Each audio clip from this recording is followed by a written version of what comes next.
To get all this fully and concretely, analysis helps where mere vague impressions of the beauty and charm of music fail us.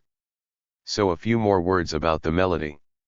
Where does it go from the point where we left it? I said it consisted of wider intervals and even steps. Pursuing the fate of the melody, we find that the gentle summons I spoke of receded further and further into the background. In the bar where the violins enter, we still find the original interval, but as it goes on, these get smaller and smaller until there is no jump at all and the melody moves along smoothly. The intervals relax until the melody becomes a flowing line. And this fluid line, like a ribbon unwinding, explains the feeling we get that the melody is describing the moment between waking and sleeping. In this way we prove our original non-musical description, through the evidence of the actual music. This might seem far-fetched, but our evidence is strengthened in a later passage of the movement, when the melody is extended another 4 bars. These bars actually lead nowhere. They are just lengthening the process of fading away, casting again the spell of sleep, this time unmistakably. You know that this melody resembles a song, and yet the symphony goes on after the melody has faded away. That is because the nature of this melody, in spite of its song-like quality, is symphonic. It goes beyond its own limits.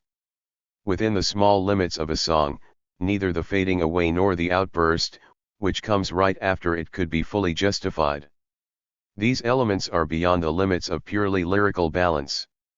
This isn't just a song, the melody here is part of a complete work. The vanishing of the melody could easily appear as a break, a gap. As a matter of fact, in most performances it sounds this way. In the score, however, there's a melodic fragment inside this outburst that we usually hear as a wild chord. This fragment of melody resembles the first 2 notes of the theme.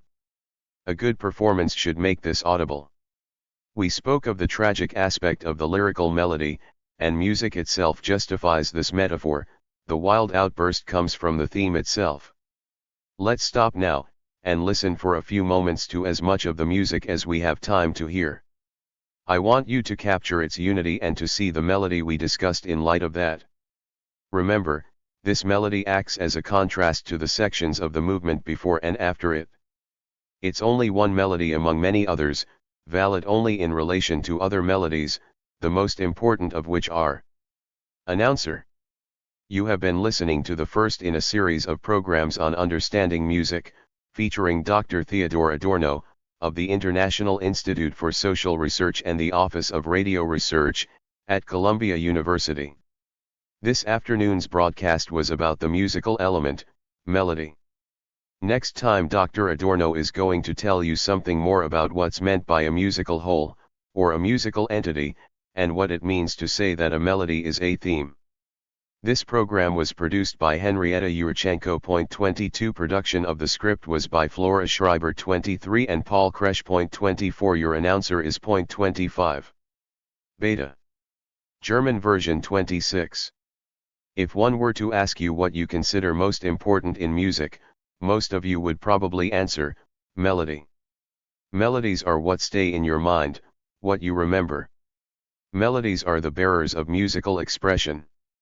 Melodies are the true substance of music. You might consider everything else, rhythm, harmonization, instrumentation, secondary, but you will consider any music that does not prove itself through its melodic force worthless, whatever the music in question might be.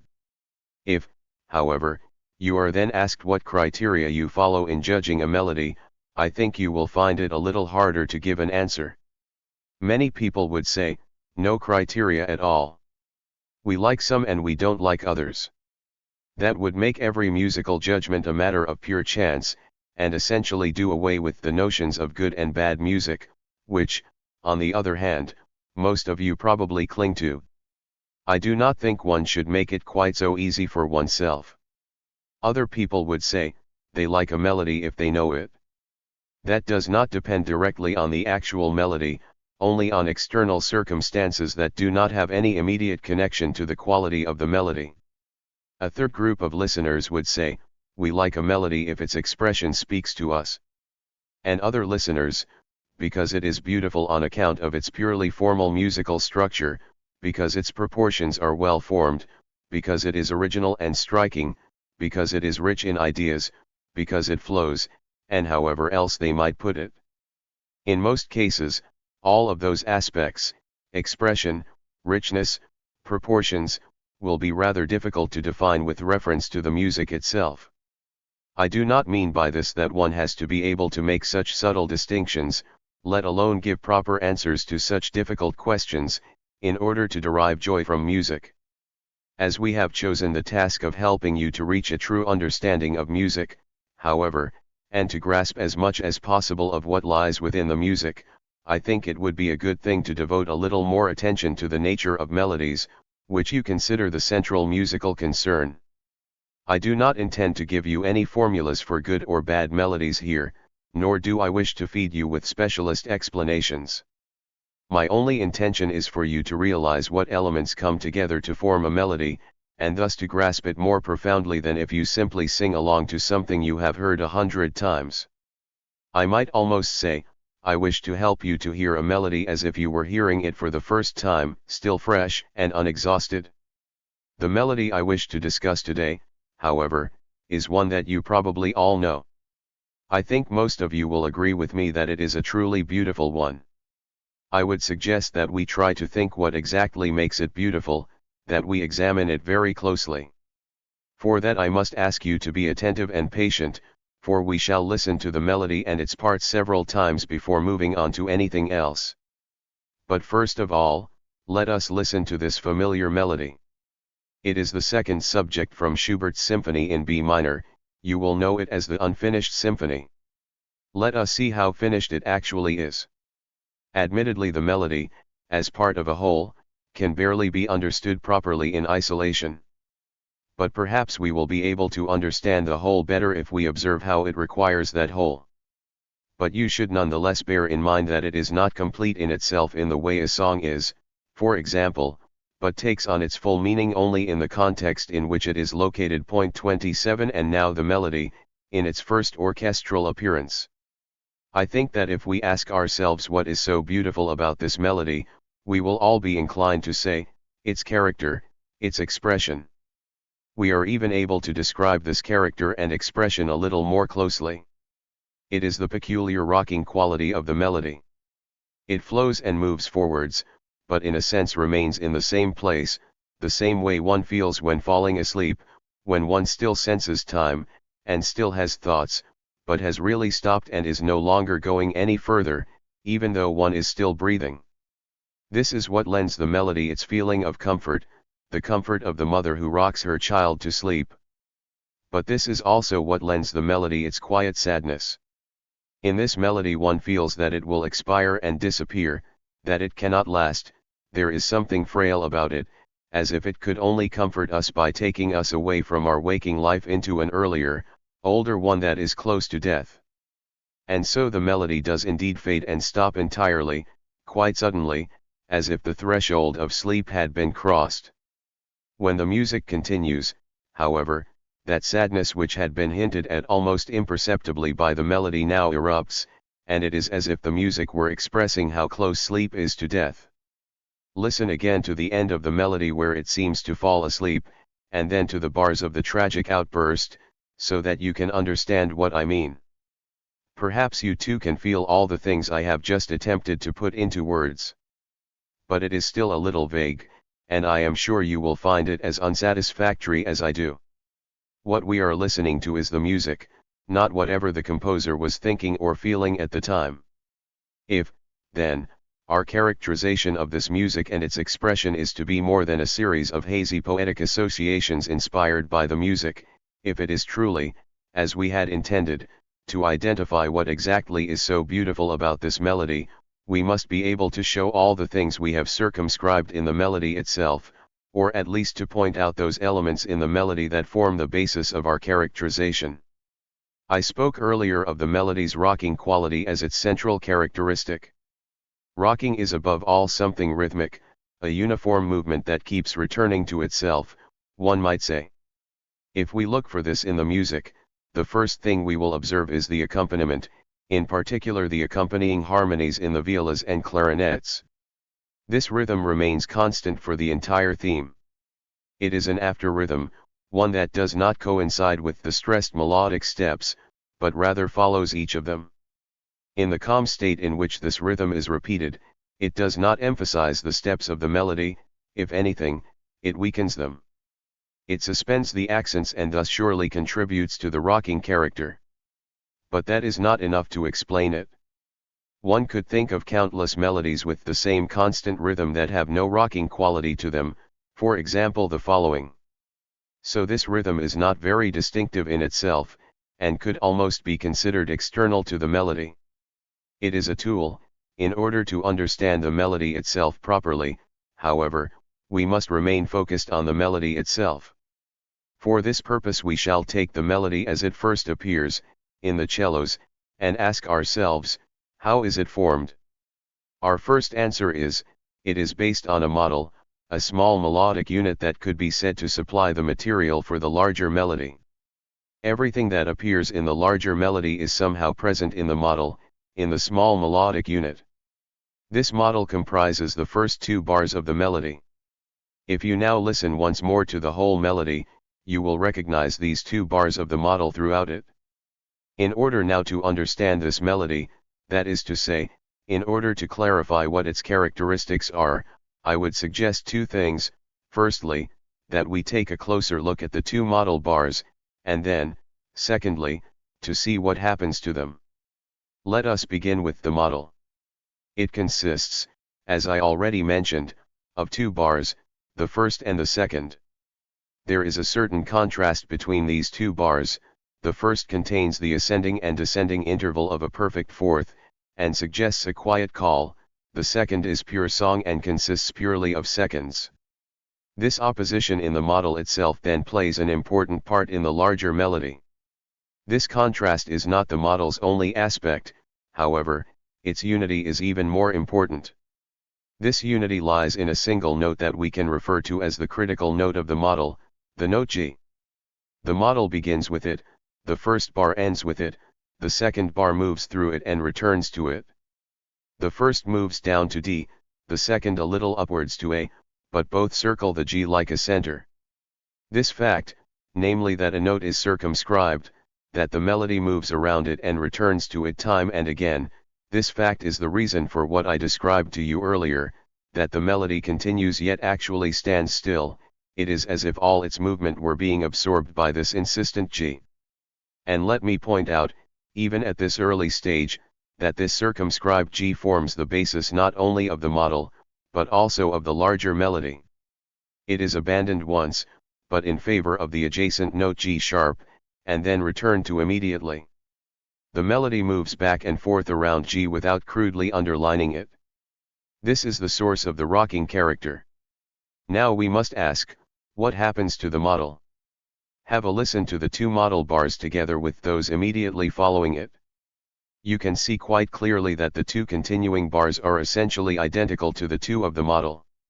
The first continuing bar follows on directly from the second bar of the model by repeating its first three notes.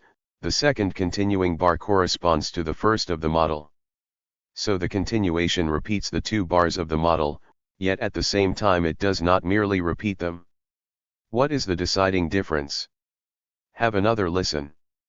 You will observe, the order of the two model bars is reversed in the two continuing bars. First we hear the second, then the first.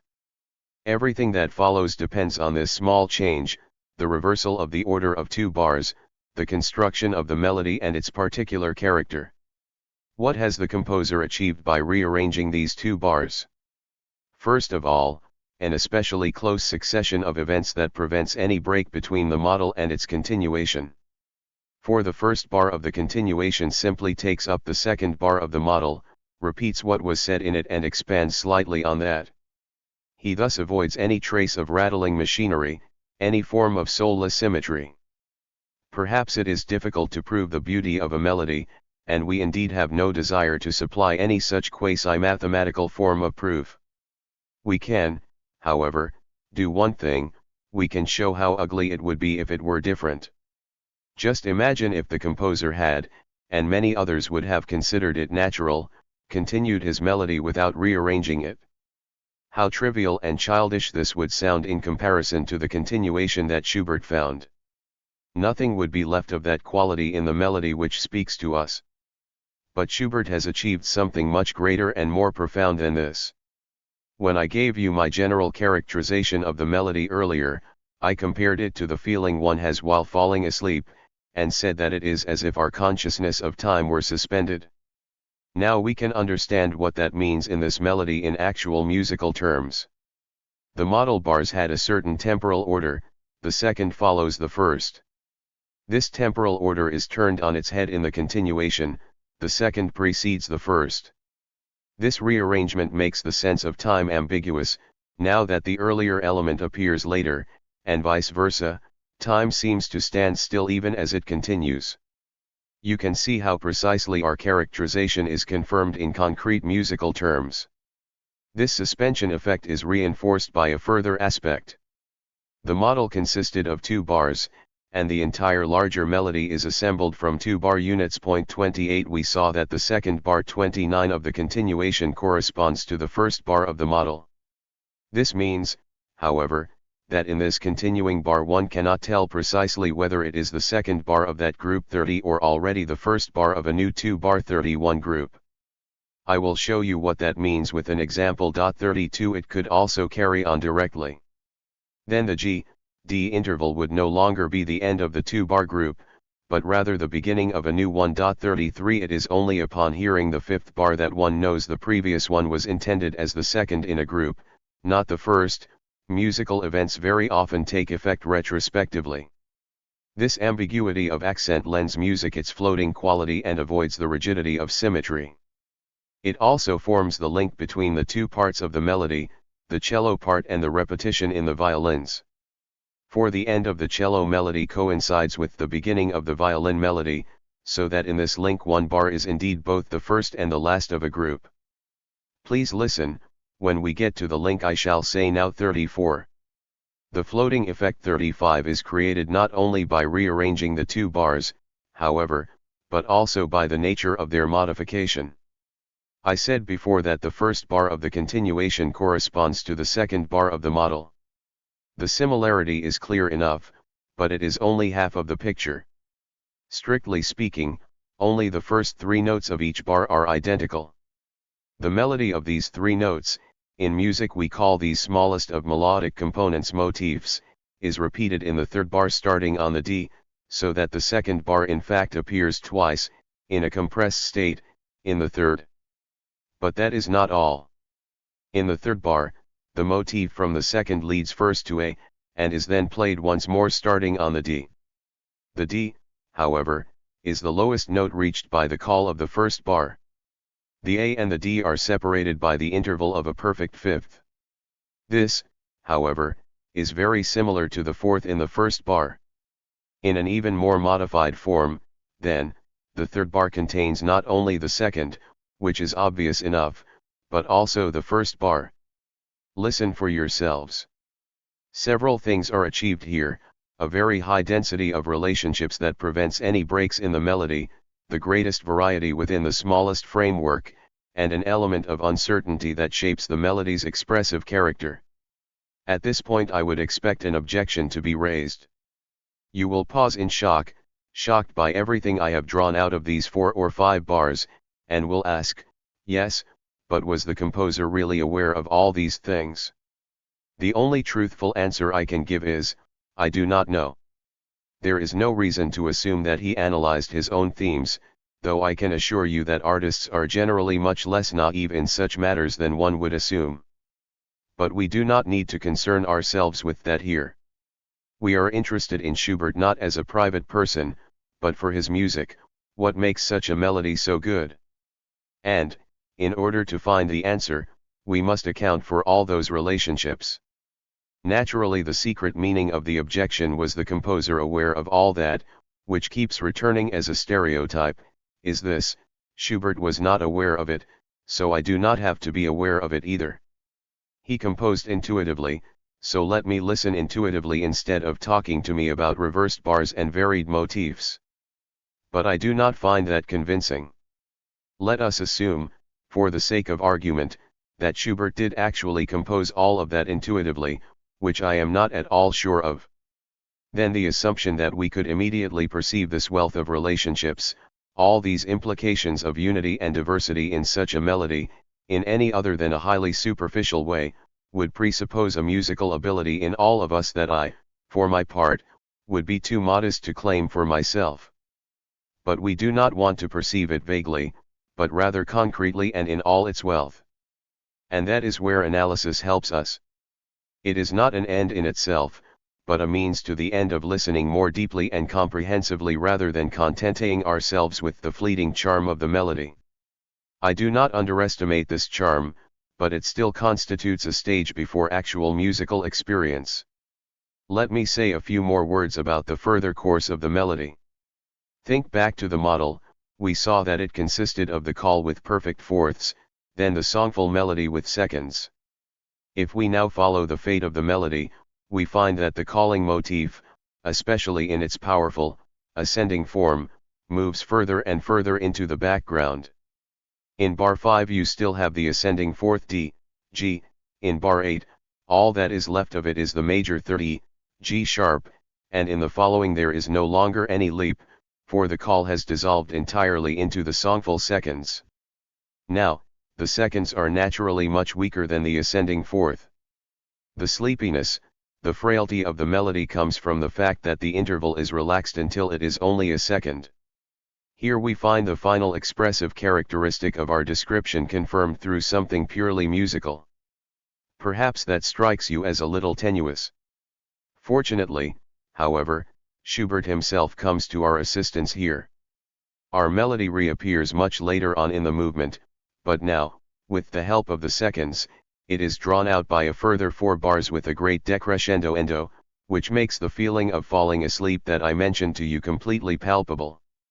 Listen to the theme in that second appearance, and I will not need to tell you any more about it. I will merely point out when those bars of complete languishing come. This is followed once again by the outburst that lends the sleepiness its tragic quality. If you think about that, and about the internal development of the theme from call to silence, you will perhaps feel, this theme is certainly a relatively closed melody, as in a song. But it has a tendency that extends beyond it. In a mere song, it would be unjustified and arbitrary for the melody to become frail and be followed by an outburst. It is only so convincing in this melody because it forms part of a whole. It is charged with the tendency of the whole. I would like to make that as clear to you as possible, even this early on. The melody's expiry could easily seem like a break, and in most performances that is indeed how it is presented. If you look closely at the written music, however, you will find that the outburst in the following 2 bars, which one normally hears simply as a wild chord, in fact contains a melody. All the high woodwind play the descending 5th G, C. This is decisive, and I would go so far as to say that a performance which does not bring that out is not a good one. For this GC forms the link to the earlier part, it is derived from the calling fourth, which is also where it returns. You observe that when I talk about the theme having a tragic aspect, this is once again confirmed by the music. The wild outburst stems from the theme itself. I will not say any more about this. Instead, we will now play you the entire movement. As you listen to it, please try as best you can to understand it as a unity, and to hear the melody we have discussed within this unity. For it is only one melody among many, and only valid in connection with the others, such as. If possible, also try to assess whether you understand this melody better now than before. And then send us questions if there is anything that is still not clear to you. At the start of the next session we will try to answer the most important of these questions, and I will then tell you more about what a musical whole actually is, and what it means for a melody to be a theme. But now listen to the first movement of the symphony in B minor by Schubert. C. Second program. We concluded our last program by listening to a recording of the first movement of Schubert's B minor symphony, and I had asked you to pay particular attention to the relationship between the main melodies. We had also told you which melodies they are. Now recall that they genuinely were melodies, i.e. that every one of them, as closely as they might be connected, has its own very specific character, and that this character is even very similar to those in Schubert's songs, which you all know. But the distinctive nature of these melodies, their relative independence, means that they are relatively far apart.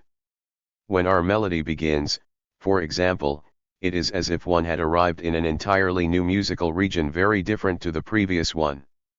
We could compare it to a long walk, when one emerges from a dark, wooded valley into a clearing, from where one can see a very different, lighter, and more welcoming valley ahead. This change in the whole musical perspective is very typical of Schubert. It is clear enough, however, that such a character makes it rather difficult to hear such a movement as a whole. We are under constant temptation to hold on to the individual melodies and their beauty, savoring the new discoveries, one might say, and losing sight of the path in its unity. However, I already told you last time that in symphonic music it is not only such details that are important, but rather the whole, and that the details, even our example melody, necessitate that whole. I promised you that we would begin today by clarifying the nature of such a whole. I would recommend, however, that we make things simpler by taking a different piece. In the Schubert piece the whole is a result of the parts, and it requires a long process in order to form a whole from them. But there is also music in which the whole is the basic conception, and in which the parts follow from the whole. Looking at such music will make it much easier to clarify the concept of the whole. In this kind of music, we will expect the details will be much less distinctive, much less separate from one another, but at the same time placed so close to each other, joined together so tightly, that it is much easier to grasp their unity. In such music, it is even quite likely that one will grasp the whole before the individual melodies. The kind of music we will now examine is historically older than Schubert. The phenomenon we observed in his music, the melodic characterization of the individual themes, their distance from one another, is precisely what made his style so new and revolutionary. It is difficult for us to imagine it today, as we suppose that music begins with melody, not with the whole, and initially it is easier for us to hear melodies than entire forms. In reality that is by no means so natural, and what we refer to today as melody was actually a relatively late development in music. It only seems natural to us because the musical convention of the 19th century pushed it into the foreground. You can already see from this small historical fact that the question of melody is not as simple as you may initially have supposed.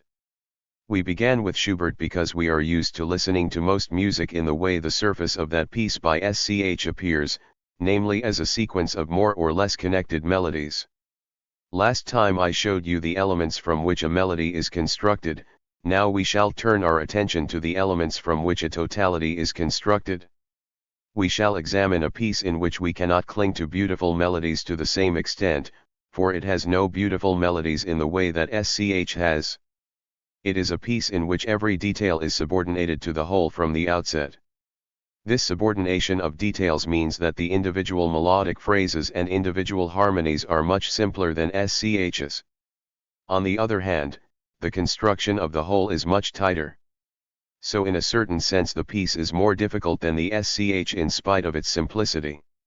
Here you cannot cling to details the way you can in SCH, and understanding a larger musical context always demands a degree of active participation on the listener's part.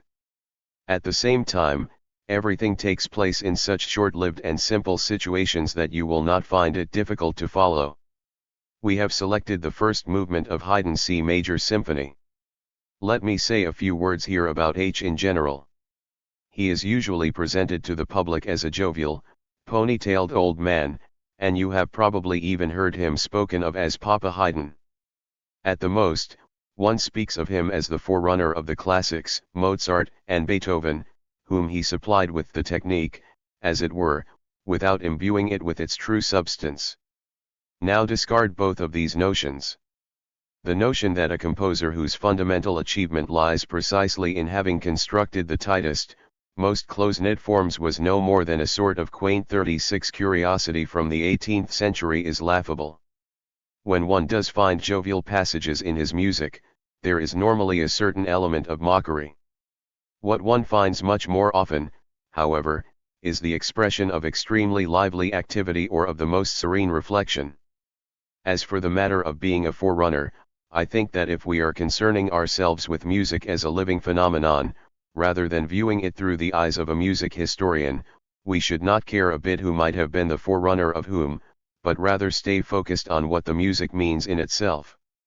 And I think that is the only way that we will later be able genuinely to grasp properly what it might constitute in the context of other music.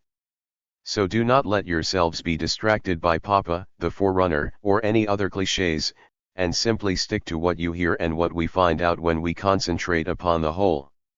We shall play you the first main section of the C major symphony by Schubert, the part referred to as the exposition. This is to give you a first idea. Before we play you the exposition again, however, I would like to make a few suggestions about how best to listen to this part and what you should pay particular attention to. You will not find any strongly contrasting melodies in this movement of the kind heard in the Schubert symphony. In a sense, everything is much closer together. The scale is much smaller, the individual components are much more closely interwoven, and the means of structuring and articulation are much more sophisticated.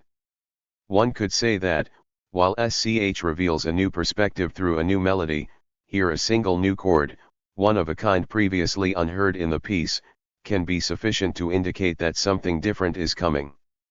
The means of differentiation are much more sparing, and it is precisely because the differences are much less pronounced that a greater unity is achieved. Indeed, the unity is so obvious that the difficulty lies more in listening with sufficient precision to differentiate at all within the whole. And that is what I would now like to help you to do. The only real caesura is the general pause roughly 2/3 into the piece. A general pause is a point at which the entire orchestra falls silent. But even this general pause does not constitute a very significant break, for the music before it ends with the equivalent of a colon. There is a lively development that moves towards a fixed goal, and the last chords are such that they lead straight to it. In fact, the general pause only heightens the expectation of what follows, and immediately pushes forward into what is to come. It is the exact opposite of the general pause in the Schubert symphony. In the SCH it constitutes a complete expiry of the melody, which suddenly takes on an entirely new quality through the wild outburst. In the H, the general pause directs the music all the more energetically towards the coming events, and to what the listener has really been expecting. There certainly cannot be any element of surprise, it is simply a greater concentration of the forces that were already in action. We shall now see if we can discover a few other articulations within this dense unity. First of all, we have a fairly long part without any real breaks. But then comes a passage in which, though the opening material returns unchanged, something new does appear. The entire first part is essentially monophonic. It is dominated by octaves and, above all, the main theme that opens the movement is not harmonized. Now, in this new section, it appears with full harmony. One refers to such a moment, when one has the feeling that the orchestra is only now stepping into action as a whole, so to speak, as an entry. And the tool of the entry, which historically stems from the older concerto form, plays a major part in the whole classical symphonic repertoire, especially Haydn and Beethoven. The entries are those passages which you find in almost all classical symphonies, where you have the feeling that it is only now truly beginning. We shall play you the opening of the symphony once more, and I will say now when this entry comes. The entry as a new element is characterized by a further small detail, like the SCH example we discussed, it presents a 2-bar model and then repeats it in the minor key, whereas previously there was not even any clear model. This new harmonic turn gives the listener a feeling that is difficult to describe in words, but which I am sure you can all relate to from your own experience. I would like to call it the feeling of harmonic depth. Or, to use an analogy from painting, the feeling of harmonic perspective. At such moments it is as if the music is no longer a mere surface, but rather a body, or as if it were reaching into some kind of spatial depth. Now try to understand what I mean. Let us see if we can find another caesura. This time we shall use a different way of identifying it, the dynamics. If a piece of music is very forceful for a while, then suddenly drops to piano and stays there, we have reason to assume that this change of dynamics has a purpose in the structure. Even though the piece continues without any interruption, without restraining its motion, this change of dynamics nonetheless produces a caesura, but one that is subtle and lies beneath the surface. If we now listen to the end of our exposition, we can indeed find precisely such a progression, where a very vigorous passage leads suddenly into a very quiet moment. Please listen to it, and I shall once again say now at the decisive point. This subtle caesura, which does not make its presence known at the surface level, is also achieved through a further element. I told you earlier how, in Haydn's music, a new chord can be sufficient to mark the beginning of a new section. Here we now find just such a chord once again, this time a dissonance that had not appeared in the piece until now. This chord is known as the diminished seventh chord. This subtle nuance, within the context of an otherwise fairly simple musical language, is fully sufficient here to make the listener feel the start of a new section without any actual interruption. This section is also calmer than everything before it, moving in crotchets rather than quaverse, and through this calm it has the air of an epilogue, as if the action were finished and one were now looking back on it. It is a clear ending effect that Haydn achieves here, and one indeed calls a group like this, which begins with a dissonance, the closing theme. I have now shown you two caesuras to illustrate how they are achieved with the aid of harmonic effects. I have not, however, spoken about the actual second subject, that is to say the part after the general pause. You will now be expecting a similarly unusual harmonic twist in order to convey the newness of this group, and you will not be disappointed. For here too one finds a minor chord in the repetition of the main motif. So you have a shift to the minor at each of the movement's three caesuras. A minor at the first entry, the relative minor of the basic key C, D. At the second E minor, the relative minor of G major, which is the key of the second subject, and finally, at the start of the closing theme, the strong dissonance of the diminished seventh chord, which makes the minor key effect even more intense. You can see how consistently H used this harmonic device. The trick here is to articulate the unity of the movement, to structure it richly, while barely has any caesuras on the surface, i.e. the music simply continues undaunted, unlike the SCH movement, in which the composer has no inhibitions about bringing the musical flow to a complete halt occasionally. One should not presume, however, that the unity of this movement comes simply from its motion. H was no Bumblebee 37 composer. A unity that is produced simply by continuing some motion or other without interruption is too primitive and too boring. Symphonic unity has much deeper reasons. Allow me to speak about those now. I would like to remind you once more of SCH. The model of our SCH melody consisted, as you may remember, of two elements, the call with the perfect fourths and the songful part with the seconds. These two elements are by no means unique to SCH or the example I gave you. However, I do not think it would be an exaggeration to say that they are in fact fundamental to all classical music. You will observe this especially with Beethoven. Classical music is based on the principle of tonality, i.e. on a particular allocation of notes following the basic triad. Most compositions of the classical period are composed around the basic triad, and that, I might add, is why it is so foolish to chase original ideas and reminiscences, as the material is identical in most cases. The task that normally faced the classical composers in the formulation of their themes is that of presenting the triad once or forming melodies from it, but then connecting the notes of the triad, which always have something rigid and fanfare-like, and creating relationships between them. You can find both of these aspects very clearly in the SCH theme. With its calling forth, it comes from the triad, the theme is in G major, and the two notes of the fourth, G and D, are both contained in the G major triad. The motif with the seconds in bar 2, however, established the connection between the outer notes of the triad. Generally speaking, almost all themes found in classical symphonies consist of either triadic intervals or seconds, and usually of a combination of both. If I were now to tell you that the seconds stem from the attempt to counteract the stiffness of the triad, and to bridge the chasm, so to speak, between the notes of the triad, I can demonstrate this in the theme of our H symphony.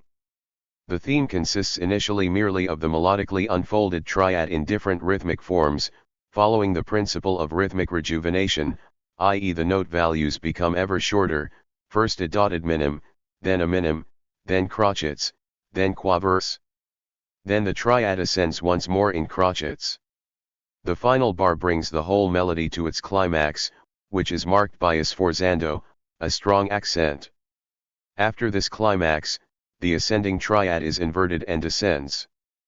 But it feels as if this climax had taken away its forward thrust, it now wants to moderate itself into a melody, and for this purpose the notes of the triad are connected by seconds. So instead of we have. In this manner, H developed the seconds directly from the triadic theme, and for the rest of the main theme he now continues with the seconds he reached in this way, which he now alternates with the triadic theme, especially the conspicuous fourth from the triadic theme. And now we are in a position to give an exact answer to the question as to why the themes in this symphony are so much closer together. The answer is simply that, at the climax, H reached the seconds and combined them with the triadic theme in a variety of ways. In the second subject, which one has also since Haydn's and Mozart's day become accustomed to call the song theme, only the seconds are left. One could see it as the natural continuation of the melodic songfulness reached in the first subject, and it essentially consists only of seconds with very small triadic intervals. You only need to compare the passage in which the seconds make their first appearance in the main theme with the second subject, derived purely from seconds, to understand what I mean when I say that the themes are so close to each other here. At the same time, however, this theme also has a dance-like waltz accompaniment that distinguishes it from the driving first subject in spite of their melodic proximity. You can see how H achieves unity and contrast simultaneously within a very narrow framework.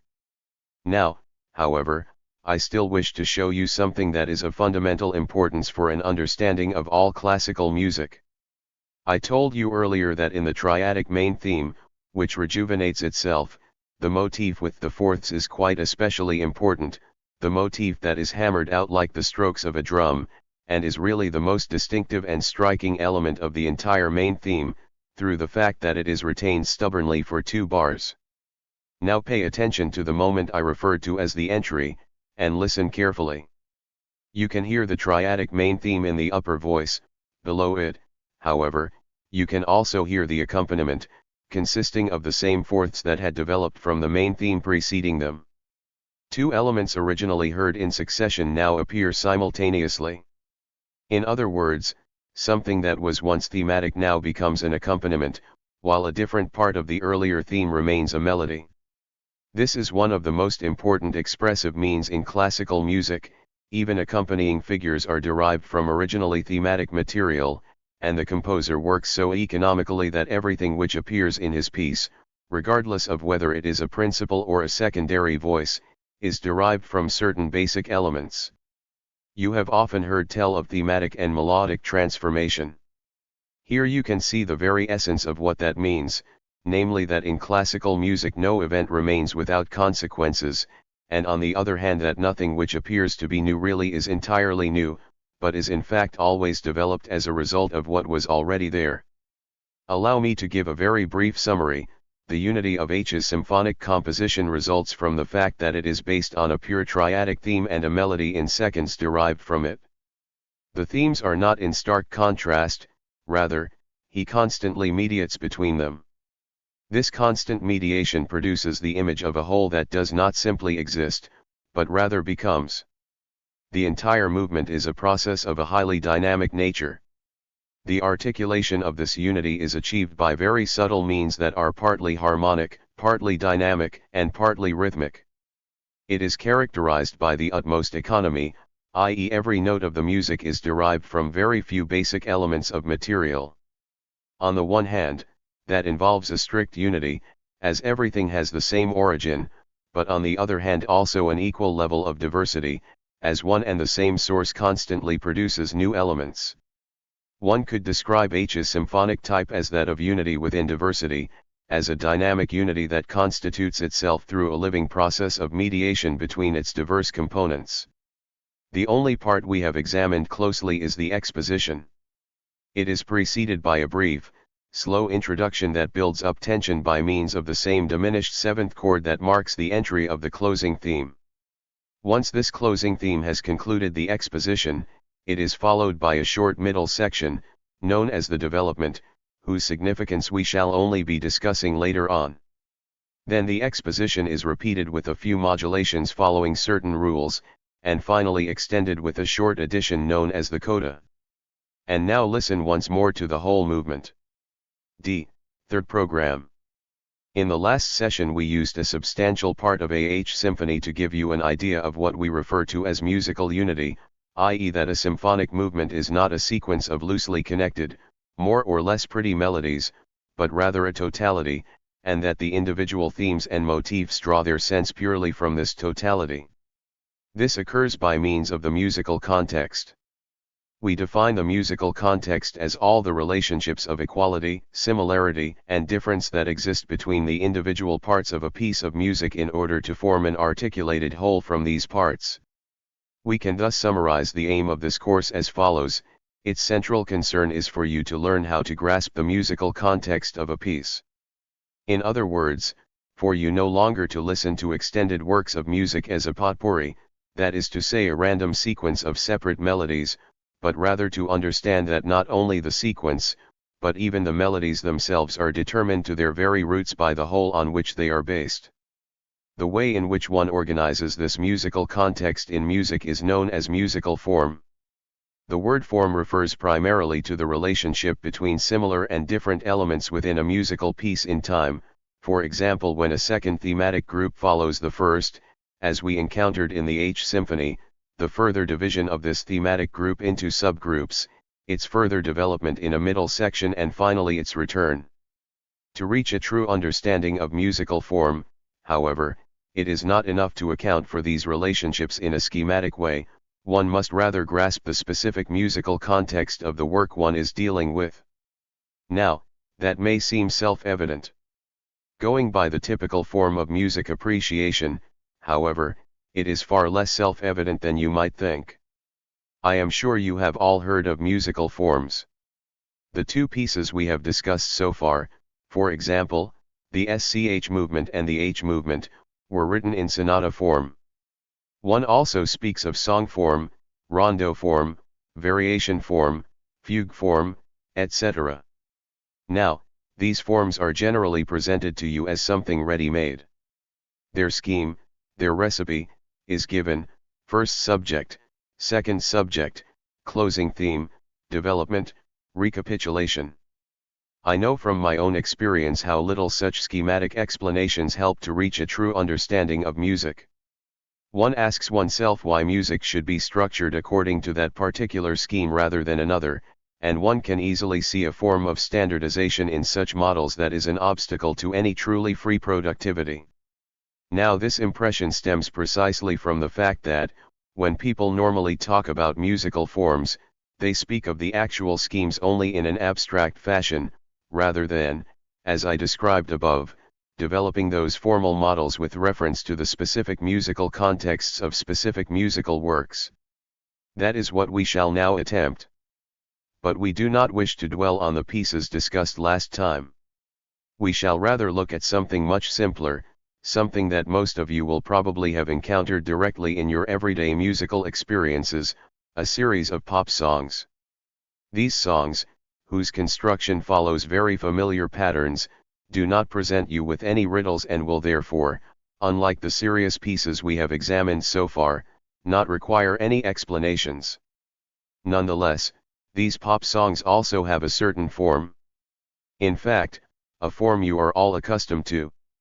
If we now succeed in showing you the sense of this form with these very simple pop songs, that is to say, showing you what purpose is served by this form, and if we can fall back on your own experience with this form, that will greatly facilitate a different task, that of understanding the sense of musical form when dealing with less standardized products. And I hope that by doing this we will also achieve something else, that you come to understand, in a precise musical sense, the difference between light and serious music, and why we consider ourselves entitled to consider serious music something better than light music. First, however, we shall examine a pop song. We shall play you one of those pop songs that, despite already being 20 years old, keeps experiencing revivals, the foxtrot song Avalon by Al Jolson and Vincent Rose. We shall play it to you in the sheet version 38, that is to say in the form you can play at home yourselves, not in any arrangement. If you were now to be asked about the form of the song and countless others like it, you would find it extremely easy to answer. You would say that it consists of two clearly separated parts, the verse and the chorus. If one were now to ask you what the essence of this form is, you would probably answer that the chorus is the most important thing. That is what gives each song its name, and in orchestral arrangements it is mostly the chorus that is featured, with the verse only hinted at or omitted altogether. If you were asked to sing Avalon, you would probably start with the chorus rather than the verse. In short, you would say that the form consists of something important, the chorus, and something unimportant, the verse. Nonetheless, you could not exactly call the verse an introduction, for in many cases, including our example, it is exactly as long as the chorus. If you were then asked about the relationship between these two parts, you would perhaps say that the verse ends with a colon, so to speak. Remember how we also mentioned the colon in the H. Here, however, it has a very specific meaning. It is as if some sort of background or incident is related first, until the point where the actual song is necessarily expected, and only then does the song enter and fulfill the expectation that was created by the preceding story. In order to illustrate this colon, which is so characteristic of pop songs, and the relationship between verse and chorus, we shall play you the end of the verse and the start of the chorus once more on the piano. Now we shall try to clarify the sense of this ever-returning form. For this purpose I would like to draw your attention to a small aspect that can be found in countless pop songs. It is a trademark of pop song lyrics, albeit not in the one we are discussing.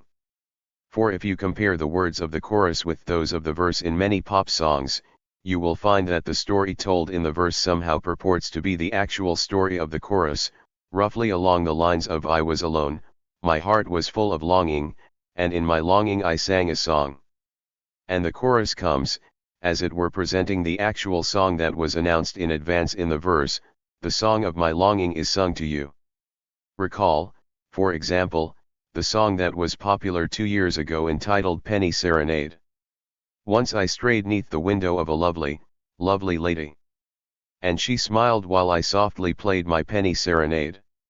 SISISI, you can hear it for a penny. SISISI, just a penny serenade. In all such lyrics, one could say that a private person is speaking at the start. But then, when the chorus comes, the music is no longer the property of a private person, but rather the property of all. It is no coincidence that this part is called the chorus. The word chorus indicates that, here, everyone in society joins in with the song, whereas initially the story was told by a single person. It is a round song, or, as these songs are all dance numbers, a round dance. Perhaps one can best express the underlying experience as follows. First, we hear the words of a private person whose privacy is of a coincidental and often isolated nature. In most verses, the narrator laments the fact that love has somehow passed him by, that he is lonely, etc.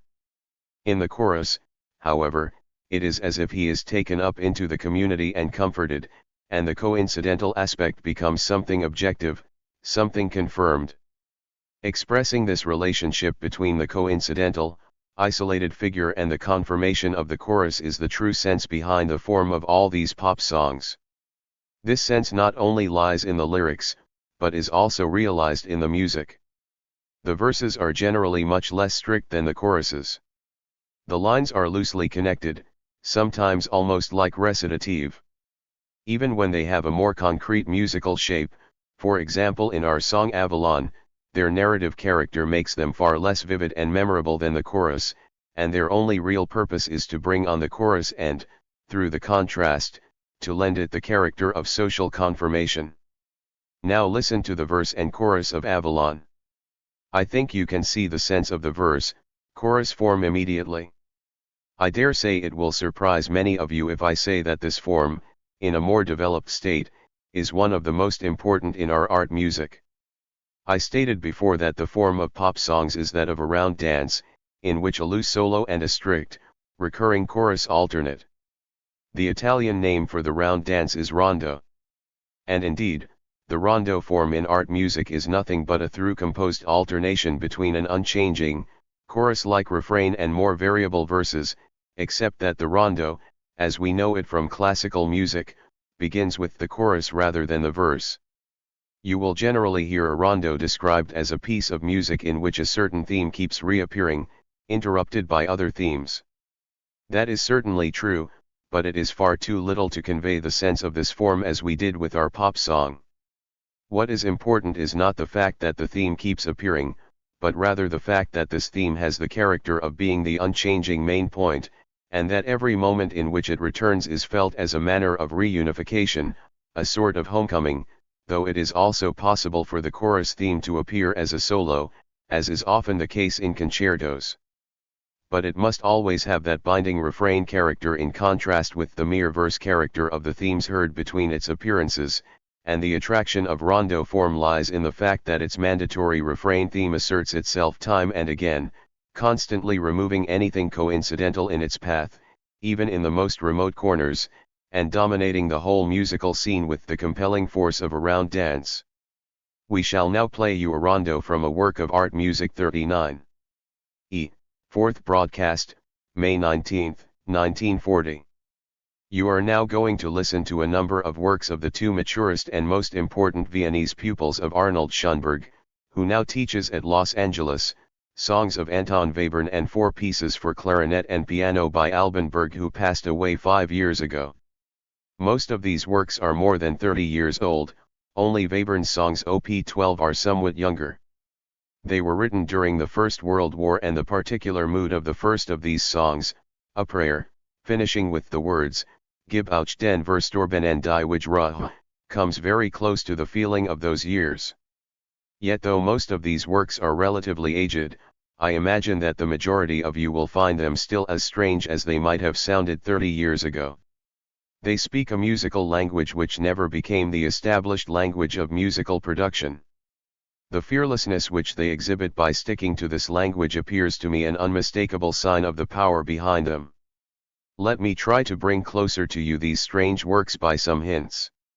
What you will find conspicuous in all these pieces and what is significant for the style of the whole musical vanguard in Austria between 1908 and 1918 is their brevity. There is probably none among all the pieces of Berg and Webern, which you will hear now, that last longer than a minute. First, you will find that this factor helps to make understanding easier. For most listeners find it less trying to listen to a musical miniature than to a long symphony, and we often heard at this station how many of our listeners do not know what to do with such long works as the symphonies by Bruckner and Mahler. Indeed, all the pieces of today's program are easy to follow insofar as they did not demand that you remember what went on earlier. Before you could remember, the piece is over. So rather try to follow each moment than to remember the context. Yet the brevity is not much of a help. Not only is the musical vocabulary uncommon, but the meaning of the very brevity is different from what we are used to. It is not the brevity of miniatures, of genre pieces, of little musical pictures which content themselves with little time, because of the modesty of their contents. These songs and these clarinet pieces have nothing in common with the brevity of Romanticism, not even of that profound Romanticism we find in some of Chopin's preludes and some of Schumann's Kindersinnen.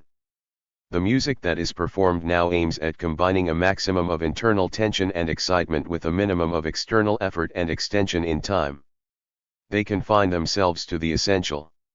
Schoenberg himself characterized the music of his pupil Webern by saying that Webern compresses a whole novel into one sigh. Indeed, his music is like that. Here one simple, lonely forsaken tone sometimes means as much as a whole page in traditional music. There are no repetitions to hold on to and almost no developments. Everything stands for itself and must be taken in its uniqueness in about the same way in which we must understand very short lyrical poetry.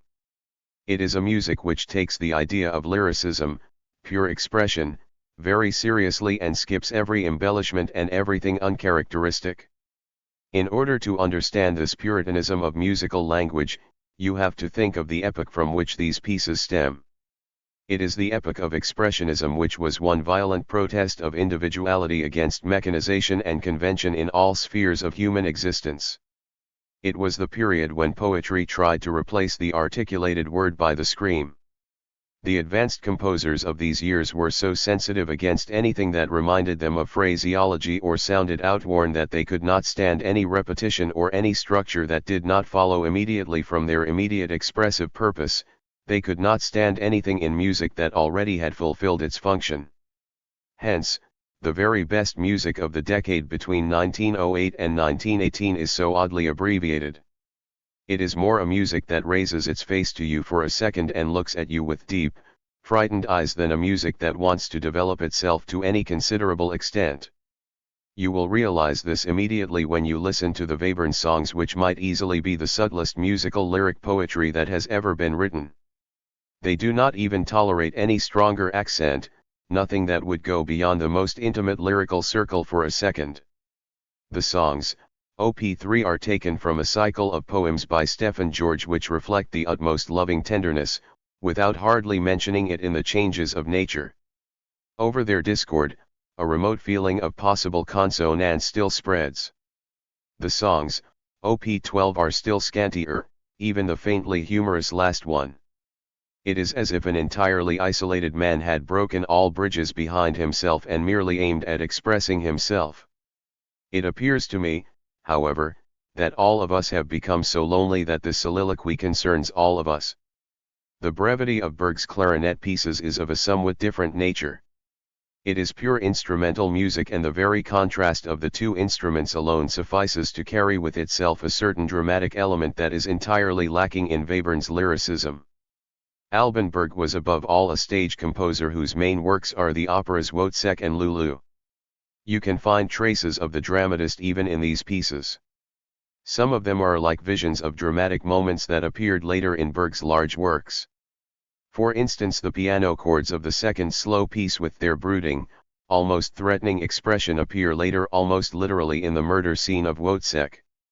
Or the tremendous outburst at the end of the fourth piece where a catastrophe appears to explode their lyrical structure.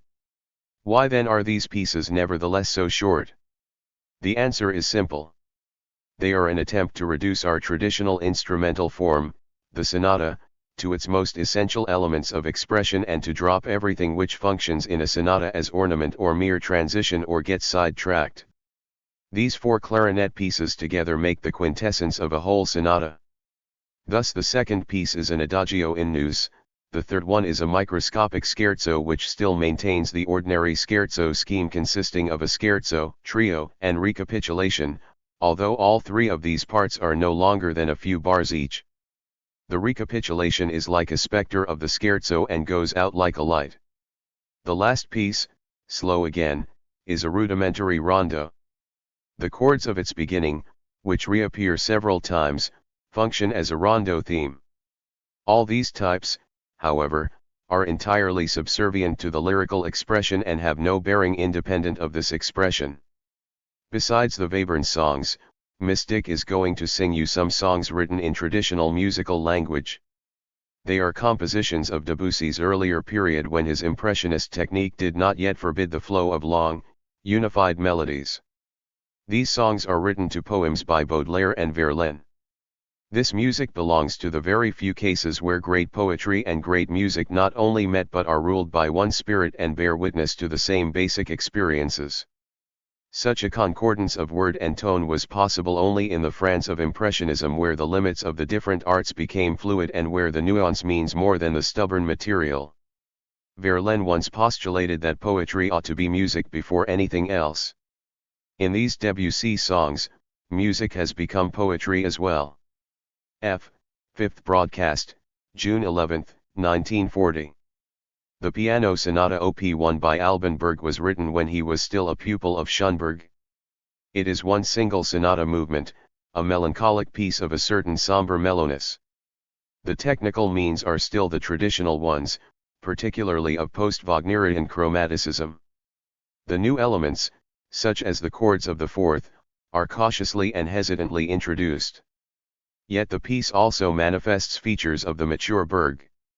Its underlying principle may be characterized by Richard Wagner's statement that music is the art of transition.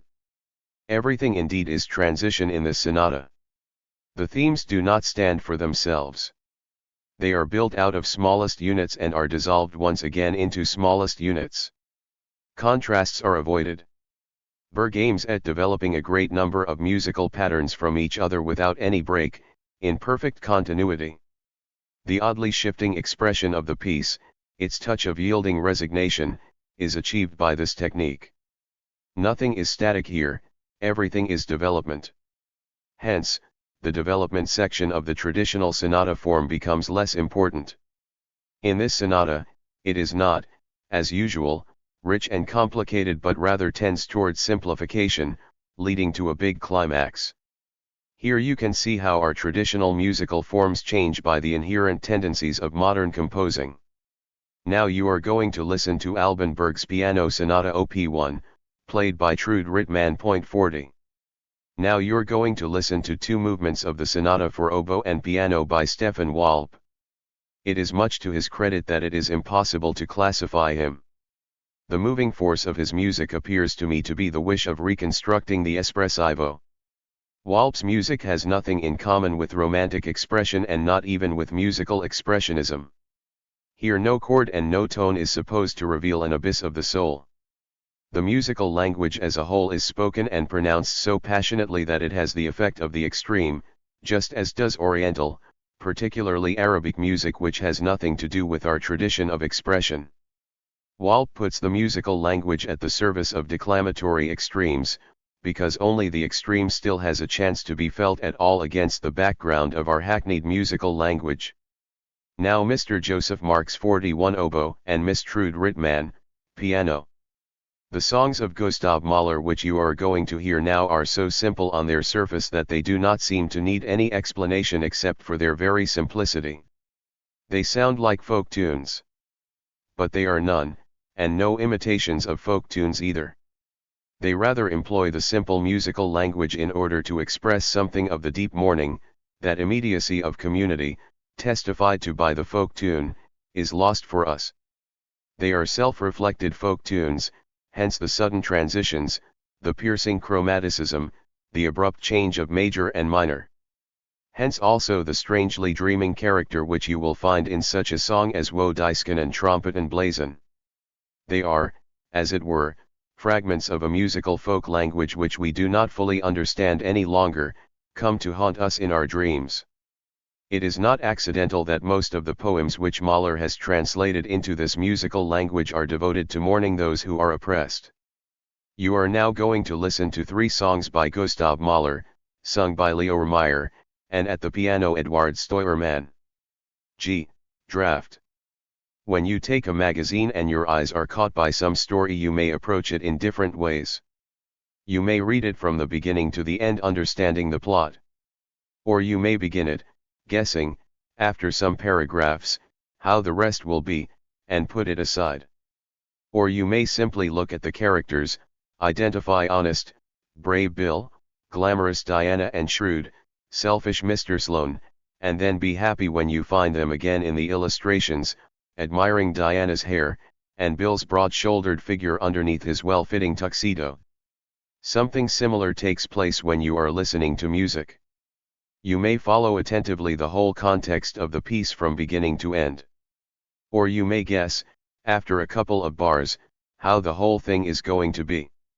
Such a guess holds true for most popular music, the listeners of which may even enjoy anticipating what's going to be next. Or you may just realize the characters, that is to say your main themes, and may be happy when you recognize them as soon as they reappear.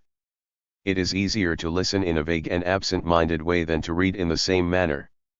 Thus we may expect a comparatively larger number of people listening to music by simply staring at its main characters or themes than the number of those magazine readers who content themselves with the identification of the persons and the admiration of their pictures. As far as my experience goes, most people when listening to music are absorbed only by the tunes, or maybe by the rhythm, but are very little concerned about what happens to these tunes. Speaking with some exaggeration, one may say that most listeners to music do not behave so very differently from the child who looks only at the pictures. Or putting it in another way, their musical experience has not changed very much since their own childhood. They respond to simple melodic formulas and are gratified by their recurrence without bothering much about their fate. Children are simply happy when Uncle Ed and Cousin Beverly come again. They care very little for their characters or the way of their lives. You may say this is all good and right as long as they get some pleasure out of it. To this I simply reply that by listening this way at least we do not get the utmost out of our music. We also may enjoy the strange and characteristic appearance of a Chinese newspaper, and by looking at it more frequently we may even recognize certain symbols, but it makes all the difference on earth whether we know the language or not. Something similar though less obvious is true for music. Let us assume that the magazine story is a good one with an unexpected and witty point to it. The child who simply stares at Diana and Bill certainly misses something. Grown-up persons listening to serious music should be capable of faring better than the child.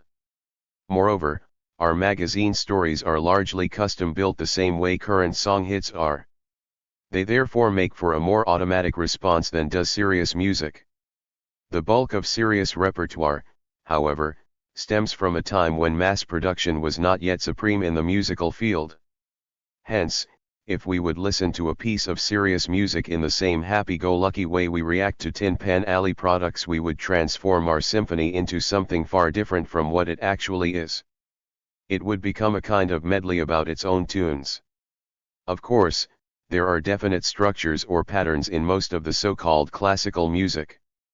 But what matters in serious music are the deviations rather than the patterns themselves. Mozart was perhaps the greatest master of such deviations which we are most likely to miss if we devote our attention merely to the tunes. It is just these deviations to which we should try to shift our attention, in order to comprehend what I may call the musical plot. I should like to give you some hints how this may be achieved. To many of you probably the idea will occur, fostered by numerous commentators and musical books, that the music has a plot in the sense that it describes some definite mood, action, or external reality. This is the hackneyed idea of Beethoven struggling with his fate, of the way from night to morning, of the death and transfiguration of some hero. Let me emphasize at once that these are not the plots I am speaking about. Only a limited part of serious music, particularly the so-called program music, has any descriptive purpose. We would be utterly at a loss if we would look for any descriptiveness in some of the most important compositions that have ever been produced, such as Bach's Art of the Fugue or Beethoven's last quartets. Moreover, the whole idea of musical descriptiveness is of a somewhat doubtful nature. The great Austrian composer Gustav Mahler added to his early symphonies some explanatory notes which he later dropped. They amounted to something like descriptive analyses. I remember that on the occasion of a European performance of his Third Symphony the program book contained erroneously the explanatory notes of the Second Symphony without it apparently making much difference to the listeners. If you try the little experiment of listening to, let us say, some symphonic poem by Richard Strauss without knowing its supposed contents, you will notice that it is practically impossible to figure out what it is all about unless you hit upon the bleating of the sheep in his Don Quixote. I therefore suggest to forget for the time being about external plots and to come back to the idea of the plot which I originally suggested, namely what happens to a theme and how the development determines the course of the whole. There is good reason to compare, though cautiously, musical themes or their smaller components, the motifs, to human characters and literature. One even speaks, with regard to themes, of musical characters. Of course, our musical characters are not so well established as fictional persons. They undergo all sorts of changes without any danger for their lives. It is astonishing what cruelties such a theme can stand as soon as it falls prey to true musical workmanship. We therefore must be capable of discovering it even if its surface has completely changed. Thus, to understand the musical plot means to go beyond the obvious and to grasp relationships which may be utterly subtle and sometimes completely hidden to the inexperienced listener. Our example is the first movement of Schubert's famous C major symphony, the last and most significant one which he finished. The theme, at the fate of which we may have a look, is the theme of its introduction. Since this melody contains many variations and repetitions of its basic element, we should devote our attention to this basic element, namely the first two bars. Incidentally, our procedure to start from this melody is fairly unorthodox because it is not what they used to call the main theme of the movement but only the main theme of its introduction. It will be seen, however, that this melody, or rather its basic element, is actually the material the whole movement is built out of. We'll find this out when we have a look at the actual main theme of the Allegro part which follows our introduction. The rhythm of this main theme, it is the rhythm which in popular American music is not under the name of umpatidal, is derived from the rhythm of the second bar of our basic motifs. The entry of the main theme has been reached by a gradual transformation of the slow introduction into the Allegro. What's new in the Allegro theme, the so-called main theme, are the intervals of the fourth. This interval definitely marks the beginning of a fresh section, whereas the persistent umpatidal rhythm links it very closely to the preceding introduction out of which it grows organically. This new interval, however, is immediately followed by another motif consisting of seconds. This motif melodically refers directly to our basic motif. This reminiscence is integrated so completely within the new main theme that it remains almost unnoticeable and works as a link between introduction and Allegro section merely behind the scene. The ensuing continuation of the main theme rests exclusively on this motif. You may ask me at this point, for heaven's sake, should we actually bother about all these relations and be consciously aware of them when listening to music? Wouldn't this sort of analytical effort spoil the pleasure we get out of the music? Wouldn't our situation be similar to that of the fabulous myriapod, with its 1,000 feet, which could no longer make any step as soon as it had been taught by a scientist that it had those 1,000 feet? To this objection the answer is simple. Of course, when listening to music we should not theorize about it and think of umpatidal introductions and their relations to main themes. What we should do, however, in order to understand music, is to follow spontaneously with our ears, not with our brains, all the interrelationships it contains. The better we are equipped to do so, the more completely we are capable of following up the inherent logic of the piece. The explanations I offer you here are merely auxiliary to this end. If we once realize consciously relationships of the kind I tried to point out, we'll get used to devoting our attention to the factors of musical interconnection. We'll grasp more and more relations immediately without verbally accounting for them and without even thinking of them.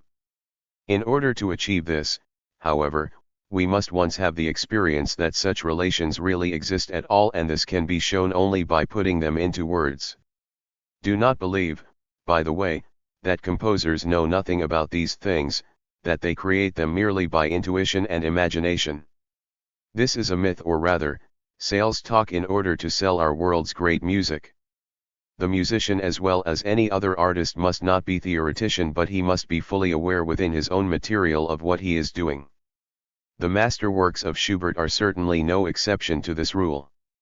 After this digression, let us come back to the fate of our basic motifs. As we just found out, it remains involved in the Allegro theme, though it does not come into the open. Almost without any transition, this main theme is followed by the second theme. The latter appears with a suddenness very characteristic for Schubert, like a fata morgana which conveys the feeling of a far distant region, of farness itself, both by its expression and its purely musical aloofness from the preceding part. The stronger the contrast, however, the more necessary it becomes to provide for an underlying unity. This is done again by our basic motif. In spite of the contrasting rhythm, its melodic components stem from our introduction. the beginning bar is exactly the same as the third bar of the introduction, whereas the continuation with the triplets is melodically nothing but our basic motif itself. You may think that the similarities are a little far-fetched. Schubert, however, was kind enough to take care of this objection, that is to say, he has come into the open with the hidden relationship about which we talked right now. This works as follows: our second theme is accompanied by a figure which is maintained throughout the very long section of the second theme, even while the melodic contents of this theme varies considerably and only its main rhythm is upheld. To this figure and the remnants of our second theme the trombones suddenly play literally our introductory theme. This is, by the way, one of the first occasions where, in symphonic music, use is made of the trombones for melodic, thematic purposes, whereas before Schubert the trombones functioned mainly as colors or in order to increase the sound volume. At any rate, here the solemn and even threatening tone of the trombones is highly and lays particular emphasis upon this moment of the symphony by attracting all the attention to it, as if the trombones would say, "We are the real second theme that goes with the original accompaniment and we are nothing but the introductory theme." Let it be understood that the identity of the theme of the trombones and of the introduction is so plain that every attentive listener without any analytical knowledge should realize it at once. Schubert underscores the identity because the basic melody is attributed both times to the brass family. The trombones become more and more urgent, the basic motif is compressed until a climax is reached where it appears no longer in the deep regions but in the violins in the high woodwinds, now literally quoting a passage from the introduction. Thus within the first big part of the movement the circle has been closed. The introductory theme, which worked quite unobtrusively during the first and second theme of the allegro, holds its ground and comes to the fore once again. Our basic theme, however, has undergone one big change. It is this change that I actually should like to call its fate. When it is brought into the introduction by the horns it appears without any accompaniment, like a motto, like an inscription on a portal through which one enters the symphony proper. This motto, however, contains in a sententious way, as it were, what is later to be the musical contents of the movement itself. It makes its way into the actual movement quite unobtrusively, so to speak, incognito. Step by step its identity with all the other musical characters is revealed and finally it triumphs and becomes reaffirmed by the symphonic process itself. Our theme is at the same time both introduction and result. One may say that the first movement is a kind of a proof of its own introduction. To understand the movement as a whole rather than to stick to its tunes amounts to following up the stages of this process. This, of course, can only be done when you listen attentively to the movement as a whole. Let us just look at one more phase of this process. We have discussed how the second theme is revealed and its relation to our basic motif. The same revelation is achieved by Schubert also with regard to the main allegro theme, and thus the predominance of our basic element is shown to be universal. This is done in the development.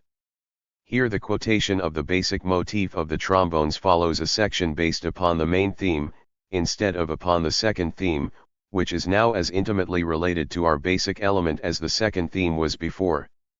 After our basic motifs have thus spread over all the themes, there follows a brief section which leads back to the beginning of the allegro.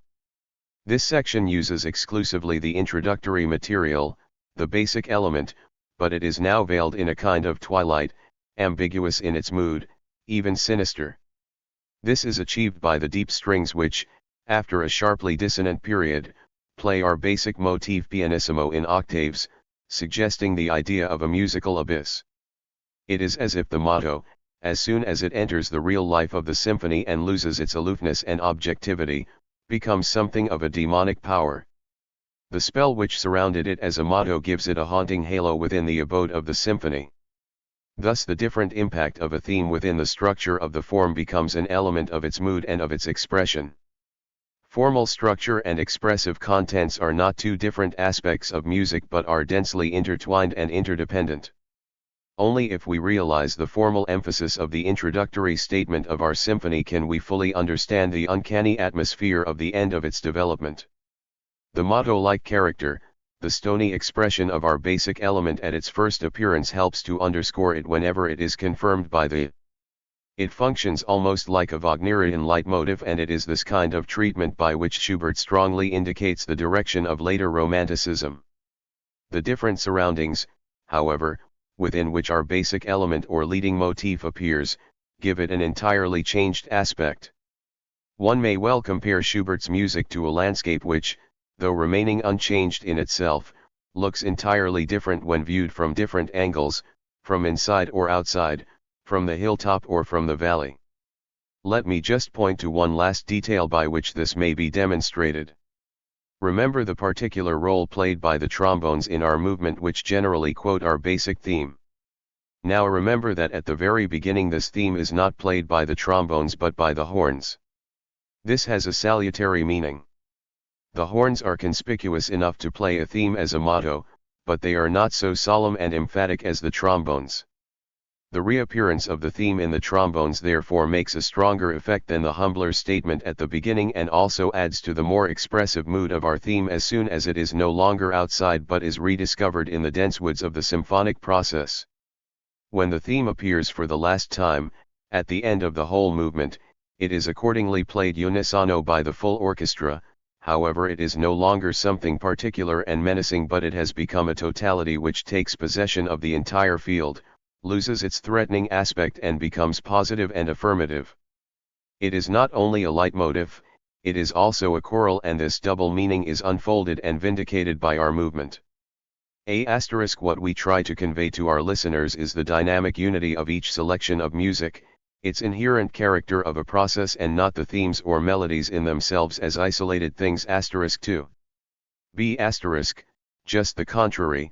We hope to explain basic musical notions throughout the course. C*, we do not want just to destroy atomistic listening but to raise it to a level where it becomes an essential part of a complete and integrated musical sense. D*, the following 2 points will show their full importance only in the course for more advanced listeners, which we plan after the present one has been completed. E*, by this language we do not mean any musical language by which they could express themselves. We mean, rather, the sum total of all those melodic and harmonic formulas, stimuli, conventions, and postulates which they are likely to regard as natural, that is to say, as neither obsolete nor highbrow, nor beyond their capacity of understanding.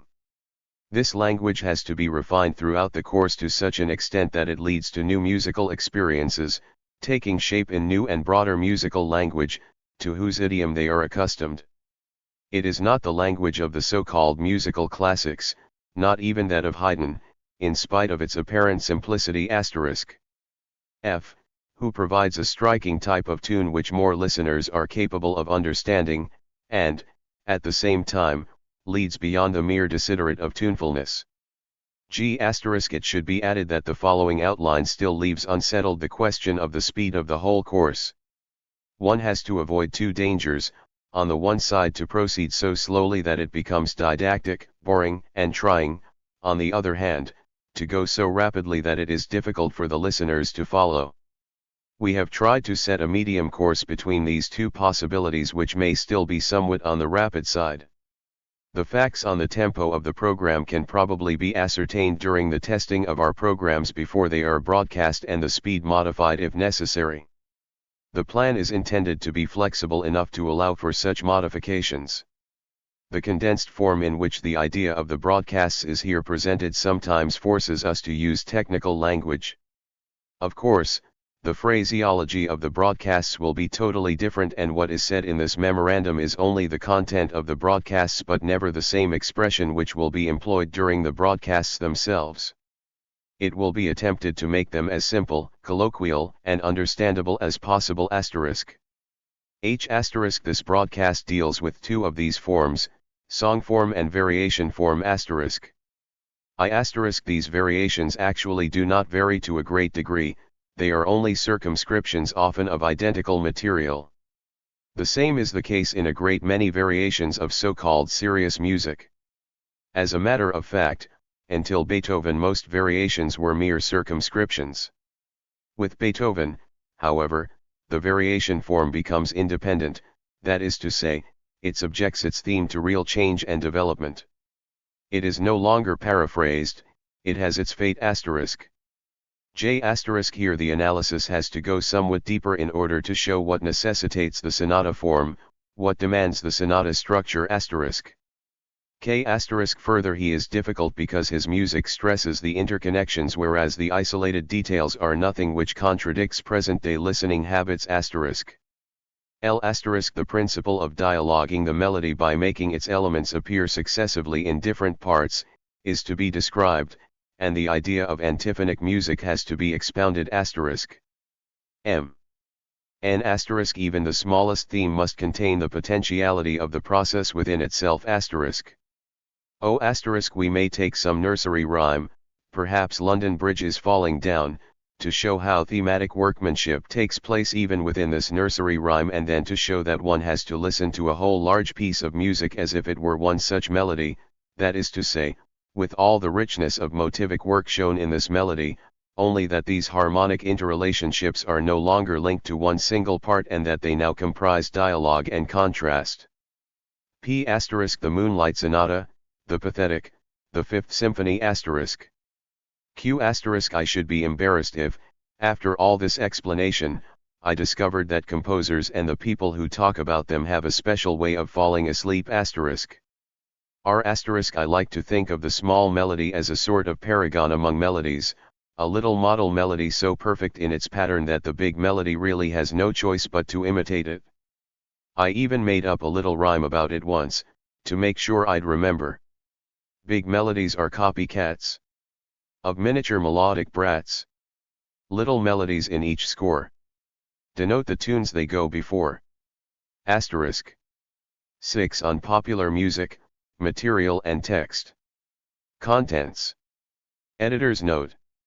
Draft material, listening habits, an analysis of likes and dislikes in light popular music. Unpopular music. I. The musical material. 2. Presentation of the material. 3. Theory about the listener. Editor's note. The text on popular music appears in this volume in the version prepared by Adorno for publication in the journal Studies in Philosophy and Social Science, 9, pages 17 to 48. However, the editor has reached the difficult decision to include not only this text, but also material from a much longer draft that formed the basis of the essay's final version, Listening Habits, an analysis of likes and dislikes in light popular music. There were 2 reasons for this decision. Firstly, Adorno had evidently submitted Listening Habits to the American Journal of Sociology for publication, but the text was sent back to him. It is therefore clear that, at least at one point, Adorno considered the text final and complete. The second and more important reason for publishing it here, however, is that this longer text contains many important passages missing from Unpopular Music.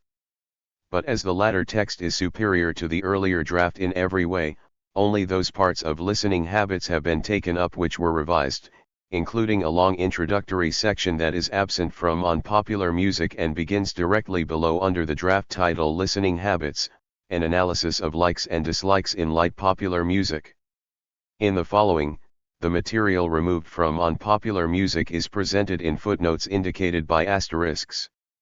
This additional material should in no sense be considered a correction of the later study, but was included here solely as an addendum. Listening Habits, an analysis of likes and dislikes in light popular music. Introduction. To express a like or dislike is presumed to be an inalienable prerogative of individuals in a free, liberal society. The exercise of will which it implies is part of democracy as it applies to that kind of society where each man counts as one. An investigation into a sphere of human activity where likes and dislikes are not only expressible and expressed, but even hailed as the ruling forces of the enterprise towards which they are directed, is bound up with the implications of these terms for the status of individuality in our society.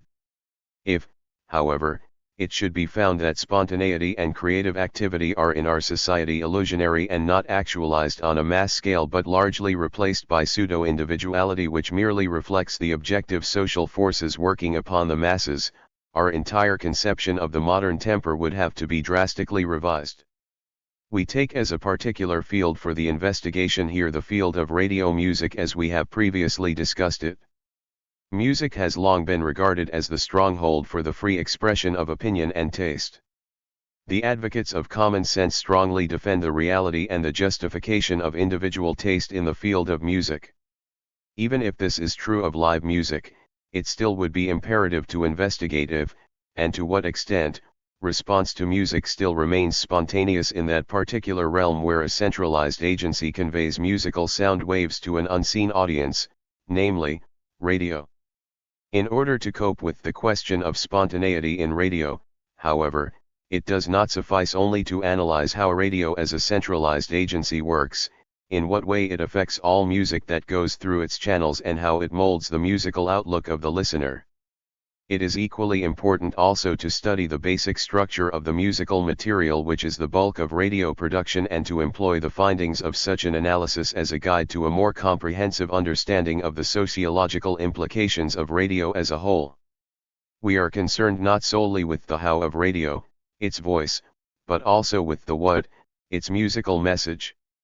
The question of popular likes and dislikes may also be approached in terms of what we have called administrative research. Point 1. The market analyst wants to know if consumers prefer one type of fabric to another, if they like a soft fabric and dislike a rough one.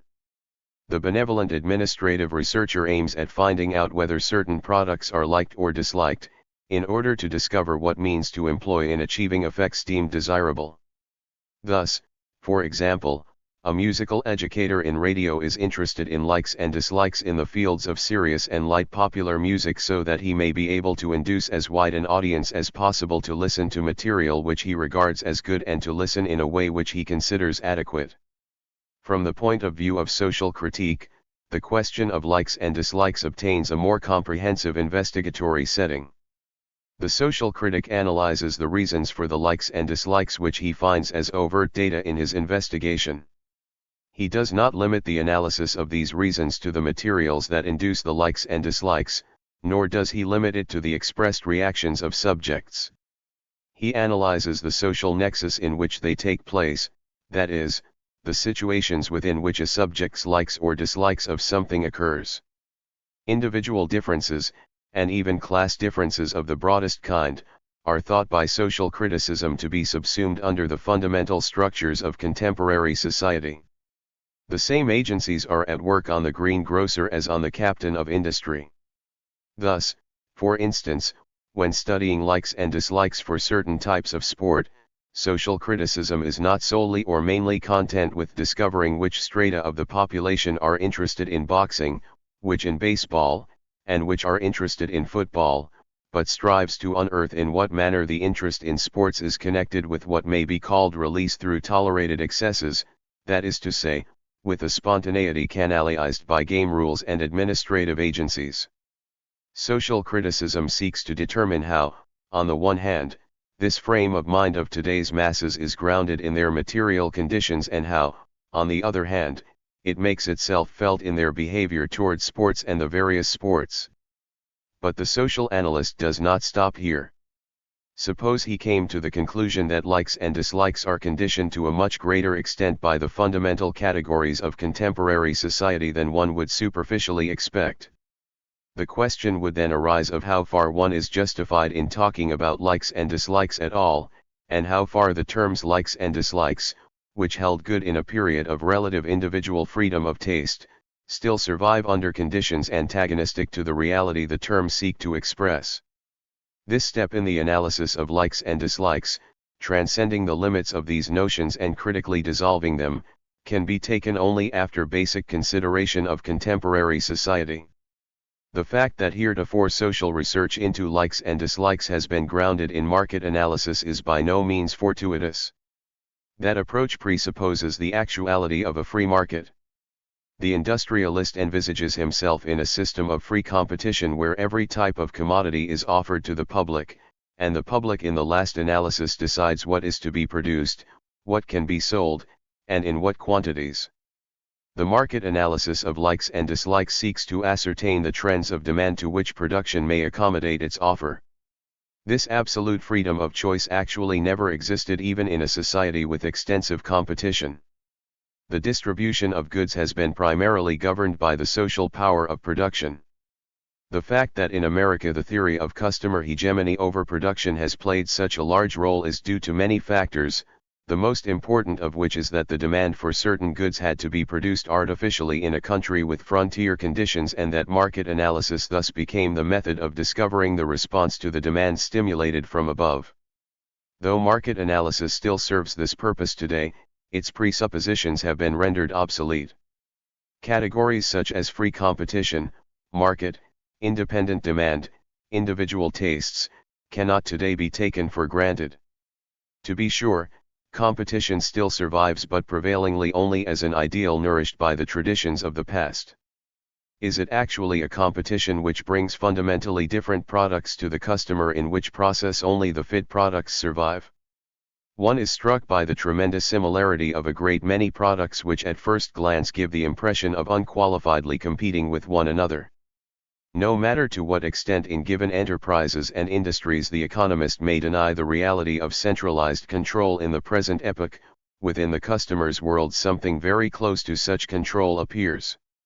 The mode of technical mass production with its necessary complement, standardization, achieves a virtual shrinking of competition among individual products, even though organizationally and financially big business in certain spheres still behaves as a system of competing enterprises. At the same time, the market, where the customer may choose freely among different products offered to him, more and more recedes into the background. The sphere of circulation, that is, the sphere of commerce, shrinks, as compared with the sphere of production.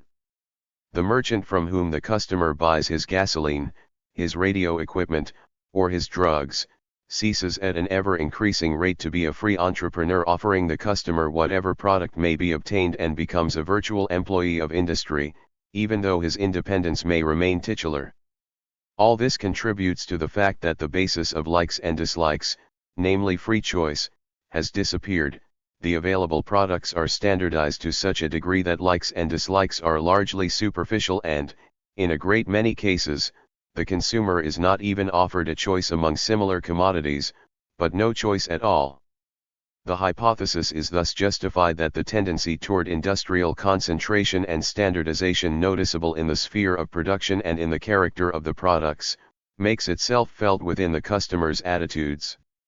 If there are no longer fundamental differences between products which one may like and dislike, it is only to be expected that likes and dislikes themselves will disappear in real behavior, and that likes are largely replaced by adjustment to the inescapable.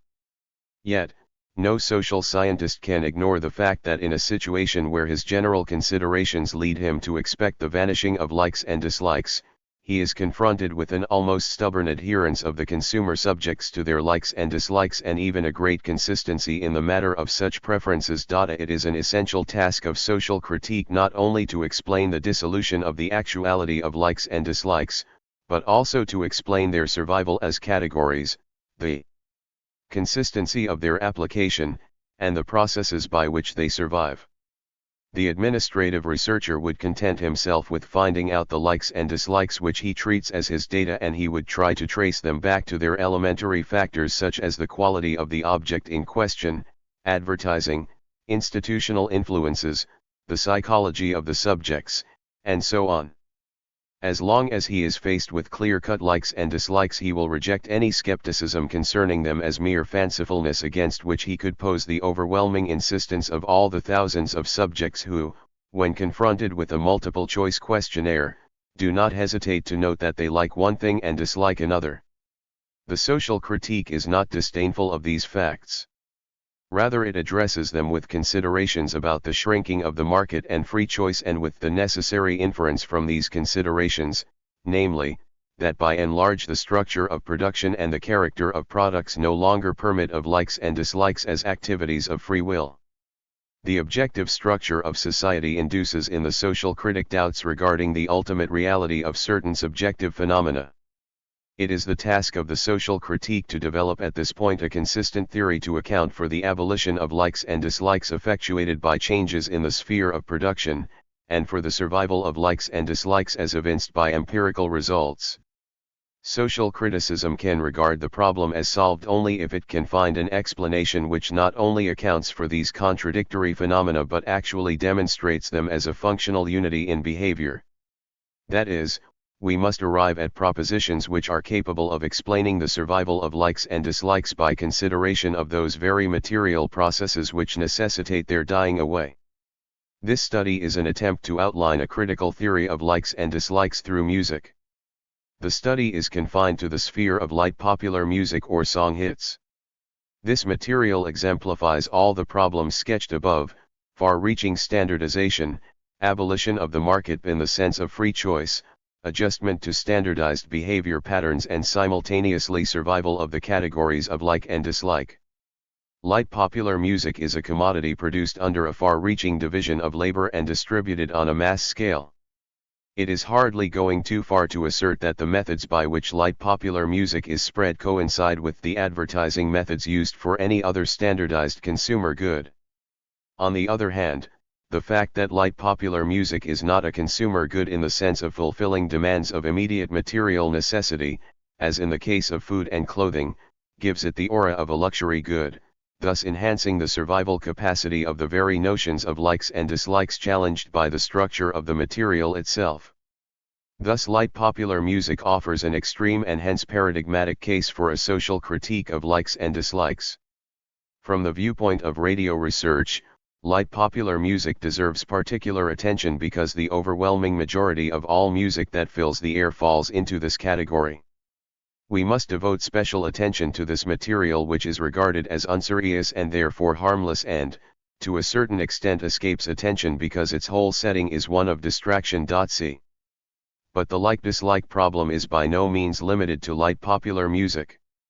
The problem applies as well to other fields of radio research, for instance, to studies on radio's influence upon politics, where situations arise in which people profess to like a particular political feature without any actual knowledge, merely on the basis of their general agreement with the New Deal, so that in such cases the question of the significance of their likes or dislikes also applies.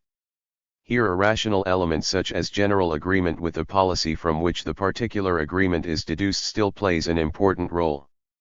The more profound irrational implications of the functional change in likes and dislikes become much more apparent in music, where such rational elements do not play any considerable part in average receptivity.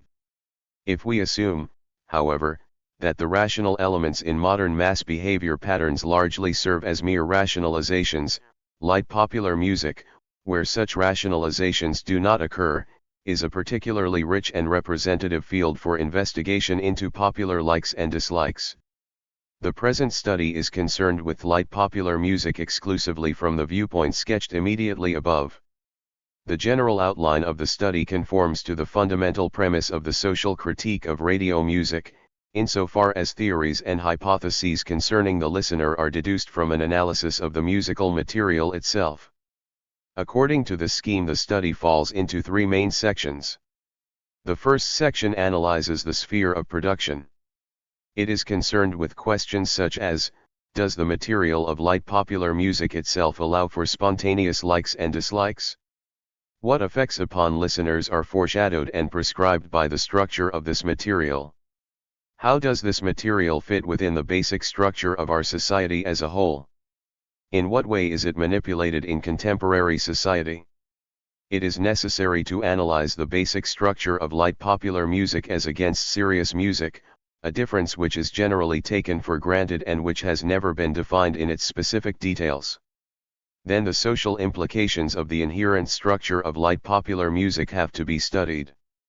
The second main part of the analysis is concerned with the manipulation of this material and with the way this manipulation prejudices likes and dislikes.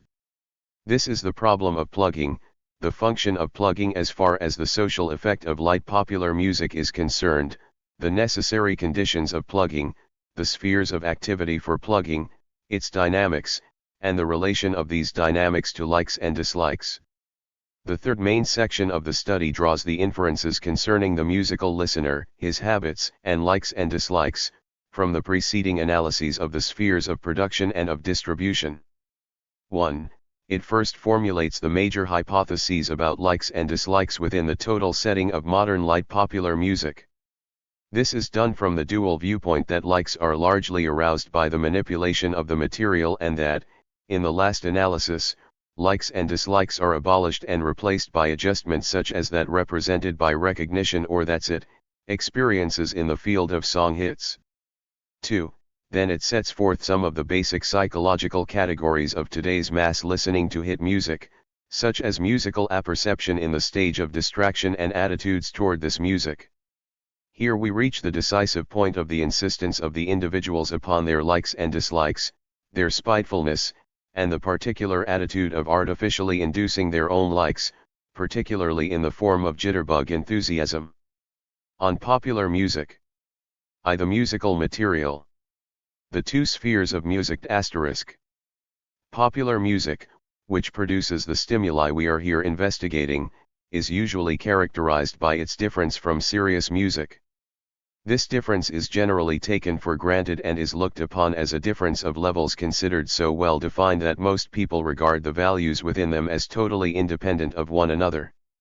We deem it necessary, however, first of all to translate these so-called levels into more precise terms, musical as well as social, which not only delimit them unequivocally but throw light upon the whole setting of the two musical spheres as well. One possible method of achieving this clarification would be an historical analysis of the division as it occurred in music production and of the roots of the two main spheres. Since, however, the present study is concerned with the actual function of popular music in its present status, it is more advisable to follow the line of characterization of the phenomenon itself as it is given today than to trace it back to its origins. This is the more justified as the division into the two spheres of music took place in Europe long before American popular music arose. American music from its inception accepted the division as something pre-given and therefore the historical background of the division applies to it only indirectly.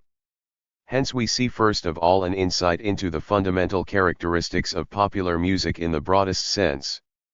A clear judgment concerning the relation of serious music to popular music can be arrived at only by strict attention to the fundamental characteristics of popular music, standardization. The whole structure of popular music is standardized, even where the attempt is made to circumvent standardization.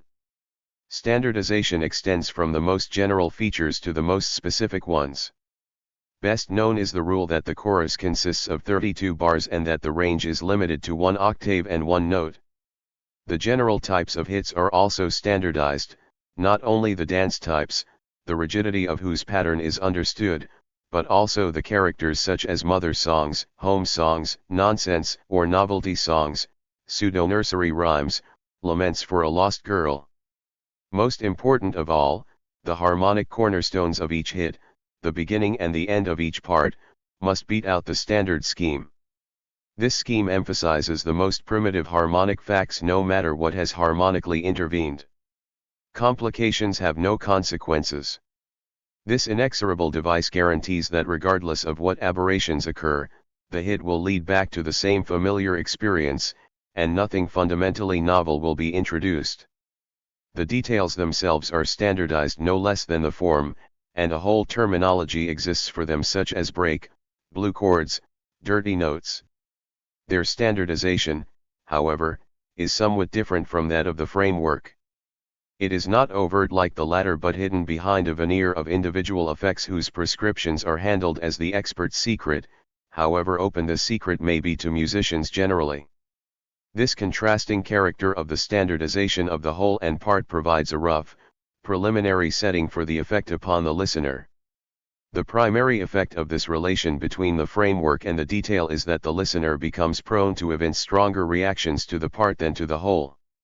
His grasp of the whole does not lie in the living experience of this one concrete piece of music he has followed. The whole is pre-given and pre-accepted, even before the actual experience of the music starts, therefore, it is not likely to influence, to any great extent, the reaction to the details, except to give them varying degrees of emphasis. Details which occupy musically strategic positions in the framework, the beginning of the chorus or its reentrance after the bridge, have a better chance for recognition and favorable reception than details not so situated, for instance, middle bars of the bridge. But this situational nexus never interferes with the scheme itself. To this limited situational extent the detail depends upon the whole. But no stress is ever placed upon the whole as a musical event, nor does the structure of the whole ever depend upon the details. Serious music, for comparative purposes, may be thus characterized. Every detail derives its musical sense from the concrete totality of the piece which, in turn, consists of the living relationship of the details and never of a mere enforcement of a musical scheme. For example, in the introduction of the first movement of Beethoven's Seventh Symphony, the second theme gets its true meaning only from the context. Only through the whole does it acquire particular lyrical and expressive quality, that is, a whole built up of its very contrast with the cantus firmus-like character of the first theme. Taken in isolation, the second theme would be disrobed to insignificance. Another example may be found in the beginning of the recapitulation over the pedal point of the first movement of Beethoven's Appassionata. By following the preceding outburst it achieves the utmost dramatic momentum. By omitting the exposition and development and starting with this repetition, all is lost. Nothing corresponding to this can happen in popular music. It would not affect the musical sense if any detail were taken out of the context. The listener can supply the framework automatically, since it is a mere musical automatism itself. The beginning of the chorus is replaceable by the beginning of innumerable other choruses. The interrelationship among the elements or the relationship of the elements to the whole would be unaffected. In Beethoven, position is important only in a living relation between a concrete totality and its concrete parts. In popular music, position is absolute. Every detail is substitutable, it serves its function only as a cog in the machine. The mere establishment of this difference is not yet sufficient. It is possible to object that the far-reaching standard schemes and types of popular music are bound up with dance, and therefore are also applicable to dance derivatives in serious music, for example, the minuetto and scherzo of the classical Viennese school. It may be maintained either that this part of serious music is also to be comprehended in terms of detail rather than of whole, or that if the whole still is perceivable in the dance types in serious music despite recurrence of the types, there is no reason why it should not be perceivable in modern popular music. The following consideration provides an answer to both objections by showing the radical differences even where serious music employs dance types. According to current formalistic views, the scherzo of Beethoven's Fifth Symphony can be regarded as a highly stylized minuetto. What Beethoven takes from the traditional minuetto scheme in this scherzo is the idea of outspoken contrast between a minor minuetto, a major trio, and repetition of the minor minuetto, and also certain other characteristics such as the emphatic 3/4 rhythm often accentuated on the first fourth and, by and large, dance-like symmetry in the sequence of bars and periods. But the specific form idea of this movement as a concrete totality transvaluates the devices borrowed from the minuetto scheme. The whole movement is conceived as an introduction to the finale in order to create tremendous tension, not only by its threatening, foreboding expression but even more by the very way in which its formal development is handled. The classical minuetto scheme required first the appearance of the main theme, then the introduction of the second part which may lead to more distant tonal regions, formalistically similar, to be sure, to the bridge of today's popular music, and finally the recurrence of the original part. All this occurs in Beethoven. He takes up the idea of thematic dualism within the scherzo part. But he forces what was, in the conventional minuetto, a mute and meaningless game rule to speak with meaning.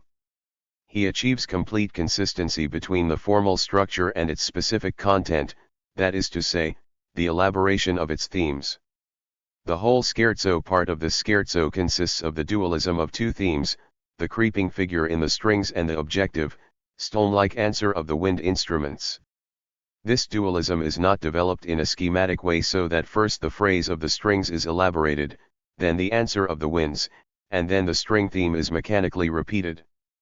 After the first occurrence of the second theme in the horns, the two essential elements are alternately interconnected in the manner of a dialogue, and the end of the scherzo part is actually marked, not by the first, but by the second theme which has overwhelmed the first musical phrase. Furthermore, the repetition of the scherzo after the trio is scored so differently that it sounds like a mere shadow of the scherzo and assumes that haunting character which vanishes only with the affirmative entry of the finale theme. The whole device has been made dynamic. Not only the themes, but the musical form itself have been subjected to tension, the same tension which is already manifest within the twofold structure of the first theme that consists, as it were, of question and reply, and then even more manifest within the context between the two main themes. The whole scheme has become subject to the inherent demands of this particular movement. To sum up the difference, in Beethoven and in good serious music in general, we are not concerned here with bad serious music which may be as rigid and mechanical as popular music. The detail virtually contains the whole and leads to the exposition of the whole, while, at the same time, it is produced out of the conception of the whole. In popular music the relationship is fortuitous. The detail has no bearing on the whole, which appears as an extraneous framework. Thus, the whole is never altered by the individual event and therefore remains, as it were, aloof, imperturbable, and unnoticed throughout the piece. At the same time, the detail is mutilated by a device which it can never influence and alter, so that the detail remains inconsequential. A musical detail which is not permitted to develop becomes a caricature of its own potentialities. Standardization. The previous discussion shows that the difference between popular and serious music can be grasped in more precise terms than those referring to musical levels such as lowbrow and highbrow, simple and complex, naive and sophisticated. For example, the difference between the spheres cannot be adequately expressed in terms of complexity and simplicity. All works of the earlier Viennese classicism are, without exception, rhythmically simpler than stock arrangements of jazz. Melodically, the wide intervals of a good many hits such as Deep Purple or Sunrise Serenade are more difficult to follow per se than most melodies of, for example, Haydn, which consist mainly of circumscriptions of tonic triads, and second steps. Harmonically, the supply of chords of the so-called classics is invariably more limited than that of any current Tin Pan Alley composer who draws from Debussy, Ravel, and even later sources. Standardization and non-standardization are the key contrasting terms for the difference.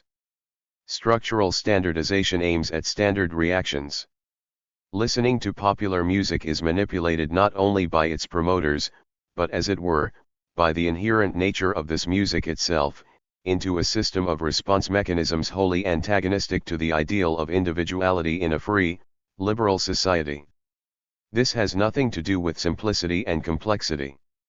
In serious music, each musical element, even the simplest one, is itself, and the more highly organized the work is, the less possibility there is of substitution among the details. In hit music, however, the structure underlying the piece is abstract, existing independently of the specific course of the music. This is basic to the illusion that certain complex harmonies are more easily understandable in popular music than the same harmonies in serious music. For the complicated in popular music never functions as itself but only as the disguise or embellishment behind which the scheme can always be perceived. In jazz the amateur listener is capable of replacing complicated rhythmical or harmonic formulas by the schematic ones which they represent and which they still suggest, however adventurous they appear. The ear deals with the difficulties of hit music by achieving slight substitutions derived from the knowledge of the patterns. The listener, when faced with the complicated, actually hears only the simple which it represents and perceives the complicated only as a parodistic distortion of the simple. No such mechanical substitution by stereotyped patterns is possible in serious music. Here even the simplest event necessitates an effort to grasp it immediately instead of summarizing it vaguely according to institutionalized prescriptions capable of producing only institutionalized effects. Otherwise the music is not understood. Popular music, however, is composed in such a way that the process of translation of the unique into the norm is already planned and, to a certain extent, achieved within the composition itself. The composition hears for the listener. This is how popular music divests the listener of his spontaneity and promotes conditioned reflexes. Not only does it not require his effort to follow its concrete stream, it actually gives him models under which anything concrete still remaining may be subsumed. The schematic build-up dictates the way in which he must listen while, at the same time, it makes any effort in listening unnecessary. Popular music is predigested in a way strongly resembling the fad of digests of printed material. It is this structure of contemporary popular music which, in the last analysis, accounts for those changes of listening habits which we shall later discuss. So far, standardization of popular music has been considered in structural terms, that is, as an inherent quality without explicit reference to the process of production or to the underlying causes for standardization. Though all industrial mass production necessarily eventuates in standardization, the production of popular music can be called industrial only in its promotion and distribution, whereas the act of producing a song hit still remains in a handicraft stage. The production of popular music is highly centralized in its economic organization, but still individualistic in its social mode of production.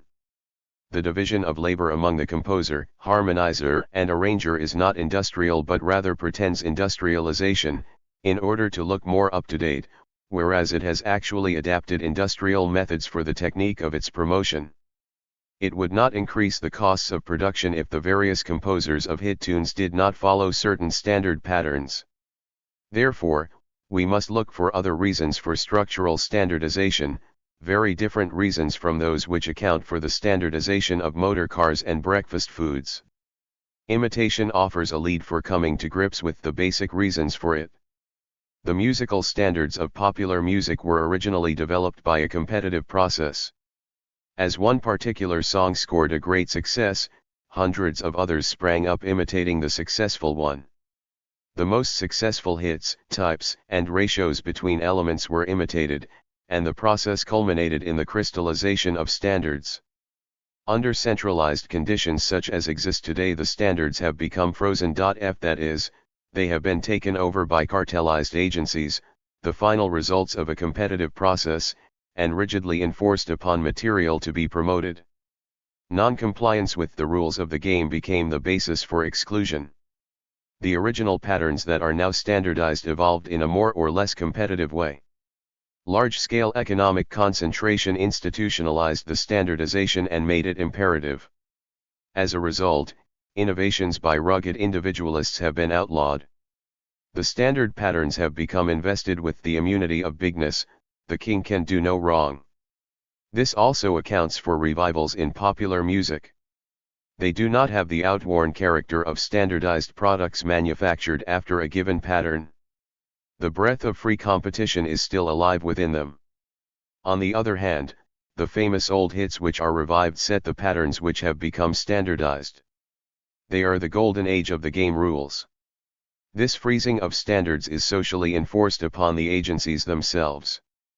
Popular music must simultaneously meet two demands. One is for stimuli that provoke the listener's attention. The other is for the material to fall within the category of what the musically untrained listener would call natural music, that is, the sum total of all the conventions and material formulas in music to which he is accustomed and which he regards as the inherent, simple language of music itself, no matter how late the development might be which produced this natural language. This natural language for the American listener stems from his earliest musical experiences, the nursery rhymes, the hymns he sings in Sunday school, the little tunes he whistles on his way home from school. All these are vastly more important in the formation of musical language than his ability to distinguish the beginning of Brahms' Third Symphony from that of his Second. Official musical culture is, to a large extent, a mere superstructure of this underlying musical language, namely the major and minor tonality and all the tonal relationships it implies. But these tonal relationships of the primitive musical language set barriers to whatever does not conform to them. Extravagances are tolerated only insofar as they can be recast into the so-called natural language. In terms of consumer demand, the standardization of popular music is only the expression of this dual desideratum imposed upon it by the musical frame of mind of the public, that it be stimulatory by deviating in some way from the established natural, and that it maintain the supremacy of the natural against such deviations. The attitude of the audience toward the natural language is reinforced by standardized production, which institutionalizes desiderata which originally might have come from the public. Pseudo-individualization. The paradox in the dual desideratum, stimulatory and natural, accounts for the dual character of standardization itself. Stylization of the ever-identical framework is only one aspect of standardization. Concentration and control in our culture hide themselves in their very manifestation. Unhidden they would provoke resistance. Therefore the illusion and, to a certain extent, even the reality of individual achievement must be maintained. The maintenance of it is grounded in material reality itself, for while administrative control over life processes is concentrated, ownership is still diffuse. In the sphere of luxury production, to which popular music belongs and in which no necessities of life are immediately involved, while, at the same time, the residues of individualism are most alive there in the form of ideological categories such as taste and free choice, it is imperative to hide standardization. The backwardness of musical mass production, the fact that it is still on a handicraft level and not literally an industrial one, conforms perfectly to that necessity which is essential from the viewpoint of cultural big business. If the individual handicraft elements of popular music were abolished altogether, a synthetic means of hiding standardization would have to be evolved. Its elements are even now in existence. The necessary correlate of musical standardization is pseudo-individualization. By pseudo-individualization we mean endowing cultural mass production with the halo of free choice or open market on the basis of standardization itself. Standardization of song hits keeps the customers in line by doing their listening for them, as it were. Pseudo-individualization, for its part, keeps them in line by making them forget that what they listen to is already listened to for them, or predigested. The most drastic example of standardization of presumably individualized features is to be found in so-called improvisations.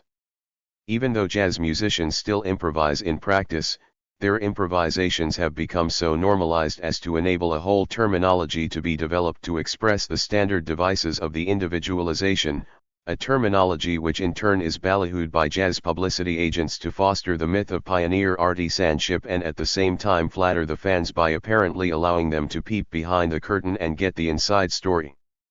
This pseudo-individualization is prescribed by the standardization of the framework.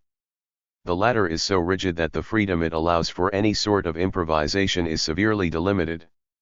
Improvisations, passages where spontaneous action of individuals is permitted, are confined within the walls of the harmonic and metric scheme. In a great many cases, such as the break of pre-swing jazz, the musical function of the improvised details is determined completely by the scheme. The break can be nothing other than a disguised cadence. Hence, very few possibilities for actual improvisation remain, due to the necessity of merely melodically circumscribing the same underlying harmonic functions. Since these possibilities were very quickly exhausted, stereotyping of improvisatory details speedily occurred. Thus, standardization of the norm enhances in a purely technical way standardization of its own deviation, pseudo-individualization. This subservience of improvisation to standardization explains two main socio-psychological qualities of popular music. One is the fact that the detail remains openly connected with the underlying scheme so that the listener always feels on safe ground. The choice in individual alterations is so small that the perpetual recurrence of the same variations is a reassuring signpost of the identical behind them. The other is the function of substitution. The improvisatory features forbid their being grasped as musical events in themselves. They can be received only as embellishments. It is a well-known fact that in daring jazz arrangements worried notes, dirty tones, in other words, false notes, play a conspicuous role. They are apperceived as exciting stimuli only because they are corrected by the ear to the right note. This, however, is only an extreme instance of what happens less conspicuously in all individualization in popular music. Any harmonic boldness, any chord which does not fall strictly within the simplest harmonic scheme demands being apperceived as false, that is, as a stimulus which carries with it that unambiguous prescription to substitute for it the right detail, or rather the naked scheme.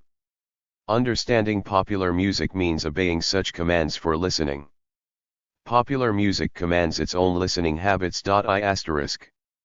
Popular music becomes a multiple-choice questionnaire. There are two main types and their derivatives from which to choose. The listener is encouraged by the inexorable presence of these types psychologically to cross out what he dislikes and check what he likes. The limitation inherent in this choice and the clear-cut alternative it entails provoke like-dislike patterns of behavior. This mechanical dichotomy breaks down indifference. It is imperative to favor sweet or swing if one wishes to continue to listen to popular music. 2. Presentation of the material. Minimum requirements. The structure of the musical material requires a technique of its own by which it is enforced. This process may be roughly defined as plugging. The term plugging originally had the narrow meaning of ceaseless repetition of one particular hit in order to make it successful. We here use it in the broad sense, to signify a continuation of the inherent processes of composition and arrangement of the musical material. Plugging aims to break down the resistance to the musically ever equal or identical by, as it were, closing the avenues of escape from the ever equal. It leads the listener to become enraptured with the inescapable. And thus it leads to the institutionalization and standardization of listening habits themselves. Listeners become so accustomed to the recurrence of the same things that they react automatically. The standardization of the material requires a plugging mechanism from outside, since everything equals everything else to such an extent that the emphasis on presentation which is provided by plugging must substitute for the lack of genuine individuality in the material. The listener of normal musical intelligence who hears the Kundry motif of Parsifal for the first time is likely to recognize it when it is played again because it is unmistakable and not exchangeable for anything else. If the same listener were confronted with an average song hit, he would not be able to distinguish it from any other unless it were repeated so often that he would be forced to remember it. Repetition gives a psychological importance which it could otherwise never have. Thus plugging is the inevitable complement of standardization. Provided the material fulfills certain minimum requirements, any given song can be plugged and made a success, if there is adequate tie-up between publishing houses, name bands, radio, and moving pictures. Most important is the following requirement: to be plugged, a song hit must have at least one feature by which it can be distinguished from any other, and yet possess the complete conventionality and triviality of all others. The actual criterion by which the song is judged worthy of plugging is paradoxical. The publisher wants a piece of music that is fundamentally the same as all the other current hits and simultaneously fundamentally different from them. Only if it is the same does it have a chance of being sold automatically, without requiring any effort on the part of the customer, and of presenting itself as a musical institution. And only if it is different can it be distinguished from other songs, a requirement for being remembered and hence for being successful. Of course, this double desideratum cannot be fulfilled. In the case of actual published and plugged songs, one will generally find some sort of compromise, something which is by and large the same and bears just one isolated trademark which makes it appear to be original. The distinguishing feature must not necessarily be melodic but may consist of metrical irregularities, particular chords, or particular sound colors. Glamour. A further requirement of plugging is a certain richness and roundness of sound. This requirement evolves that feature in the whole plugging mechanism which is most overtly bound up with advertising as a business as well as with the commercialization of entertainment. It is also particularly representative of the interrelationship of standardization and pseudo-individualization. It is musical glamour, those innumerable passages in song arrangements which appear to communicate the now we present attitude. The musical flourishes which accompany MGM's roaring lion whenever he opens his majestic mouth are analogous to the non-leonine sounds of musical glamour heard over the air. Glamour-mindedness may optimistically be regarded as a mental construct of the success story in which the hard-working American settler triumphs over impassive nature, which is finally forced to yield up its riches. And however, in a world that is no longer a frontier world, the problem of glamour cannot be regarded as so easily soluble. Glamour is made into the eternal conqueror's song of the common man. He who is never permitted to conquer in life conquers in glamour. The triumph is actually the self-styled triumph of the businessman who announces that he will offer the same product at a lower price. The conditions for this function of glamour are entirely different from those of frontier life. They apply to the mechanization of labor and to the workaday life of the masses. Boredom has become so great that only the brightest colors have any chance of being lifted out of the general drabness. Yet, it is just those violent colors which bear witness to the omnipotence of mechanical, industrial production itself. Nothing could be more stereotyped than the pinkish-red neon lights which abound in front of shops, movie picture theaters and restaurants. By glamorizing, they attract attention. But the means by which they are used to overcome humdrum reality are more humdrum than the reality itself. That which aims to achieve glamour becomes a more uniform activity than what it seeks to glamorize. If it were really attractive in itself, it would have no more means of support than a really original popular composition. It would violate the law of the sameness of the putatively unsame. The term glamorous is applied to those faces, colors, sounds which, by the light they irradiate, differ from the rest. But all glamour girls look alike and the glamour effects of popular music are equivalent to each other. As far as the pioneer character of glamour is concerned, there is an overlapping and a change of function rather than an innocent survival of the past. To be sure, the world of glamour is a show, akin to shooting galleries, the glaring lights of the circus and deafening brass bands. As such, the function of glamour may have originally been associated with a sort of advertising which strove artificially to produce demands in the social setting not yet entirely permeated by the market. The post-competitive capitalism of the present day uses for its own purposes devices of a still immature economy.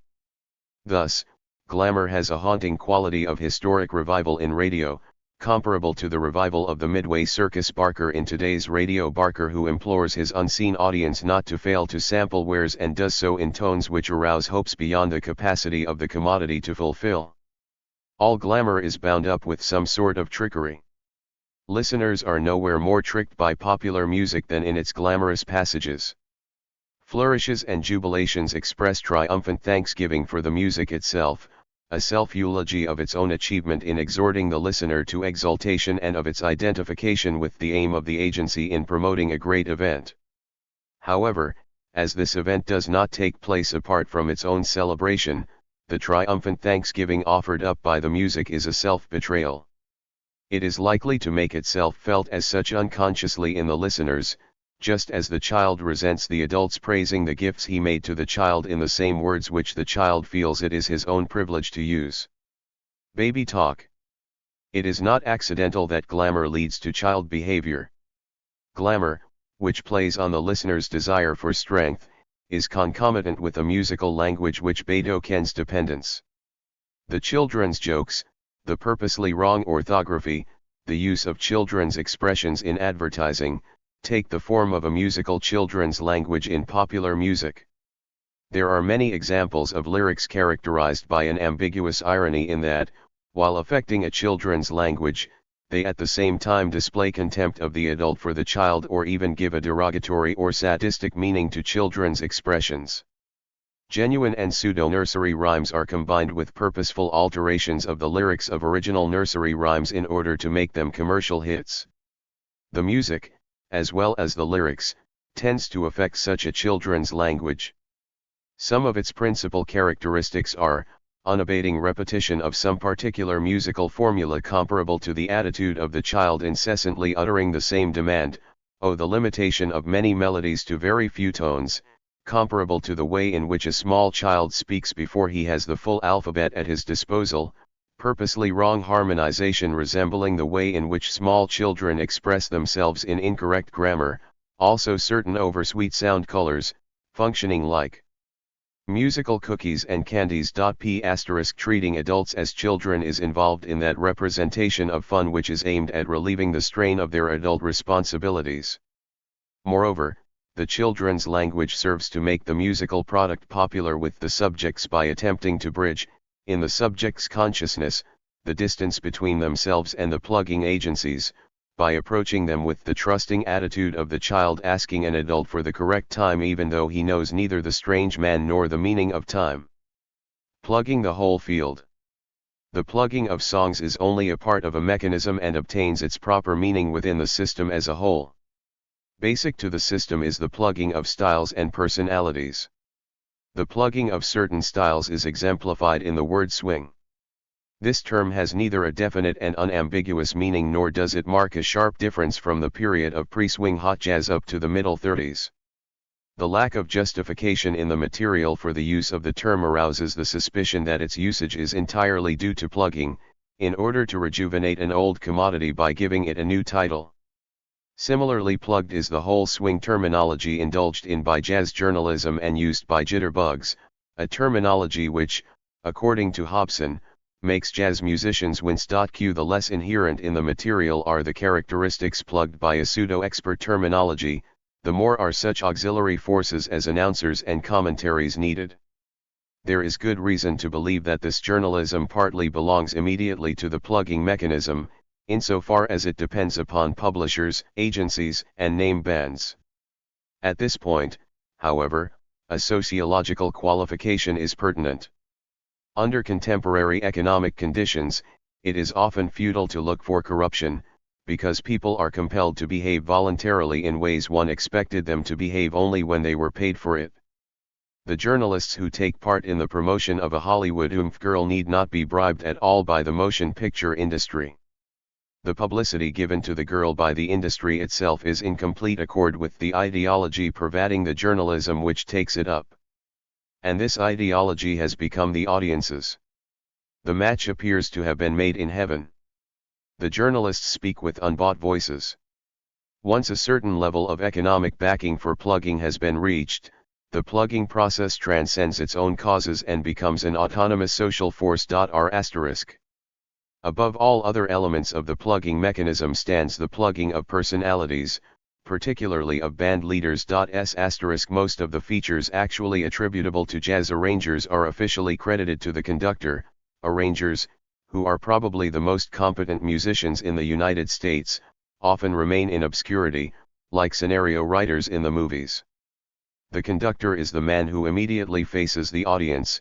He is close kin to the actor who impresses the public either by his joviality and genial manner or by dictatorial gestures.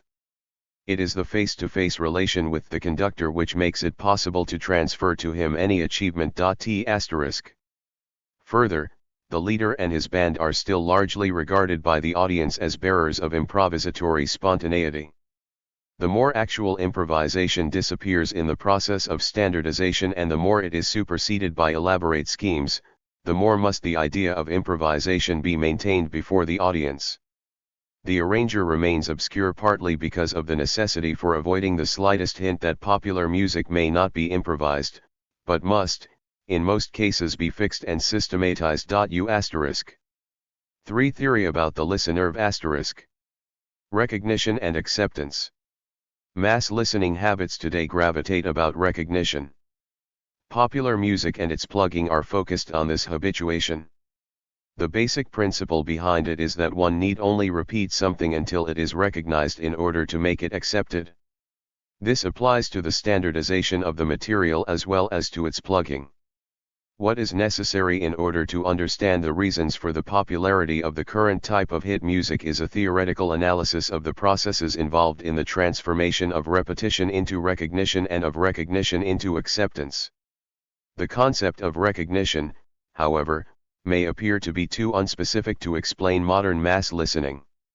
It can be argued that wherever musical understanding is concerned, the factor of recognition, being one of the basic functions of human knowing, must play an important role.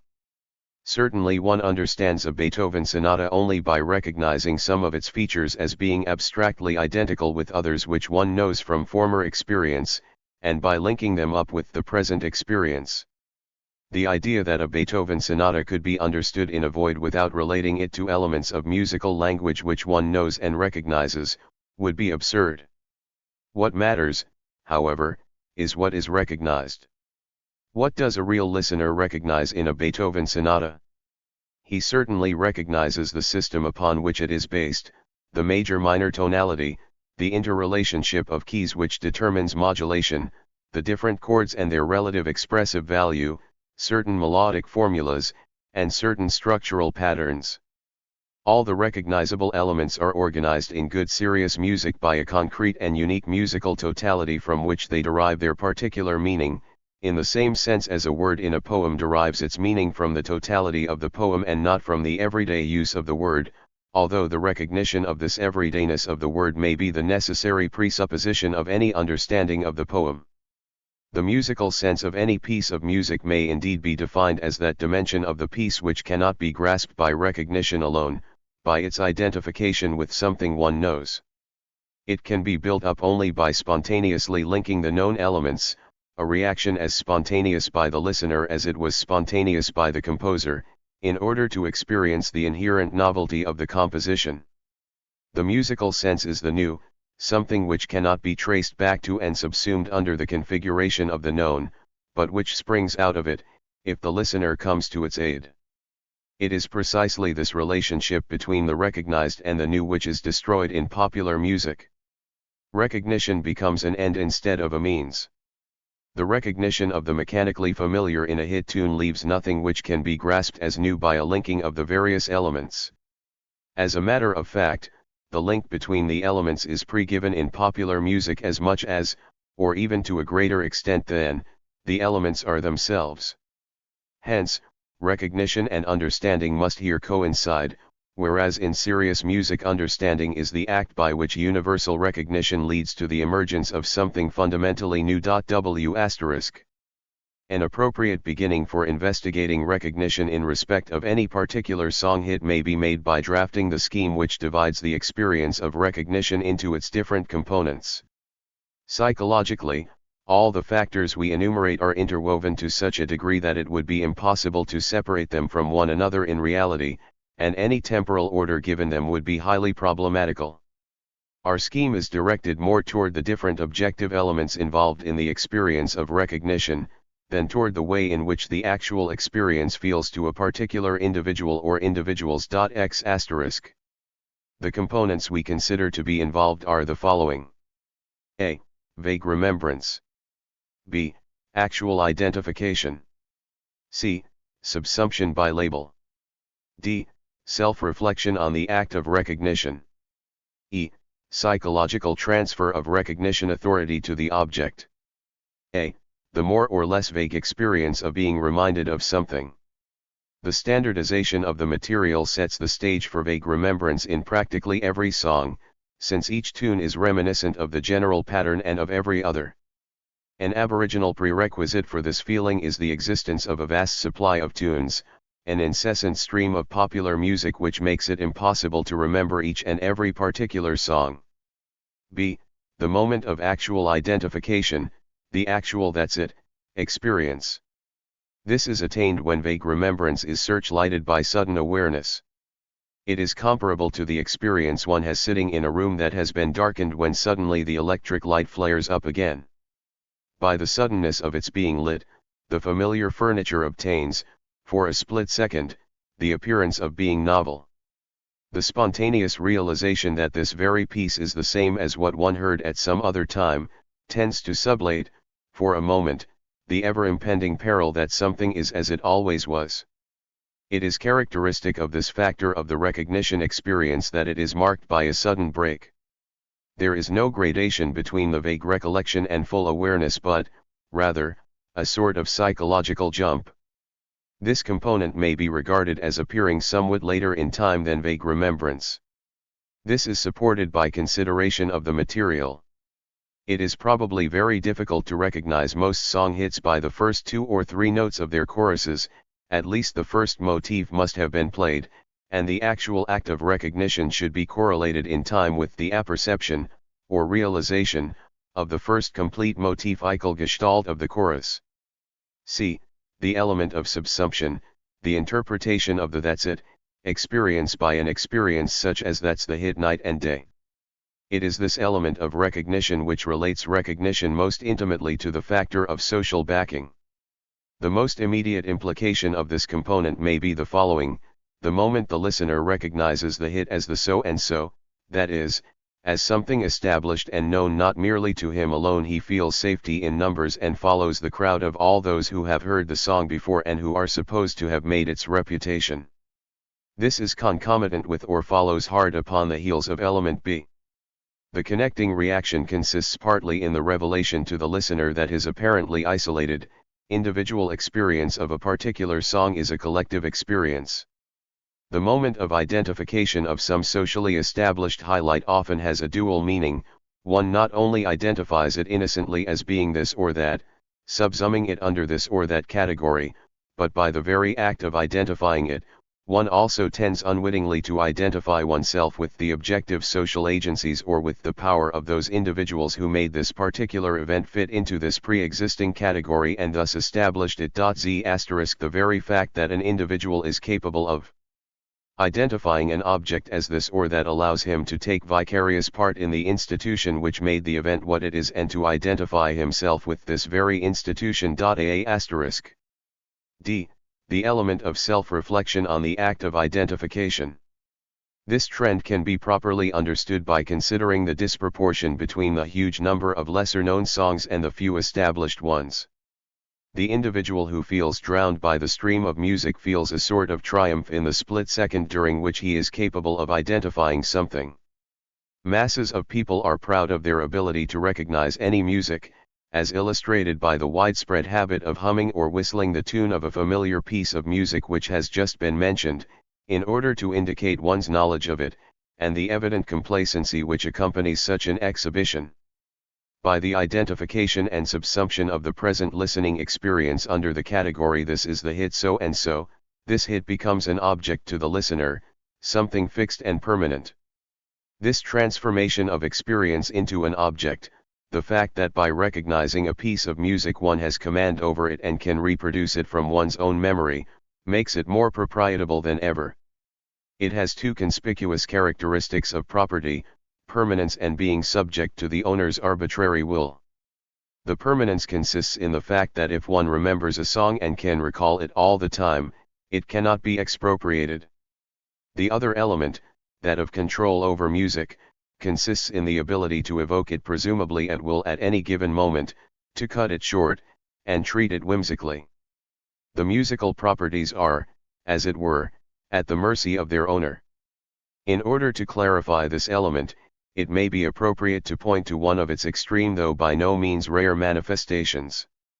Many people, when they whistle or hum tunes they know, add tiny upbeat notes which sound as though they whipped or teased the melody. Their pleasure in possessing the melody takes the form of being free to misuse it. Their behavior toward the melody is like that of children who pull a dog's tail. They even enjoy, to a certain extent, making the melody wince or moan. E. The element of psychological transfer. Damn it, night and day is a good one.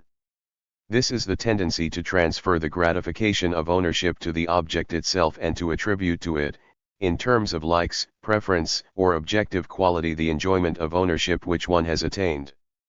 The process of transfer is enhanced by plugging. While actually evoking the psychic processes of recognition, identification, and ownership, plugging simultaneously promotes the object itself and invests it, in the listener's consciousness, with all those qualities which in reality are due only to the mechanism of identification. The listeners are executing the order to transfer to the music itself their self-congratulations on their ownership. It may be added that the recognized social value inherent in the song hit is involved in the transfer of the gratification of ownership to the object which thus becomes liked. The labeling process here comes to collectivize the ownership process. The listener feels flattered because he too owns what everyone owns. By owning an appreciated and marketed hit, one gets the illusion of value. This illusion of value in the listener is the basis for the evaluation of the musical material. At the moment of the recognition of the established hit, a pseudo-public utility comes under the hegemony of the private listener. The musical owner who feels I like this particular hit achieves a delusion of grandeur comparable to a child's daydream about owning the railroad. Like the riddles in an advertising contest, song hits pose only questions of recognition which anyone can answer. Yet listeners enjoy giving the answers because they thus become identified with the powers that be. It is obvious that these components do not appear in consciousness as they do in analysis.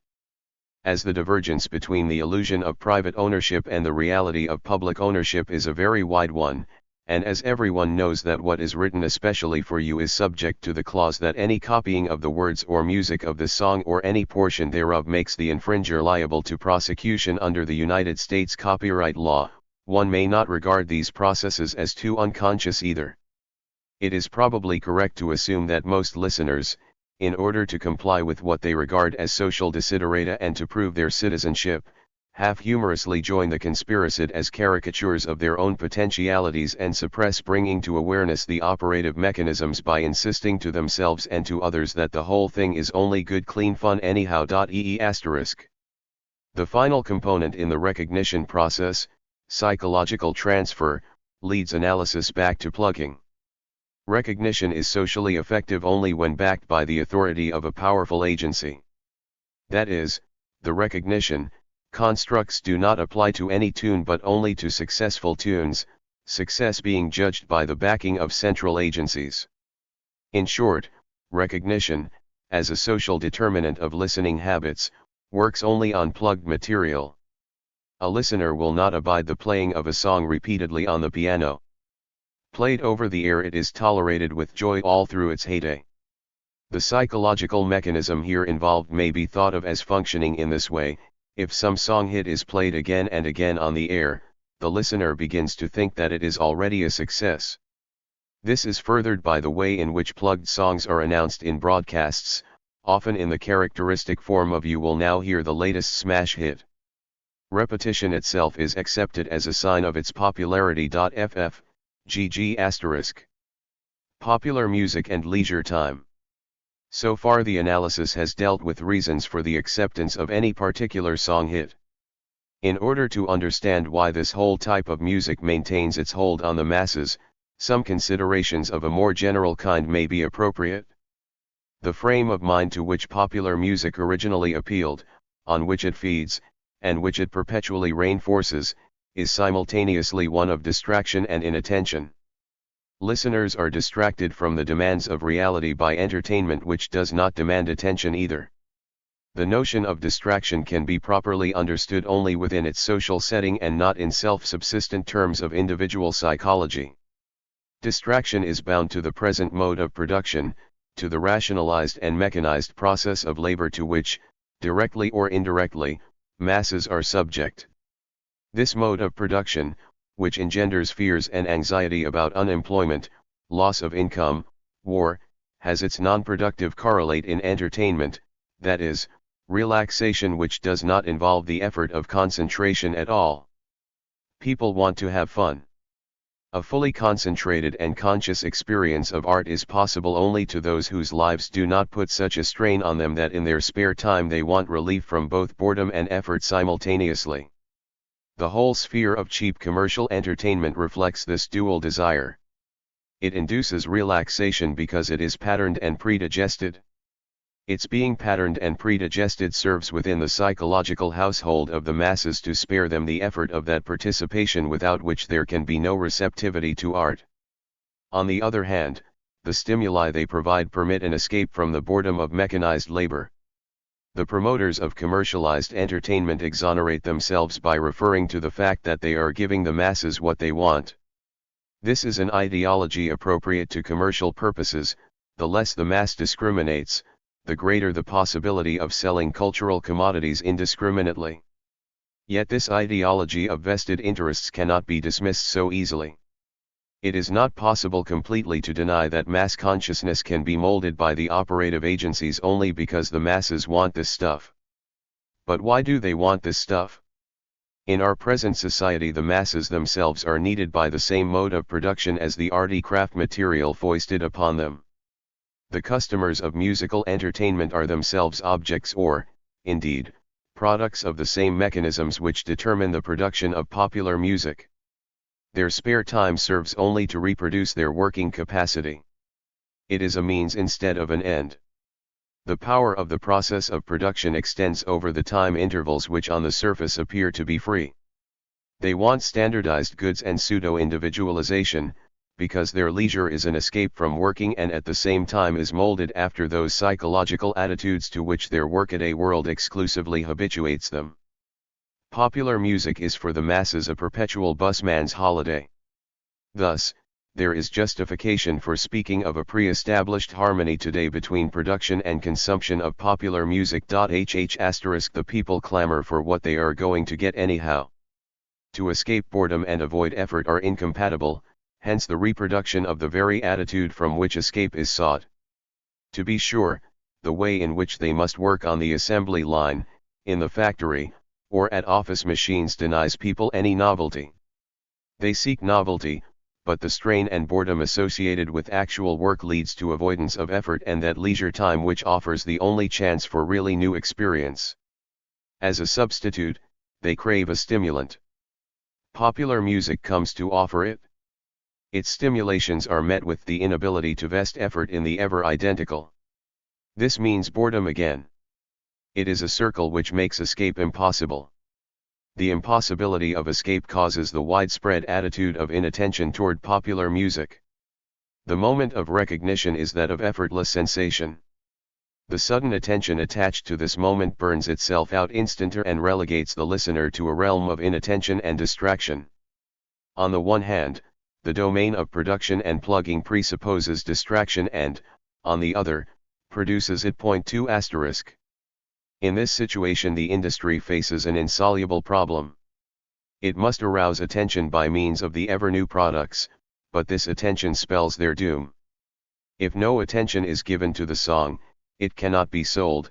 If attention is paid to it, there is always the possibility that people will no longer accept it, because they know it too well. This partly accounts for the constantly renewed effort to sweep the market with new products, to hound them to their graves, then to repeat the infanticidal maneuver again and again. Jj.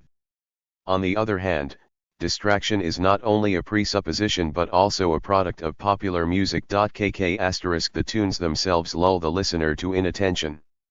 They tell him not to worry for he will not miss anything. The social cement.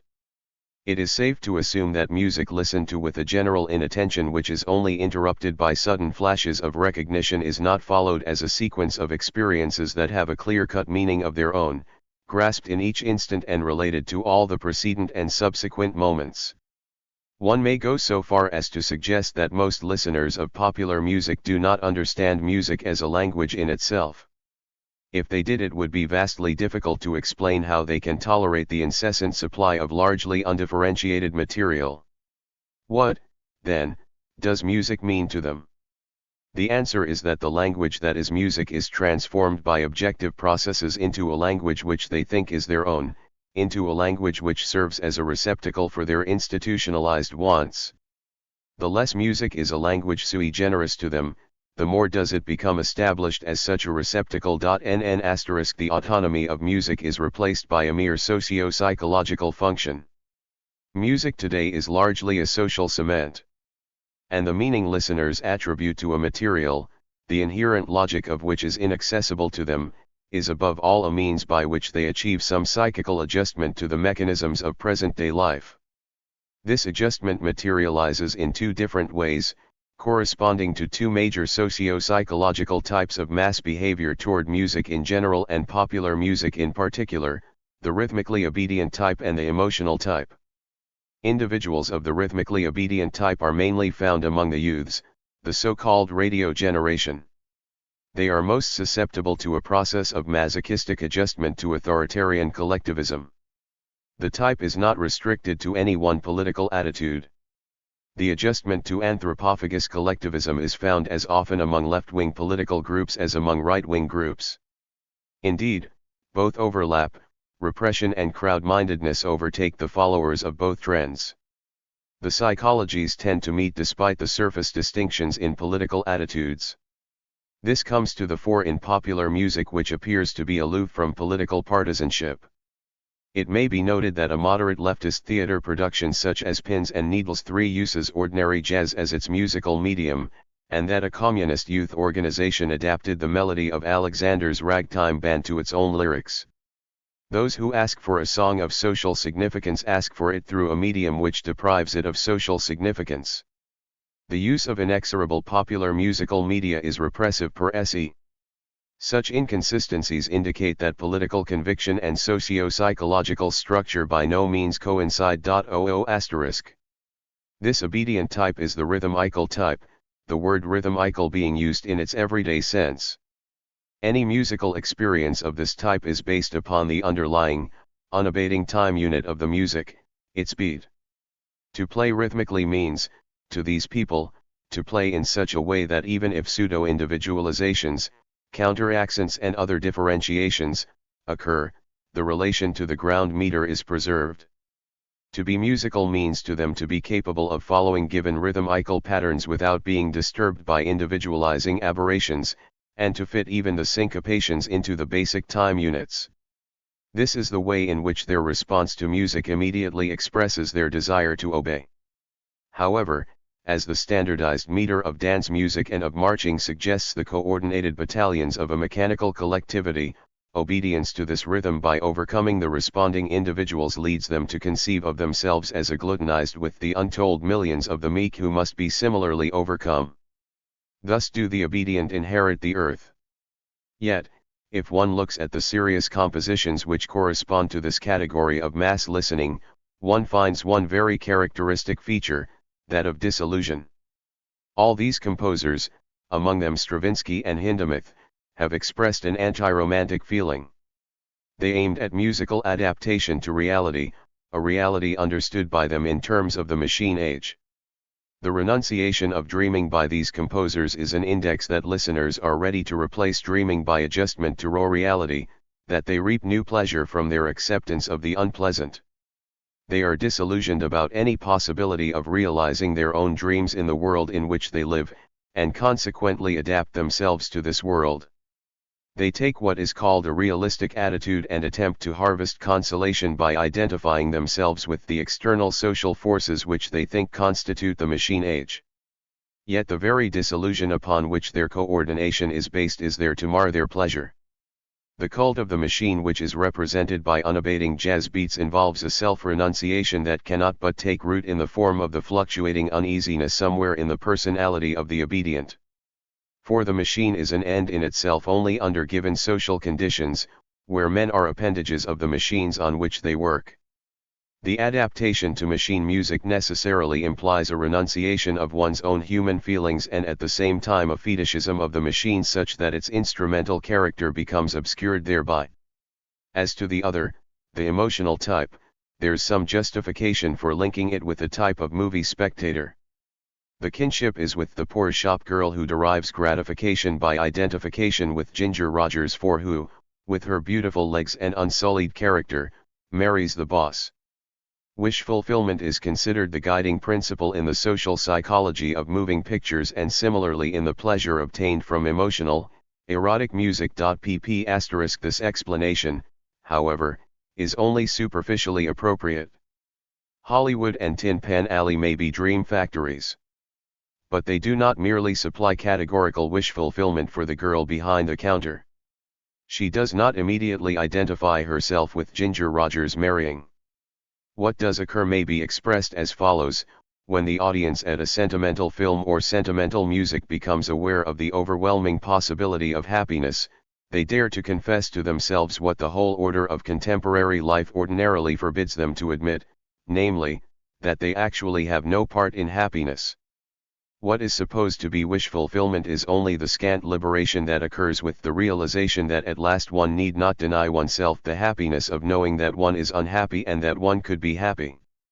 The experience of the shop girl is related to that of the old woman who weeps at the wedding services of others, blissfully becoming aware of the wretchedness of her own life. Not even the most gullible individuals believe that eventually everyone will win the sweepstakes. The actual function of sentimental music lies rather in the temporary release given to the awareness that one has missed fulfillment.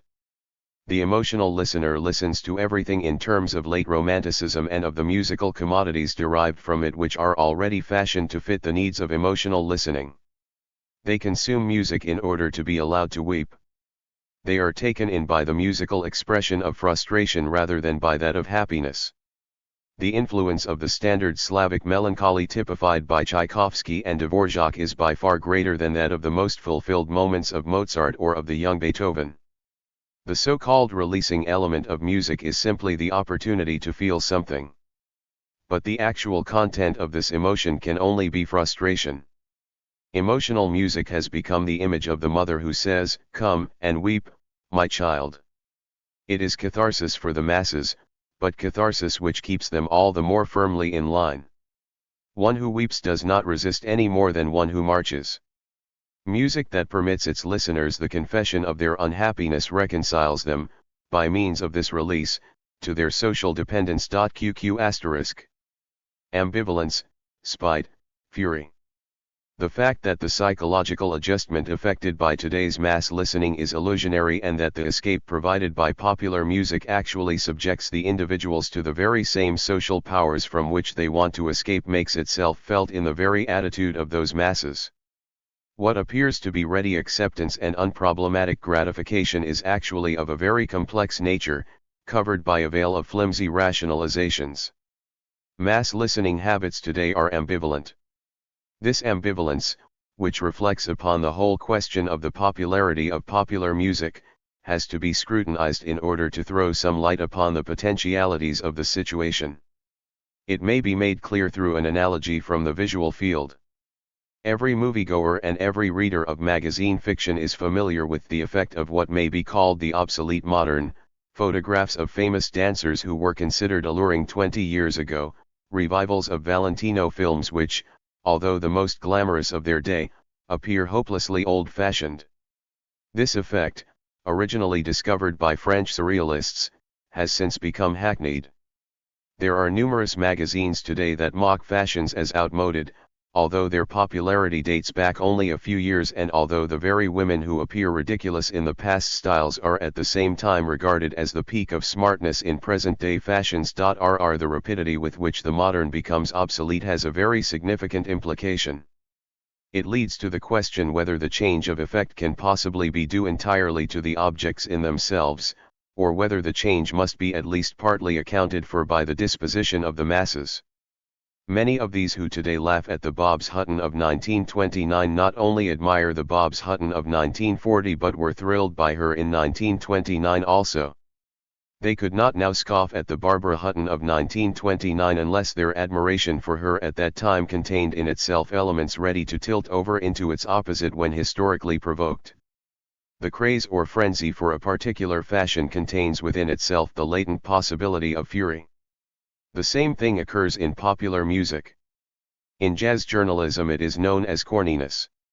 Any rhythmical formula which is outdated, no matter how hot it is in itself, is regarded as ridiculous and therefore either flatly rejected or enjoyed with the smug feeling that the fashions now familiar to the listener are superior. One could not possibly offer any musical criterion for certain musical formulas today considered taboo because they are corny, such as the 16th on the downbeat with the subsequent dotted eighth. They need not be less sophisticated than any of the so-called swing formulas. It is even likely that in the pioneer days of jazz the rhythmical improvisations were less schematic and more complex than they are today. Nevertheless, the effect of corniness exists and makes itself felt very definitely. An adequate explanation that can be offered even without going into questions that require psychoanalytical interpretation is the following: likes that have been enforced upon listeners provoke revenge the moment the pressure is relaxed.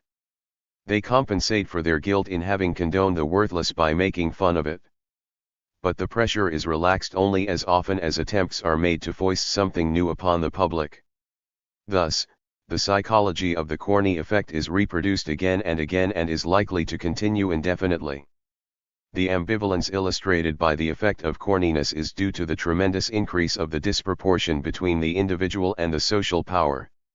An individual person is faced with an individual song which he is apparently free either to accept or reject. By the plugging and support given the song by powerful agencies, he is deprived of the freedom of rejection which he might still be capable of maintaining toward the individual song. To dislike the song is no longer an expression of subjective taste but rather a rebellion against the wisdom of a public utility and a disagreement with the millions of people who are assumed to support what the agencies are giving them. Resistance is regarded as the mark of bad citizenship, as inability to have fun, as highbrow insincerity, for what normal person can set himself against such normal music, ****. Such a quantitative increase of influence beyond certain limits, however, fundamentally alters the composition of individuality itself. A strong-willed political prisoner may resist all sorts of pressure until methods such as not allowing him to sleep for several weeks are introduced. At that point he will readily confess even to crimes he has not committed. Something similar takes place with the listener's resistance as a result of the tremendous quantity of force operating upon him. Thus, the disproportion between the strength of any individual and the concentrated social structure brought to bear upon him destroys his resistance and at the same time adds a bad conscience for his will to resist at all. When popular music is repeated to such a degree that it does not any longer appear to be a device but rather an inherent element of the natural world, resistance assumes a different aspect because the unity of individuality begins to crack. This of course does not imply absolute elimination of resistance. But it is driven into deeper and deeper strata of the psychological structure. Psychological energy must be directly invested in order to overcome resistance. For this resistance does not wholly disappear in yielding to external forces, but remains alive within the individual and still survives even at the very moment of acceptance. Here spite becomes drastically active. It is the most conspicuous feature of the listener's ambivalence toward popular music. They shield their preferences from any imputation that they are manipulated. Nothing is more unpleasant than the confession of dependence. The shame aroused by adjustment to injustice forbids confession by the ashamed. Hence, they turn their hatred rather on those who point to their dependence than on those who tie their bonds. The transfer of resistance skyrockets in those spheres which seem to offer an escape from the material forces of repression in our society and which are regarded as the refuge of individuality. In the field of entertainment the freedom of taste is hailed as supreme. To confess that individuality is ineffective here as well as in practical life would lead to the suspicion that individuality may have disappeared altogether, that is, that it has been reduced by standardized behavior patterns to a totally abstract idea which no longer has any definite content. The mass of listeners have been put in complete readiness to join the vaguely realized conspiracy directed without any special seven malice against them, to identify themselves with the inescapable, and to retain ideologically that freedom which has ceased to exist as a reality. The hatred of the deception is transferred to the threat of realizing the deception and they passionately defend their own attitude since it allows them to be voluntarily cheated. The material, to be accepted, necessitates this spite, too. Its commodity character, its domineering standardization, is not so hidden as to be imperceptible altogether. It calls for psychological action on the part of the listener. Passivity alone is not enough. The listener must force himself to accept. Spite is most apparent in the case of extreme adherents of popular music jitterbugs. Superficially, the thesis about the acceptance of the inescapable seems to indicate nothing more than the relinquishing of spontaneity. The subjects are deprived of any residues of free will with relation to popular music and tend to produce passive reactions to what is given them and to become mere centers of socially conditioned reflexes. The entomological term jitterbug underscores this. It refers to an insect who has the jitters, who is attracted passively by some given stimulus, such as light.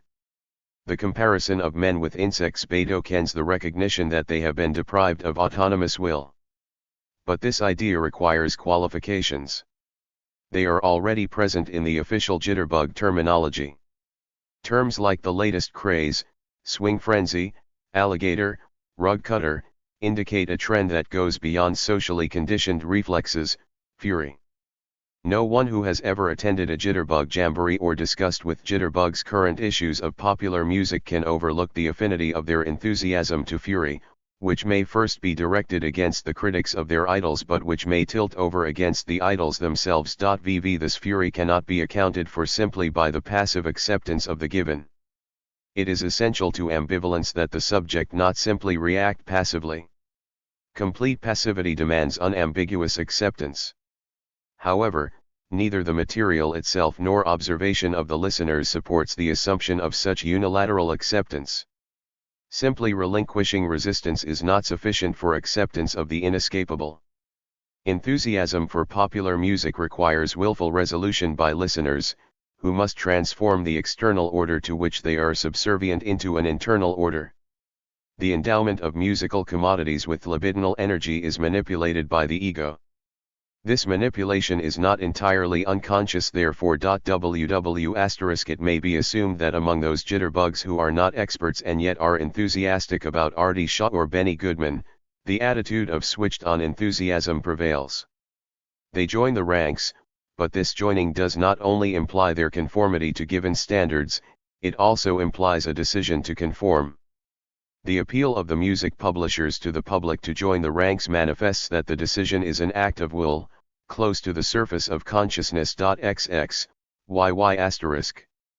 The whole realm of jitterbug fanaticism and mass hysteria about popular music is under the spell of a spiteful will decision. 9 Frenzied enthusiasm implies not only ambivalence insofar as it is ready to tilt over into real fury or scornful humor toward its idols, but also the effectuation of such spiteful will decision. The ego enforcing enthusiasm must overforce it, since natural enthusiasm would not suffice to do the job and overcome resistance. It is this element of deliberate overdoing which characterizes frenzy and self-conscious hysteria. The popular music fan must be thought of as going his way, firmly shutting his eyes and gritting his teeth in order to avoid deviation from what he has decided to acknowledge. A clear and calm view would jeopardize the attitude that has been inflicted upon him and that he in turn tries to inflict upon himself. The original will decision upon which his enthusiasm is based is so superficial that the slightest critical consideration would destroy it unless it is strengthened by the craze which here serves a quasi-rational purpose. Finally, a trend ought to be mentioned which manifests itself in the gestures of the jitterbug, the tendency toward self-caricature which appears to be aimed at by the gaucheries of the jitterbugs so often advertised by magazines and illustrated newspapers. The jitterbug looks as if he would grimace at himself, at his own enthusiasm and at his own enjoyment which he denounces even while pretending to enjoy himself. He mocks himself as if he were secretly hoping for the day of judgment. By his mockery he seeks to gain exoneration for the fraud he has committed against himself. His sense of humor makes everything so shifty that he cannot be put, or, rather, put himself, on the spot for any of his reactions. His bad taste, his fury, his hidden resistance, his insincerity, his latent contempt for himself, everything is cloaked by humor and therewith neutralized. This interpretation is the more justified as it is quite unlikely that the ceaseless repetition of the same effects would allow for genuine merriment. No one enjoys a joke he has heard 100 times. There is an element of fictitiousness in all enthusiasm about popular music. Scarcely any jitterbug is thoroughly hysterical about swing or thoroughly fascinated by a performance. In addition to some genuine response to rhythmical stimuli, mass hysteria, fanaticism, and fascination themselves are partly advertising slogans after which the victims pattern their behavior. This self-delusion is based upon imitation and even histrionics. The jitterbug is the actor of his own enthusiasm or the actor of the enthusiastic front page model presented to him. He shares with the actor the arbitrariness of his own interpretation.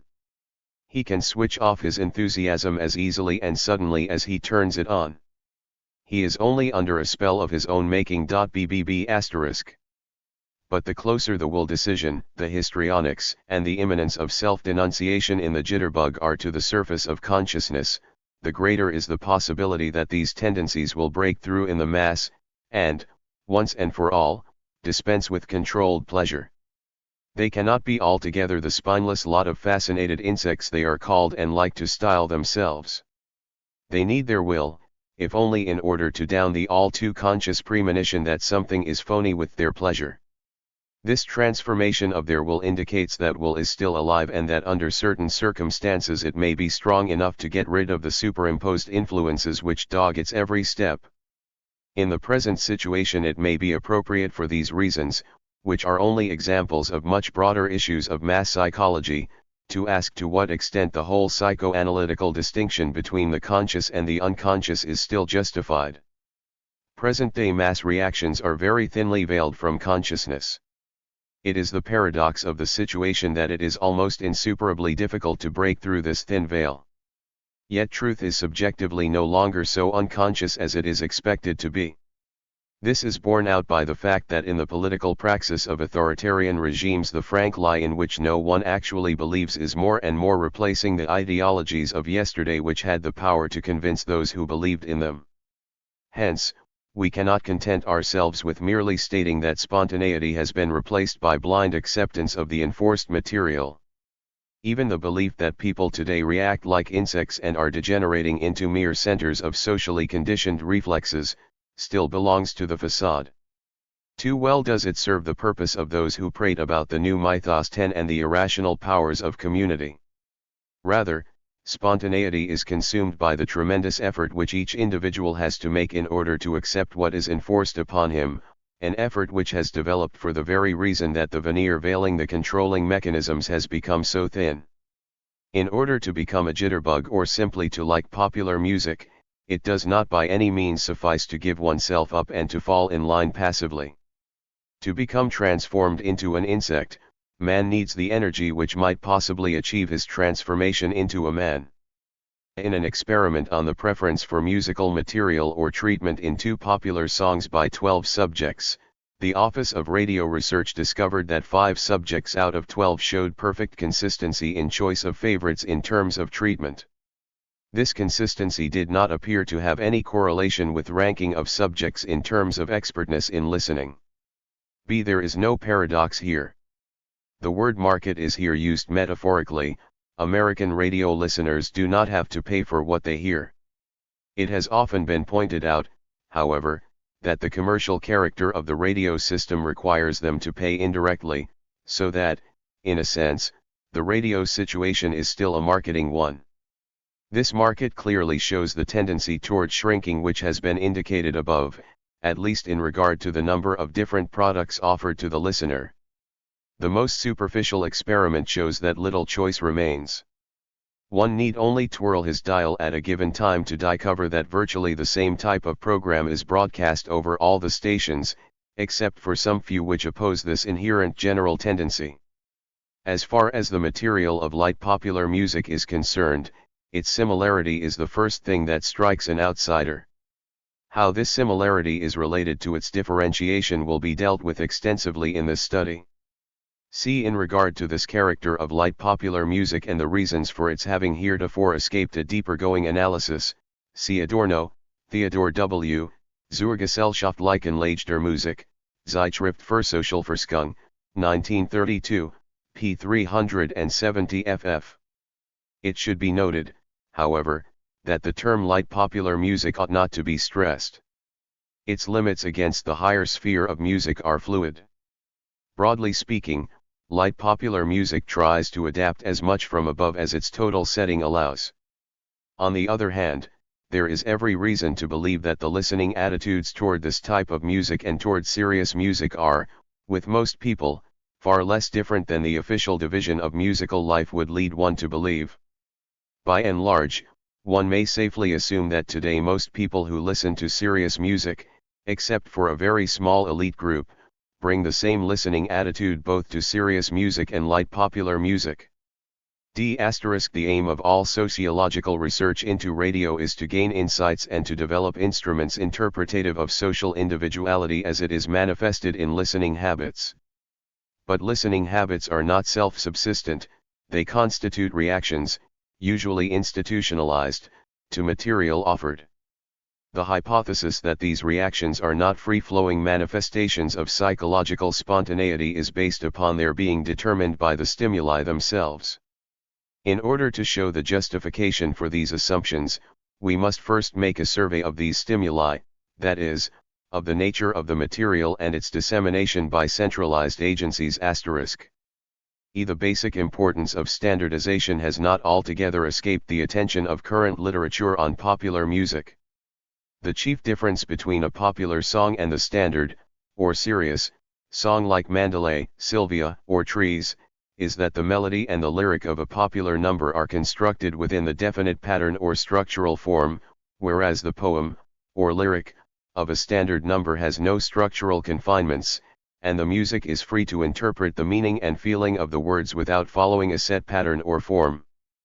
Putting it another way, the popular song is custom-built, while the standard song allows the composer freer play of imagination and interpretation. The authors fail, however, to realize the externally superimposed, commercial character of those patterns which aims at canalized reactions or, in the language of the regular announcement of one particular radio program, at easy listening. They confuse the mechanical patterns with highly organized, strict art forms. Certainly there are few more stringent verse forms in poetry than the sonnet, and yet the greatest poets of all time have woven undying beauty within its small and limited frame. A composer has just as much opportunity for exhibiting his talent and genius in popular songs as in more serious music. Thus the standard pattern of popular music appears to them virtually on the same level as the law of the fugue. It is this contamination which makes the insight into the basic standardization of popular music sterile. It ought to be added that what Silver and Bruce call a standard song is just the opposite of what we mean by a standardized popular song. F.C. Max Horkheimer, Die Juden und Europa, Zeitschrift für Sozialforschung 8, p. 115. The musical differences between the New World and the Old World are, wittingly or unwittingly, overrated. What actually matters is the basis of musical experience. The American listener's feeling for current Occidental tonality, which is taken as the natural musical language, is quite the same as the average European's.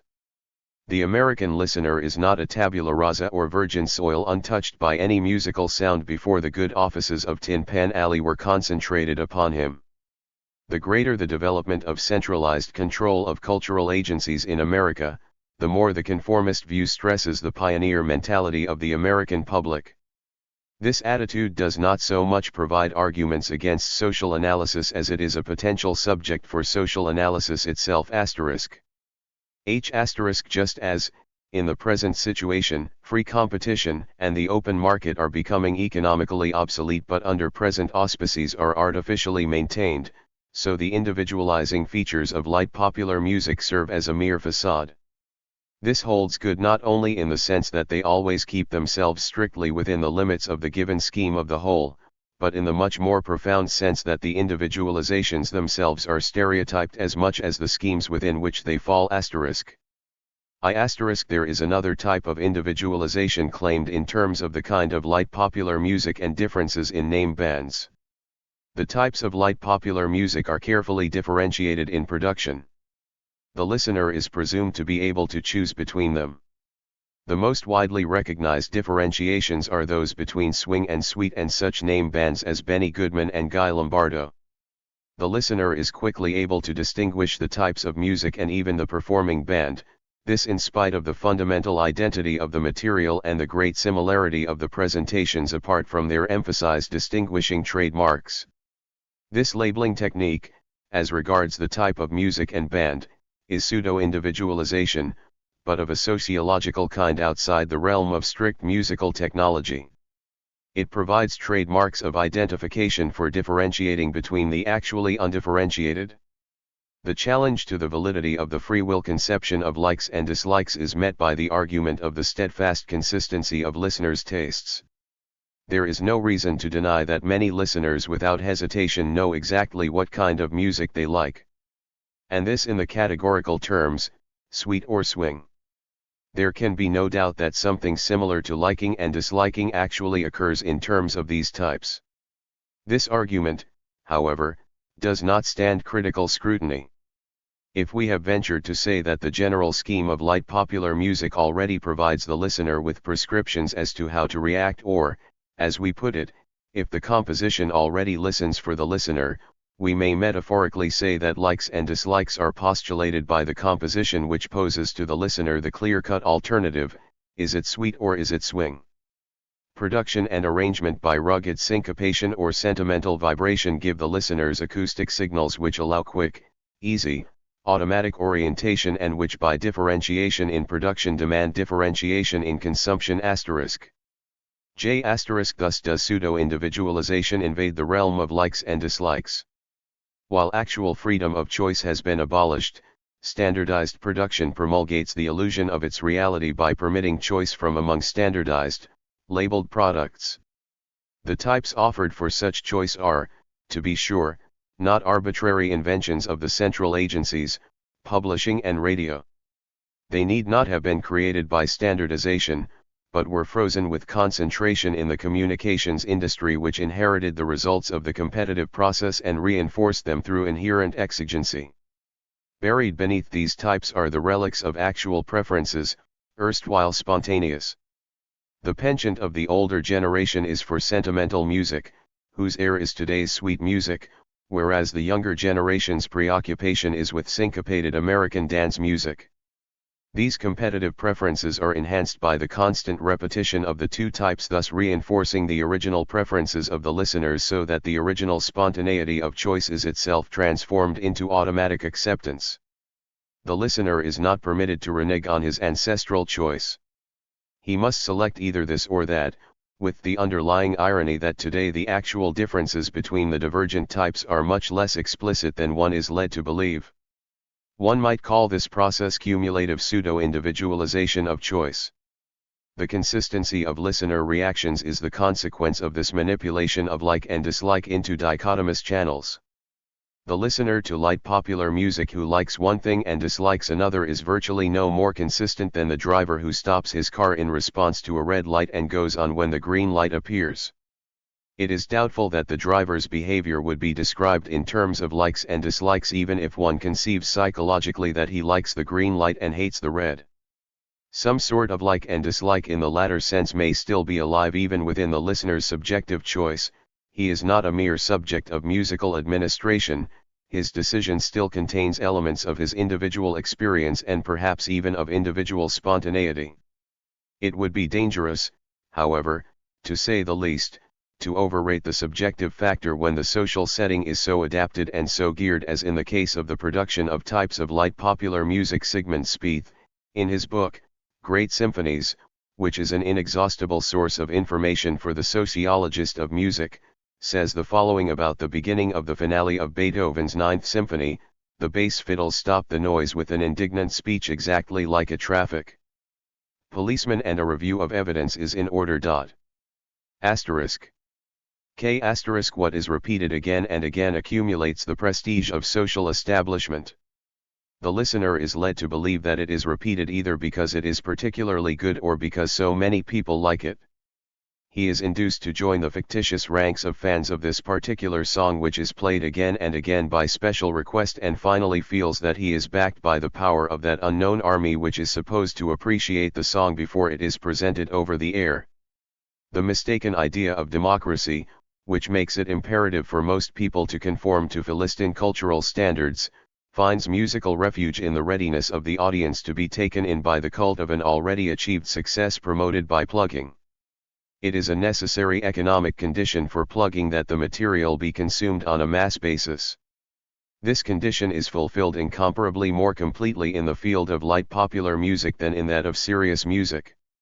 The publisher of the full score of Beethoven's Fifth Symphony cannot reckon with a mass sale and is therefore not interested in impressing the music upon the minds of his prospective customers.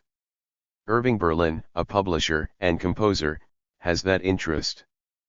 Plugging has no chance for success unless it reaches such vast numbers of people that even the fraction able to remember the plugged tune is considerable too. It is a characteristic prerequisite of plugging that the author of the song have access to central agencies in control of the plugging mechanisms. That is to say, he must be either a man with an established reputation, an insider, or else be affiliated economically with publishers, agencies, etc. This condition, at least as far as the well-known composer is concerned, is again a case of frozen competition.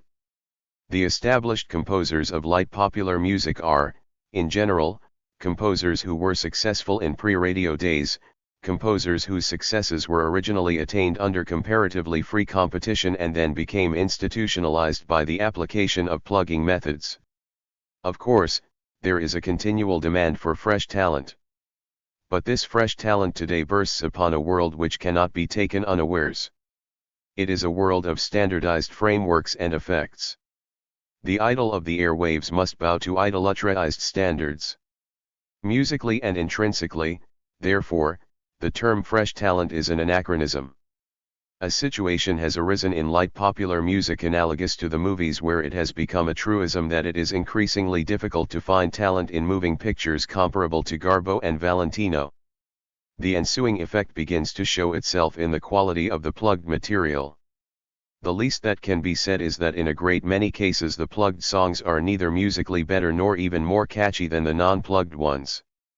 The catchiness that is generally credited to them is to be regarded more as an effect of their plugging than a real condition asterisk. These minimum requirements cannot be defined enumeratively, but descriptively.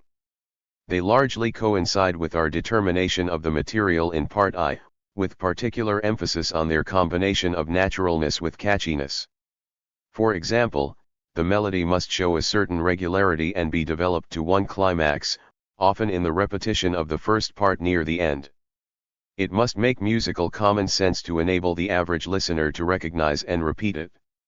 The harmonization must be logical enough not to produce highly obvious gaps in harmonic progression, and yet not achieve too precise a balance of the harmonic steps. There is a certain vagueness of harmonic logic which allows for those harmonic stimuli which are the standard bearers of pseudo-individualization. The orchestration must have richness and roundness, and must manifest familiarity with sound effects which everyone knows and expects. Any omission of these is regarded as a confession that the composer is an outsider. All of these minimum requirements need not be fulfilled in every song hit. The hit must, however, fulfill enough of these so that a lapse from some other one of them will fit into a standard pattern. The lapse acts only as a particular stimulus within the pattern, or as a distinguishing factor somewhat similar to the purposely incorrect orthography used in advertising. The discussions concerning the publication and plugging of a piece of light popular music boil down to questions of these minimum requirements. The song must belong to a certain medium sphere, it must avoid being old-fashioned and must not be what a jitterbug would call naive. Above all, it must avoid being highbrow asterisk. Technical analysis must add certain reservations to any acceptance of listener reactions at their face value in the case of the concept of melody. Listeners to popular music speak mainly about melody and rhythm, sometimes about instrumentation, rarely or never about harmony and form. Within the standard scheme of popular music, however, melody itself is by no means autonomous in the sense of an independent line developing in the horizontal dimension of music. Melody is, rather, a function of harmony. The so-called melodies in popular music are generally arabesques, dependent upon the sequence of harmonies. What appears to the listener to be primarily melodic is actually fundamentally harmonic, its melodic structure a mere derivative. It would be valuable to study exactly what laymen call a melody. It would probably turn out to be a succession of tones related to one another by simple and easily understandable harmonic functions, within the framework of the 8-bar period. There is a large gap between the layman's idea of a melody and its strictly musical connotation.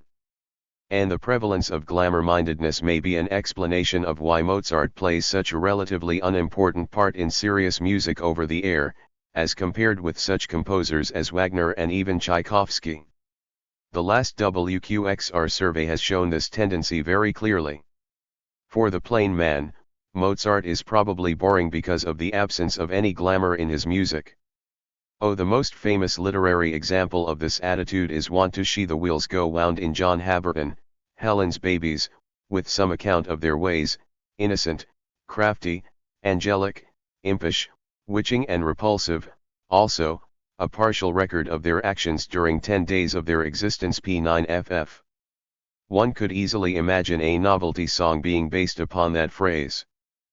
A striking illustration of this musical children's language is to be found in the diagrams contained in all American sheet music versions of current hits. They are graphic representations of the position of the fingers on the fingerboards of plucked instruments intended for players who cannot read music. Rational music notation is replaced, so to speak, by pictorialized fables. These signs are confined to the basic chords of the given key, and by this limitation make any harmonic progression degenerate to the most primitive level. It is hard to determine whether this children's language is based upon conscious calculation or the composer's musical infantilism. It seems likely, however, that this artificial children's language stems from a desire to plug the same attitude which it appears to presume existent. The musical children's language follows the precepts of advertising by its adaptation to the listener's line of least resistance in order to extend it. Moreover, this socially caused dependence of contemporary adults is treated in light popular music as if it were a congenital dependence blessed with the charm of unspoiled naivete and innocence. Q. Wilder Hobson, American Jazz Music, p. 153. The scheme of social promotion is particularly important as a model for understanding the institutionalization of the features of commercial entertainment. The band leader whose name is most closely associated with swing is Benny Goodman. He is a very skilled jazz technician, particularly with his small jazz ensemble groups, but his tremendous popularity cannot be accounted for by his musical merits alone. He was not known to the broader public before his build-up. It may be difficult to determine why he was chosen for plugging, but the necessity for choosing someone is not whether or not he is responsible for it. His visible personality is the most reliable trademark. His radio invisibility is not in contradiction with this plugging of conductors in propria persona. His visible authority is transferred to his radio invisibility and becomes a superpersonal entity. The plugging of band leaders serves to maintain the idea that everything depends upon the free decision of momentary, individual, non-standardized inspiration by the powerful personality. As neither inspiration nor personality are terms congruous with the technical requirements of light popular music today, they need plugging just as much as plugging needs them. In short, without plugging, there is no light popular music as we know it. The plugging mechanism finally results in giving a distorted picture of the history of light popular music to the public. Plugging plays upon the necessarily short historical memory of listeners to light popular music. The fate of Irving Berlin's Alexander's Ragtime Band is characteristic. The song, although of exceptionally poor musical quality, ranks among those used again and again as material for swing rendition, probably because its lack of plasticity makes it particularly suitable for extensive variation.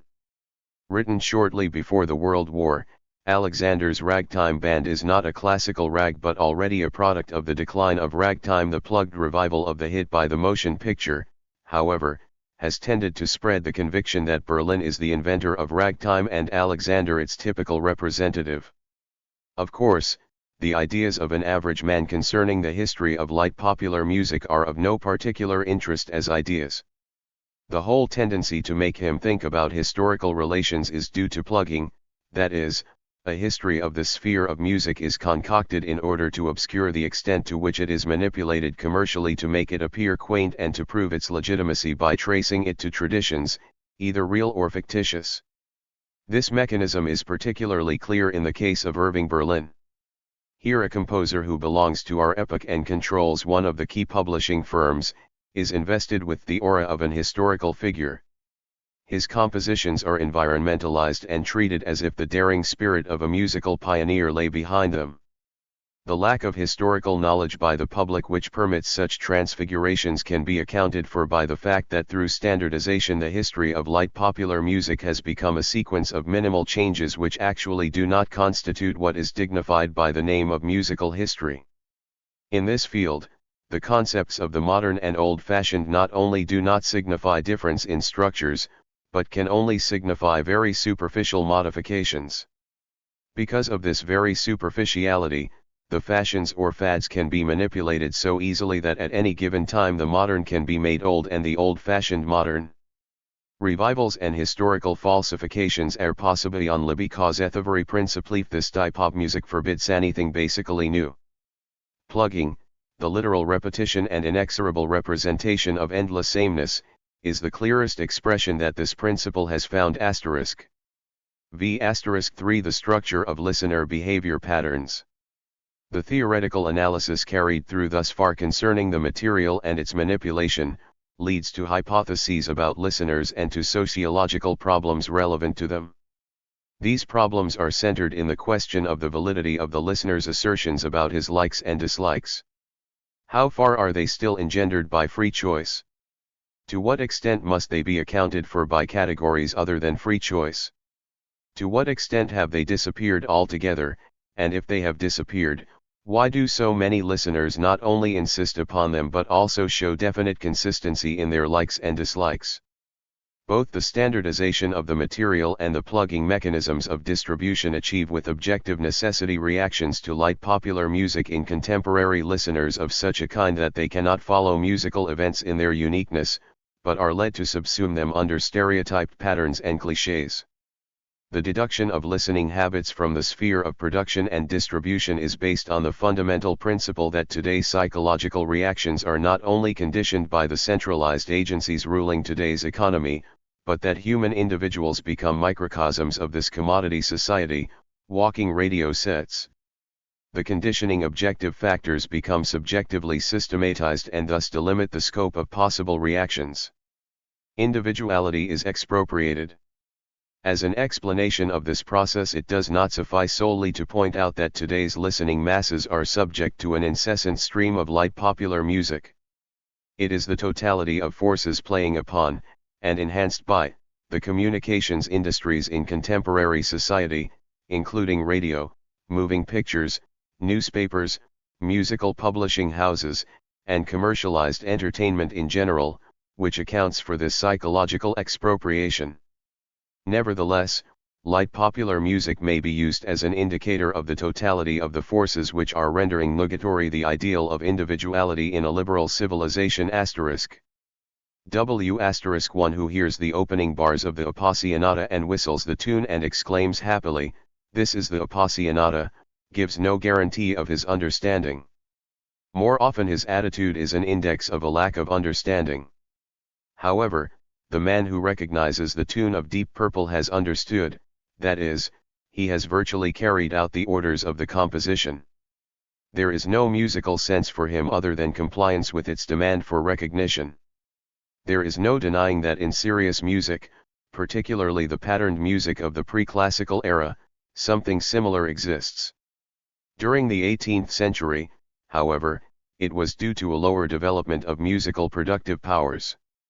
Today, however, the exclusion of the new is a social force bound up with standardization and accumulating sanction from the controlling agencies. This surrenders the developments in musical productive powers since Haydn. But the standardized and cartelized auspices of the mechanically manipulated patterns of today's mass production and their mechanical recognition are far from the traditional and even ceremonial auspices of pre-Haydn patterns. The psychology of recognition sets the entire stage for the investigation of contemporary habits of listening to light popular music.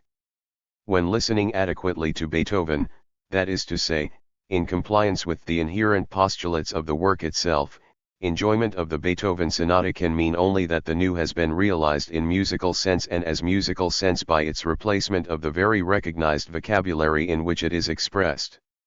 This is the transcendence of the immanent by itself. Beethoven demands cognition, not recognition. The fact that listeners insist that their pleasure is inextricably involved in recognition alone is an index of their lack of understanding. They may have pleasure, indeed, but this pleasure does not derive from Beethoven, but from their recognition of Beethoven. This pleasure of recognition per se is precisely what happens with listeners to light popular music. It is the time-bound shift of enjoyment from the new of the recognized to the nakedly recognizable that actually conditions the structural changes in likes and dislikes. The element of enjoyment of light popular music has been drawn, step by step, away from the emergent moment of the new to the shell shock of recognition. This step-by-step process begins with early musical mass successes in the era of the Deutsches Singspiel and the light Italian opera of the 18th century, and ends with modern jazz and the establishment of recognition as an institution.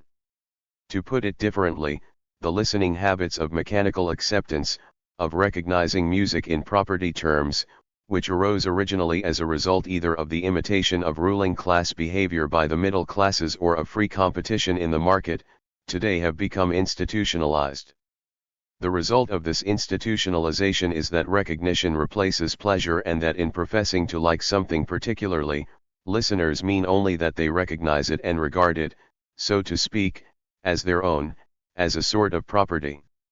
There is an inherent disability for experimentation foisted upon the social scientist and psychologist by the way in which the process of recognition takes place. As a result, hypotheses for a socio-psychological analysis of this fundamental process in listening must be arrived at obliquely through theoretical constructs. Such constructs may aid in finally overcoming this disability. Why the interplay of lyrics and music in popular music is similar to the interplay of picture and word in advertising. The picture provides the sensual stimulus, the words add slogans or jokes that tend to fix the commodity in the minds of the public and to subsume it under definite, settled categories. The replacement of the purely instrumental ragtime by jazz, which had strong local tendencies from the beginning, and the general decline of purely instrumental hits, are closely related to the increased importance of the advertising structure of popular music. The example of Deep Purple may prove helpful. This was originally a little-known piano piece. Its sudden success was at least partly due to the addition of trademarking lyrics. A model for this functional change exists in the field of raised entertainment in the 19th century. The first prelude of Bach's Well-Tempered Clavichord became a sacral hit when Gounod conceived the fiendish idea of extracting a melody from the sequel of harmonies and combining it with the words of the Ave Maria. This procedure, meretricious from its very inception, has since been generally accepted in the field of musical commercialism. It is this ambiguity of identification which cannot be overstressed for the whole purpose of our theory. Every act of identification of an object with some pre-given, uncritically appropriated category means subsumption in definite respects to the social power operating behind it. This is one of the few forms of power display still permitted the common man. It is not unlikely that the adoption of this attitude by musical agencies which tend to exploit it is partly responsible for certain techniques of jazz known as worried notes. As institutionalized today, worrying the notes by the layman is probably more effect than cause. The note, worried by the crooner or the layman, is the hallmark of the enslavement of music by its owners, that is to say, by those who made it an object whose possession is enjoyed as an object rather than as an immediate experience. It is more comforting to believe that pleasure arises from the object rather than from intimate aggrandizement, the recognition of which would disclose the self-delusion, "You've been kidding yourself all the time." The manifestations of so-called humor, fun, and irony that occur whenever people react positively to light popular music, may be interpreted, in the light of this theoretical construct, as an index that the enjoyment of the object is not an immediate enjoyment, but, as it were, a double rebound. That is, it is caused first by recognition in terms of subjective ownership and then by projecting the pleasure of subjective ownership back onto the product. Humor and irony here seem to portend that it is not actually the material itself which is enjoyed, but rather the disposition over this material.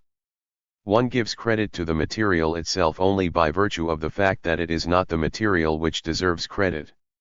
This will be dealt with more extensively later in connection with ambivalence toward light popular music. DDCF. Hadley Cantrell and Gordon Allport, The Psychology of Radio, p. 69. It may further be objected that this approach goes too far in generalization by neglecting psychological differences among individuals which may account for preferences in cases where the material itself does not offer sufficient differentiation for such preferences. But this objection presumes the all-encompassing validity of traditional methods of psychological research as well as the actuality of individual liberty in contemporary society. It is quite unlikely that the psychic life of individuals, their chronological autobiographies, their demographies, and even their socio-economic status can be autonomous in the formation of behavior patterns as against the fundamental structures of today's society which work equally upon the Park Avenue banker and the Lone Ranger. Rather, they can be coped with only as structures of contemporary society. It is the standardization of these characteristics which is of decisive importance in the investigation of behavior patterns.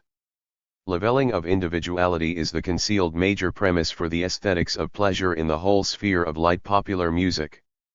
Only if the experiences of individuals are standardized formally in themselves and malleable by identical contents does light popular music have fertile soil on which to work. The idea that in order to discover the conditions for likes and dislikes one must resort to the case history of the individual is highly problematical in a situation where the concept of individuality is becoming increasingly dubious. The case histories of standardized individuals are in essentials identical. Everyone hates to admit to himself and to others that he is treated like a mere object of social mechanisms and that he reacts accordingly. The unconscious or half-conscious resistance to the working mechanisms may even be transformed into resistance to the admission that they are at work on him. This, however, need not be erected into a containing wall stopping sociological analysis. Pseudo-individualization is not only a feature of light popular music. To take the reality of free individuality for granted may have become common sense, but actually this common sense has become a bias excluding insight into present reality *. The same propaganda trick can be found more explicitly in the field of radio advertising of commodities.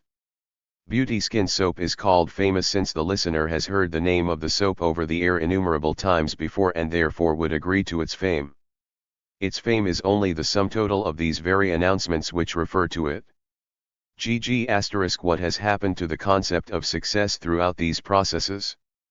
If the definition of success is restricted to such administrative terms as sales figures of sheet music and phonograph records, and the frequency of broadcast as indicated in the variety figures, the term success may still hold good and there may accordingly be some such phenomenon as the hit success of the season.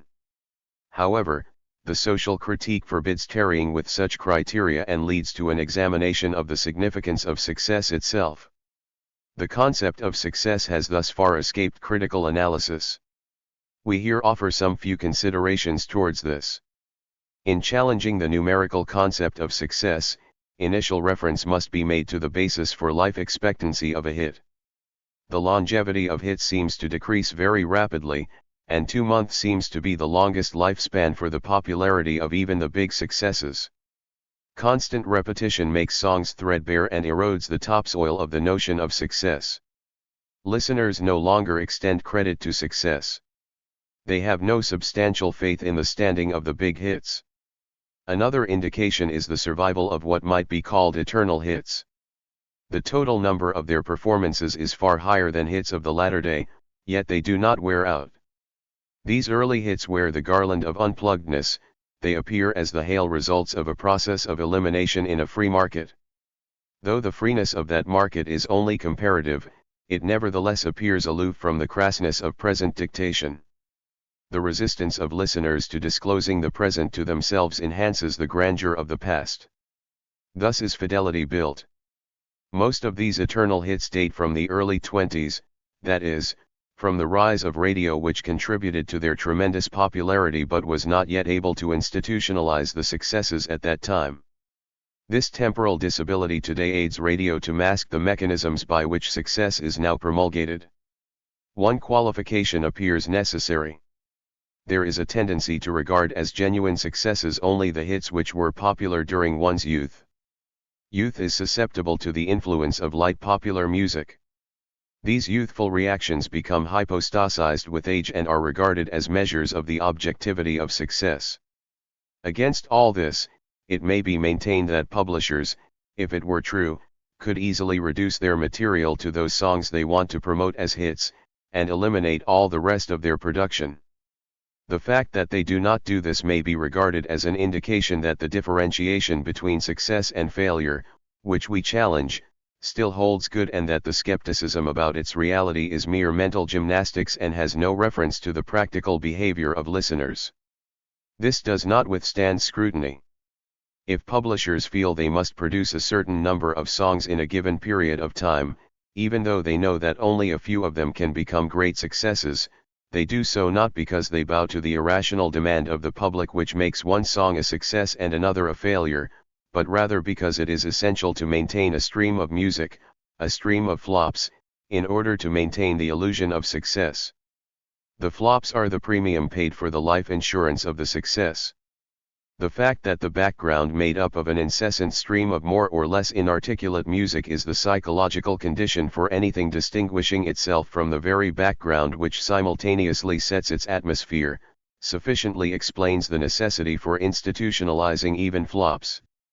The determination of the select few to be successes is possible only within a system that makes for failures. If this system were given up, the few songs designed to become hits would wear out so rapidly that not even their ephemeral popularity could be promoted. If failures were not possible under existing conditions, the conditions would have to be altered. It is very unlikely that the publishers are conscious of much of this. The keener the businessman, the quicker he is to speak about irrational factors and the mysticism of success. Behind the sales talk, however, lie experiences of the necessary proportion between hits and flops which lead the publishers very rationally to uphold a volume of production much larger than any possibility of universal success they could visualize. The maintenance of failures is necessary to make certain songs appear to be successes precisely because the social presuppositions of success have disappeared and thus must be built up artificially. It is conceded that the theoretical considerations here point beyond the present actuality to its potentialities. There are still elements of competition in the field of light popular music, and they in some part account for the difference between success and failure. It would be futile, however, to assume that when monopolization has realized itself fully the difference between success and failure would disappear and only clear-cut success would remain. One of the antagonisms inherent in the present system is the fact that while success is totally manipulated and therefore eliminated, failure still remains as a necessary complement to keep alive the illusion of success. In every field, one of the stock objections to the assertion that monopolization is increasing is that competition goes on in the most reckless manner, particularly among the most powerful agencies. This survival, however, does not involve a limitation on the process of monopolization but rather is an attempt to cloak monopoly by pseudo-competition. There may be deep economic reasons for this asterisk. It is this very harmony, a social fact of the utmost importance, which plugs the illusion of the democratic character of today's mass entertainment. But the psychological attitude of the masses gilded by this illusion is a function of the same mode of production which makes the material of mass entertainment what it is asterisk. 2 If music publishing and radio had to reckon with conscious and spontaneous behavior toward the material to any degree, they could adhere neither to the patterns nor to the repeated stimuli nor to the system of plugging. Indeed, the exhaustion of the patience even of the most inattentive listeners becomes obvious to the industry because, soon after the peak of plugging has been reached, a counter-reaction sets in which puts the hit on the junk heap as a hit asterisk. The relation of this process to the change of fashions, and in particular the characteristics of the spuriousness of promoted musical fads as against fashions, cannot be discussed here. The main difference probably lies in the fact that clothing fashion, although it has strong luxury trends, has a material basis in the actual wearing out of clothes and the necessity of replacing them, which does not exist in the field of music. If it is true that many characteristics of musical fads are identical with fashions, they are, in a certain sense, only aping those fashions in order to gain prestige and the appearance of necessity of change. Yet fashions themselves today are likely to be subject to at least part of the mechanism sketched in the text. No one who listens regularly could stand up under its current if he were not inattentive to it. Attention would be the recognition of a sequence of identical patterns. One song would be enough asterisk. The attitude of distraction is not a completely universal one. Particularly youngsters who invest popular music with their own feelings are not yet completely blunted to all its effects. The whole problem of age levels with regard to popular music, however, is beyond the scope of the present study.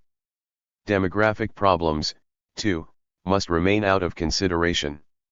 Even if something turns up in a hit which seems unusual, half an ear will do, because it is recast and immediately revealed as a mere embossing of the known. Jazz experts identify themselves with all the tricks and devices of the music. Jitterbugs, though not concerned with any technical detail, at least pretend to be fascinated or stimulated by the music. Yet even these types oscillate between boredom and sensation. A visitor to a Harlem jazz palace is struck by the changes from frenzy to apathy in the behavior of expert Negro listeners. This behavior has more to do with the modern factory than with the extreme moods of primitives. The aping by jitterbugs of Negrostraman is an apology for relieving boredom by pseudo-primitivism. The jitterbug's primitivity resides in his modernity. In order to reach more specific hypotheses about listeners, going beyond general distraction and effortless sensation in leisure time, to the frame of mind produced by the workaday routine, it may be appropriate here to present a draft of a more universal typology of today's musical listeners which, though by no means limited to light popular music, offers a framework for understanding more concretely the behavior towards this sort of music. 1. The fully conscious or musical expert type. He follows immediately the trend of music offered to him, at the same time identifying its elements in technical terms. He is fully conscious of the construction, interconnection, interwovenness of parts, harmonic relations, etc. Generally speaking, this type can be considered as limited to professional musicians, and even among these it may not occur frequently. 2. The good musical listener type. He is the type who lives the music, realizes spontaneously all its relations, is able to make reasonable judgments about the performance and the work, but is not essentially conscious of musical terminology and does not reflect in abstract terms upon the music he lives. When he listens to a Beethoven sonata, for instance, he is not so much concerned with the scheme of the work, first theme, bridge, second theme, and so on, as he is concerned with the immediate development of the music which he follows orally without reflecting upon it. This immediacy, however, is not an emotional one. Although not reflecting upon music, he understands it in the same sense that one understands a language even if one knows nothing about its grammar and syntax. The behavior of this type may best be defined as a spontaneous understanding of the innate musical logic. 3. The erudite or informed type. In actual musical understanding he ranks below type 2. His inability to follow immediately the concrete logic of one particular work is combined with a consciousness of music as a cultural good and as something one should know for social reasons. In motivation of attitude one may among this type find all shades, from a serious feeling of cultural obligation to mere snobbery. He tries to make up for his lack of actual understanding by knowing and learning as much as possible about music. When he listens to music he does so in terms of a running commentary. He waits for particular moments of the form to occur and identifies them. His pleasure consists to a great extent in identification and in proving to himself that he knows all about it. Therefore he is often Wagnerian, keen on the recognition of the leading motifs. He likes to talk in technical terms but only those which are based upon his reading rather than upon actual understanding. He knows the names of all conductors and can talk about them for hours. When he listens to a violinist he is always concerned with his tone. He is the man who appreciates music. His ambition and his long training sometimes make it difficult to distinguish him from type 2 and he actually may, by his endeavors, sometimes achieve a greater amount of understanding. There are transitions among all the types. Generally this type is lost when faced with essentially new music. Then he always professes that he does not understand it, wishing therewith to confirm his understanding of genuine music. He adapts himself to accepted standards. 4. The emotional type. He differs from type 3 by behaving spontaneously toward music, from type 2 insofar as his spontaneity is not essentially bound to the concrete logic of the piece of music to which he listens. He adheres to the expressive elements of music and moreover, he listens even to music which is fundamentally non-expressive in expressive terms. To him all music is romantic, a sphere of dreams where he can forget about his workaday worries and be in a world of his own. This type is found particularly among people of Slavic origin, also among young girls and among many frustrated people, hard-boiled businessmen who need musical release as a sort of complement to their everyday lives. The range of this type is very wide. It ranges from people who confine themselves to music which is actually adequate to their type of listening, to those who listen to all types of music in this way, to people for whom the specific nature of music does not matter and who use the mere abstract sound quality of music as a sort of drug, and finally to the sort of person who actually does not fall strictly into this category but who is closely related, who listens to all music in descriptive terms and tries to discover in it some story or picture. Distinctions should be made within type 4, which covers a vast number of listener variations.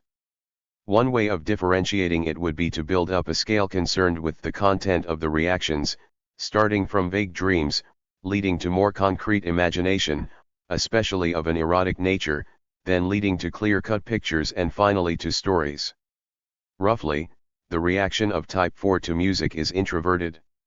When listening to music he is not concerned with music as an objective entity, but translates it into terms of his own psychical life. This type hates any intellectual consideration of music. While professing that such consideration would spoil the mystery or the true message of the music conveyed to him, he actually uses this as a pretext for protecting his private emotional sphere against any intrusion from the evil outside world. The resistance always offered by this type makes it particularly difficult to determine the actual content of his emotions. It is not too far-fetched to guess, however, that he is strongly motivated by sexual drives. Quantitatively, this type probably plays a great role among so-called music lovers. This type, because of its immediate behavior toward music, its being moved, swept by tears, enthusiasms, appears on the surface and according to popular standards more musical than any other type. A closer analysis, however, will show that this being affected by music by no means coincides with the actual sense of the music itself. 5. The sensuous type. This type apparently has much in common with type 4. He is excited by music and behaves irrationally towards it. But his excitement is less narcissistic than that of type 4. He is less passive, and what matters for him are not so much his own emotions, his pity for himself and his loneliness, as the fact that he wants to get sensual pleasure from the music itself. He behaves toward music as a man behaves toward a woman, or perhaps toward the sight of her legs in silk stockings. He thinks of music in terms of the sensual stimuli it offers to him. To him the most essential element of music is its sound, which he frequently abstracts from the structure and sense of the music. Psychologically, this type often displays a sort of aggressiveness and even brutality. It is this listener whose listening can most often be termed atomistic, because he responds only to isolated stimuli and not to the whole. His irrationality often takes the line of an outspoken anti-intellectualism. He can be found copiously among listeners to serious music as well as among listeners to light popular music. Sometimes he comes close to the swing expert who recognizes every instrument which plays a solo chorus. His concept of sounds is mainly defined by richness and roundness. He may easily respond to special musical formulas from the language of Impressionism and its deterioration. To speak in musical terms, he apperceives all music within the tension of the dominant to the tonic. To a great extent he is the complement of type 4. It remains to be seen how far he must be treated as a separate type, or whether the differentiations within type 4 will include him. In a way he reacts toward music as toward an object which he uses as a mere means for his purpose and not as something speaking to him. 6. The type for whom all music is entertainment. This type is akin to type 4 insofar as his attitude toward music is fundamentally an egoistic one. He is different in that he invests no effort in music. It is merely pleasant to him, he likes it as a pastime, but without such strong preferences as Type 5's interest in sound. His only critical concern is that music not be too heavy or too difficult for him. He is differentiated, however, mainly according to social categories. He may prefer raised entertainment or light popular music, also swing, or even folk tunes, cowboy songs, rather unspecific in his taste, but also unspecific about his own emotions. He regards music merely as a means of occupying his spare time, without ever allowing it to reach the foreground of his consciousness. He likes it essentially as a background phenomenon. One finds this type particularly among habitual radio listeners. As to the psychological significance of his experience, so far very little has been found out. One of his characteristics appears to be that he is able to devour as entertainment even music which is not entertaining at all. His fear of silence, or being alone with himself, appears to be one of his principal motives. It is sometimes difficult to distinguish him from Type 7. 7. The time killer. What he wants to get from music is in principle identical with the interests of Type 6. But it has obtained the character of compulsion. He simply cannot be without music, the man or woman who keeps the radio turned on all day, whistles constantly, hums, sings. He plays with the radio dial and is akin to the radio amateur. This type is found especially often among the lower classes, particularly among the unemployed, among youngsters between 16 and 20, but sometimes also among housewives and isolated elderly persons, generally speaking, among people who are in some way thrown out of the regular process of economic production. 8. The jitterbug. This type must be treated with reservation because it has been promoted artificially to such an extent that it will be hard to discover how far it is genuine and how much it is pose. However manipulated this reaction may be, there is today a strong response to the manipulation. The jitterbug is similar to Type 7 insofar as he reacts in a more or less compulsory way. But this reaction is much more specific. It is bound to the syncopated element in light popular music and has a certain mimic character. It is often related to some real knowledge of swing. But, in its responses, it remains fundamentally passive and regards swing mainly as a means for dancing and not as a thing in itself. This type appears to be characterized frequently by a special sort of self-ironic humor, by the desire to parody himself and display a frenzy and ecstasy which he belittles at the same time. He is rather specific in his preferences for jazz and often does not take interest in any other type of music. The expertness of the jitterbug is often separated entirely from the desire to perform himself. He is comparable to the man who enthusiastically witnesses a football game and discusses every play, but never plays himself. 9. The musical sportsman, or the man with a knack. He is close to the jitterbug, but differs in his activity. He is able to do the thing himself. This is the type of jazz amateur who plays so great a role among high school and college boys. He again has a sort of aggressiveness, directed mainly against the official pseudo-musical culture of his parents. He often does remarkably well and in some respects comes close to Types 1 and 2. But there is one fundamental difference. He confines himself strictly to given patterns and tricks which he knows. In spite of his apparent spontaneity, he remains within the game rules and never does anything fundamentally new. His effort is a caricature, he repeats prescribed patterns and is content only if remunerated by a value scale. His effort must be subsumed.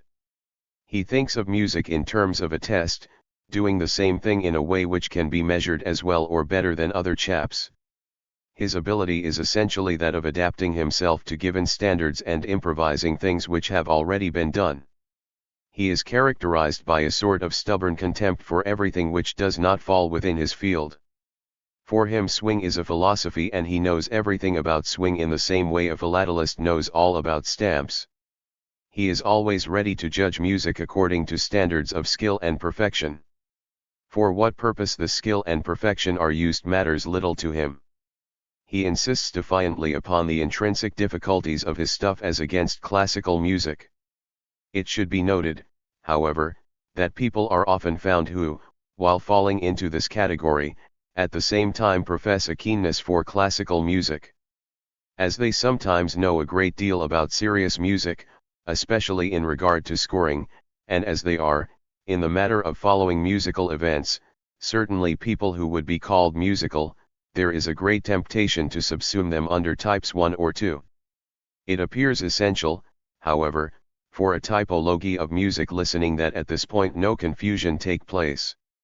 Even when listening to serious music and appreciating it, this type fundamentally remains interested in the mechanism, the apparatus, the instrument, the precision, and so on, but much less so in the ends for which the mechanism is used. Criteria for this behavior could easily be elaborated if this type were confronted with actual musical situations. Only then, however, and not by mere interviewing, could it be distinguished from the other type. One may assume that today it often goes hand in hand with type 3. 10. The musically indifferent type. This type ranges from people who fulfill certain minimal musical requirements but who just do not have any interest in music, to people who are fundamentally amusical in the sense of musical color blindness and unable to fulfill these minimal requirements. Transitions are fluent from the entertainment to the indifferent type. The compulsory, or time-killer type, however, is not likely to be musically indifferent. 11. The anti-musical type. This is the type about which there is much talk in this country, but which is actually rather rare. He is supposed to be hostile to music and to all art as something useless and non-realistic, an attitude which may vary from the self-disciplined and anti-pleasure pioneer to the tough guy who does not care about anything except making money and spending it for his most immediate needs and desires. It must be established whether this type actually plays an important role, or whether it has been absorbed to a great extent by types 8 and 9 which may preserve some of his innate qualities in a somewhat altered form asterisk. This factitious subjectivizing of music creates the myth that music, objectively, has for its task the taking of the individual out of himself. What the majority of listeners get out of music may be expected to be a mere agglomerate of detached stimuli called pleasant. It is extraordinarily doubtful, however, that such detached stimuli can be pleasant at all. Even their apparently sensual appeal is derivative, taken from a context. Moreover, in light popular music these stimuli have been standardized and outworn to an extent that makes it impossible actually to enjoy them.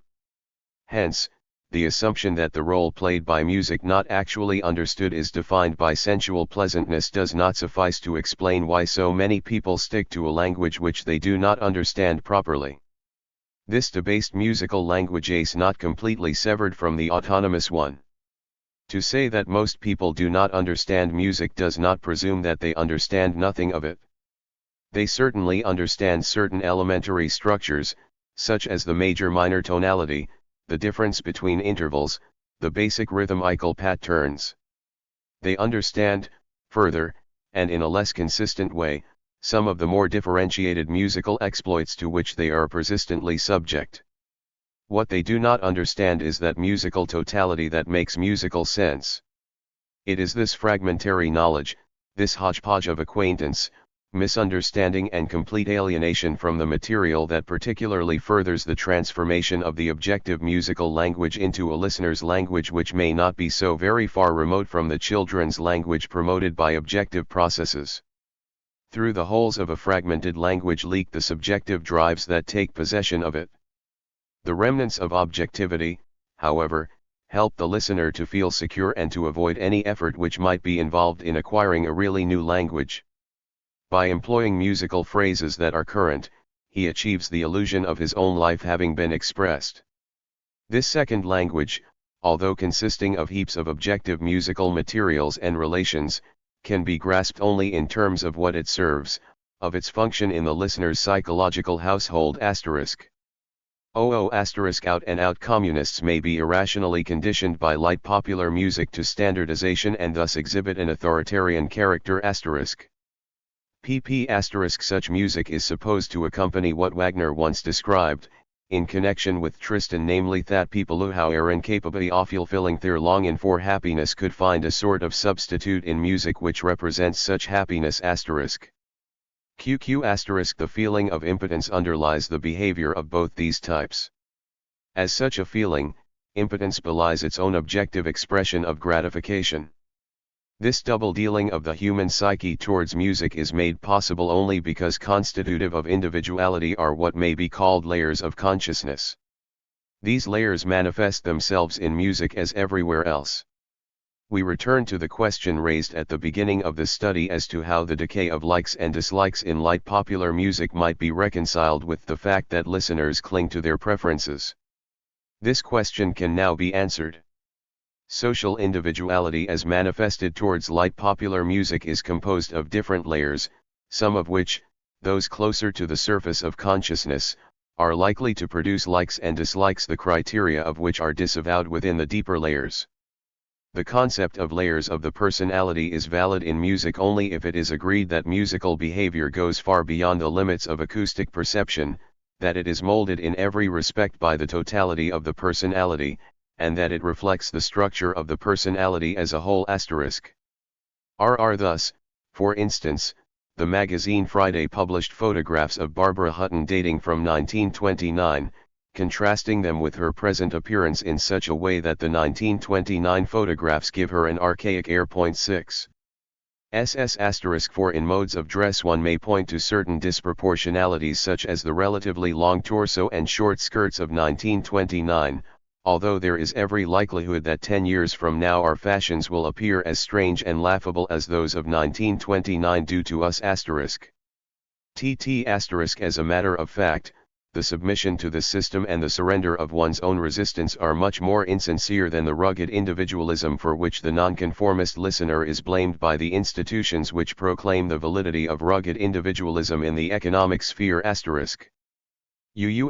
From the standpoint of scientific methodology, it is this very process which makes increasingly difficult any positive identification of the resistance in terms of research methods such as questionnaires, interviews, and measurement experiments. The freedom of likes and dislikes in light popular music is the freedom of the prison*.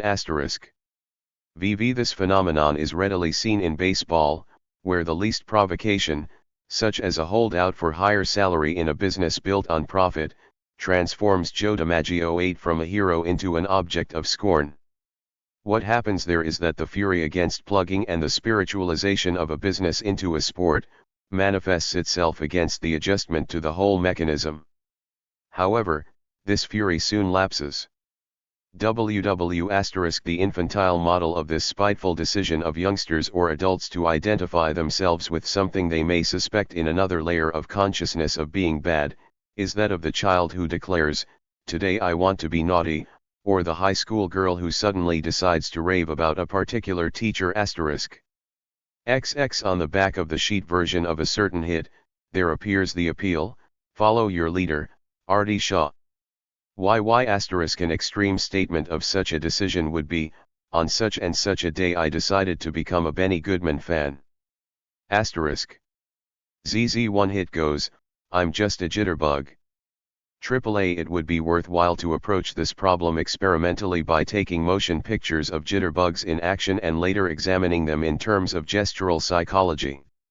Such an experiment could also yield valuable results with regard to the question of how musical standards and deviations in popular music are apperceived.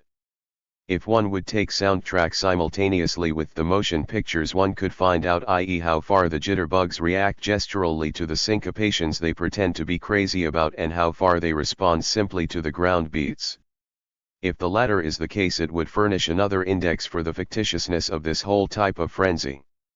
The pattern imitated is supposed to be Negro. How far the aboriginal Harlem jitterbug is the legitimate heir to primitive religious ecstasy and to what extent he is a commercial artifact is a question for the anthropologist. It may be taken for granted, however, that the adaptation to this sort of frenzy by whites is a pseudomorphosis. There is no tradition of idolatrous mass ecstasy surviving after 2,000 years of depaganization. The masochism that plays such an important role in the whole attitude towards swing also expresses itself in the victims of commercialized art posing as slaves of musical fetishes. A final consequence of our analysis of ambivalence toward light popular music is that, in spite of the tremendous growth of the manipulated mechanism and its tendency to become a vicious circle from which there is no escape, the inherent difficulties involved in keeping people under the spell of light popular music are correspondingly increasing. If the jitterbug is not to be trusted, who can be trusted? 7 Musical analyses of hit songs. 1. Musical analysis of the Bells of San Raquel. The following analysis is devoted to a song which may be rated as considerably above the average. We shall try to point out the technical musical reasons why it is superior. It ought to be emphasized, however, that the specific achievements of this song are not due to any attempted assimilation of the composer to the realm of serious music. Such an assimilation leads in most cases merely to a mixture of styles and to an inconsistent treatment. Good hits are by no means those which borrow heavily from the higher musical language. They are rather those which, within the established language of popular music, bring about a considerable differentiation and structural unity. Any evaluation which would simply measure popular music by standards of the serious style would not only be unrealistic but also aesthetically superficial by applying criteria utterly alien to the ones inherent to the composition itself. It would be of little avail to evaluate a hit by confronting it with the established general rules of composition, such as harmony, form, etc. The given style of hits, which to a certain extent has to be taken for granted if one wants to go beyond mere musical moralizing, often allows and sometimes even requires the neglect of those established rules. There are good songs which are badly harmonized in the academic sense, and vice versa. The only way to justly and soundly evaluate song hits is to analyze them as concretely as possible on the basis of their own language and without importing criteria from outside of their own proper sphere. The form of the present song is the somewhat rarer two-part form. This has the advantage that the whole composition can easily be derived from the basic idea.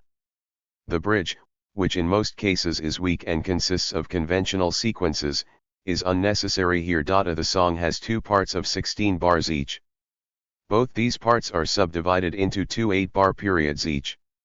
The formal scheme of the whole would be A, B, A, B. A is identical with A but for a harmonic change at the end. B strongly differs from B. The merits of the formal treatment may be summarized as follows. What is good here is that the first 4 bars of B contain the strongest modulation. Thus the reentrance of the basic key, F major, in the last 4 bars of the song is comparatively strong and fresh. What is bad here is that the climax of the whole, namely, the highest note, E, is reached at the end of B instead of at B. This weakens the end considerably. This could, at least musically, easily be avoided by leading the melody after the word above, before the reappearance of the Bells of San Raquel, from G to the high F.B. The peculiar quality of this song has essentially melodic reasons.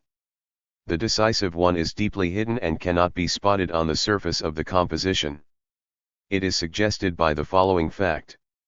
The Spanish lyrics, which are the original ones and stem from the composer, Barcelata, are called Por ti aprendí a caer. Apparently they have nothing to do whatsoever with bells. The latter idea has been introduced by the translators Wise and Leeds. That they hit upon it is by no means accidental. That it was not used before shows that it is none too plain and may not have been reflected upon by the composer himself. The inherent structure of the tune is associated with bells. What happens is not that the sound of bells would be imitated in any way. The purely melodic principle of the hit coincides with that of bells. It is the principle of the incomplete scale. Bells usually do not ring all the tones of the scale but merely a selection of them. C. Moreover, it is characteristic for bells that they know of no cadence in the harmonic and melodic sense of the term. The ringing of bells does not consist of any harmonic progression but of an ever-repeated sound formula within which a cadence has no function whatsoever. Cadences would suggest the idea of an harmonic progression bluntly contradicting the static principle of the bells. These characteristics of bells can be found within the melodic structure of the main theme. 1. The composer has used, for his principal idea, an incomplete scale. 2.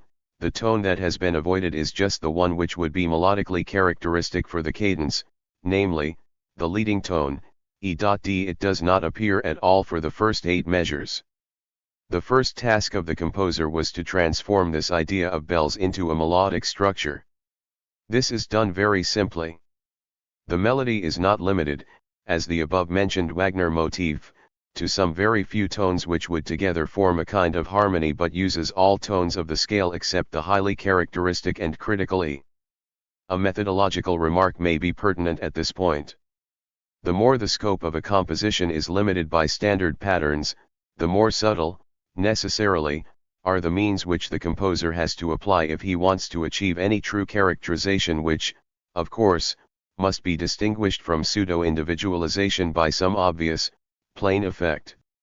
Hence, paradoxical as it seems, the analysis of hits, too, has to be handled in a much subtler and more differentiated way than in most cases of serious music if any concrete result is to be yielded.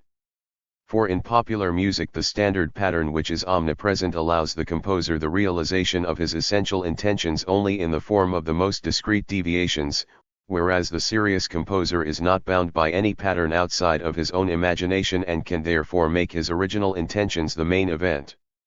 The peculiar task of the popular composer consists in the invention of shades which are, so to speak, below the threshold of explicit musical workmanship, and these achievements can be spotted only microscopically. This again must not be misunderstood in the sense of a principle conscious to the popular composer. What happens is rather that he has simply to seek nuances within the omnipresent pattern, and that this quest leads objectively to such exploits as the one we have tried to characterize. What one might call the idiom of popular music, as against the mere scheme, can probably be defined by this relationship. It is the sum total of almost infinitesimal shades by which the scheme is softened and which are still necessitated in a way by the scheme itself. An elaborate study of the structure of popular songs should devote full attention to the problems indicated here. Our song is not characterized as good by the bell idea as such or by the transformation of this idea into the melodic material. Its quality is rather due to the way in which the main tune itself is made plastic by the application of this idea. The first motif, CDCGFA, owes its characteristic structure to the avoidance of the critical E. This works as follows: the melody begins with C, rises for the interval of a second, and then falls back to the C as if it were afraid of the next second, the critical E. Then a sequence is made of the descending second DC from a different starting point. This again, however, is done in such a way that the E itself is not touched, though its next neighborhood is reached, hence GF. The A is the preliminary goal of the two sequences. But the most characteristic interval of the whole basic motif, namely, the ascending fifth CG, stems from nothing but the avoidance of the central E in the order of the sequences. In other words, the structure of the melodic idea is derived from its non-existent critical tone. The composer's real talent comes to the fore by his actually treating the missing E as the critical tone in the continuation of the theme. For when it appears for the first time in an outspoken way, it actually gains momentum and has the effect of being the fulfillment of something which one was first denied. This happens only in B, to the word sigh. The effect of the belated E is enhanced by several factors. The melodic interval that leads to it, the descending fourth, appears here for the first time in the whole chorus. Moreover, this E is the first, long, accentuated note which is reached from above and not from below. Thus it assumes the character of a melodic center of gravity. The emphasis upon it makes good its absence during the first 8 bars and brings about a kind of melodic equilibrium. Later on the critical E is used as the climax of B. The handling of the E in the development of the melody is particularly significant with regard to the quality of the song because it involves the element of consequence which may safely be regarded as one of the most important criteria in every kind of music. This melody is good because it does not simply put in a row several ideas but draws consequences from its thesis which determine the whole course. The tone E gains particular importance during the later part just because it did not appear at the beginning. The consequences of the missing E could be followed up farther on, particularly with respect to the treatment of the melodic seconds which were originally interrupted by the omission of the E. On the other hand, it has to be conceded that the song does not consistently remain on the level of its exposition. In the middle of B the melodic impulse has exhausted itself. The repetition of the accentuated high D at the end of B is very weak. Nor is the harmonization entirely satisfactory. At the end of B, the tonic triad is reached too early and has therefore no effect in the cadence. These shortcomings impair considerably the effect of the song. Mention should be made finally of a specifically Latin American character of the song which is achieved without employing any obvious Spanish cliché. The technical reasons for this character could be stated only through an extensive comparison with other Latin American songs. 2. Musical analysis of Two in Love. This song, Two in Love, may be rated as a poor average. It belongs to the very great number of songs which sail in the wake of some highly successful hit in order to participate in its popularity. The model is Deep Purple. 1. The method of our analysis consists of a comparison between the two songs. We shall point out their similarities as well as their differences. The insight into the similarities will lead us to a somewhat broader understanding of the problem of musical imitation.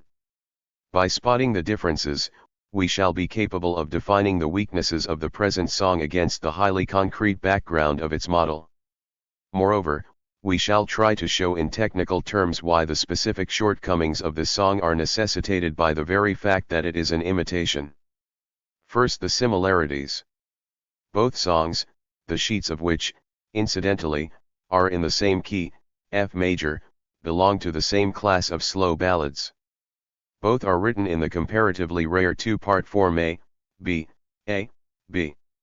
The beginning of both is marked by a certain rocking character which is later replaced by a freer kind of progression. Very similar also is the general melodic structure. Both tunes are flowing in comparatively large and bent curves. In both chromaticism plays a certain role. Thus the whole setup of both songs is the same. The most obvious melodic similarity occurs in bars 2 to 4 of both songs. Yet this similarity is not the decisive one. There is behind it a structural relationship which determines every detail. It refers to the rhythmical scheme. In both songs, the first two bars consist of minims and crotchets. The third bar consists both times of crotchets only, the fourth of minims and crotchets again. Bars 5 and 6 contain in both songs crotchets only, bars 7 and 8 only one long note. There are slight differences of rhythm only in bars 1, 2, and 4, where Deep Purple has one minim and two crotchets, Two in Love has a dotted minim and only one crotchet. The bars 3, 5, 6, 7, and 8 are rhythmically completely identical. It is this identity which leads immediately to the ears vaguely realizing the relationship between the two songs, even before any melodic detail is grasped. In general, musical borrowing is thought of only in terms of melody in the narrowest sense, that is to say, in the order of melodic intervals. This, however, is by no means a sufficient characterization of musical originality, nor even of musical property. The dependence of any musical selection on any other one may be based on entirely different musical elements and may be very strong even if it cannot be traced back to the melody at all. We offer the following verification: one could very easily change bar 3 of Two in Love, the one melodically most reminiscent of Deep Purple, into one which has melodically nothing whatsoever to do with it, and yet the basic similarity would remain unaffected. This leads to the methodological postulate that every judgment on musical dependency be based on structural analysis rather than on mere melodic reminiscences. Finally, the similarities refer also to harmonization. Both songs have the same tendency to use intermediary chromatic notes as vehicles for modulations, particularly E-flat and F-sharp, which are often interpreted by G minor. In both songs B starts in G minor, which is the parallel of the subdominant, in itself a rather unusual and characteristic harmonic procedure which strongly underscores the relationship of both songs. Now the differences. Here a somewhat closer scrutiny is required. In Deep Purple, the melodic elan is due to a particular device. At the melodic corners, unusually large intervals, such as the 7th and the 8th, are used which serve as a kind of framework for the following curves which fill out these large intervals and terminate in them. The curves are the bars consisting of crotchets, the large intervals are associated with longer notes. Simultaneously, the interval of the 7th in a way prepares the continuation, B, mainly employing seconds, for the interval of the 2nd is the inversion of the 7th. While this general idea is copied in Two in Love, its particular effectiveness has been lost on the way. The upswing of the beginning, the upbeat which leads to the C with the interval of the 7th, has been eliminated. To be sure, Two in Love also sticks to large intervals. In order to avoid any blunt infringement on the older song, however, the 8th and the 7th are replaced by the mere 6th, which is considerably less characteristic. Two in Love remains faithful to its model by attempting to fill out the once given large interval in bar 3 with the crotchets. The filling out, however, is limited to its frame, namely, the 6th, and thus loses the very character of a wide curve which it tries to imitate. The corresponding curve of Deep Purple even expands the original 7th and takes place within a 9th.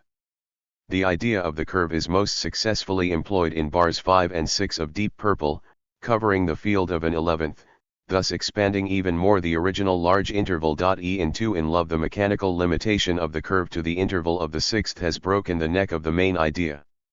Bars 5 and 6 of this song do not contain any curve at all but merely a sequel of seconds which are quite uncharacteristic and which are the worse since in B seconds play the main role and are therefore spent too early. In Deep Purple the seconds of B are made somewhat more interesting by being chromatic. F in Two in Love they are prevalently diatonic, interrupted by the well-known 6th of A. Thus B, which makes a good contrast in Deep Purple, is here no contrast at all but only a weak continuation, weak because all its elements have already been stated explicitly in A. The model becomes normalized by the imitation. Everything unusual, the large melodic intervals, the broadness of the curve, and the contrasting, gliding chromaticism has been eliminated and substituted by everyday formulas. This, however, is due to the process of imitation itself. In order not to become what might be called musical theft, the imitation has to avoid those characteristics upon which the very quality is based which the later composer wants to imitate. It is this compulsion to deviate from the model which is probably the general rule that kills musical imitations and deprives them of the success they are striving for. What remains here of the imitation, mainly the abstract idea of the curve, becomes meaningless when the specific results of the borrowed device must be avoided in order to conceal it. One last corroboration of our thesis may be offered. It refers to the climax of both songs. Here similarity as well as difference is striking. In both songs the critical note is identical, E.G. In both songs it occurs at the same place, namely, in the 5th bar before the end. In Deep Purple it is reached through a large 7th from below. The 7th is the characteristic interval of the whole song. Up to this bar, however, only the small 7th has been employed. Now, for the first and only time, the large one of the most discordant and conspicuous melodic intervals accessible in the song style is introduced. The effect is considerable, while the 7th as such is well prepared throughout the song, its large form is very fresh and conveys the impression of a spot being hit. This is completely spoiled at the analogous place in Two in Love. For the climactic E is reached by a plain major third and remains completely trivial. A quantitative analysis should carry through a comparative study on 2 and 3-part songs. It may be predicted that the quality of the 2-part songs will be higher than that of the 3-part songs. They are also likely to be more easily remembered because their comparative rarity tends to make them more characteristic. A good example for a 2-part hit is the Penny Serenade. It goes without saying that our formal characterizations pertain merely to the choruses. The verse remains completely out of consideration for the present study, since it plays only a very small role in the actual performance of popular music. It may be noted here that it is a kind of general experience in composition that mistakes which can be corrected very easily are never really bad ones. The most obvious example is offered by those forbidden octaves in harmony which can be avoided by leading one of the badly parallel parts in the opposite direction. The reason is likely to be that the formal sense in such cases implicitly, though vaguely, substitutes the right solution for the wrong one, which is perceived as a mere slip of the tongue. Thus one might feel in our present song that the real climax is the high F, although it actually never appears. Only those mistakes are really disastrous in composition which are so deeply rooted that they cannot be changed without the whole structure of the piece being affected. See, melodic use of this principle has occasionally been made in serious music, for instance, in the bell motif of Parsifal CGAE. D. Harmonically, of course, the decisive characteristic of the cadence is the dominant, C. This, however, could not possibly be avoided without fundamentally upsetting the whole pattern of a popular song. Hence, the composer has to resort to the much subtler, purely melodic means of avoiding merely the leading tone, which is the foremost representative of cadence in melody. This is due to the fact that Deep Purple is originally an instrumental piece, the range of which violates the rules of the game of a popular song. Its outstanding quality, however, is intrinsically bound up with this very feature. It has to be stated in all fairness that the idea of the continuation of a song theme by a chromatic scale in Deep Purple is probably second-hand. It occurred, and very effectively, because of an unusual harmonization in Cole Porter's Night and Day, which was probably already well known when Deep Purple was written. As a matter of fact, Deep Purple actually contains an even higher note, G. The particular formal position of the E, however, invests it with an emphasis which makes it what may be called the formal climax. Other materials. Contents.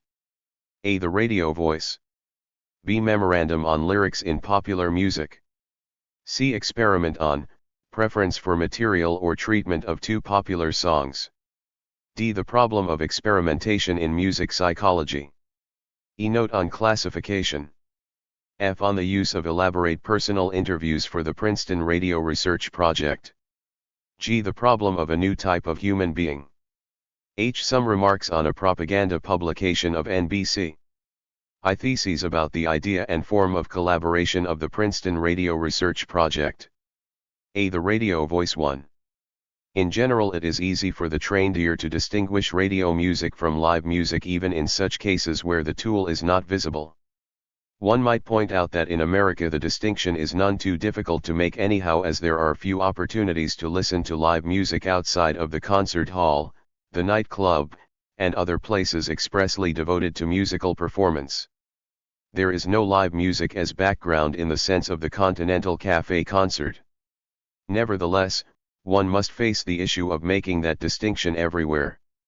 One only has to think of Muzak, the radio's competitor, whose well-groomed voice tends to enchant the superior restaurant into a private salon.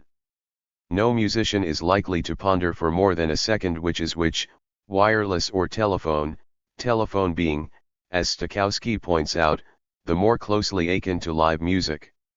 Much has been thought about that difference.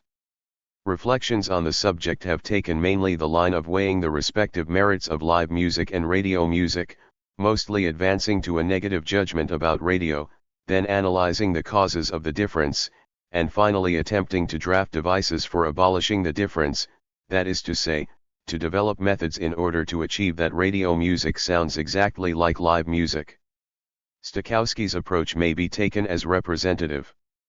Discussing the element of amplification in radio transmission, he says, the result becomes a caricature, and discriminating music lovers will prefer not to hear in a degraded form music they know and love, and those who hear the music for the first time can have no conception of its true beauty, or of the inspired message it conveys. From such a criticism he proceeds to the postulate of faithfulness.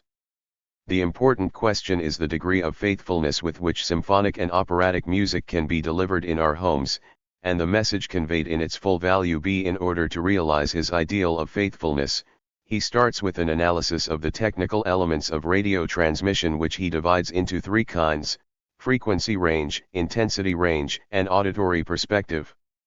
After criticizing the specific shortcomings of radio with reference to these categories and offering certain remedies, such as a revision of the allotment of frequency channels, or wired transmission as a guarantee for three-dimensional or perspective listening, he finally reaches the vistas opened up by wired transmission.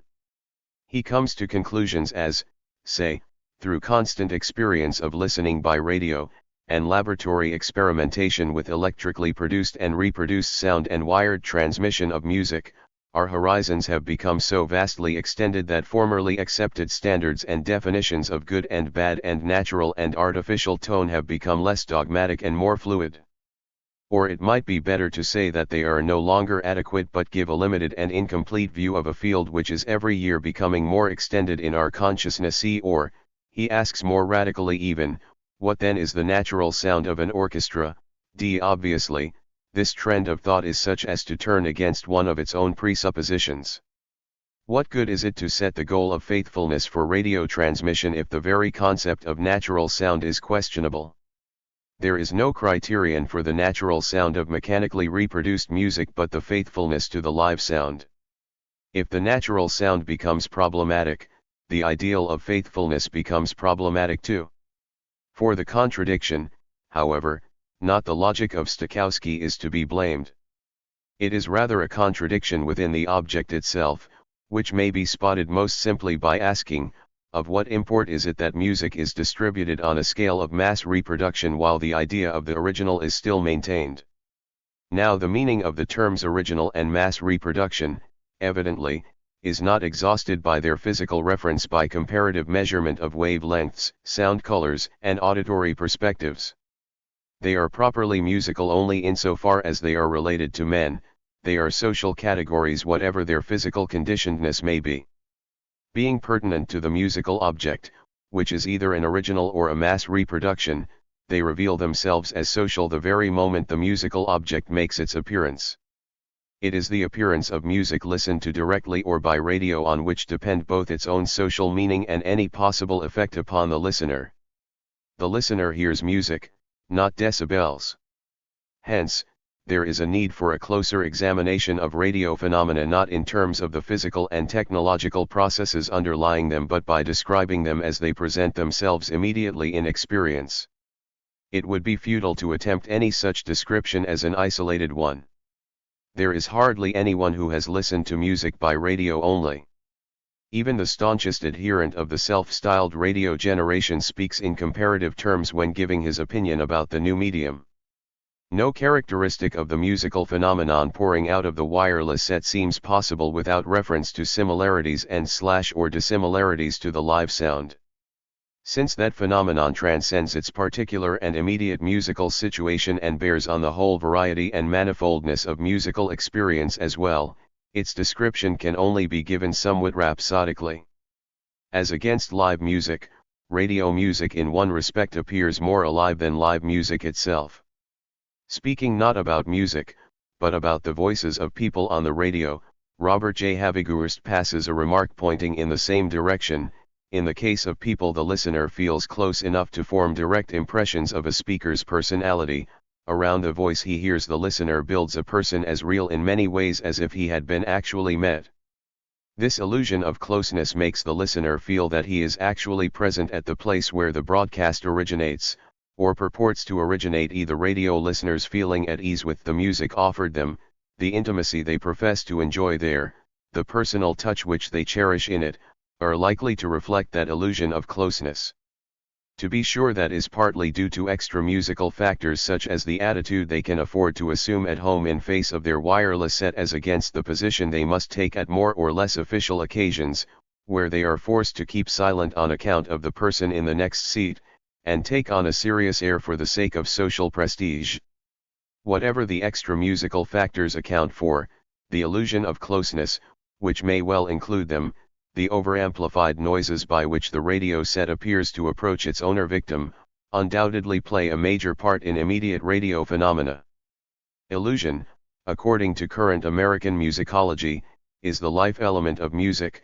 Without the blessing of normal illusions, musical art would be hopelessly stunted.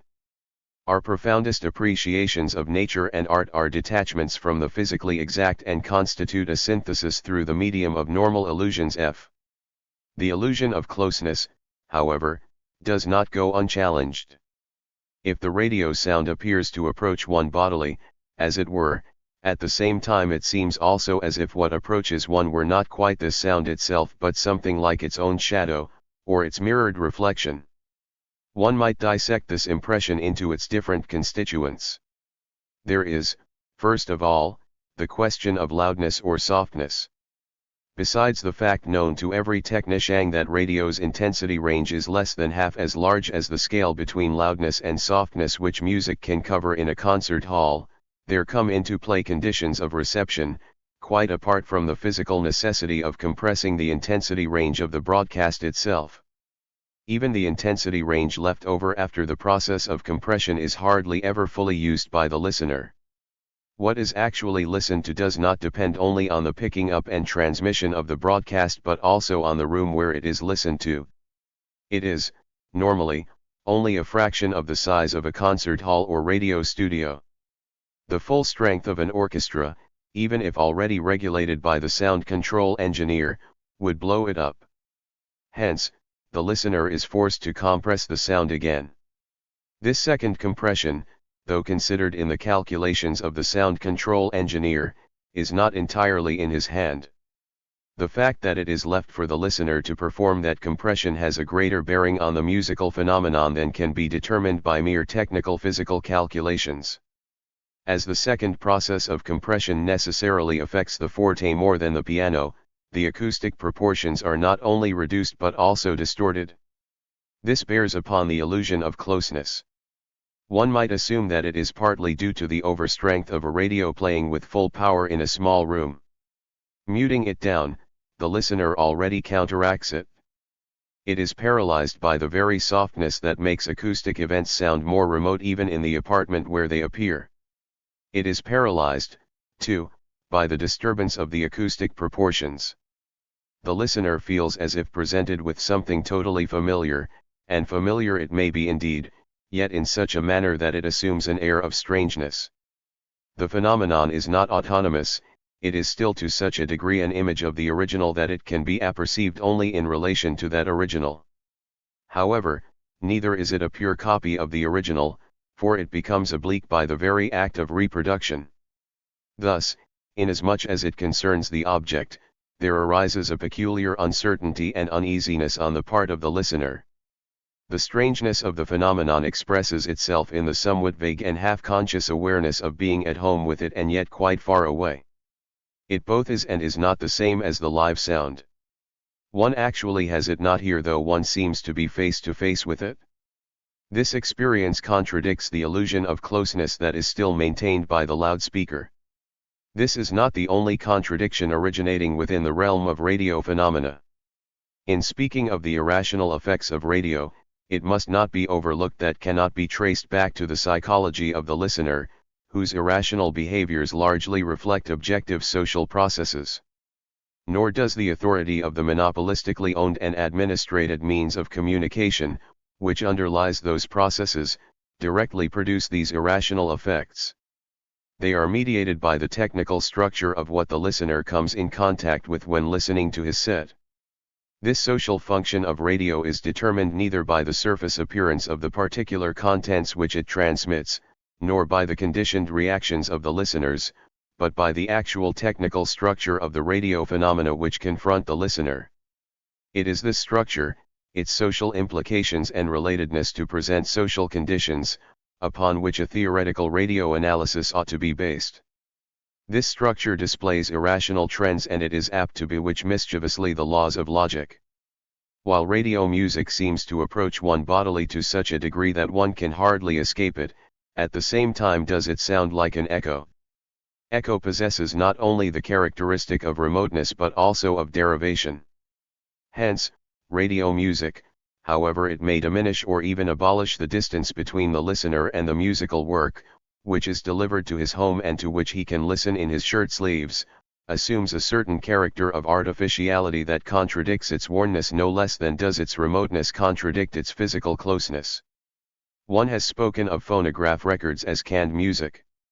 Indeed, while the preservation of music in records reminds one of canned food, the sound of radio suggests the actual taste of it, somehow it has lost its acoustic vitamins. Or perhaps one may compare the container of the sound with a box rather than a can. It is the voice of the man in the box that suddenly seizes upon the listener. The sound comes out as if it had been imprisoned. Even with most perfect apparatuses there takes place a certain blunting and dulling of the live sound, as can be observed in every electrical reproduction of music. It consists not only in the modification of the sound colors caused by the loss of more distant overtones, nor in the much discussed shrinking of the auditory perspective of music which, although conceived in terms of binaural listening, is picked up and distributed monourally only. The sound modifications can be grasped within a precise musical terminology. The neutralization of the sound colors attributable to both those technical factors makes them sound much more alike than in live music, whereas some of them, like the flute and the percussion, do not undergo any neutralization and therefore detach themselves much more from the total sound of the orchestra than in actual orchestra performance. The sound, at the same time, becomes more uniform, less plastic and articulate, and on the other hand, more torn into extremes, a new antagonism within the basic musical phenomenon. The interplay of these interrelationships one could subsume under the head, neutrality modification, a term borrowed from epistemology that accounts for a certain having postponed something, or, better still, a having let it stand, where we have not in mind anything that has been really let stand. The positing characteristic has become powerless. On radio, music loses something of its reality however hard it may be to determine the concept of reality as it applies to music.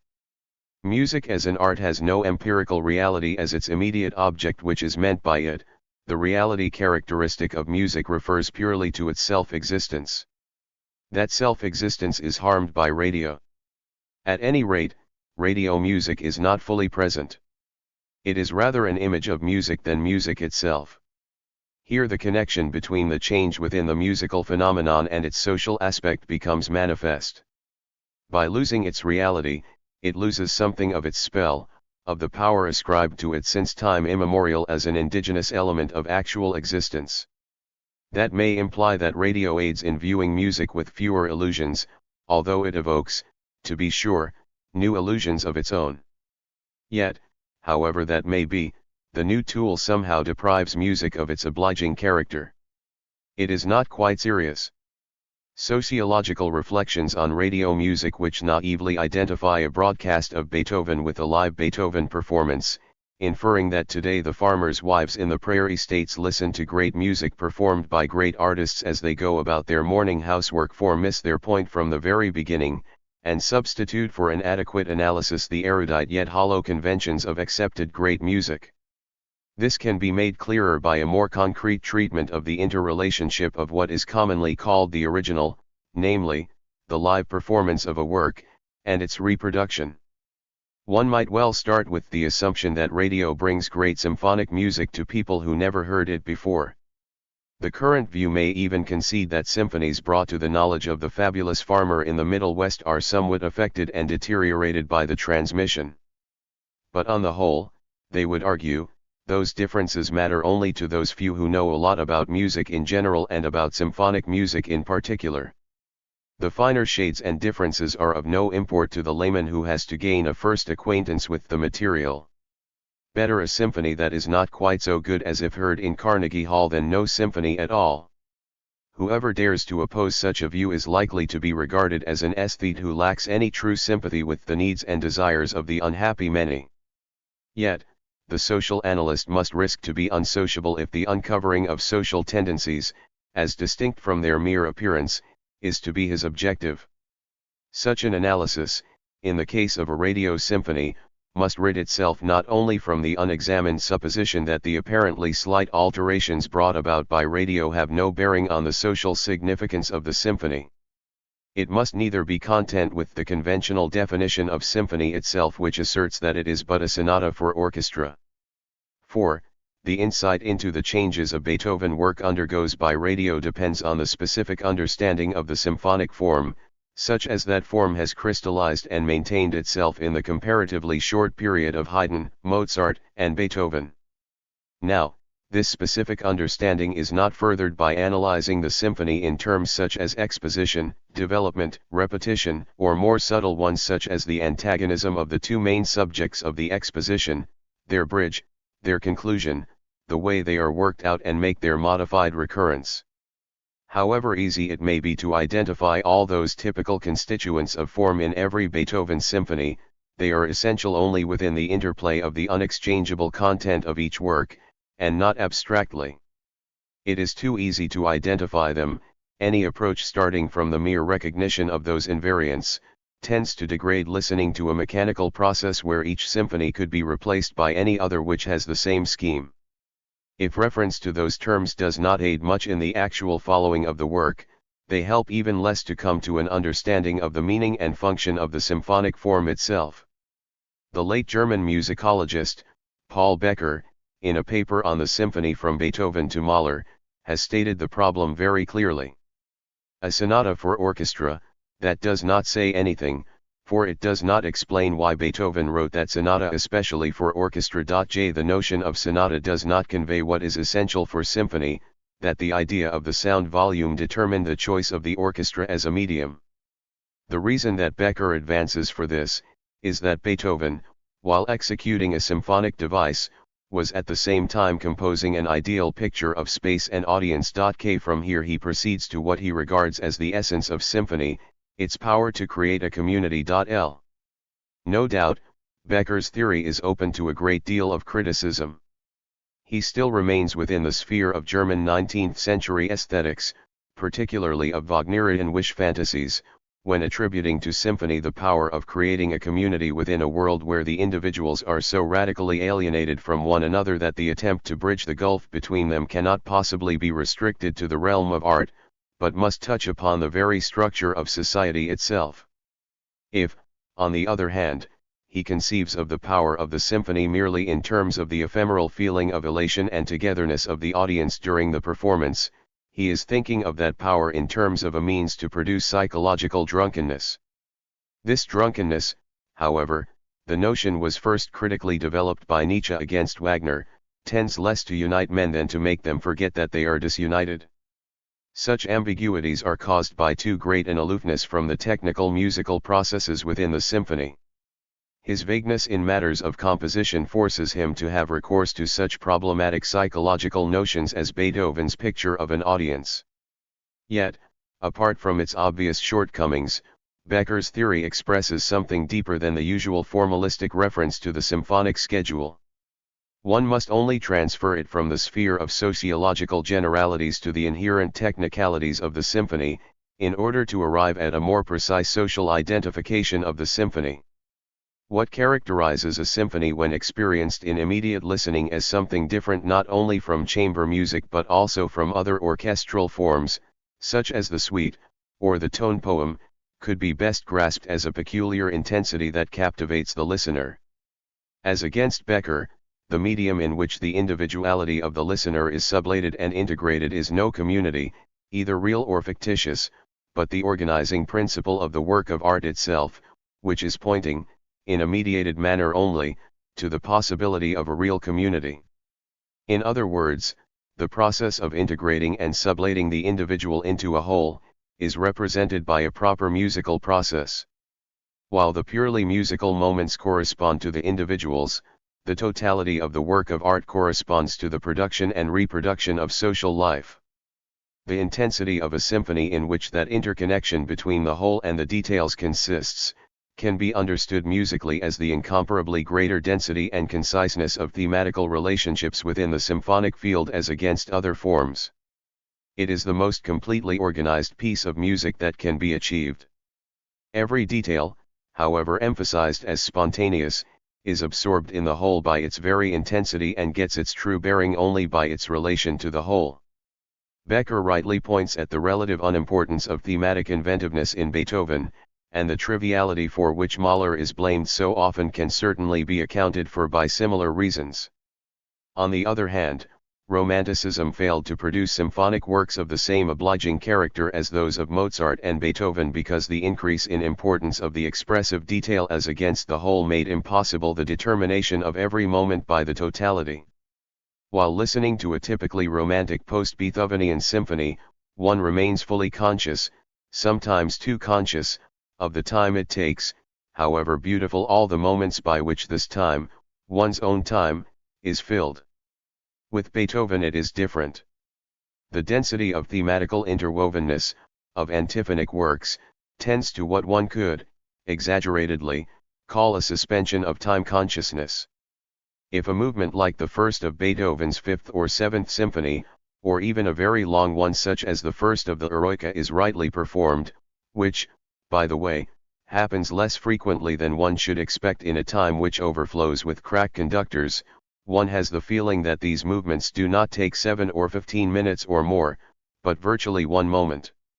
It is this very power of symphonic contraction of time which annihilates, for the duration of the performance, the contingencies of private existence and transfigures the individuals into what could be called, not an actual community as Becker calls it, but the awareness of the idea of such a community where at the same time the drives and desires of the individuals are fulfilled and brought into a perfect equilibrium with the needs and necessities of society.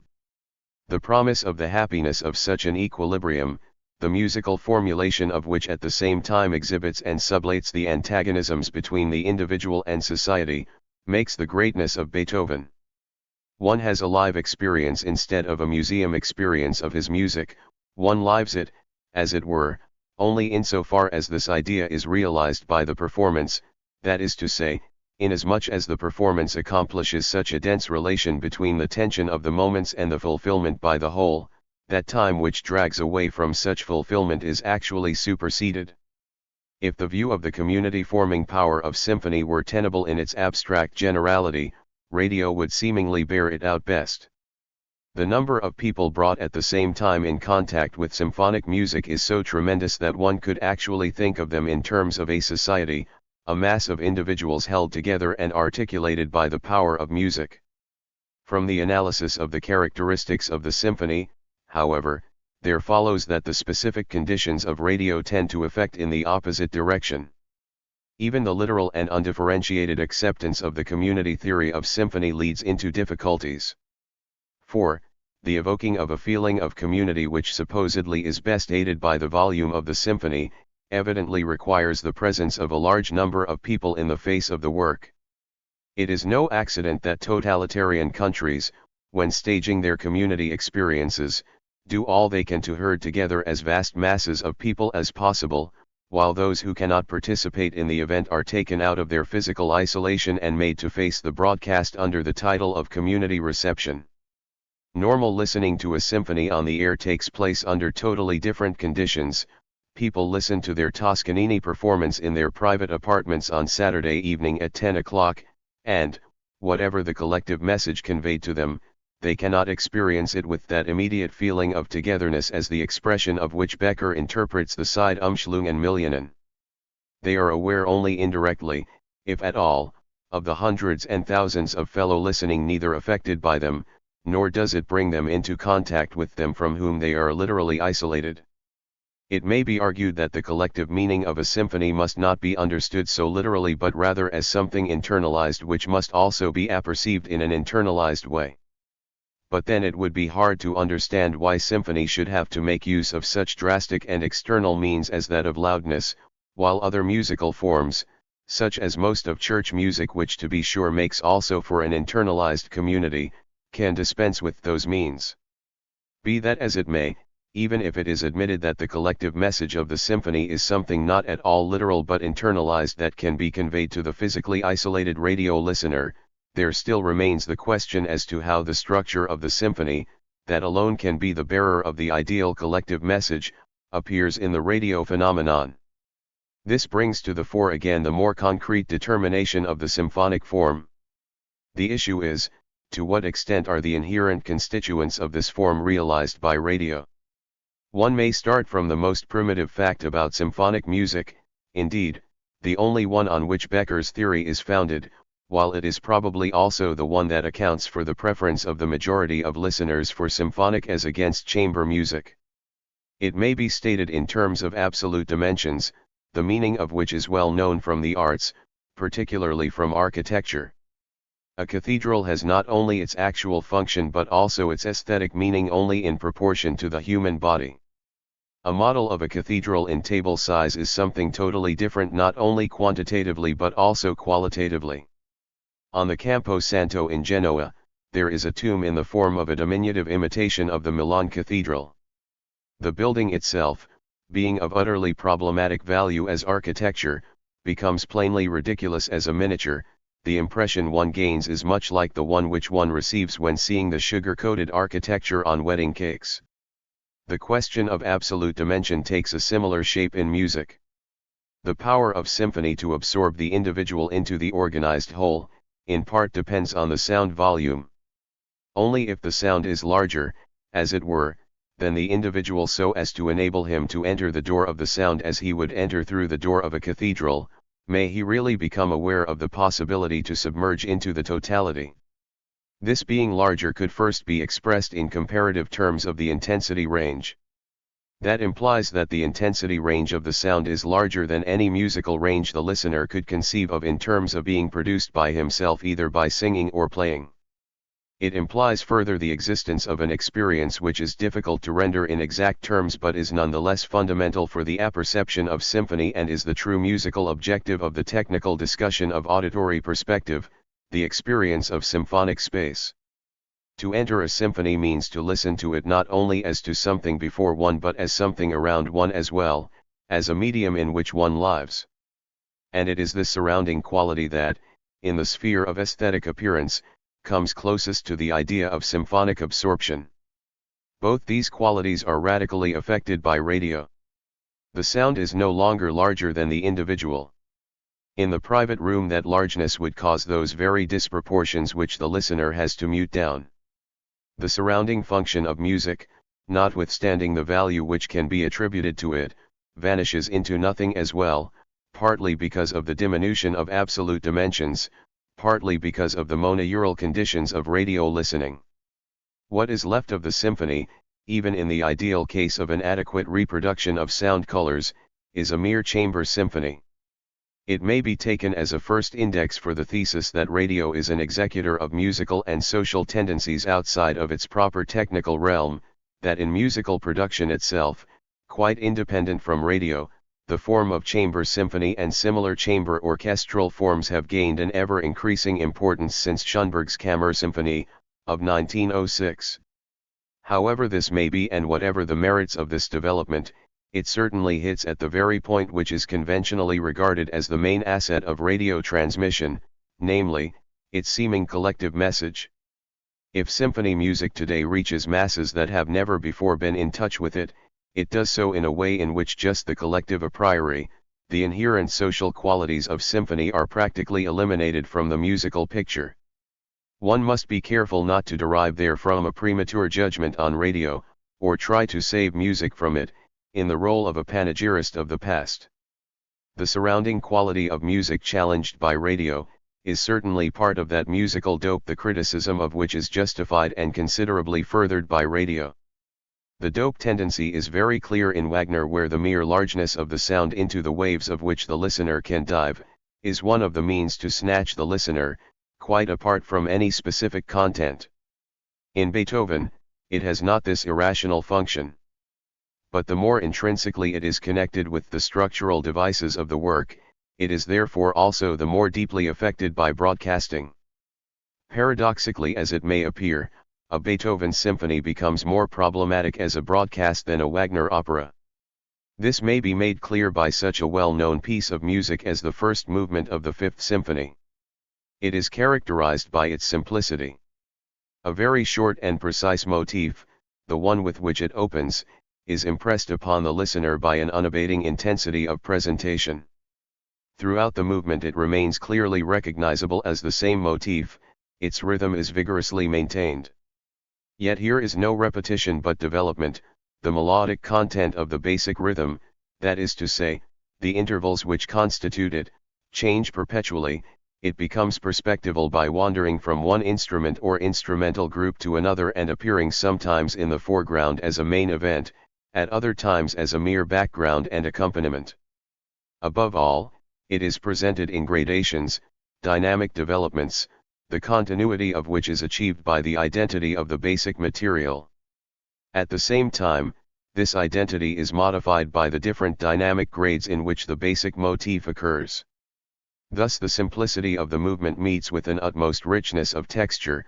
The richness prevents the simple from becoming the primitive, while simplicity prevents richness from dissipation into mere details. It is the unity within the manifold as well as the manifoldness within that unity which constitutes the antiphonic work and promulgates the seizing power of that music, finally terminating in the suspension of time consciousness. This interrelationship of unity and manifoldness itself, and not the mere loudness of the sound, is affected by the dynamic reductions of radio. First of all, the whole building up of the movement upon the one simple motif, the creation ex nihilo, as it were, which is so utterly significant for Beethoven as well as for the German philosophy of his time, can be made understandable only if the motif, which is actually nothing in itself, is presented in such a way that from the very beginning underscores it as the virtual material of everything that is to come. The first bars of the Fifth Symphony, if rightly performed, must possess the characteristic of a statement, or, as those German idealist philosophers would have put it, of a positing, a Setzung. This positing characteristic, however, can be achieved only by the utmost dynamic intensity. Hence, the question of loudness ceases to be a purely external one and touches upon the very structure of symphony, and therewith also upon the internalized community that could be regarded as the idea of Beethoven's symphonic form. Presented without the dynamic emphasis which makes out of the nothing of the first bars virtually the everything of the total movement, the idea of the work is missed before it has been actually stated. The suspension of time consciousness is endangered from the very beginning. The simple, no longer emphasized in its paradoxical nature as nothing and everything, threatens to degenerate into the trite if the nothingness of the beginning fails to be absorbed into the whole by the impetus of the statement. The tension is broken and the whole movement is on the verge of relapsing into time. It is threatened, further, even more by the compression of the dynamic range. Only if the motif can develop from the restrained pianissimo to the striking yet affirming fortissimo, is it actually proved as the cell which represents the whole even when exposed as a mere monad. Only within the tension of such a gradation does its repetition become more than repetition. The more the gradation is compressed, which is necessarily the case in radio, the less this tension is felt. Dynamic repetition is replaced by a mere ornamental, tectonic one. The movement loses its character of process and the static repetition becomes purposeless. The material repeated is so simple that it requires no repetition to be understood. Though something of the tension is still preserved by radio, it receives its proper bearing in Beethoven only between the extremes of nothing and all. As soon as it is reduced to the medium range between piano and forte, the Beethoven symphony is deprived of the secret of origin as well as the might of unveiling. It could be argued that all these changes turn the symphony into a work of chamber music which, although different from symphony, has merits of its own. A symphony, however, conceived in symphonic terms, would necessarily become a bad work of chamber music. Its symphonic simplicity would make itself felt as poverty in chamber musical texture, as lack of polyphonous interwovenness of its parts as well as a want of extensive melodic lines developed simultaneously. Simplicity would cease to function in the symphonic way. Clearly, a Beethoven symphony played on the piano by four hands, although it is only a one-color reproduction, is to be preferred to a chamber music arrangement, because it still preserves something of the specifically symphonic attack by fingers striking the keys, whereas that value is destroyed by the softened chamber music arrangement, which, by virtue of its mere arrangedness, easily approaches the sound of the so-called salon orchestra. No doubt, radio symphony bears a stronger resemblance to the chamber music transcription with its pseudo-colorfulness than to the simple yet faithful translation into the mere piano sound. For the sound colors are affected on the air too, and it is through their deterioration that the work becomes bad chamber music. Symphonic richness is distorted no less than symphonic simplicity. While trying to keep the symphonic texture as plain and transparent as possible, Beethoven articulates it by attaching the smallest units of motifical construction to as many different instruments and instrumental groups as possible. These smallest units together form the surface of a unifold melody, while their coloristic differentiation realizes at the same time the construction and all its interrelationships underneath that surface. The finer the shades within the construction, the finer also necessarily the shades of changing sound colors. These subtleties more than anything else tend to be effaced by radio. While exaggerating conspicuous contrasts, its neutralization of sound colors practically blots out the minute differences upon which just the classical orchestra is built as against the Wagnerian, which has much larger coloristic means at its disposal. Richard Strauss, in his edition of Berlioz's Treatise on Instrumentation, observes that, in a way, the second violins, never quite so brilliant and intense as the first violins, are different instruments, as it were, from the first. Such differences play a decisive part in the Beethoven articulation of symphonic texture. A single melody, subdivided between first violins, second violins, and violas, becomes plastic according to the instrumental disposition, that is to say, the elements of the melody which are meant to be decisive are played by the first violins, while those intended rather as incidental are played by the second violins or violas. At the same time, their unity is maintained by the similarity between them, that of strings playing in the same tonal region. Obviously, radio accomplishes only that unity, whereas differences such as those between first and second violins are necessarily eliminated. Moreover, certain sound colors, like that of the oboe or the mute trumpet, the latter, of course, being post-Beethovenian, are changed to such an extent that the instrumental equilibrium is disturbed. As all these colors are more than mere means of instrumental make-up, that is, are integral parts of the composition which they as well as the dynamics articulate, their alteration must again and finally touch upon the structure of the symphony. The less articulate the symphony becomes, the more it loses its character of unity and becomes a conventional and unobliging sequence and recurrence of more or less nice tunes, the interrelation of which is of no import whatever. Here it becomes apparent why it is Beethoven that becomes the victim rather than Wagner and later Romanticism. For it is in Beethoven where the idea of articulate unity constitutes the essence of the symphonic scheme. That unity is achieved by a severe economy of means forbidding their reduction, which in turn is inevitable by radio.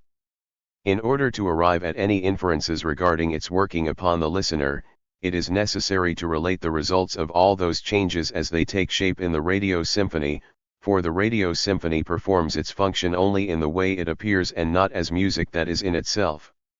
The traditional argument that the novelty of symphonic experience in America compensates for the allegedly slight alterations loses its ground and turns into its opposite. The less the listeners know the works in their original form, the more their total impression is based on the specific phenomena delivered to them.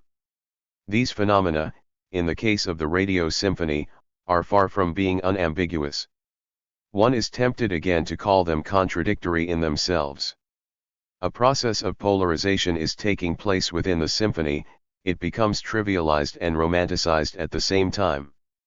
The trivialization of symphony, first of all, is caused by its relapse into time. The smaller the symphonic time suspension, the farther away one is from that sphere of the symphony that bears all the implications for a virtual community. The individual, no longer absorbed by it, contents himself with absorbing it into his everyday existence, to which he expects it to add some glamour. No longer can he experience symphonic time contraction because the technical requisites to that end have been blunted. The time the radio symphony takes is the empirical time.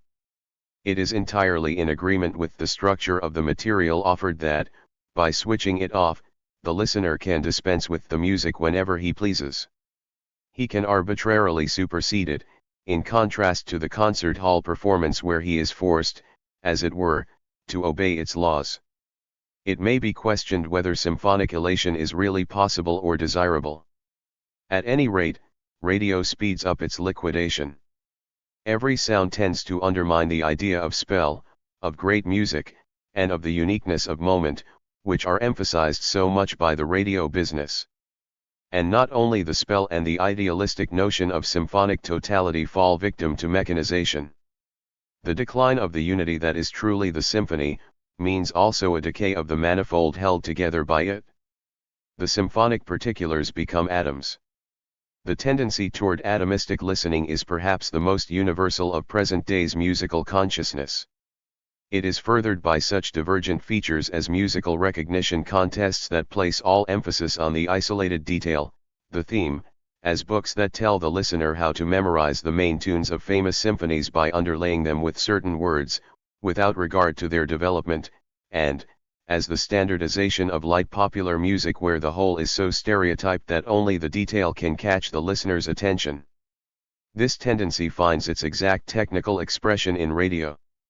The meaning of the music is made to shift from the totality to the individual moments because their interrelation and articulation by dynamics and colors is no longer fully valid.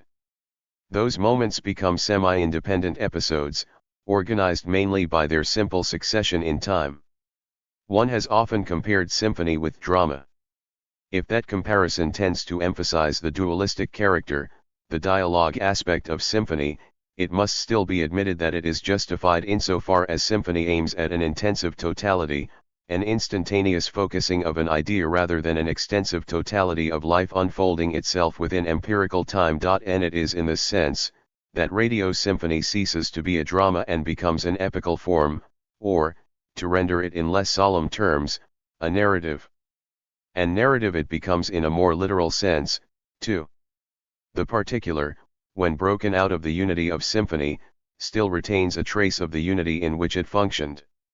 A genuine symphonic theme, even if all light is centered upon it and it thus ceases to be understood in its dynamic relation to the whole, is nonetheless of such a kind as to impress upon one that it is actually nothing in itself but basically something out of something else. Even in its isolation it bears the mark of the whole. As this whole, however, is not adequately realized in the phenomenon that appears, the theme, or the individual moment of symphony is presented like something out of a context which itself does not appear in the performance. In other words, through radio the individual elements of symphony acquire the character of quotation. Radio symphony approaches the potpourri insofar as the musical atoms it proffers acquire the touch of having been picked up somewhere else and put together in a kind of montage. What is heard is not Beethoven's fifth but merely the suggestion of Beethoven's fifth. The commentator, in grafting upon the listener's own spontaneity of judgment while chatting about the marvels of the world's immortal music, is not but following the trend of the music which, in that it seemingly reassembles fragments from a context not realized itself, seems to tell all the time, this is Beethoven's Fifth Symphony. The image character of radio need not be explained by abstract reference to physical conditions. It follows from the structural changes, the changes of the sense of symphony by broadcasting. And it is only in relation to that sense that the mechanical alteration of the musical object has a bearing on the listener's virtual understanding. The issue of quotation again is inseparably bound up with the structure and significance of symphonic themes themselves. From the dramatic literature of the 16th to 19th centuries, the moment of sententious precision serving to reveal in words the sense of an entire dramatic development or situation is well known. The sententious passages in reflecting upon the action detach themselves from the immediacy of the action itself. Through this detachment they become reified, emphasized, and easily quotable. The abstract generality into which they translate the concrete idea of the drama from which they draw conclusions much in the form of maxims for practical life, brings them close to the banal. At times the sententious moments gain power over the whole of the drama. There are many jokes in England and Germany about elderly ladies expressing the delight they take in plays such as Hamlet or Wilhelm Tell, with the single reservation that they consist of quotations only. If in the realm of music radio has realized a similar tendency and has transformed Beethoven's Fifth Symphony into a set of quotations from Beethoven's Fifth Symphony, the symphonic theme as such may structurally very well be compared with the sententious element of the drama. The symphonic theme of the Beethoven period consists in most cases of the triad upon which it is based harmonically and which it circumscribes melodically, the characteristic intervals coinciding with those of the triad. As the triad is the general principle of the whole tonality, triadic themes have a touch of generality themselves, they are to a great extent interchangeable. One has remarked often enough on the striking similarity between the material of pieces of such totally different character as the finale of Mozart's G minor symphony and the scherzo of Beethoven's Fifth. This generality, or even abstractness, of symphonic theme is balanced by its precision, mainly achieved by one short and distinct rhythmical formula apt to be remembered as well as to be repeated. Musical commentators have often compared symphonic themes with mottos in literature, and in German musicology one frequently speaks of head motives as opening a symphonic movement. All this points at the sententious character of symphonic themes, and it is this character that offers itself to the process of trivialization executed by radio. The triviality characteristic of symphonic themes serves a double purpose, that of generality transcending the specific case in which they appear, and their existence as a mere material for their own development. Radio interferes with both these purposes. Being atomized, the symphonic theme fails to show its generality. It catches attention just as it is. From the viewpoint of symphonic construction, one could well picture a substitute for the famous second theme of the first movement of Schubert's B minor symphony. The radio listener who does not care much for the movement and only waits for the theme would get the shock of his life if it were replaced by another. And again, it is evident that the theme does not serve as a mere material of what follows if everything that follows is visualized only from the viewpoint of the theme, which stands out because it has lost its dynamic function. Hence, in the isolation of the symphonic theme only the trivial remains. And in turn it is the triviality of the symphonic detail which makes it so easy to remember and serves as a stock of musical trademark articles labeled culture. For, by sounding like a quotation, the trivialized theme assumes a peculiar air of authority. Only what is established and accepted as a standard social value is art, and the anxiety of the listeners to recognize the so-called great symphonies by their quotable themes is mainly due to their desire to identify themselves with the standards of the accepted and of proving themselves as small cultural owners within the big ownership culture. This tendency again is closely related to the material, apart from radio's general leanings toward authoritarian standardization. It has already been mentioned too that radio tends to present the symphony as a sequel of results rather than a process. The more the result is set off against the process in which it is created, the more it ceases to be questionable. Within the symphonic process the theme has its fate, it is disputed; by radio the theme becomes definite. In the process it is not conceived as something rigid but as fluent, even in its most emphatic first presentation. By radio even its remote transformations sound like themes of their own. If one could say, exaggeratedly, that in symphonic music nothing is theme and everything is development, which holds good literally for some modern symphonic music, particularly for Mahler, one could say as well that by radio everything becomes theme. The emphasis which every symphonic moment acquires in this manner is unlike the emphasis which the symphonic theme possessed in its positing. As positing, it owes its emphasis to the potentiality of process which it virtually contains in itself. Through radio it becomes emphasized because that process exists no longer and the theme absolutizes itself in its more present existence, in its being as it is. It is this literal-minded and Pharisaian self-righteousness of the theme which brings it so close to quotation. Quotation is reproduction in its decline. While genuine reproduction stands in a tension-like relation to its object and realizes it by again producing it, the quotation reproduction has dropped all spontaneity, dissolved all tension toward the object and seized upon all particulars of the object as fixed and reified individuals. It must be emphasized that the substitution of quotation for reproduction does not mean a greater faithfulness to the original but just the opposite. It has been shown that the meaning of the original is distorted by its atomization. Moreover, it is essential to the object, that is, the symphonic original, that it be reproduced in the sense of being produced again instead of being photographed with degenerated colors and modified proportions. The essential of the Beethoven symphony is its being a process. If that process is replaced by a presentation of ready-made items, the performance is faithless even if achieved in the name of the utmost fidelity to the letter. One might say that it is a law of form of the great bourgeois art that its works must not be quoted and that it must be regarded as a symptom of decay of that art as well as of its reception if quotation begins to supersede it. It is the Boeotian's relation to literature that consists in quoting, and to music in whistling his favorite tunes. But his attitude does not simply indicate a lack of erudition. It betrays also the man that bows to the established and is gratified in showing that he knows everything that everybody knows.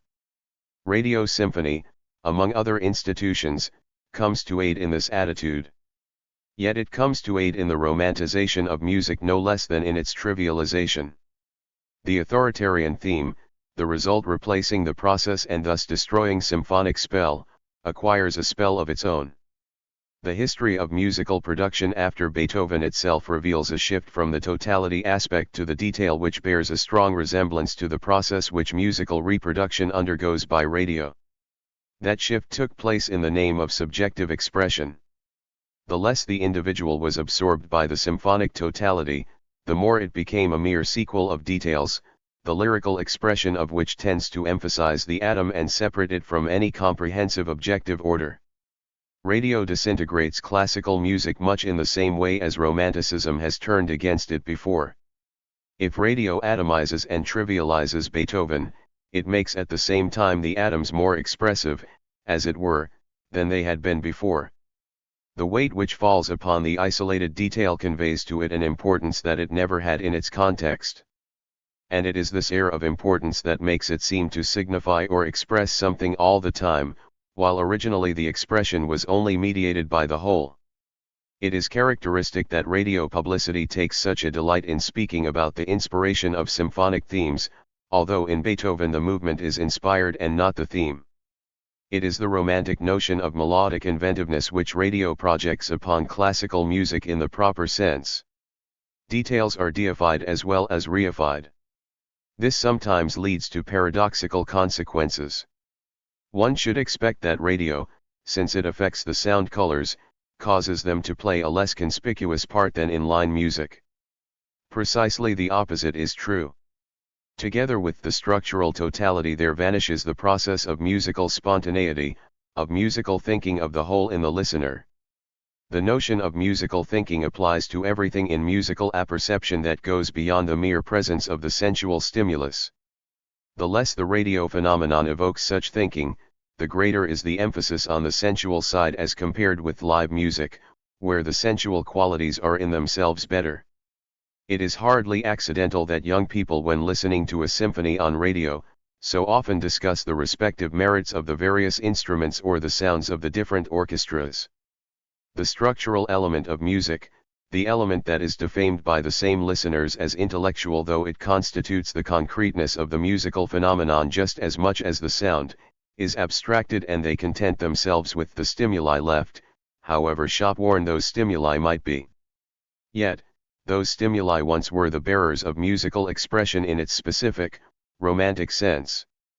Deteriorated as they are now, they still maintain something of their romantic glamour. They sometimes assume such a glamour even if they never had it before. That is why the atoms, sentimental in their combination of triviality and expressiveness, reflect something of the spell which the totality has lost. To be sure, it is not the same spell. It is rather the spell of the commodity, the value of which is adored by its prospective customers, rather than the spell of the ideal surrounding community in Beethoven.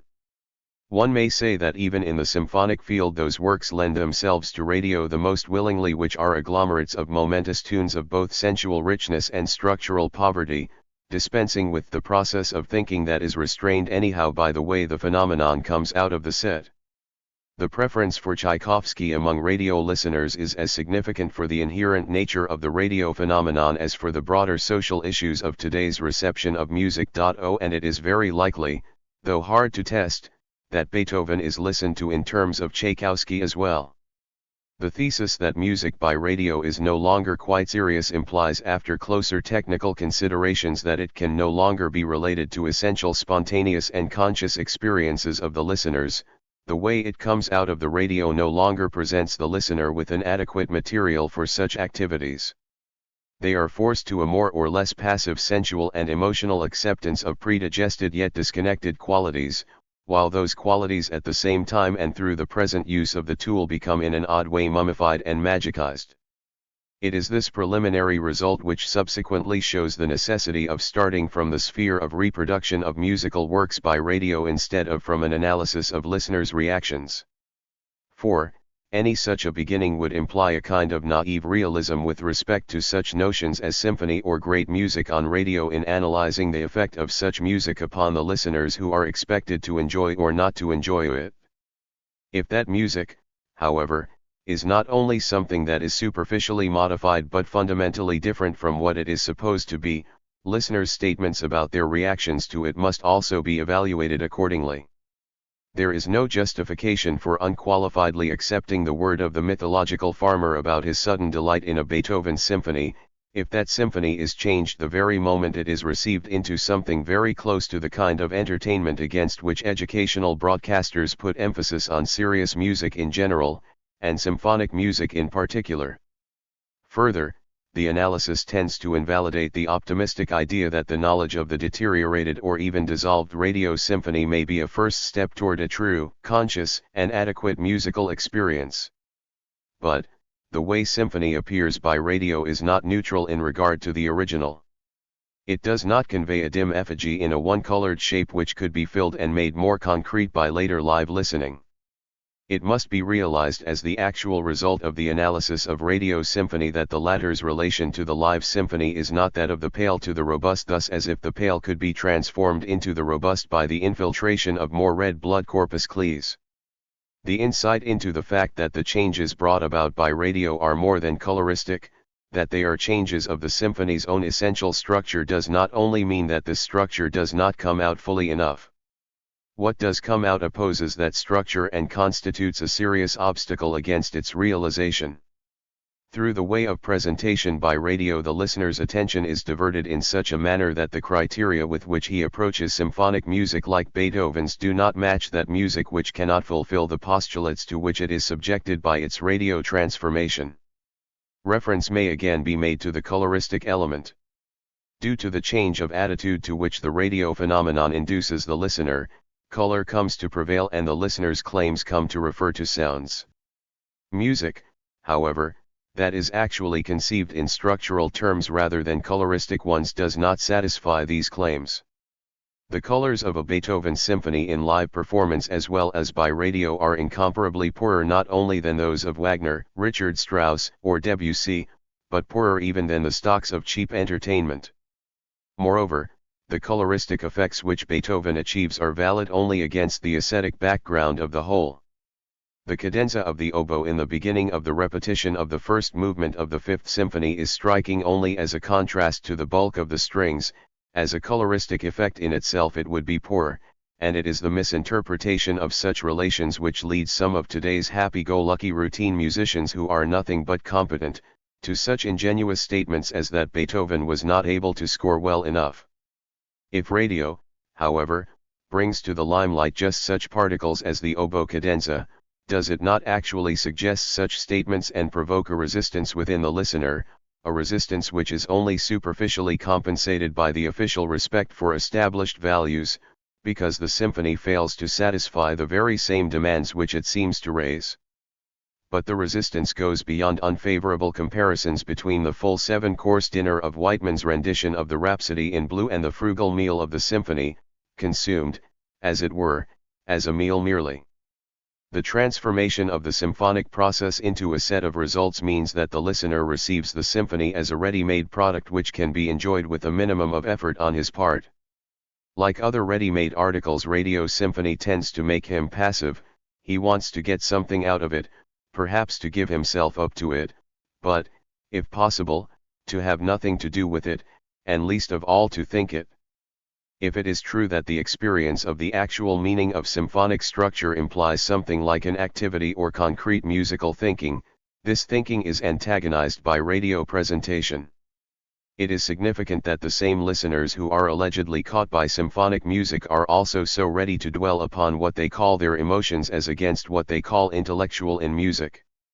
For it is as likely that actual musical understanding, by transcending the isolated, sensual moments of music and categorizing them by the interconnection of the past and the coming within the work, is bound to certain intellectual functions, as it is certain that the stubborn and spiteful adherence to one's private emotional sphere tends to build a wall against these experiences, the very experiences by which alone a Beethoven symphony can be properly understood. Great music is not music that sounds the best, and the belief in that sound is apt to tilt over into frank hostility against what, though mediated by the sound, is more than the sound. It is highly doubtful if the boy in the subway whistling the main theme of the finale of Brahms' First Symphony actually has been gripped by that music, or whether by the way he picks out that tune he translates it into the language of a discotheque tasket. It may well be that this translation falls into a historical process the perspectives of which go far beyond the limits of traditional aesthetics, a process that contains tremendous productive powers.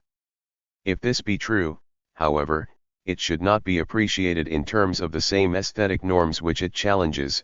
One should not speak about spreading classical music while that spreading implies the abnegation of the same concepts of musical classicism in the name of which serious music is handled by radio. At least no responsible educational attempt could be built immediately upon radio symphony without taking into consideration that the listener's reactions must be different from what is generally expected because to something different from what is expected. No such educational attempt, furthermore, is worthwhile to be undertaken that does not give the fullest account of the antagonistic tendencies promulgated by serious music in radio, the sort of resistance which the phenomenon seems to provoke almost inevitably because of its inherent contradictions. It may well be argued that it is superfluous if not futile to trace all those changes to subtle features as those of radio symphony which necessarily remain unconscious to most listeners. It recommends itself as better common sense and less bothersome as well, to derive them from general conditions of the life of society in the present and of music life in particular. Is it not possible to explain the quotation character of symphonic music much more simply and convincingly by reference to the fact that a small number of standard works are played again and again, thus calling for that's it experience for a replacement of spontaneous apperception by mere recognition in each case? Is not the adherence to commercialized glamour so universal that the adherence to obtrusive sound colors and coloristic effects is nothing but its particular realization? Is not the passivity of the listeners determined less by the structure of the radio phenomenon than by their psychological predisposition? Do they not live in a society that allows them ever fewer choices and increasingly tends to transform them into mere employees or functionaries who no longer believe in their own initiative but surrender to prescribed pleasures as well as duties? The insight into such broader issues, however, cannot be gained by making abstract statements about our time or general conditions. If men attain such features as glamour-mindedness or readiness to accept standardized culture under present-day conditions, radio itself is one of those institutions which change their consciousness in that direction. It would be nonsensical to presuppose glamour-mindedness or intellectual passivity, so to speak, as psychological invariants of the man of today and to exempt radio from the mechanism which produces such a mentality because the objective characteristics by which it helps to build up that mentality are too subtle. The being unconscious of those characteristics are no argument against their effectiveness. It rather adds to it. If people were conscious of those trends, they might easily revolt against them just as they often revolt against such clumsy attempts to subject them to the mechanism as those of the commentator who is the pseudo-objective panegyrist of the stuff he has to advertise. However, the subtler those objective characteristics and the deeper they are engraved in the phenomenon facing the listener, the better is their chance of reaching him at the very layers of his own unconscious life which correspond to the unconscious elements of the object, without being censored by his critical ego. The assertion that men are as they are because of the general conditions of production makes sense only if it is shown that they are virtually made what they are at every moment of their existence. Their following given patterns, which is expressed in the argument against the objective analysis, demands itself the analysis of the objective patterns which are allegedly followed. To be sure, the fitting of specific conditions of radio with general predispositions of the listeners is an index of the fact that radio is not an isolated specification of a merely technological type but that it is a working social power expressing underlying social laws.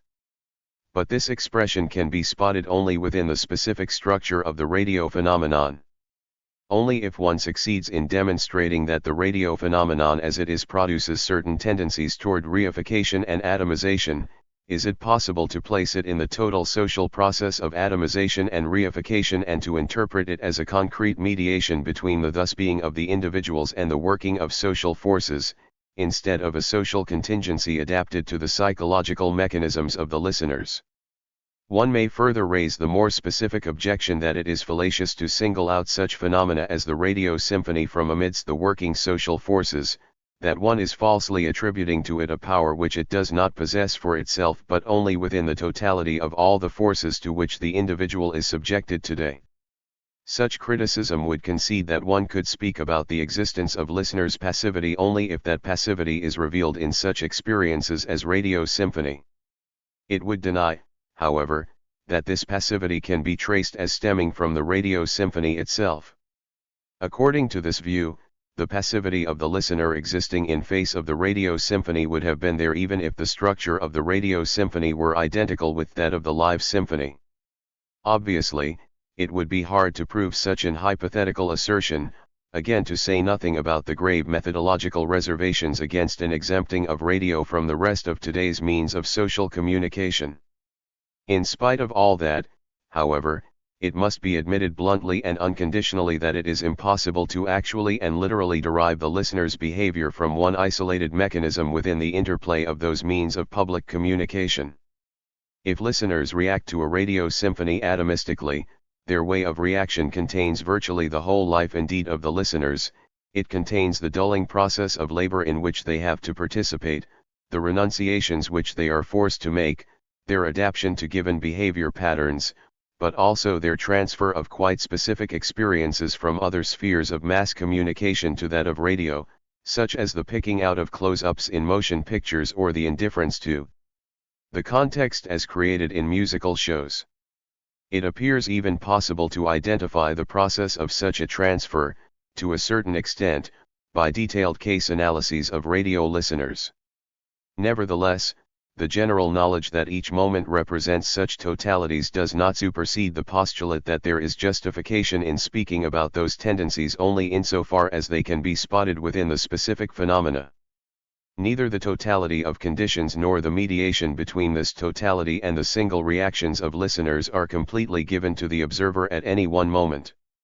The totality of conditions functions in knowledge only insofar as one could demonstrate on the phenomenon, like on a microcosmos, all those features which are considered as inhering in that totality though the intermediary links are missing. In other words, analysis of the phenomenon of radio symphony is a model.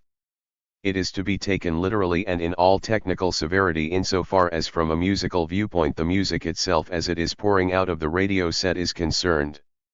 It is not to be taken literally in the sense of a causal explanation of listener reactions. True, the analysis describes certain limitations of those reactions. It follows from the structure of the phenomenon that listeners, when perceiving it adequately, cannot react to a radio symphony as to a live symphony, although the interplay of different means of communication may go so far today that, in turn, they may listen to a live symphony as to a radio symphony. But this limitation does not imply that the atomistic listening to radio symphony is caused solely and concretely by this radio symphony. It is possible that the listener listens atomistically to a Beethoven symphony on the air because he is used to listen to jazz only or because he is trained by the music appreciation system to concentrate merely on recognizable themes. Yet, the model analysis of radio symphony is to be carried out. In the phenomenon itself the sufficient conditions lie manifestly at hand for all that is to be explained in terms of causal connections, irrespective of their kind and however indirect and hidden they may be. One may put it this way: the radio phenomenon itself expresses or utters what should be categorized by causal analysis. One may even go a step further. Can one still adequately say that people are influenced? Does not the term influence presuppose a sort of stability of the individual that might be altered from outside, while it is highly questionable if this stability still exists, and while much points in the direction that vast numbers of people are changed into mere passive centers of reaction? It is possible that the very thus being of men upon which the influences are exercised does not actually belong to them, but that, Paradoxically speaking, they are already that into which they are changed. The new means of communication may reproduce them such as they are already in themselves because, in a way, they are already produced by the mechanism. If this be true, they would actually not be changed at all and nothing would happen. Radio, like other means of communication, would be less an instrument of influence than of social revelation. It would demonstrate to the individual the identity of the inner and the outer and thereby continue to reconcile him with the reality which otherwise he would find hard to bear. However, this may be hypothetical considerations of this type would match with the analysis of the radio phenomenon. This analysis renounces to start with any causal reduction. It confines itself to a simple description but attempts to spot, within such a description, features which are interpreted otherwise in causal terms only. The actual justification for treating radio as a model and as a microcosmos lies in the fact that radio in its very individuation and concretion concentrates and executes the same universal tendencies which the objection against its isolated treatment ascribes to influences outside of what is listened to. How is it possible that radio utters for itself what it is so hard to deduce causally? What actually speaks through radio is man, by his voice or by musical instruments. Thus the term speaking appears to be a purely metaphorical one. One attributes to the instrument what is due to man merely because of his invisibility and remoteness. Still, when the phenomenon is analyzed, man's remoteness from the loudspeaker and his invisibility are part of the phenomenon. Whenever one switches on his radio, the sounds pouring out bear an expression all their own, an expression which is related to the men behind it only by reflection and not by the primordial awareness of the phenomenon. Radio speaks to the listener even if he is not listening to a speaker. It might when he fools around with the dial. It might shock him when he returns home, tired, at night, quite unattentively turns it on and is suddenly attacked by a shouting stranger praising the merits of a deity. It might even raise its eyes at the very moment when he suddenly realizes that the inarticulate sounds are taking the shape of a piece of music which is no advertisement to him. For clarifying what is meant by radio's expression, one must preliminarily distinguish it from that of the material offered by radio. What is aimed at is not the expression of the singer's voice or the commentator's words but the way any voice or any instrumental sound appears on the air. Of course, such a distinction does not hold good ultimately.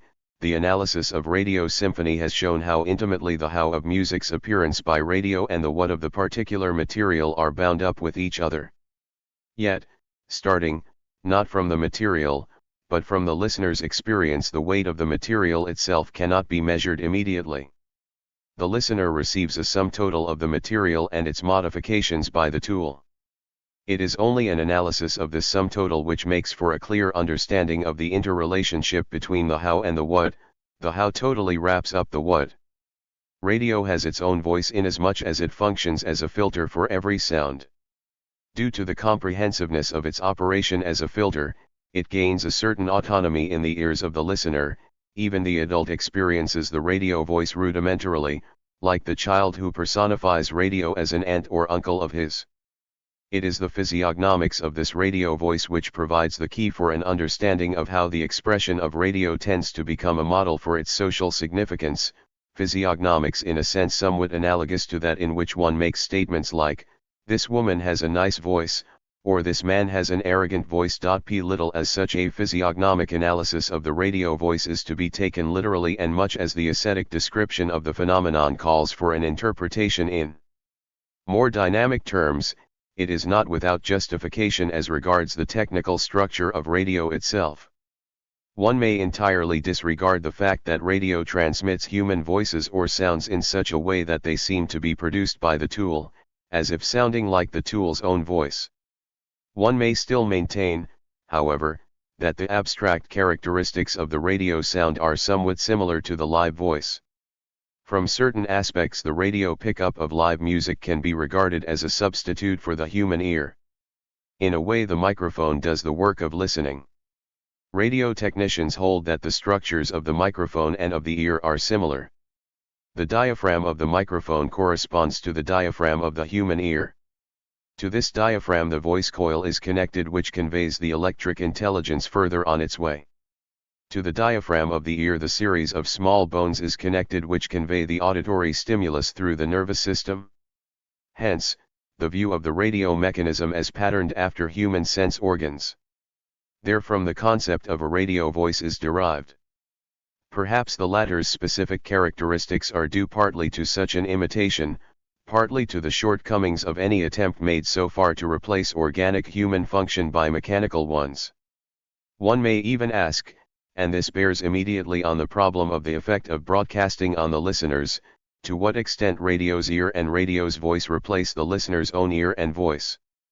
Technologically, one is justified in speaking of radio's ear and voice because the process by which the electric current is retransformed into acoustic waves is the reverse of the process achieved by the microphone ear, namely the transformation of acoustic waves into electric waves.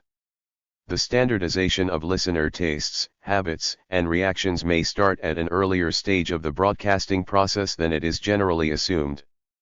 It is not entirely out of the question that in a sense his own ears are already displaced by the microphone which hears. This would be in accordance with the theory of a German student of motion pictures, Alfred Sohnrethel 5, saying that the camera, itself seeing in place of a virtual spectator, represents a kind of socialization of the eye. The radio voice, like the human voice or face, is present. At the same time, it suggests something behind it. In listening, one lacks a precise and clear consciousness of what this something is. At any rate, it appears merely by means of the experience of it.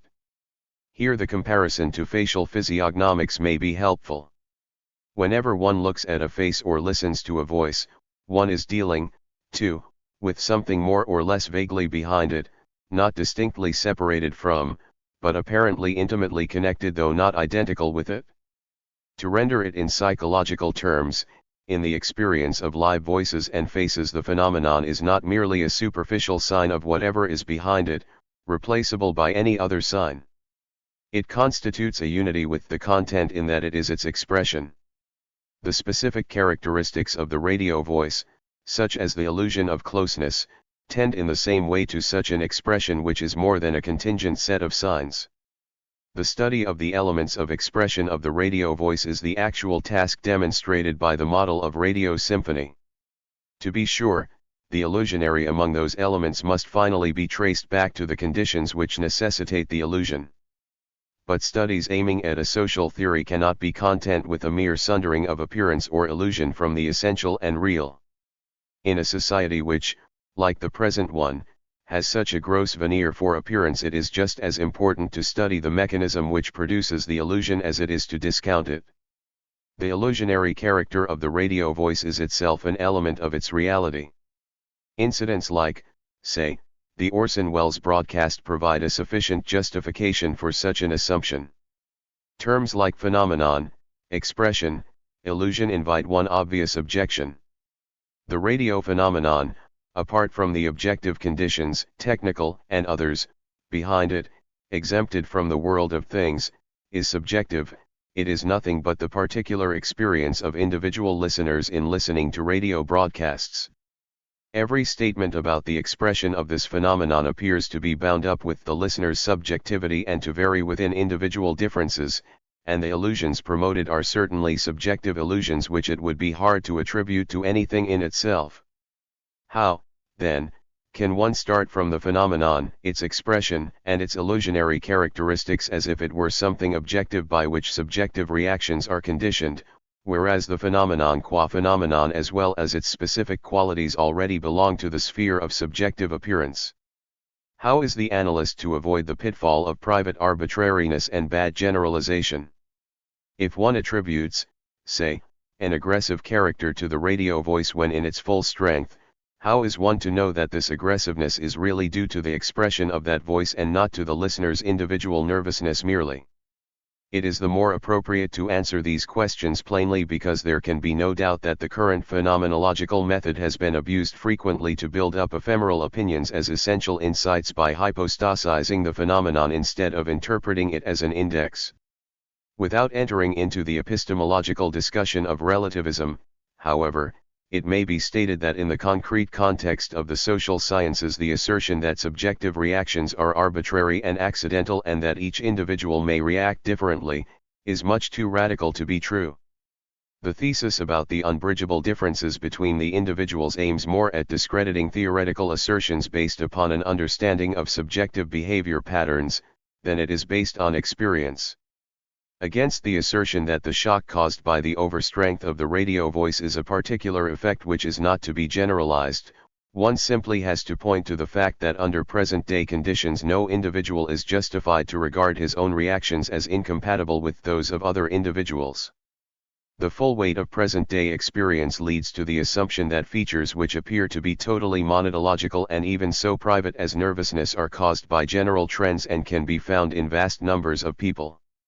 The epistemological assumption of an extreme individualism of reactions sounds slightly ironical in a period where individuals, thoroughly subjected to all kinds of standardization, virtually become more and more alike.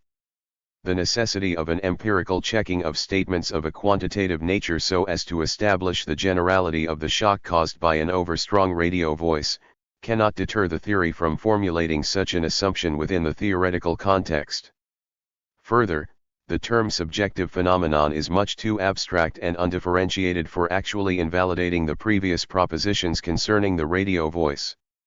Even if one grants, in a broader sense, the subjectivity of the phenomenon, the individual who has the phenomenon is very well able to distinguish within his phenomenon between subjective and objective, between we qualities and it qualities. The leader of a string quartet may rehearse a work, busy with controlling and possibly with altering some specific sound phenomenon, not anything behind it. He is fully aware of the difference between the quasi-objective qualities of this phenomenon, however subjective it may be compared with an objective thing such as the fiddle, and elements purely subjective in the slightly different sense of their being conditioned by his own individuality and the contingencies of his own individual listening. The leader of the string quartet may be sitting next to the cellist. At one given moment he may make two observations, that one of the parts sounds somewhat out of tune even if at first he does not know exactly what and where it is, and that the cello sounds too loud and out of proportion to the whole. Eventually he will correct the instrumentalist playing out of tune because he realizes that this, his sound phenomenon of being out of tune, has an objective character. However, he will refrain from asking the cellist to play more softly because he knows that the cello sound's loudness is due to his own closeness to it, whereas in the concert hall the music is likely to appear in its proper proportions. Analogously, the man facing the overstrong radio voice will regard his subjective phenomenon as an objective one and will behave accordingly. He will mute down his radio. And there is no reason to limit the differentiation of the phenomenon as to subjective and objective to such primitive sensual data as too strong or out of tune. Any higher intellectual differentiation of music, concerning its phrasing, its articulation, its making musical sense, and its expression, bears the same character of objectivity within the phenomenon, and it is only this objectivity which allows to teach music, to improve the level of a performance, or to correct structural inconsistencies in a composition. The more concretely such questions are put and the more precisely they are translated into technical language, the more the wraith of relativity is prone to disappear. The musician who answers the proof, that the bass of some harmonical sequel is worked out illogically, with the assertion that this proof is merely subjective and that he just likes this kind of treatment of the bass, is clearly a dilettante. However, the analyses of the radio symphony which led to the notion of radio voice, are in principle not so different from the string quartet leader's statement about the playing out of tune or the teacher's criticism of a bad bass part. Such statements are based not so much on individual taste or private susceptibility to subtle stimuli but on expertship, that is, nothing but the developed knowledge of the structural interrelationships within a field of phenomena such as the symphony. This kind of expertship allows for inferences concerning the radio voice as being more than merely subjective. Radio physiognomics aims precisely at determining the objective, structural elements within the subjective radio phenomenon. If it is to be more than a loose sequel of impressions, it has to aim at the constitutive categories of the radio phenomenon. It may be appropriate, first, to illustrate what the expression of the radio voice, the categories of which are to be sketched, actually is, and in what sense it may serve as a model. The harshness of the unadapted strength of the voice heard through a loudspeaker suggests, quite irrationally, a sort of authority behind the phenomenon. One imagines a person who holds a great contempt for the individual while at the same time pretending to be concerned about him. The contempt makes itself felt in the lack of consideration for the individual's own wishes. The individual has no chance to raise his voice against the super voice addressing him, while the interest expresses itself in the directness, closeness, and intensity of the commanding voice, apparently aiming at holding the individual in its spell. The disproportion between the huge radio voice and the listener's tiny voice demonstrates the unimportance of the latter as compared with the power confronting him. The fact that this power does not allow him to take any refuge in his own unimportance is revealed in the fact that the public voice catches him in his own sphere, however unimportant that sphere may be. All these experiences, in a way, may be illusionary. The actual owner of the terrific voice may be quite a humble person. In the studio he may speak quite normally, while the overemphasis of his voice is brought about by amplification only. But is the expression of harshness attributed to the phenomenon therefore just spurious and unconnected with radio as a whole? It gains a definite meaning when related to the typical listening situation, which accounts for the quasi-objectivity of the expression of the radio voice, a situation characterized by the clash of publicity and privacy taking place as soon as radio speaks at full strength in a small room. The authority of radio increases the more it reaches the listener in his privacy. An organized mass of listeners might feel its own strength and rise to a kind of opposition against the strong man if he is experienced as a living being. The strong men know only too well why they use loudspeakers when performing as orators in mass meetings where their natural voices are quite audible without them. The isolated listener, on the other hand, feels overwhelmed by the might of the personal voice of an anonymous organization, and be it only the voice of an employee.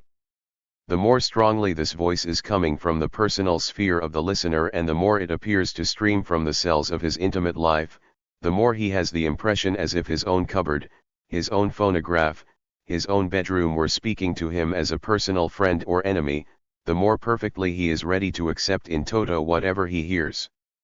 His own sphere of existence becomes the messenger of the outside world. His privacy at the same time sustains the authority of the radio voice, because it is his apartment, the language of which he cannot escape, and helps to hide it by making it no longer appear as if it were coming from outside. It is the opposition between privacy and publicity that makes the radio voice so conspicuous in this situation that it assumes an expression all its own. The shouting of the commentator, however unreal in itself, brings to the fore an actual discrepancy, namely, that the illusion of privacy and individual independence is upheld in a situation where such privacy and independence do not really exist. The listener who believes that the commentator shouting through his loudspeaker is a dictator, is wrong. But the fact that he sounds like a dictator expresses an imposition of publicity upon privacy which gives every reason to fear dictators. It makes the radio voice the bearer of the potentialities, acoustic as well as social, of dictatorship. Thus in a way the naive listener who becomes afraid of the voice of the commentator is right. The social mechanism behind the technical one leading to those disproportions is necessarily one which he has all reason to fear, and it may easily be one that breeds dictators who in their outdoor shows really shout the way the humble commentator's voice sounds within the listener's four walls. It is hypothetical considerations of this type which show in what sense the expression of the radio voice may be regarded as an index.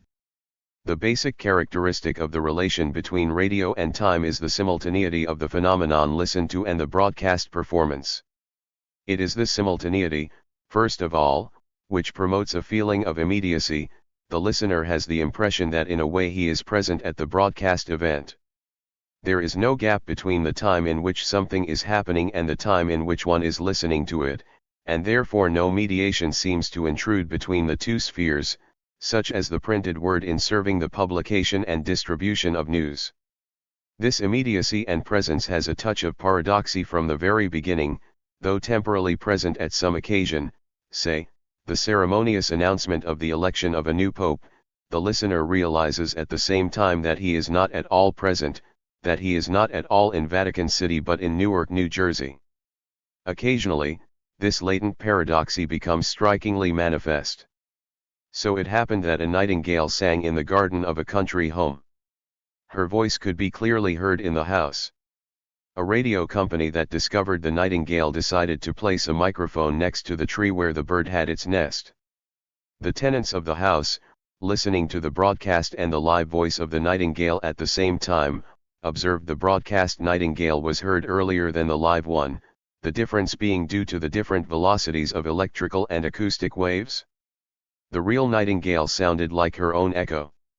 Such an extreme case reveals a bit of what may well be at the bottom of ordinary radio experience, owing to the fact that the experienced immediacy is no genuine immediacy.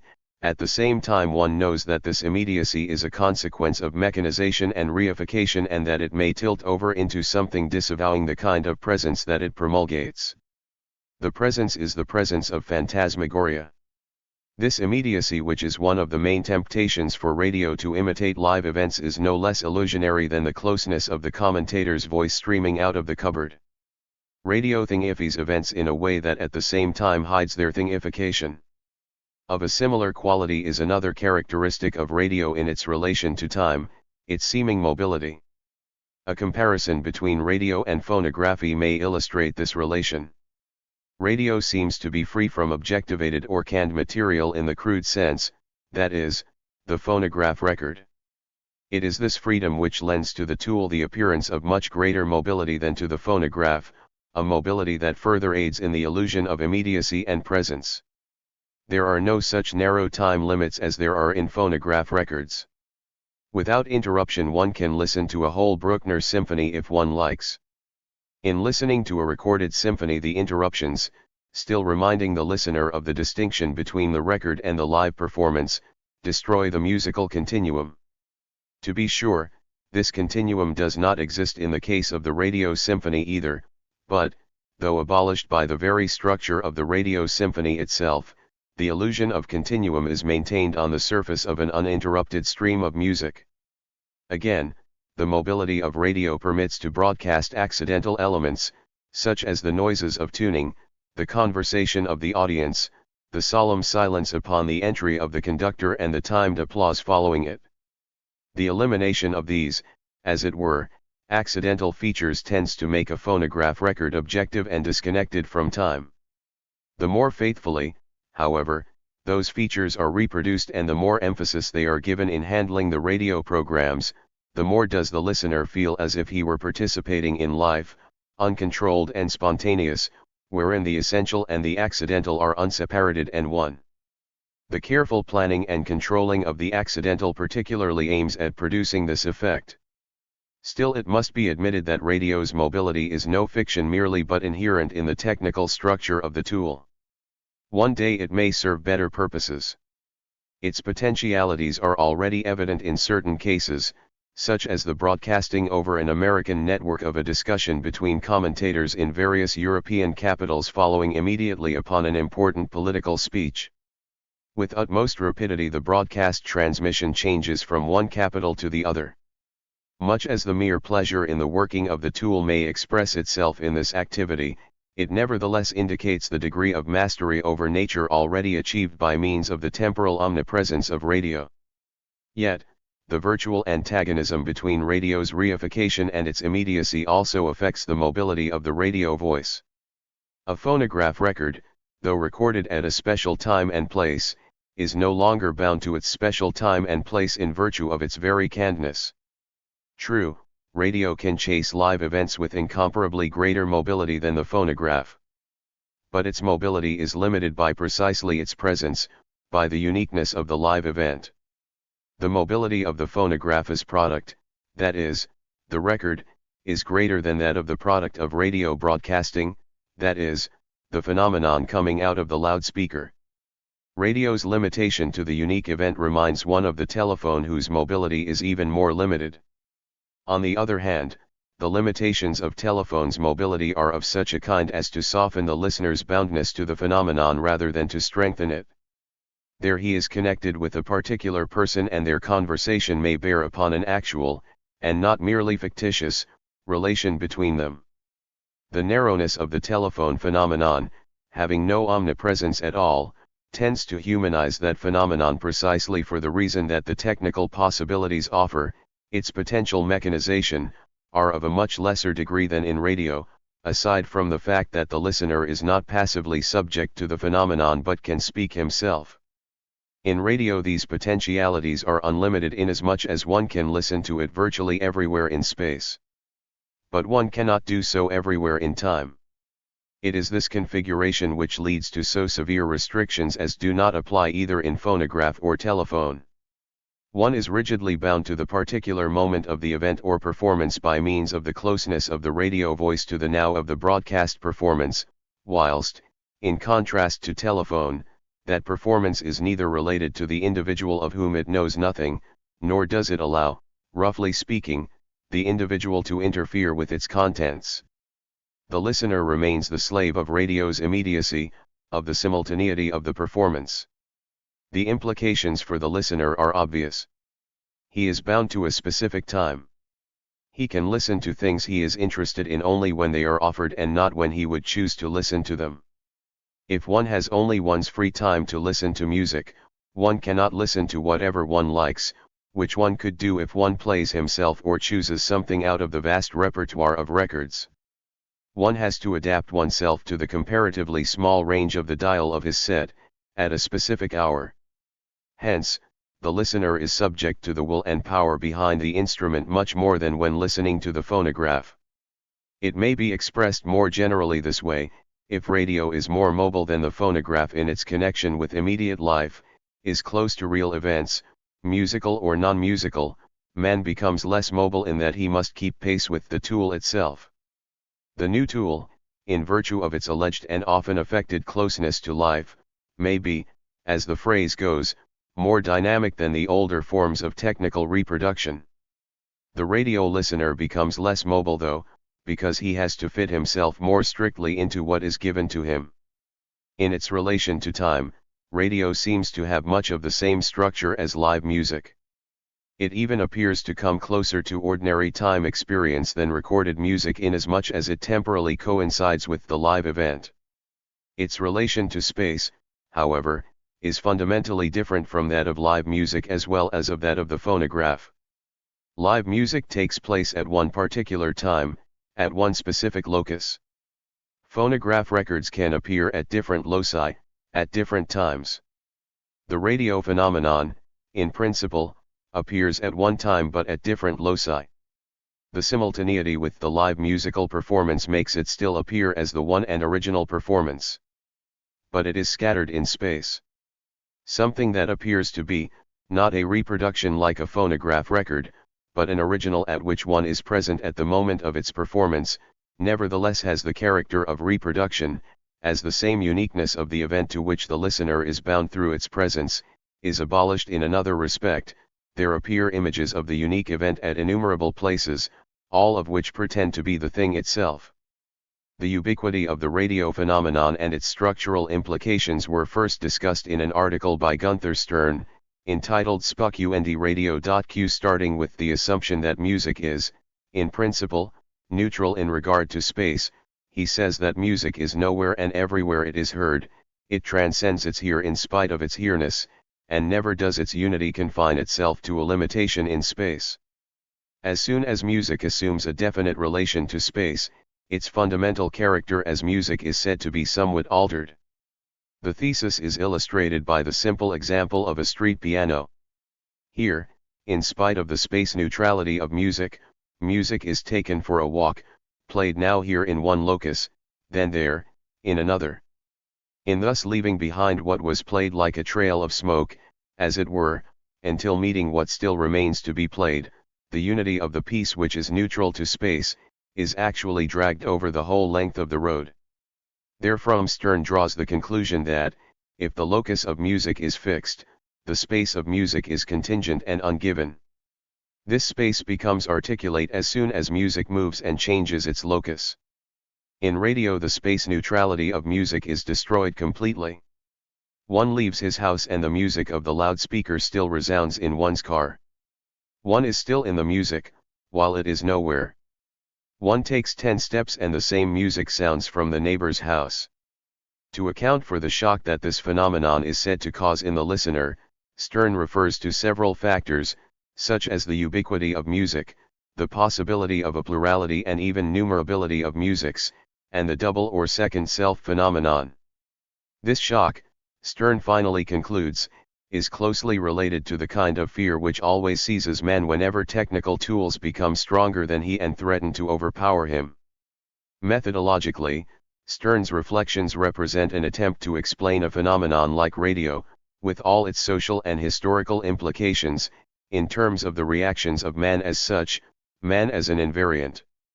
He seeks to account for the phenomenon in terms of an anthropology of radio by attempting to deduce radio characteristics from the essence of man.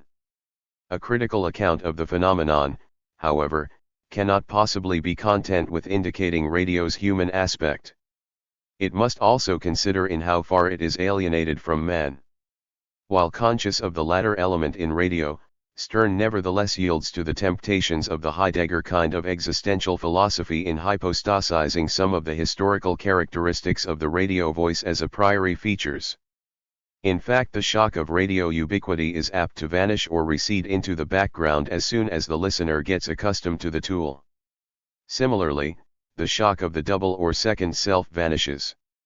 The double, once a startling experience for Edgar Allan Poe and Heinrich Heine, has long since become a trite, technical term in film business. Still, something of the haunting character of radio's ubiquity, though no longer in the foreground of radio experience, may have migrated into deeper layers of the phenomenon and still add to the unreality of radio that makes everything appear as an image. But the spook of radio must not be interpreted as an ontological quality. Only if the listener assumes an attitude toward radio that is not fully rational and, further, if he does not keep in evidence all the technical implications of radio, may the shock still occur. Such attitudes of listeners, however, are not existential ways of behavior. They can be accounted for, in each case, socially and psychologically. The premature metaphysical interpretation of the radio shock is bound up with Stern's general assumption of the spacelessness of music. He is right about the neutrality of music to space as regards the unity of music and its proper musical constitution. It may indeed be said that in a way music has its own space, that there exists something like musical dimensions and even musical perspective, clearly noticeable by any keen listener. This space, though more than a pure metaphor, is by no means identical with empirical space and certainly different from the relation of music to the place where it is executed and heard. Yet, this space cannot be entirely disconnected from the experience of external space. What is meant may thus be clarified. In the orchestral scores of Wagner's late works, particularly of the Meistersinger, the horn plays an outstanding role. One of the reasons is the sound quality of the horn in the piano. This sound quality enables the composer to give tones and even leading melodies to that instrument which do not sound quite here. They are not, so to speak, on the surface of the musical space but somewhere deeper in that space. It allows the possibility of a part which, though it is the main part, seems to be not quite in the fore. Now, it would certainly be fallacious to assume that there exists an immediate relation between this effect and empirical space. The instrument playing is no farther away from the listener than, say, the violins which seem to be more here. But such an effect of musical perspective would never occur unless the specific expression of the horn sound provokes the consciousness of a space that is penetrated by the horn call. And this space which the horn sound summons is precisely the empirical space. When this calling expression sounds piano, it sounds as if it were a strong sound coming from a distance. Thus, indirectly, by means of the specific expression of the instrument, empirical space is related to musical space where it is preserved in a sublimated form. An extensive analysis of the phenomena of musical space would demonstrate that all such phenomena are related to outside space by means of their musical expression. This outside space is, so to speak, left as a sediment within the internalized musical space, just as the most internalized psychology is necessarily related to external reality and can be expressed only in terms of that reality. Even in a more primitive sense, musical space is not so independent of the normal and empirical space, as Stern and also Kurth appear to assume, even if the proper musical dimensions of a work are not related to empirical space qua musical dimensions, they must still fall within that space qua acoustical dimensions. Every musical phenomenon takes place within certain spatial limits where it can be heard. Music, however much it seems opposed to empirical life and its space, is no island. A moving street piano or a piece of music moving from one loudspeaker in one house to another loudspeaker in another house does not by any means obtain a space coefficient which were lacking in normal music. The collision between music's own space and the empirical space, and even the shock created by such a collision, is frequent enough. One need only refer to an odd expression of an opera heard by a latecomer in the lobby, or to the feeling retained by the listener coming from the auditorium of the opera to the lobby that he is still in the music space. Hence, the shock described by Stern, so far as it still survives, is not so much due to a conflict between different spaces well known from pre-radio days, as to other characteristics of radio. The so-called spacelessness of music is affected by the inherent modifications music undergoes through the radio voice. The echo character mentioned in the case of the radio symphony is of a more general nature. It makes itself felt even if the transmission is satisfactory. The music sounds as if coming from a distant place. The spatial distance between the room where a person is listening and the room where the broadcast is taking place has not altogether been bridged. This echo character may be due not to the spatial distance from the live performance but to the specific sound conditions of coming from somewhere else. S. Stern has noted this quite correctly. He is wrong only inasmuch as he attributes this new space relation to the sequel of music over two or more different loci, whereas it actually affects the radio phenomenon in its most elementary manifestation, namely, within the private room. Much as Stern's general approach to the radio phenomenon remains open to criticism, his notion of radio ubiquity nevertheless points to something essential. This is true particularly of his observations on the plurality or numerability of musics as bound up with the structure of music's mechanical reproduction, which, in his opinion, does not fit for music at all, and that this plurality comes into conflict with the claim of each reproduction to be the thing itself. For further clarifying the problem, reference may be made to a theory developed by Walter Benjamin in his essay, L'œuvre d'art à l'époque de sa reproduction mécanique. He treats the difference between the uniqueness and reproducibility of the work of art from the viewpoint of a fundamental historical change. Up to the era of mechanical reproduction, which he studies particularly in the field of motion pictures, one of the essentials of the work of art is said to have consisted in its hic et nunc, its here and now, its existence unique to the locus at which it is found. The authenticity of the work of art is based on this here and now character, and the elements which make for its authenticity strictly decline any kind of reproduction, not only the mechanical. Only the original sustains its authority, and the aura of the work of art is only the way this authenticity is expressed in the phenomenon of the work of art. Benjamin traces the uniqueness of the work of art back to its ritual function in former ages.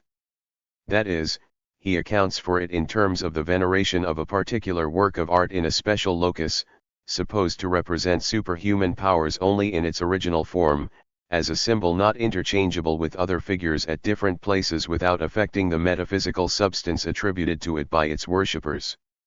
The destruction of that ritual nature of the work of art, the vanishing of its aura and its becoming reproducible are, for Benjamin, equivalent terms. In motion pictures he finds elements of a radically new, non-auratic art which is determined even within the process of its very production by the basic idea of reproducibility. Obviously, this theory cannot be directly applied to music for the simple reason that there is no music conceivable, except perhaps for petty relics of improvisation, that were not based on the idea of reproducibility. Reproducibility as such cannot be considered to be an element of basic change accounting for the ubiquity of the radio voice. Surely, one cannot say that in music the original is more authentic than its reproductions for possible reproduction and nothing in itself. Incidentally, Here lies the epistemological justification for speaking about changes within the work of art, say, the decomposition of the symphony or the opera.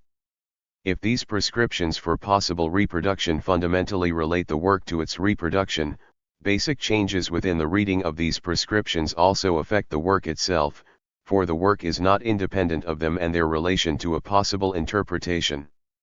Still, observations very closely akin to Benjamin's can also be made in music. The authenticity that he attributes to the original in the visual arts is characteristic of the live performance in music. The live reproduction has its here, either in the concert hall or the opera, and its now, the very time in which it is executed. And what Benjamin calls the aura of the original certainly constitutes an essential part of the live reproduction, no matter what forces are actually reflected by that aura. It is this authenticity or aura of music that is challenged by its mechanical reproduction. The phonograph record destroys the now of the live performance and in a way its here as well. Although the ubiquity of radio tends to preserve the now, it is definitely hostile to the here. Authenticity and aura are disintegrated by radio's image character. All the older magical effects of music that people believed in and that make themselves felt up to the present, were bound up with the notion of music as a real power and not as a picture. Music did not represent anything outside of itself, it was on the order of prayer and play, not painting and writing. The decay of this reality of music by its becoming an image of itself tends to break the spell. The break of the spell is to be interpreted in more comprehensive terms of philosophy of history. As the illusionary qualities, with all their apparent irrationality, increase, the archaic irrational power, formerly considered the essence of music, threatens to vanish. Terms like emotional, irrational, and magic can be understood only in a historical perspective. They may have entirely different meanings in different periods. It is only when it is fully realized that the image character of the quasi-magic radio voice ruthlessly destroys the remnants of that older magic, that the failures of radio in all attempts to maintain magic features can be appreciated. The tool disavows as cheat anything that radio presents in magic terms of authenticity, for radio liquidates the character of music as an act of unbroken, objective reality which is the presupposition of all those magic effects. In the light of such considerations, Stern's thesis of the plurality and numerability of musics and the contradiction in the claim of the duplication of the piece to be the piece itself, may obtain its proper weight.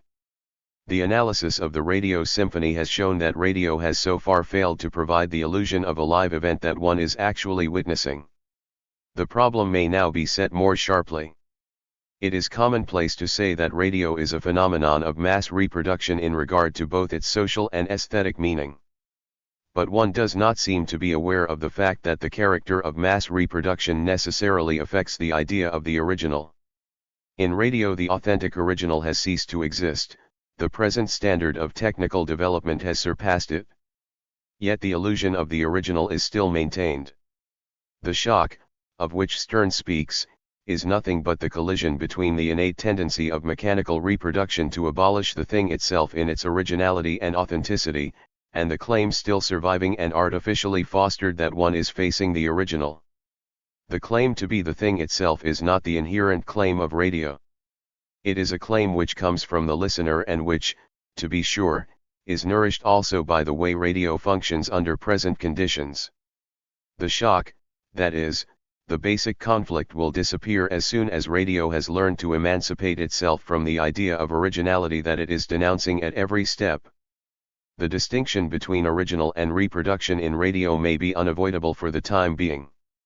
Avoidable, however, is the pretense of identity between reproduction and original. Stern points out that the plurality and even numerability of musics is not really a property of music. That this is not a property of music applies only to the idea of the original in the sense of the live performance. Only in relation to that notion, the plurality is contradictory and shocking. The disquieting factor lies in the plurality of uniquenesses. Such a plurality of uniquenesses is the basic principle of any double. Without uniqueness, the plurality will no longer be felt because the divergent claims of different heres have ceased to exist.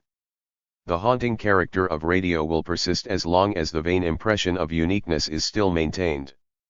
It is neither due to the newness of the mechanical tool nor to the overpowering of man by the machine, but to the remnants of the pre-technical notion of authenticity applied to an art technique basically opposed to it. When these remnants disappear, the spook in radio will disappear also.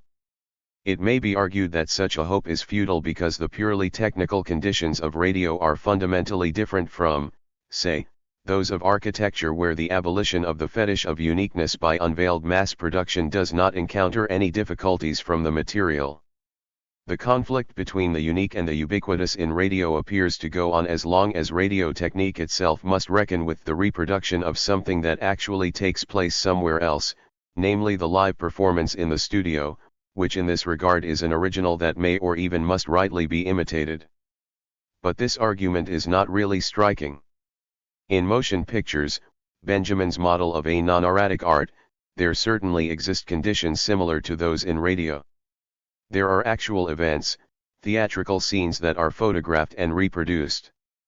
Correctly, Benjamin refers to the whole technique, however, as not starting with the idea of imitating the event but with the idea of its reproduction and of the effect it has when brought to the screen.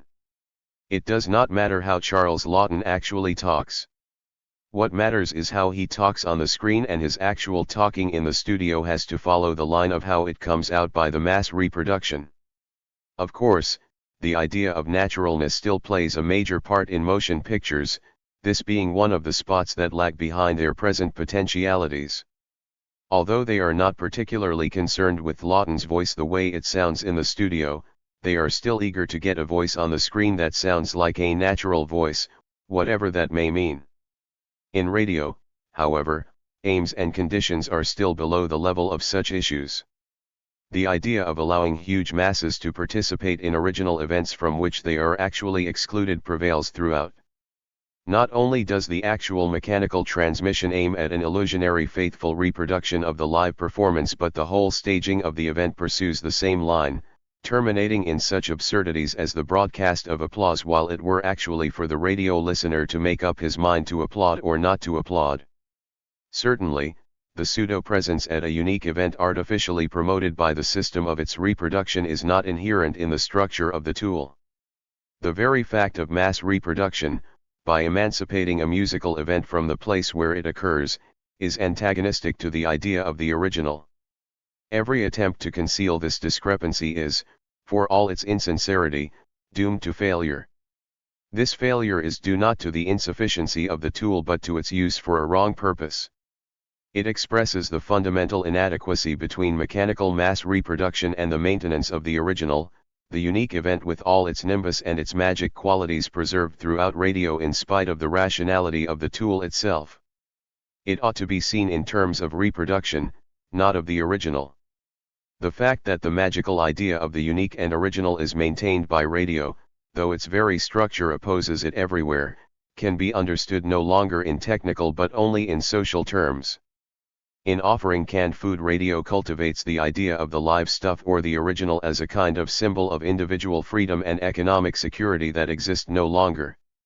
Kindred tendencies have been observed by Thorstein Veblen in his theory of the leisure class. The more the process of monopolization goes on and the more individual spontaneity is dispossessed by ownership culture, the more does the process of monopolization tend to hide behind a veneer of spontaneous and individual events and to suggest to the dispossessed majority that it enjoys minority privileges. The less the customer is asked what he wants and needs, the more is it emphasized that the wants and needs of his privacy are considered vital. Radio upholds the illusion of privacy and individual independence in a situation where such privacy and independence are no longer alive. Otherwise, the subjects might not bear this situation quite so patiently. If the pressure of public mechanisms became too obvious, their effect might tilt over into the opposite and the individuals would no longer adapt themselves to those mechanisms. Their adaptation is easier as long as they believe that the mechanisms are individual. The pretense of the original is part of this fictitious individualism. Yet, even fictitious individualism does not go unchallenged. The more the canned food of radio attempts to imitate the live, the more does its cannedness stand out. The illusionary original may ultimately prove just as provocative as a monopolized production frankly denouncing the claims of the individual. Not only does the idea of the original become falsified by radio, the adequacy of mass reproduction is impaired by the cult of the original and the touch of authenticity in which nobody actually believes any longer. The aura of the radio original reminds one only too easily of the sociable laughter of the announcer, who, in laughing, makes fun of the listener and of his own laughter as well. The antagonism between mass reproduction and individual in radio cannot be escaped, for it merely reflects a social antagonism over which radio has no power. Radio's ubiquity stands for standardization. The same material is offered to a vast number of people. They are forced to listen to it within the comparatively small choice offered them by their dial. This standardization takes place independent of any specific content of broadcasting, which in turn tends actually to reinforce it. It does not matter for the structural standardization of radio that the programs, particularly those of light popular music, are in themselves standardized to such a degree that in many cases it makes less difference to what station one is listening than one is made to believe.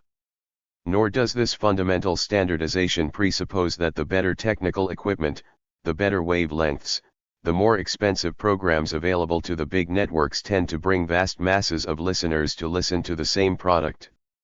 The basic standardization with all the authoritarian potentialities inherent in it would hold good if there were no standardization of programs at all, and even if the whole question of monopoly in radio would not exist. In a way, standardization is the essence of radio itself. The technical law of radio according to which an identical content appears at innumerable places at the same time practically coincides with standardization in its concrete social sense, namely, that the material is imposed upon large numbers of people. Whatever alterations may be recommended for radio organization and program policy, this type of standardization cannot be changed under present technical conditions. Today it would be absurd to attempt a system of broadcasting which would produce different material at the same time at different places. Radio standardization is no less a function of the technical state of the productive powers than of the social state of the interrelationships of production. It would therefore be bad simplification to consider radio just a product of monopoly capitalism. Its basic standardization is certain to prevail in some way or other under non-capitalist forms of production. Technical standardization leads to centralized administration. It must be said, however, that both technical standardization and centralized administration fit completely into the more general conditions of monopolistic economy and are therefore particularly called upon to execute its orders. But radio was not invented for the sake of monopolistic society, though it owes its existence to the very same processes of development of industrial productive powers which also further economic monopolization. The tendencies linking it to present social conditions do not coincide with the conscious intentions of the originators of radio. Those tendencies realize themselves over their heads. The interrelationship between radio technique and monopolistic society is of a highly mediated order. Two illustrations may be given for the complexity of this interrelationship. Stokowski, in suggesting to include in radio broadcasting the missing frequency range between 5,000 and 13,000, proposes to widen the channels that were apportioned some years ago by the Radio Commission in Washington, which at present are so narrow that the full frequency range necessary for the complete and undistorted broadcasting of good music is practically impossible. There has been a great demand for these channels, and in order to supply this demand the channels have been made narrow. These narrow channels do not permit the necessary frequency range of about 30 to 13,000 cycles per second, but up to only about 5,000. The first and the fundamental need is for Washington to revise its allotment of channels so that they can be broader. Obviously, the technical shortcomings hit by Stokowski's criticism are due not to the technique itself but to the allotment. The latter is determined socially if by no other influence, so by the provision that all applicants shall set forth such facts as the licensing authority by regulation may prescribe as to citizenship, character, and financial, technical, and other qualifications of the applicant to operate the station. No less obviously, any serious alteration of that provision would meet with the most serious resistance on the part of vested economic interests. It is by links of this kind and not by the, as it were, Abstract standardization that the shortcomings of the radio symphony or more generally of the expression that the radio voice is bound up with existing social conditions. The second illustration refers not to the present technical state but to the history of radio. It is hardly too bold to allege that the monopolistic structure of radio imposing the same material upon innumerable customers could not succeed but in the era of monopoly capitalism. Not only do the deciding improvements allowing for the transmission of acoustic phenomena, which transmission was originally limited to the Morse signals of wireless telegraphy, date back as far as 1906 while the history of radio proper does not begin before 1920. But even as early as 1885 Thomas A. Edison, in attempting to devise a means of telegraphing to moving trains, came very close to the invention of wireless telegraphy. Gleason Archer, in accounting for the reasons why the Edison attempt nearly missed the goal, points out, one fact that militate against it as an answer to the problem of how to maintain telegraphic communication with a moving train was that the device was too democratic in its operation. Why individualistic considerations of this kind do not count any longer in an era when more and more nations abolish the inviolability of letters, though, to be sure, that abolition cannot possibly be understood to be democratic either. The supremacy of authoritarian central institutions over the privacy of the citizens is not only promoted by radio, it is in part the historical presupposition of the existence of radio as well. The radio voice is the executor, the agency of those authorities. Just as these authorities alienate themselves from men, regarding men as a mere material for the realization of their will, so does the radio voice. It is its alienation, its reification in virtue of which it appears to speak itself. The expression of the radio voice bears witness of the reification of society. A Leopold Stokowski, New Vistas in Radio, in Atlantic Monthly, p. 2. B. Ibid. C. Ibid, p. 9. D. Ibid. E. Havigurst, OPCIT 2. F. C. Shore, OPCIT, p. 378. G. Stokowski, OPCIT, p. 5. H. Ernst Krenek, OPCIT, p. 160.3. I. Edmund Husserl, Ideas, trans. W. R. Royce Gibson, p. 307. J. Paul Becker, Die Sinfonie von Beethoven bis Mahler, p. 8, a paper read before the Frankfurt/M. Vereinigung für Neue Kunst in 1918. K. Ibid, p. 13. L. Ibid, p. 17. M. Hector Berlioz, Instrumentationslehre, ed. Richard Strauss, I. 64. N.C.F. George Lukács, Die Theorie des Romans, p. 31.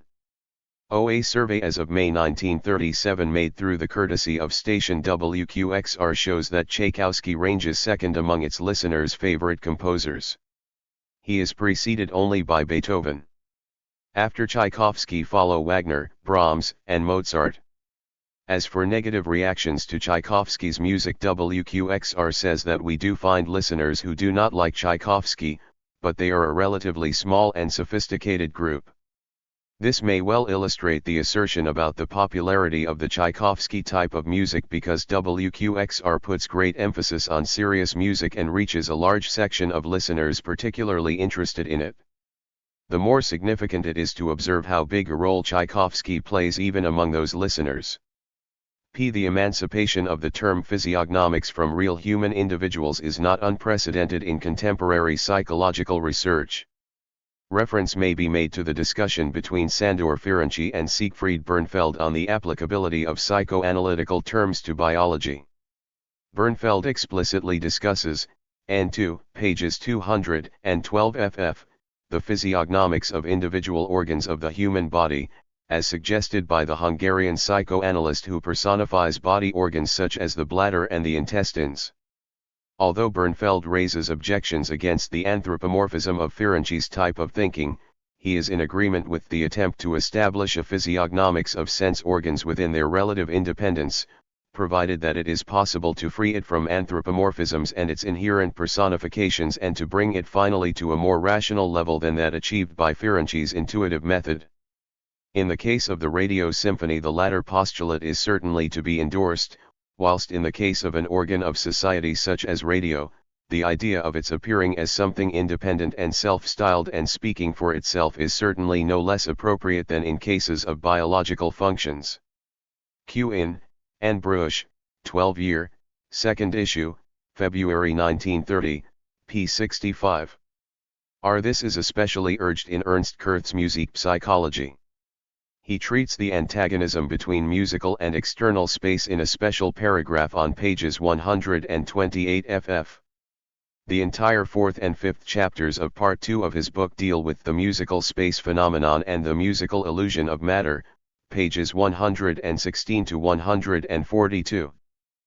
One must not regard as static the relation between phenomenal characteristics and preceding knowledge. Musical phenomena are as little isolated as others are. Previous knowledge may very well constitute an element of one's present experience and be absorbed in the phenomenon. Just here lies the difference of conditions of laboratory tests and of concrete social experiences. The phenomena dealt with in this connection are not the pure acoustic phenomena which in a way are only scientific abstractions, but the concrete phenomena within the continuum of the listener's experience. In the same sense that one's tongue in discriminating between good and bad taste sticks to previous instruction, experience, education, and even knowledge of conventions, so one's ear does not solely react physiologically, as it were, but within an historic dimension. The knowledge that the live performance is taking place at a great distance from the room one occupies may actually form a sediment in one's present experience. in Zeitschrift für Sozialforschung, v. pages 40 to 68. What is meant by authenticity in this connection is not the adequacy of the performance with regard to the given prescriptions, the faithfulness in preserving these prescriptions or the absence of arbitrariness from the performance, but the feeling of the listener when facing the genuine, the thing itself, when impressed upon by the authority of the here and now character of the live performance. Under this category, the listener's attendance at the performance of a Beethoven symphony presented by a subjectivist conductor, however arbitrary it might be in comparison with Beethoven's prescriptions, is on the same level of authenticity as the experience of a visitor of Botticelli's Allegory of Spring in Florence. V. Thorstein Veblen, The Theory of the Leisure Class. Special reference may be made to the following passage: the superior gratification derived from the use and contemplation of costly and supposedly beautiful products is, commonly, in great measure a gratification of our sense of costliness masquerading under the name of beauty. Our higher appreciation of the superior article is an appreciation of its superior honorific character, much more frequently than it is an unsophisticated appreciation of its beauty. The requirement of conspicuous wastefulness is not commonly present, consciously, in our canons of taste, but it is none the less present as a constraining norm selectively shaping and sustaining our sense of what is beautiful, and guiding our discrimination with respect to what may legitimately be approved as beautiful and what may not. The interconnection between the cult of the original or unique and the notion of conspicuous wastefulness lies at hand, though the social significance of the original is by no means exhausted by the theory of conspicuous consumption. W. Leopold Stokowski, LOCCIT, pages 3 to 4. Radio Laws of the United States, U.S. Government Printing Office, p. 23. Y. Gleason L. Archer, History of Radio to 1926, p. 53. B. Memorandum on Lyrics in Popular Music. With regard to the analysis of lyrics and popular music, the following additional problems may be suggested. 1. The relation of lyrics to composition. Generally it is taken for granted that this relation follows the traditional pattern set by the Romantic song. That is to say that the music expresses in a more or less adequate way the content, the feeling, or the mood of the lyrics. Whereas in a vague way something of this sort doubtless still holds true, we will have to question whether any fundamental change has arisen in the interrelationship of lyric and music, tending to alter the whole picture. The lyrics as well as the music are so general, so largely molded according to set patterns, that it appears problematic whether anything like genuine expression can still take place. It seems likely that the interrelationship is not so much that of expression, in the sense of an identity of the content on the past of the words with the music, but more or less that of a montage. Music and lyrics remain largely disassociated, and fulfill their function rather as two complementary media rather than as a strict unity of content, emotional or other. The relation is comparable to that of pictures and words in advertising rather than the expressive song. Example: the lyrics may function rather to add catchwords or headlines to the music in order to make it more easily recognizable instead of expressing the feeling of the music. The fact that, according to all available information, in most cases the music is written before the lyrics, adds to the likelihood of a non-expressive relationship, since it will always be particularly difficult to interpret and express the emotional content of music and words. We therefore propose a comprehensive study of the interrelationship between lyrics and music in popular songs. This study should be based on analyses of lyrics and music of the same hits, which should be compared most carefully. For example, a check should be made to show how far specific features of the lyrics appear in one way or another in the music, and vice versa. Further, an attempt should be made to discover whether any specific differences among lyrics of the same class exist, and whether any equivalent in musical differences between compositions of the same songs exists. Further, the respects in which lyrics and music aim at similitude, and the respects in which they do not, should be elaborated. Here the question of the role played by the title words comes to the fore. We shall have to check whether, and in how many cases, the musical rhythm aims at a reproduction of the rhythm of the spoken word in order to make it catchier rather than to express the content or the feeling of these words. This study should be supplemented by as much information about the intentions of lyricist and musician as we can possibly obtain. The results of the study should be put at the disposal of any further analysis of the lyrics. That is, we should try to study the lyrics in functional terms, with regard to the role they play within the general setup of the music, the relation of lyrics characteristic of popular songs. As far as possible, this study should be related to the results of studies on advertising technique. Here, furthermore, the question should be asked whether a contrast between words and music ever exists, and if so, what purpose it serves.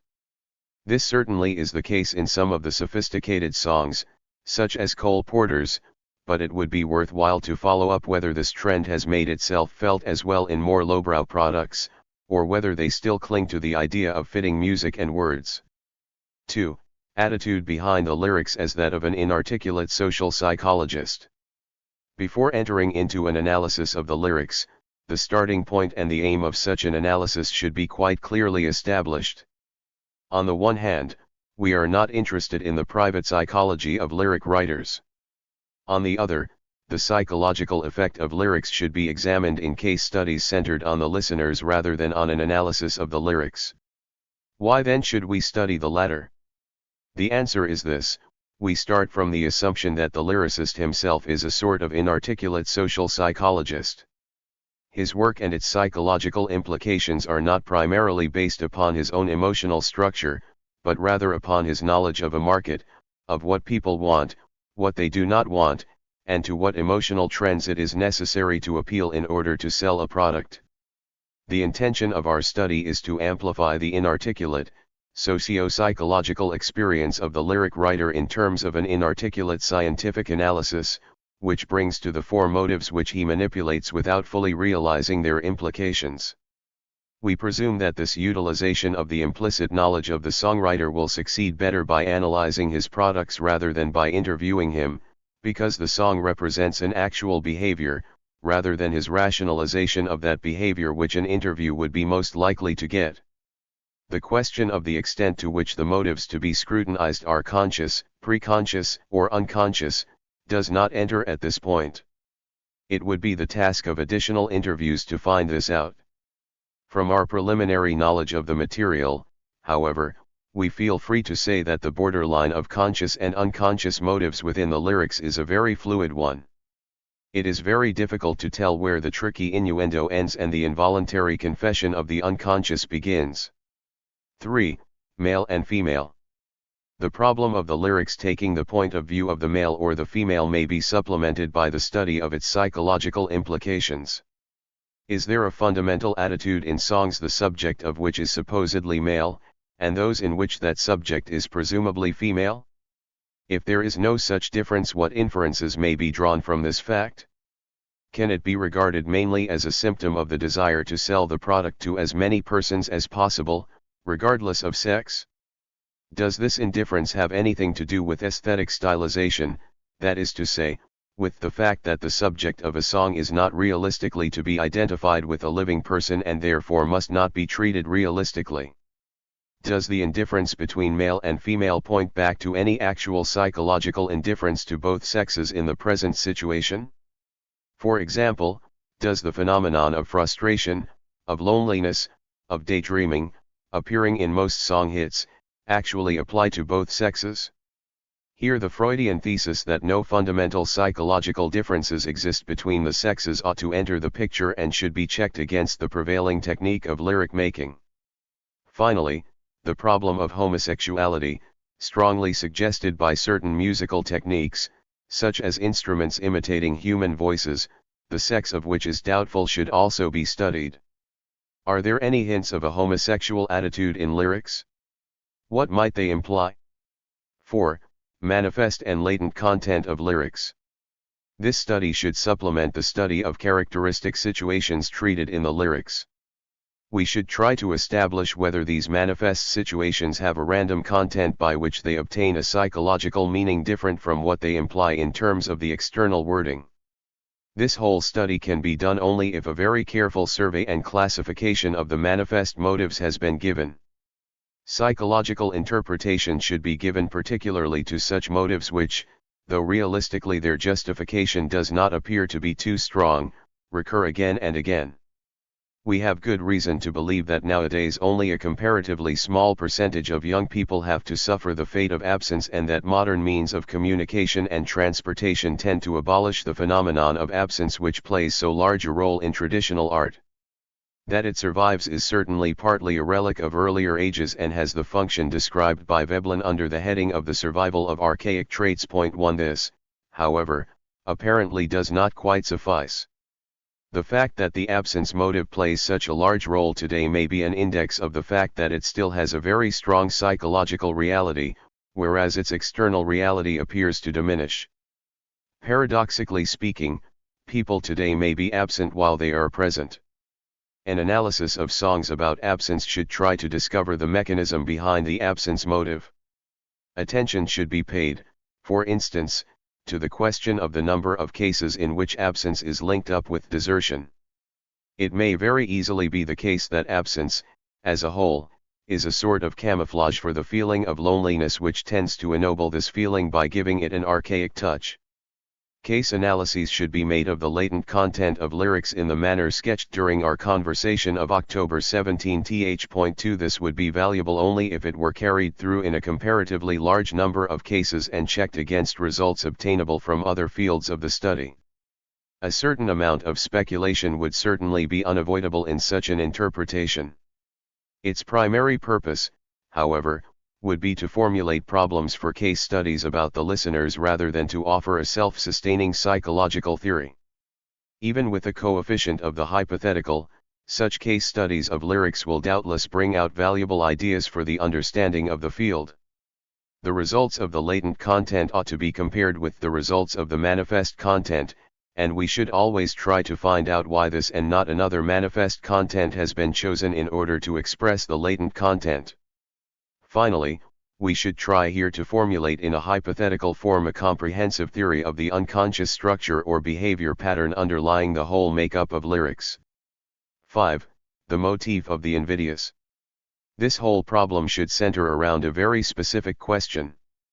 It is generally assumed by social scientists that the mechanisms involved in lyrics, like those in motion pictures, magazine stories, and soap opera, are mechanisms of wish fulfillment and psychological identification. This supposedly explains the role played by the all-pervasive motif of frustration. During the analysis so far attempted, we have been more and more forced to doubt the validity of this assumption. Some of the problems involved here may just be listed without any claim to link them up systematically. A. According to orthodox psychoanalytical interpretation, the sex motif ought to be latent and the other motifs obvious. It appears to us, however, that in popular music, the motif of sex is only slightly censored, often underscored by innuendo, and makes up the manifest content of the songs. Is this true? And what does it imply? Is a second level of sexual motifs of a different order hidden, or of an order different from those mentioned in the lyrics? Or does the deeper meaning of the lyrics have little to do with sex and should it be approached only from a completely different angle? This study is fundamental for the whole problem of the lyric. B. Special attention should be paid to the role played by the motif of impotence in the lyrics. Are we justified in interpreting a great many lyrics about loneliness and frustration in terms of impotence? Upon what evidence from the context of the lyrics could such an interpretation be based? Furthermore, the question of jazz rhythm in terms of a failure to act correctly in accordance with the ground beat should enter at this point. C. What role is played by the motif of the invidious or malicious either against oneself or against others? Do the lyrics derive any gratification from maliciously describing failure, weakness, unhappiness, and so on, rather than some lyrics expressing the feeling of unhappiness, frustration, etc.? Here the lyrics of ballads will play a particularly large role.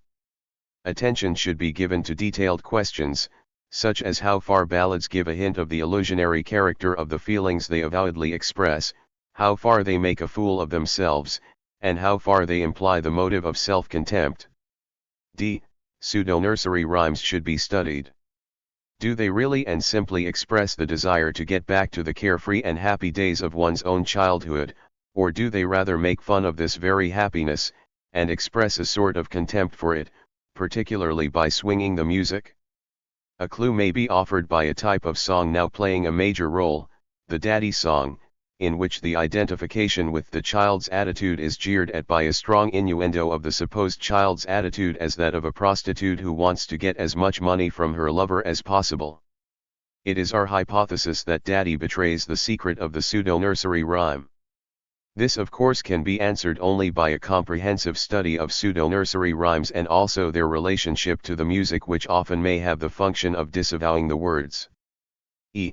An attempt should be made to develop a psychology of the novelty song, which as far as we know has never been undertaken. It should be found out whether the motifs of the novelty song are mainly things taken out of the world of things, isolated and obtaining a disproportionate and grotesque meaning of their own. What does this mean?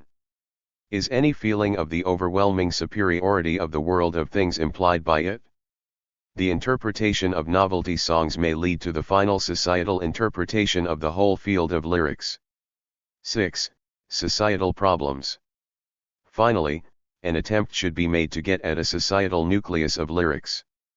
It is our leading hypothesis that the motive of sex is only a surface one, whereas actually the lyrics try to set out patterns for social adjustment to existing conditions.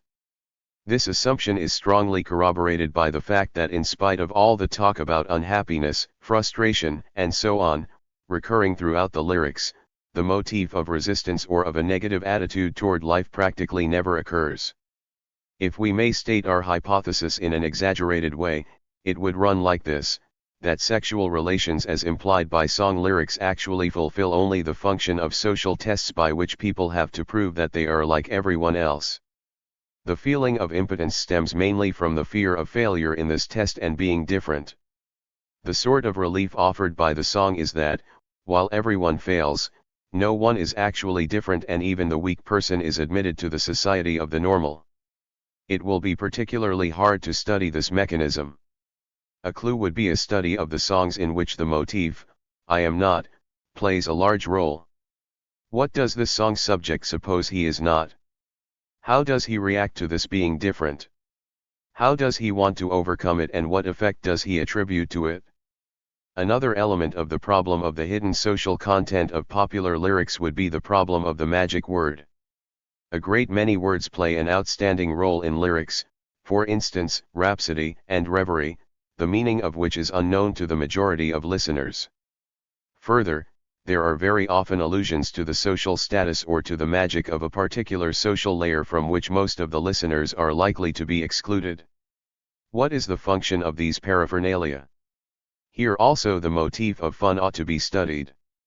Does the element of humor represent a social agency controlling and, as it were, criticizing the reaction of the private and isolated individual?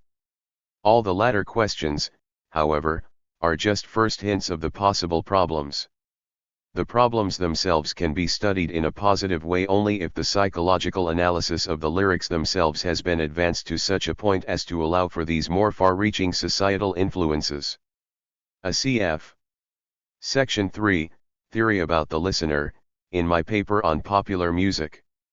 See experiment on, preference for material or treatment of two popular songs among 12 subjects *. Material vs.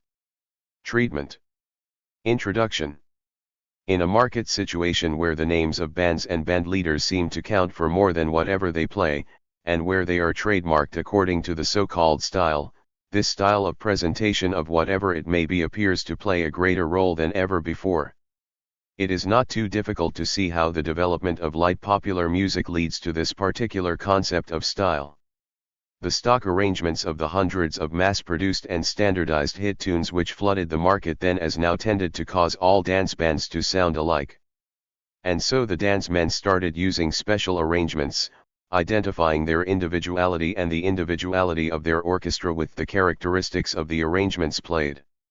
The increase of the importance of arrangements in recent years expressed the growing need for a belated individualization of the material which otherwise would be indistinguishable. The actual songs which are clothed in this style seem to play a less important part. This study is based upon the idea that people today are more concerned with the perfection of the machinery and the way something is transmitted than with the music itself. In swing, however, there is in a sense more justification for this behavior. Here the material is rather inconsequential and not very characteristic. Frequently, as in the St. Louis Blues and the Tiger Rag, the melodic material is thoroughly inconsequential and this very characteristic allows a variety of treatments. Now, this very prevalence of style over material in swing is the effect of standardization. In every dance type not only is the basic rhythm rigidly defined, but also the meter, number of bars, and even the harmonic proportions.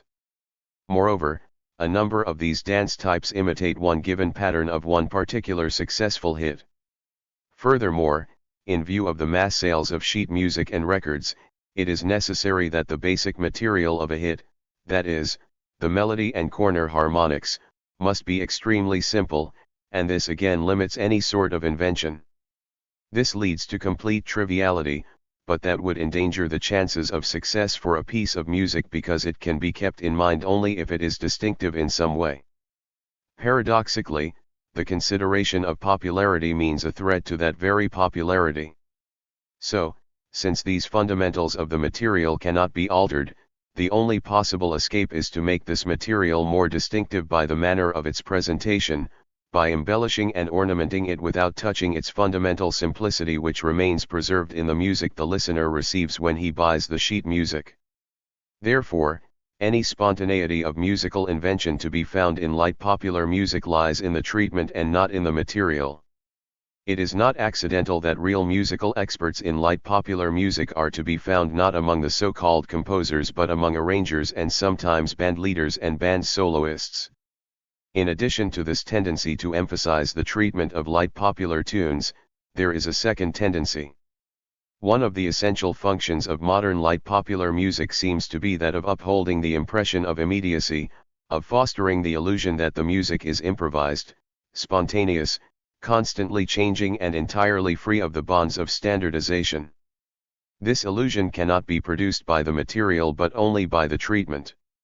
For obviously if the material itself were handled in this manner, it would lose the very standardized character which is the presupposition for its success.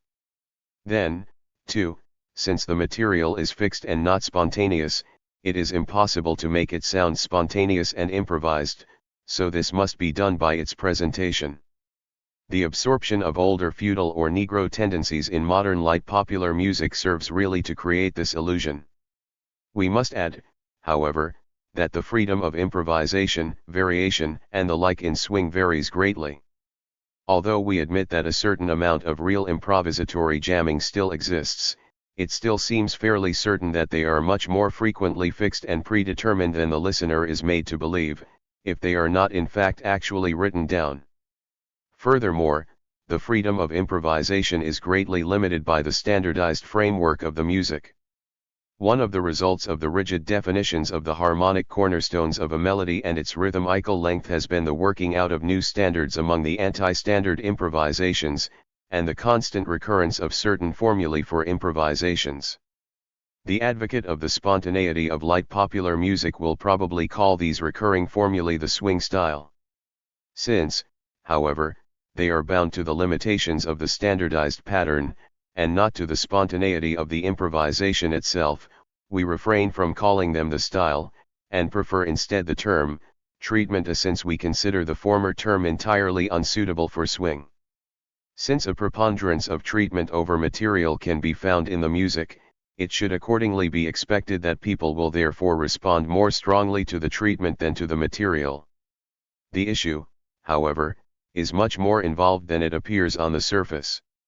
Only a pure empirical investigation can settle it, because there are strong counter-tendencies to those which we have outlined here, which grow out of those tendencies that we have just mentioned. We become able to cope with them by a closer analysis of the implications of the increase in the importance of treatment over material.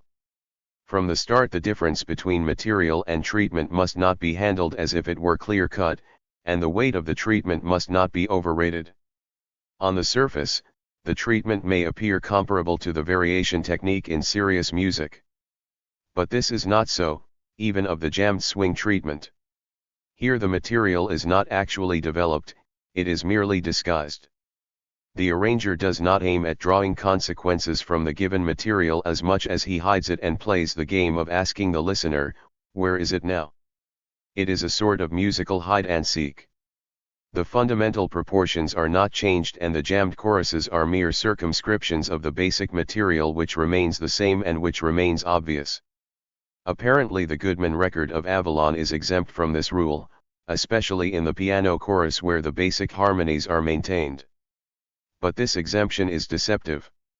The freedom of the harmonic treatment in the Goodman version does not mean that the harmonic scheme of the music is developed, that it becomes broader, more dynamic, or more differentiated. It is much more similar to an aberration. One of his jobs is suspending the musical scheme for a few bars, leaving the listener helpless, but then he very soon returns to it. The aberrations of the Goodman version are concerned with the arbitrary playing of false notes and similar devices so prevalent in swing more than with an attempt fundamentally to develop the basic material by variations. He is just pulling his listener's leg. This has certain consequences for the whole question of treatment versus material. Strictly speaking, we cannot speak of treatment, but only about make-up, in the same sense that a woman's face remains fundamentally the same in spite of the rouge on her cheeks and lips and the mascara on her eyelashes. Now, if the treatment is only make-up, the importance of the underlying material is probably greater than we might expect. It would be wrong to say that a man prefers the makeup on the face to the face itself. It would be equally wrong to say that listeners prefer treatment to material. Correctly phrased, the question would ask, do they prefer made-up material to non-made-up material? The question of treatment versus material, then, holds good only within these limitations which adequately consider the importance of the invariance of swing practice, that is, the triviality of the basis of the entire treatment. It seems more reasonable to consider the question of makeup vs.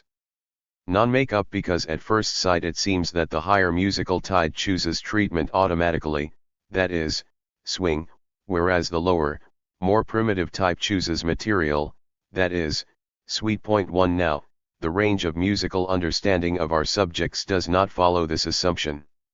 One of the possible explanations of this inconsistency is the question of caliber. That is, even more sophisticated and pro-swing listeners prefer a sweet number which is well done to a swing number which is only average.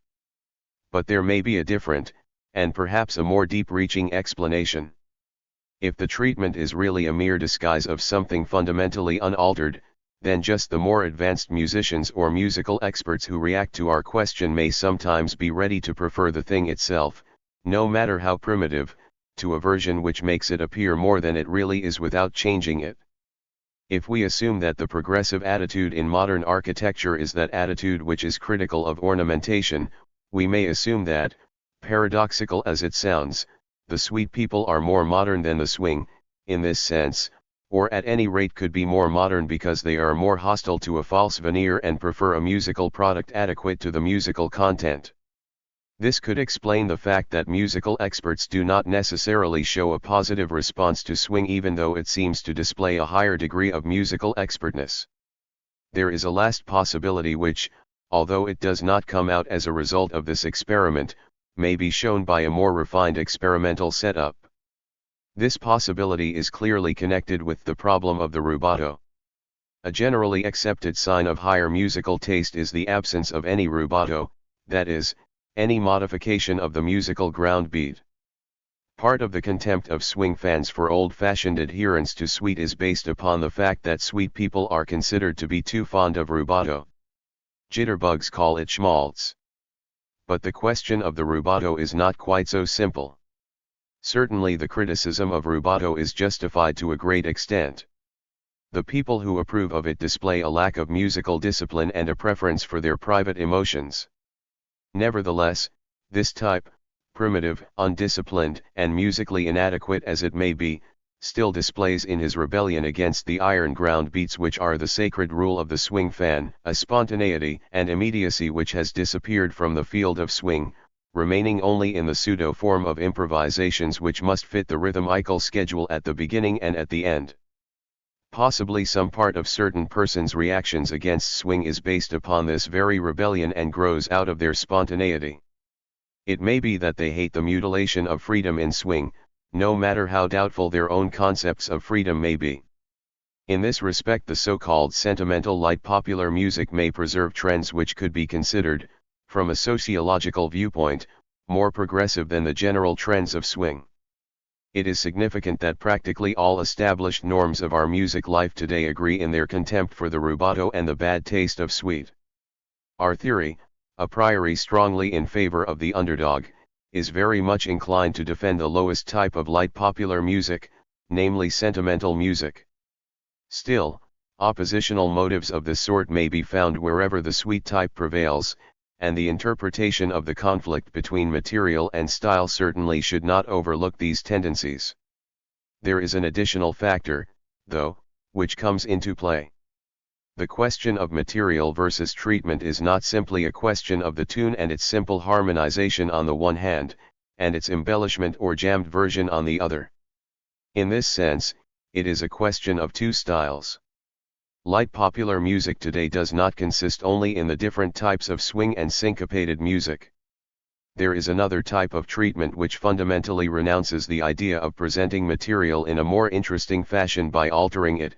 Instead, it sticks as closely as possible to the material and attempts to make it attractive merely by the quality of sensual sound colors. Although it borrows the sound colors partly from swing, it is on the whole the air of older types of salon music from which it has borrowed that essentially sentimental character which we have already mentioned in the discussion of the rubato question. This type of music shows its connection with that other, more decisive trend of modern light popular music by a certain colorfulness and richness at which it constantly aims. We are speaking of the type of sweet music expounded today mainly by Guy Lombardo and André Castellanets.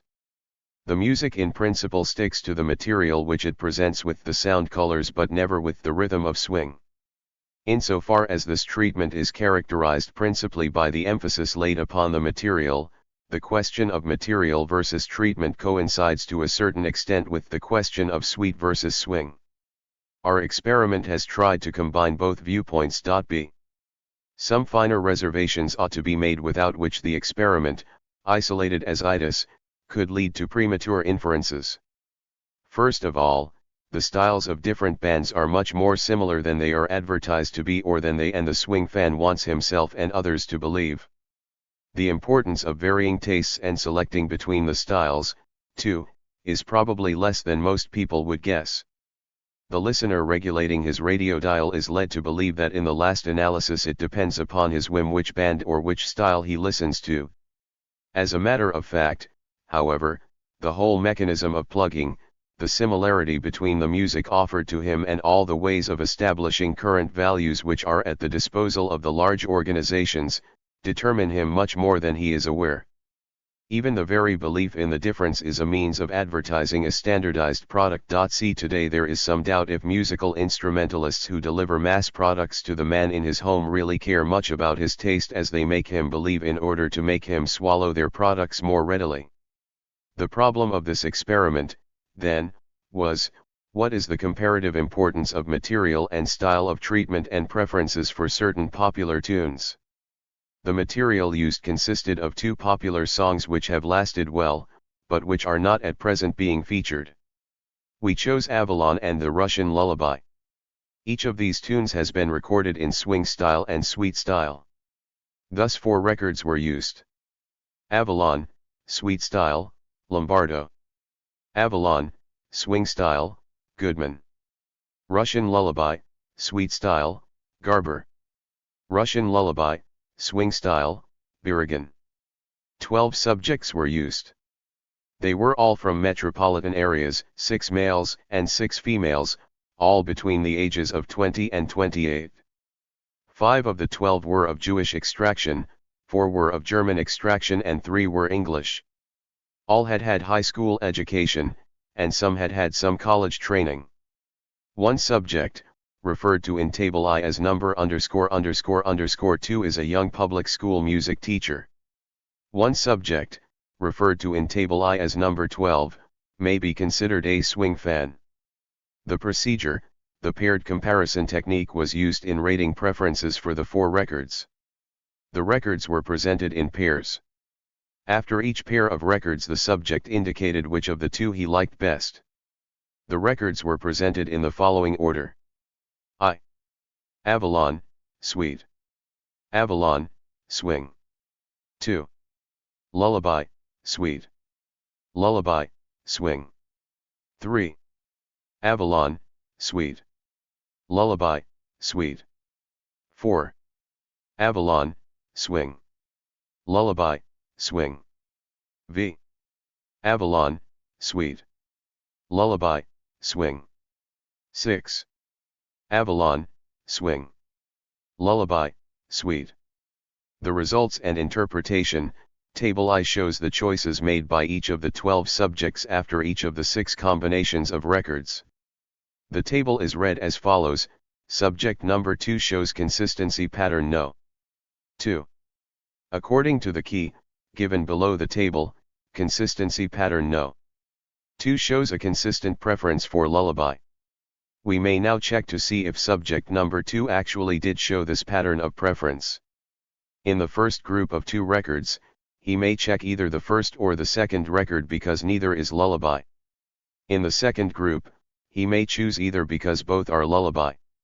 In the third group, he must check the second record. In the fourth group he must check the second. In the fifth group he must check the second. In the sixth group he must check the second. Since subject number 2 has checked in this fashion, he is said to have expressed a consistent preference for lullaby. Preferences for swing and sweet. By totaling check marks, we find that the sweet records were checked in 24 cases, and the swing records were checked in 46 cases.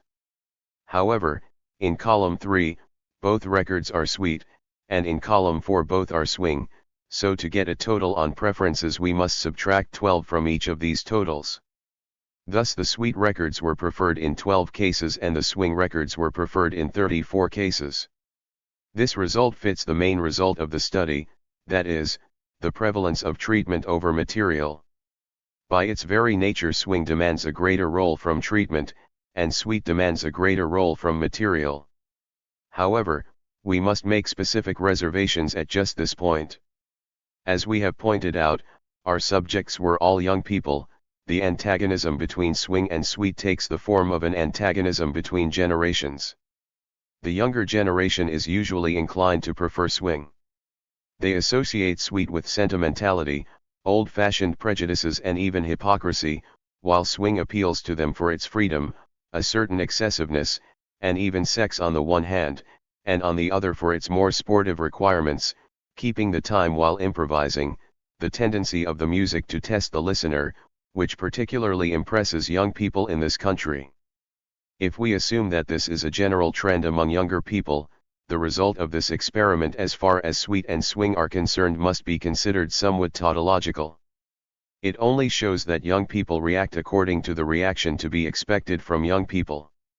To make the experiment more valid in this respect, it must be enlarged to include people of different ages. Another factor which might be reflected in this result is that our subjects were chosen from the metropolitan area. People growing up in rural conditions, who are more restricted, are likely to react more favorably to sweet. Preferences for Avalon and lullaby. Now, by totaling in terms of tunes instead of sweet or swing, we find that Avalon was preferred in 21 cases and lullaby was preferred in 26 cases. For these figures, columns 1 and 2 were, of course, omitted since no preference for tune was expressed here. This difference is very small, and considering the small number of subjects in our sample, almost negligible. Therefore we refrain from any definite interpretation here. From a purely musical viewpoint, this difference is hard to understand, and since it is so small, we consider its validity highly doubtful. As a melodic curve, Avalon is certainly more elaborate, richer, and more distinctive than the lullaby. Musically, the latter is pretty poor, and the only thing in its favor is its sentimental appeal. The experiment, however, has refuted the strength of this appeal, since the majority of our subjects prefer anti-sentimental to sweet in general. The most plausible explanation here is that in our group, at least, the recognition value of the lullaby was greater than of Avalon. Of course, this cannot be viewed as a result of experiment, but only as a hint in the direction of future experiments on the problem of recognition value, which we shall have to carry through later. Consistency. Probably the most significant way of ascertaining which is dominant and which is recessive, in considering material and style, is to see which factor seems to dictate patterns of preference. In order to do this, we must set up for key patterns. If the subject shows Avalon consistently, he would check either A or B, either C or D, and E, G, I, F, and K. This pattern might be set up in more concrete form as follows: Avalon, E, G, I, K. The other three keys are set up in similar fashion. Lullaby, F, H, J, L. Swing, B, D, J, K. Sweet, A, C, I, L. Now, by studying the table in terms of these keys, we find that the Avalon pattern does not appear at any time. The lullaby pattern appears once, subject number 2. The swing pattern appears 5 times, subjects 4, 6, 8, 10, and 12. The sweet pattern does not appear.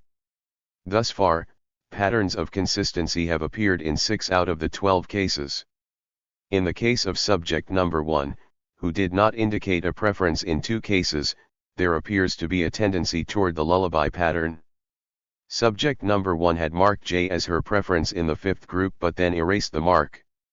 If this may be counted as indicating a slight preference for J over I, we would have a lullaby pattern in this case, since either A or B fit that pattern. A coincidence is worthy of note.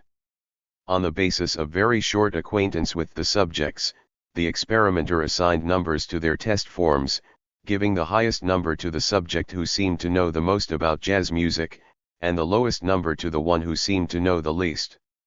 The others, being ranged between. It would seem that when the papers were stacked in this way, evidence of consistency and taste would cluster around the high numbers. Instead, there appears a perfect distribution of consistency patterns throughout the sample. Subjects 1, 3, 5, 7, 9, and 11 do not show consistent patterns, and subjects 2, 4, 6, 8, 10, and 12 do show consistent patterns. Limitations. Certain limitations of this study should be pointed out. 1. As indicated under the subjects, our sample was neither representative nor large enough to allow unreserved generalizations. 2. The phonograph on which the records were played was not of excellent caliber. The faulty quality of the reproduction might have something to do with the preference for swing over sweet, since poor quality probably detracts more from sweet music than from swing, for a very simple reason. One of the major features of swing treatment is the rhythmical element, the interrelation between ground beats and cross rhythms. Now, the rhythmical element is not affected by the quality of the phonograph. In sweet, however, where no rhythmical issues exist, the actual stimuli, apart from the melody itself, consist almost entirely of the sound. The sound element is not isolated, either, but to a certain extent it also affects the harmonies upon which the swing versions are based. Now it is this very sound quality which is certainly distorted by poor phonographs. Thus the experiment has not been quite fair to sweet, and any repetition of the experiment will have to take the quality of the phonograph into consideration. 3. At the beginning of the experiment, the complete record was played each time. However, it soon became evident that this process would be long and boring to the subjects. Consequently, 2 choruses from each record were played instead of the whole record. 2 choruses seemed to be the minimum, especially for a swing record, because 1 chorus is necessary to set the theme, and of course 1 jammed chorus is necessary to indicate the style of the soloist. At this point we must be very critical of our own experiment. It is clear that the cutting down of the selections interferes with the experiment to a great extent, seriously endangering its validity. Some of the reasons may be stated. First of all, precise reactions take place only within the whole. To put it more cautiously, if they do not take place within the whole, we must start with the whole anyhow before being able to say anything about the role of the whole or the parts in determining the listener's reactions. For example, we can correctly judge how an individual is impressed by the straight chorus and the jammed chorus only if we consider them as they are really related. It is possible that the listener to only the jammed chorus may dislike it because he lacks the melodic treatment. When he hears the straight chorus, however, and remembers the melody, he may enjoy the way it is modified, embellished, and even concealed. On the other hand, taken in itself, a tune may be meaningless, but may turn out to be quite pleasant for the listener when he sees the different purpose it can serve.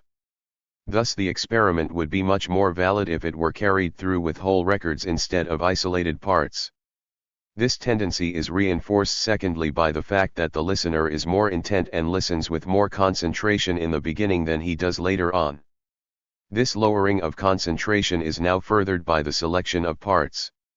The reduction to parts, however, was necessitated because no subject would have listened to the complete recording again. But in listening only to parts, the listener does not take it as seriously as when listening to the whole. It is more like a rehearsal than a performance, and it was obvious that at the very moment we played only parts of the record, a relaxation took place among our sample. People started to talk, laugh, and the concentration which they showed at first dwindled. We had to choose between boredom and remaining patient, although on a lower level of concentration. We chose the second possibility, but we must point out that as far as the objective results, and not just the subjective comfort of the subjects concerned, it was probably as disastrous as the first possibility would have been. Now it is much easier to offer this criticism than to suggest any real improvement. For the value of the experiment consists mainly in the thoroughness of combinations helping us to check any possible reaction of the listener. If we consider it our task to keep the whole experiment on the same level, as long as it may take, then we must necessarily renounce the idea of playing the whole selection all the way through. As a substitute, we tentatively suggest that when the experiment is repeated, both tunes should be played in the simple sheet version on the piano. This would be sufficient to give the audience a rough orientation to the whole piece. But on the other hand, the difference between the piano and the record sound, and the difference between the treatment on the records and on the simple sheet version, would exclude any possibility of confusing the whole, heard in a piano version, with the record version. It is most unlikely that they will prefer what they hear on the piano to the stuff they get in the actual experiment. It is more difficult to select the parts from the records. It certainly would be no good to offer them continually the beginning and the first jammed chorus, which would tire them very soon, and it would also be bad to continually select the beginning and the end of each record where the disproportion between the thematic material and the treatment would be too obvious. We must consider here the fact that the repetition as a whole works against the material and in favor of the treatment. That is, people become bored much sooner with the melody that can very easily be recognized when it is played in its simplest sooner than when they are presented with jammed choruses, which sometimes present them with rhythmical difficulties which take longer to overcome even for trained musicians. Thus, the mere fact of repetition acts in favor of treatment which, as far as the experiment goes, is very hard to overcome. The best procedure seems to be this: the material should be played to the subjects on the piano, and after they are familiar enough with it, a chorus should be selected. This chorus should maintain the material clearly enough, but not in too primitive a form, yet, on the other hand, some of the more extreme jammed choruses should not be used. One thing, however, could be said in favor of such a procedure. The advantage of swing over sweet, which is shown by the tendency of the material to become more characteristic than the treatment, is not specific to this experiment but works the same in practice. It would not be astonishing to find that the real reason for the preference for swing over sweet is this very same element which is so hard to exclude from our experiment. If this is true, if the material itself necessarily proved boring and the treatment itself necessarily proved interesting, then it could not, and should not be excluded from the experiment. The only thing is to handle the question fairly and give sweet, especially the material, the best chance possible. This is the reason for choosing a modified jammed version of the experimental selection. 4. The difference between the range of styles is much greater, probably, than the difference between the caliber of the two tunes. Thus the dominance of style shown in the results might be attributed to the nature of the experimental data. However, the experimenters feel that, taken in general, the range of styles in jazz is comparatively large, and the range of difference between tunes is comparatively small. Therefore, the materials used are considered by the experimenters to be fairly representative of the field of jazz music. Conclusions. After all the reservations stipulated in our discussion, the result of the experiment itself may be stated as follows. 1. Style is more important than material in determining preference. 2. 5 subjects out of 12 showed perfect consistency in choice of favorites in terms of style. 3. 1 subject out of 12 showed perfect consistency in choice of favorites in terms of tune. 4. Swing was chosen over sweet in 74% of the cases. 5. Consistency in taste does not appear to have any correlation with ranking of subjects in terms of expertness in listening. This is discussed at greater length in the introduction to our experiment 2, the tape study. Both that study and the present one supplement each other. B. It is interesting to note that the style of different bands is always attributed to the leader. At first the styles really may have been created by the leader, and they may have been their own arrangers. Certainly today, though, the majority of bands have specific arrangers whose names are not published. This practice is very likely related to a tendency which will be discussed in the following paragraph, that the illusion of improvisation and spontaneity is upheld as a means of advertising the bands. If the arranger were known, the belief in the very factors of skill and improvisation would be jeopardized. It may also play a great role for many listeners to see immediately the man who has written the arrangement, who juggles the tunes, sings and conducts and plays different instruments, apparently disposing of the division of labor which would otherwise be necessary. If listeners knew that these things are prearranged, the personality value of the leader's presence would probably be weakened. Thus the arrangers do their work, often very competent work, in the dark. See, we have noted that sometimes mass products are advertised under the slogan, "It is different." D. The problem of experimentation in music psychology. Note, The following remarks are the elaboration of a paper read at the Psychology Department of Princeton University on March 2, 1939. Fragmentary as they are, they hope to clarify some methodological issues arising out of two totally different approaches to experiments in music psychology. Being mainly critical and negative, they intend to pave the way for the development of new methods which are to be used in our future empirical work. Thus, they may be regarded as a modest contribution of the music section to the task which was set to the project for the first 2 years of its existence, namely to try to establish and to discuss new methods of radio research. The main results of the present study are probably to be included in the first theoretical volume of the music study. In talking to you about the psychological aspects of the music study, which is a part of the Princeton Radio Research Project, I have to choose between two possibilities. One is that I could just tell you something about the psychological experiences we had within the study, or outline for you some of our experiments apart from their function within the whole. Such an approach would not satisfy me for the reason that all the concrete items of the music study are involved to such a degree that practically none of them can be understood properly without their relation to the whole. The other possibility is a sort of general methodological survey. In such surveys the danger of emptiness and meaninglessness appears to me always a very great one. Therefore, I made up my mind to try a third possibility. I want to discuss one particular method with reference to the concrete topics to which it is related. As such a method, I selected the experimental one. There are different reasons which recommend it for such a purpose.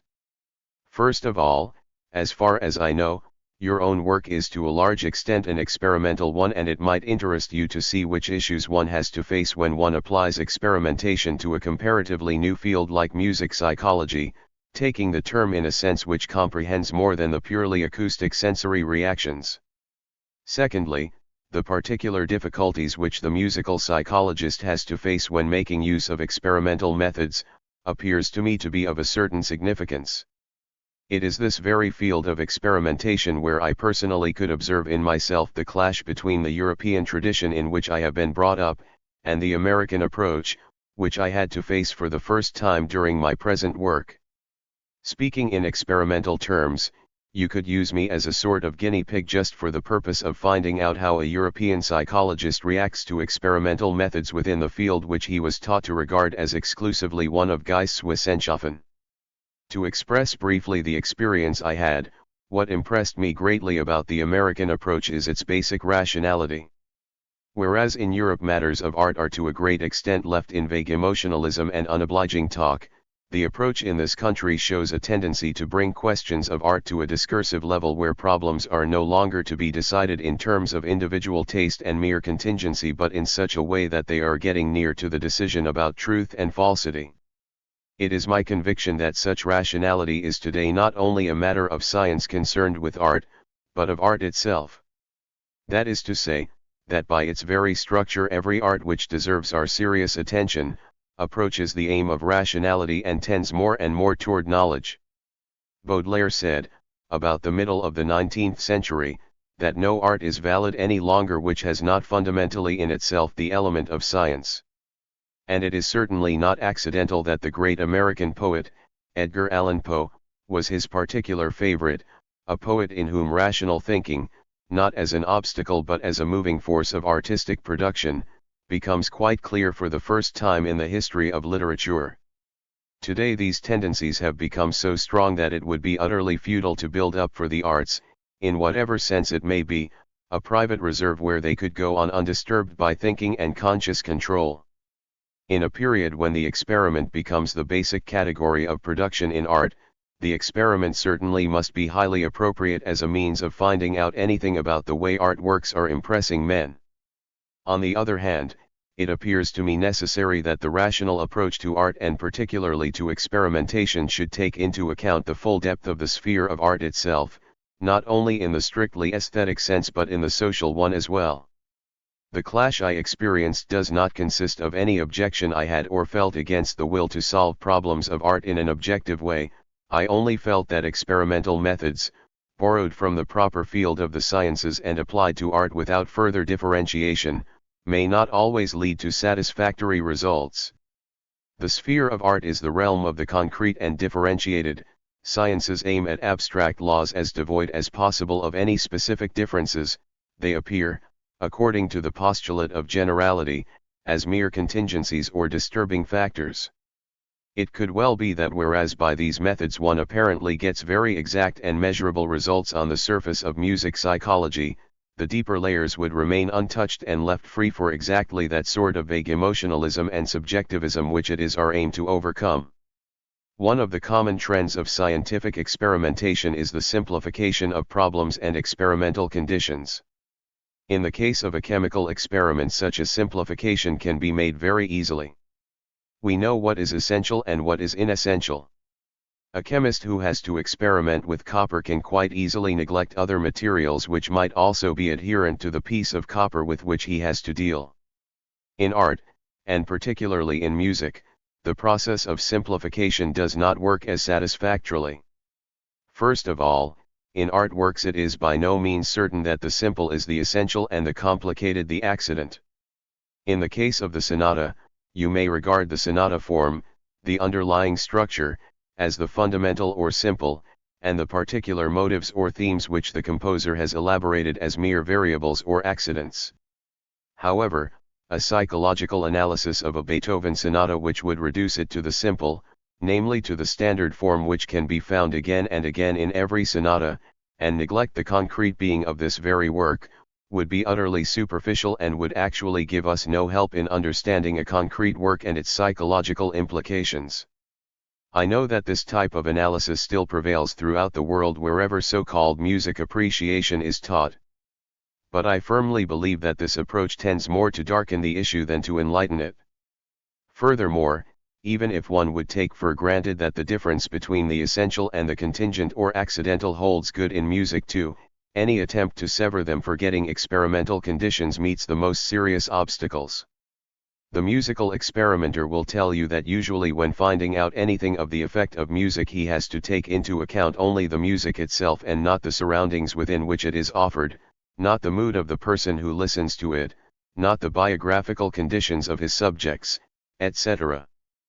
But music, being from its very beginning not a mere system of sensory stimuli, but a social entity, may be something totally different when you listen to it in a concert hall or when you listen to it on the radio from listening to it in a soundproof cell. And this not only in the sense that additional factors come into play when you listen in a concert room, but in the sense that our total apperception, for instance, that of a symphony, may work differently in the concert hall than our appreciation in the cell. Not that I believe that an experimental approach to these questions is impossible, but I think that valid experimentation has to be adequate to the specific nature of music and to the potentialities of its effect, deriving from its nature instead of just imitating methods of science which, under these conditions, may lead to results the exactitude of which would be illusory. I would suggest the following plan. First, I would like to discuss with you some of the basic categories of experimentation in music psychology, not experiments themselves, as they are set up in Seashore's book, Psychology of Music, one which as far as I know is generally accepted as a sort of textbook. After this critical discussion I shall outline for you some of the experiments which we have carried through within the Princeton Radio Research Project, and I shall try to elaborate one particular point, namely the apparent inconsistency between the results of two experiments which lead to a criticism of our approach. After having elaborated that criticism in a more fundamental way, I hope to be able to give you at least some theses about the role of experimentation in music psychology. First, it is necessary to enumerate some of what Seashore calls the basic principles in the psychology of music. Above all, there is measurability. He starts with the plain physical truth that sound waves are measurable and that there are only 4 variables of them which have musical significance, namely frequency, intensity, duration, and form. He regards the recognition of this as a great advantage because it brings order and simplicity out of chaos and despair. Point 2. For these characteristics of the physical sound have their psychological equivalents as pitch, loudness, time, and timbre. By merit of these equivalents, we obtain a basic classification of all music phenomena and give each its place in the family tree with its 4 large branches, the tonal, the dynamic, the temporal, and the qualitative. Point 3. Seashore knows, of course, what every psychologist since Weber and Fechner knows, namely that there is no entirely constant correspondence between the physical fact and the mental one. He calls the difference between them simply illusion. This appears to me to contain the basic error of supposing that musical understanding aims first at an adequate and passive perception of the outward stimuli, so that every change that is made in the sensual perception of music by mental spontaneity ranges first of all among deceptions for which afterwards Seashore finds words of appraisal. Which would be hard to understand if our musical apperception actually were some error about facts which, by our approach to music, we would try to apperceive according to their reality. But that is not all. For after having drawn his classification of measurability from the physical stimuli and after having described the mental factors, that is to say, the deviations from the stimuli, as illusion, he still applies to them the same categories of measurability which, according to his own outlines, could be applied only where a strict equivalence between stimulus and sense datum would be taken for granted. It is a triumph of science, however, that we can identify, measure, and explain each of these illusions, for he applies without hesitation his concept of the first and regular from the physical to the musical medium and introduces only afterwards the specifically musical activity in the form of the deviations by which music differentiates itself from the first and the regular. He does not even examine if such a deviation actually takes place or if the very material of music, properly understood as a psychical and not as a physical material, still has anything to do with physical regularity, and if perhaps his whole concept of deviation is not an arbitrary superconstruction built up only for the sake of making good afterwards some of the shortcomings of his concept of musical material as being something thoroughly measurable, something which can be reified in quantitative terms. His concept of deviation does not prevent him from sticking to his concept of musical measurement. He carries this concept to consequences which are apt to frighten anyone who has any experience of what a work of art actually means. I shall give two examples. Norms of artistic performance may be set up in terms of objective measurement and analysis of superior performance for the purpose of evaluating achievement and indicating goals of attainment. 5. And again, musical talent may be measured and analyzed in terms of a hierarchy of talents as related to the total personality, the musical medium, the extent of proposed training, and the object to be served in the musical pursuit. 6. It is hard to tell what results such tests may have had in the case of the late Beethoven, and what results they will have in the case of an advanced nonconformist modern composer.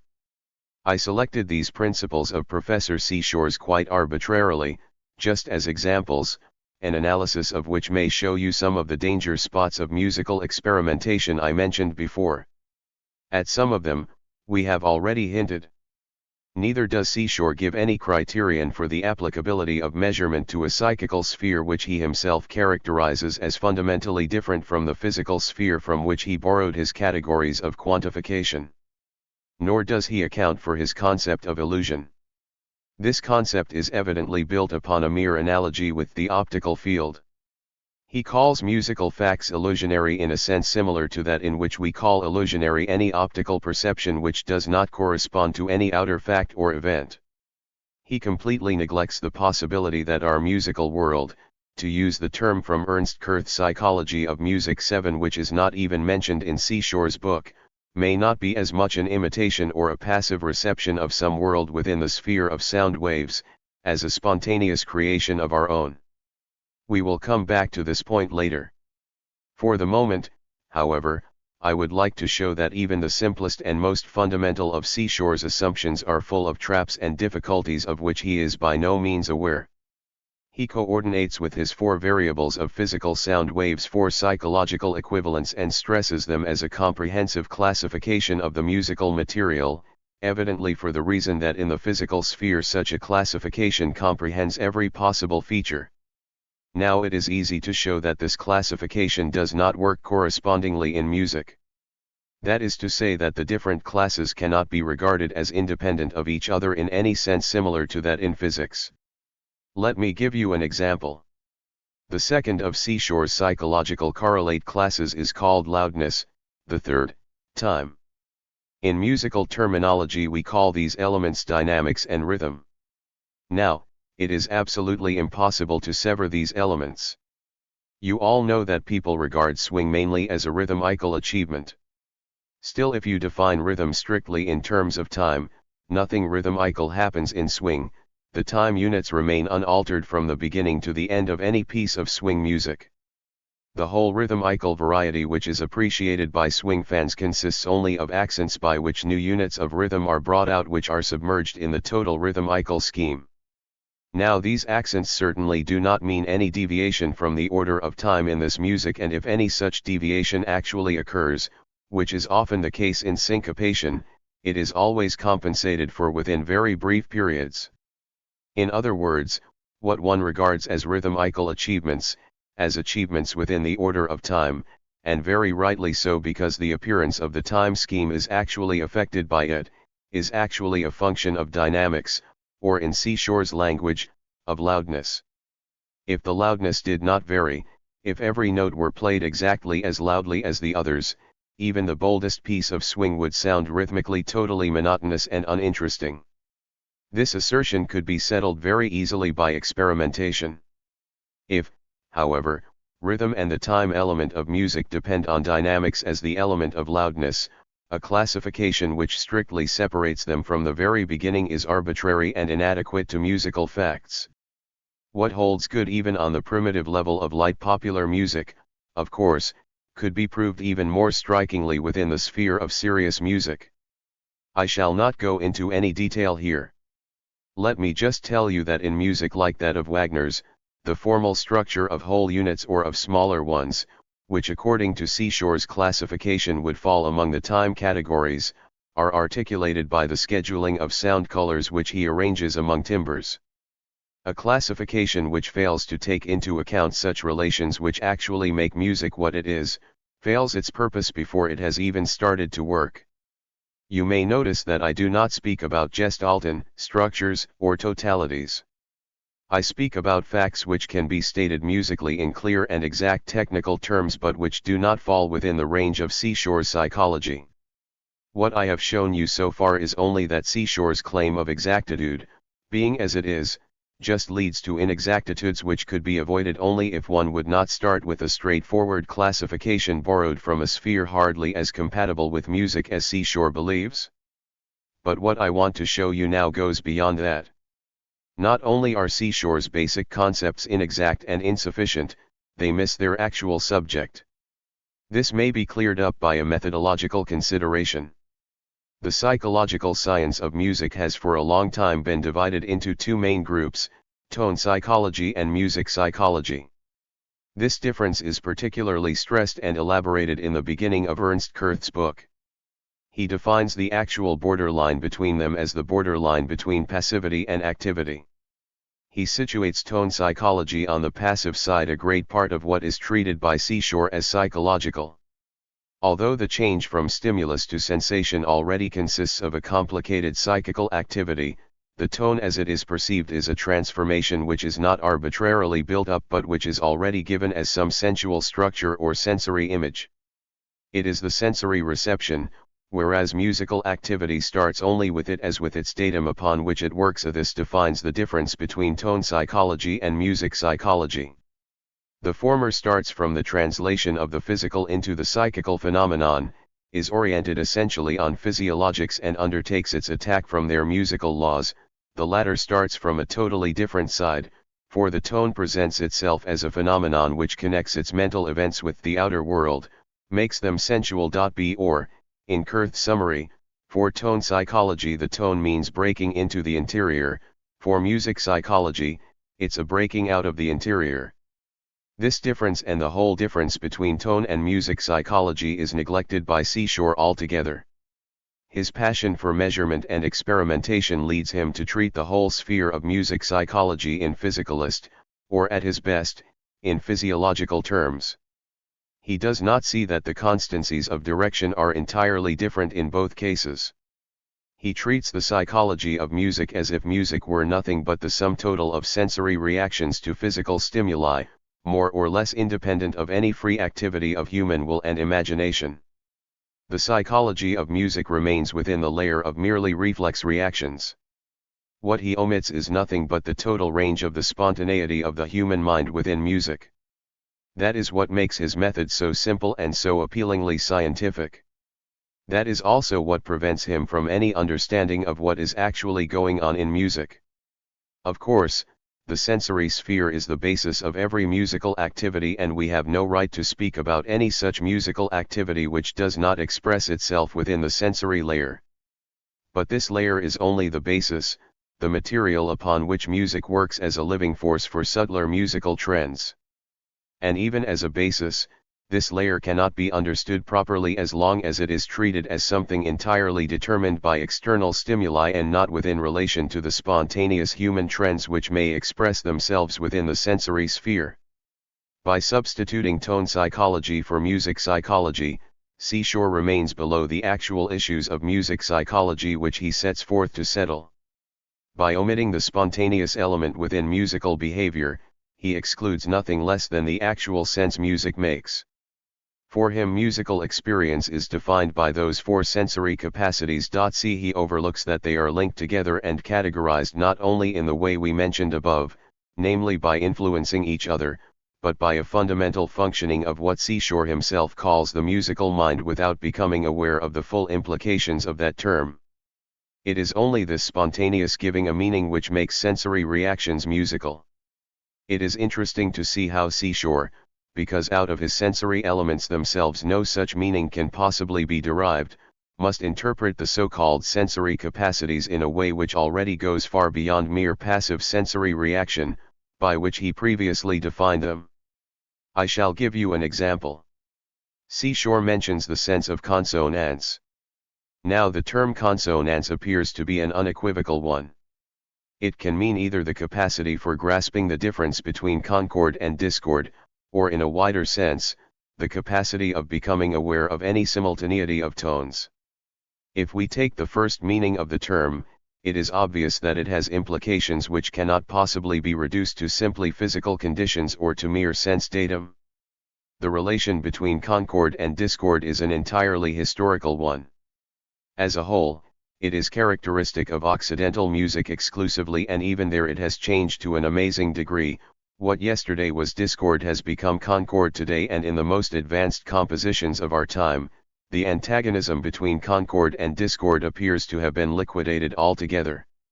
It is upon these historical conditions and not upon any sensory capacity which has been linked with physical conditions that the sense of consonance depends.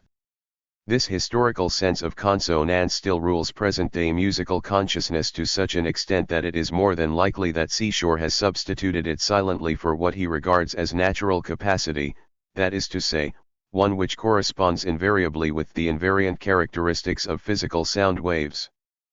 But even if we assume that he takes a broader view of the issue and means by a sense of consonance the general capacity for becoming aware of musical simultaneity, it certainly would involve more than passive sensory reactions.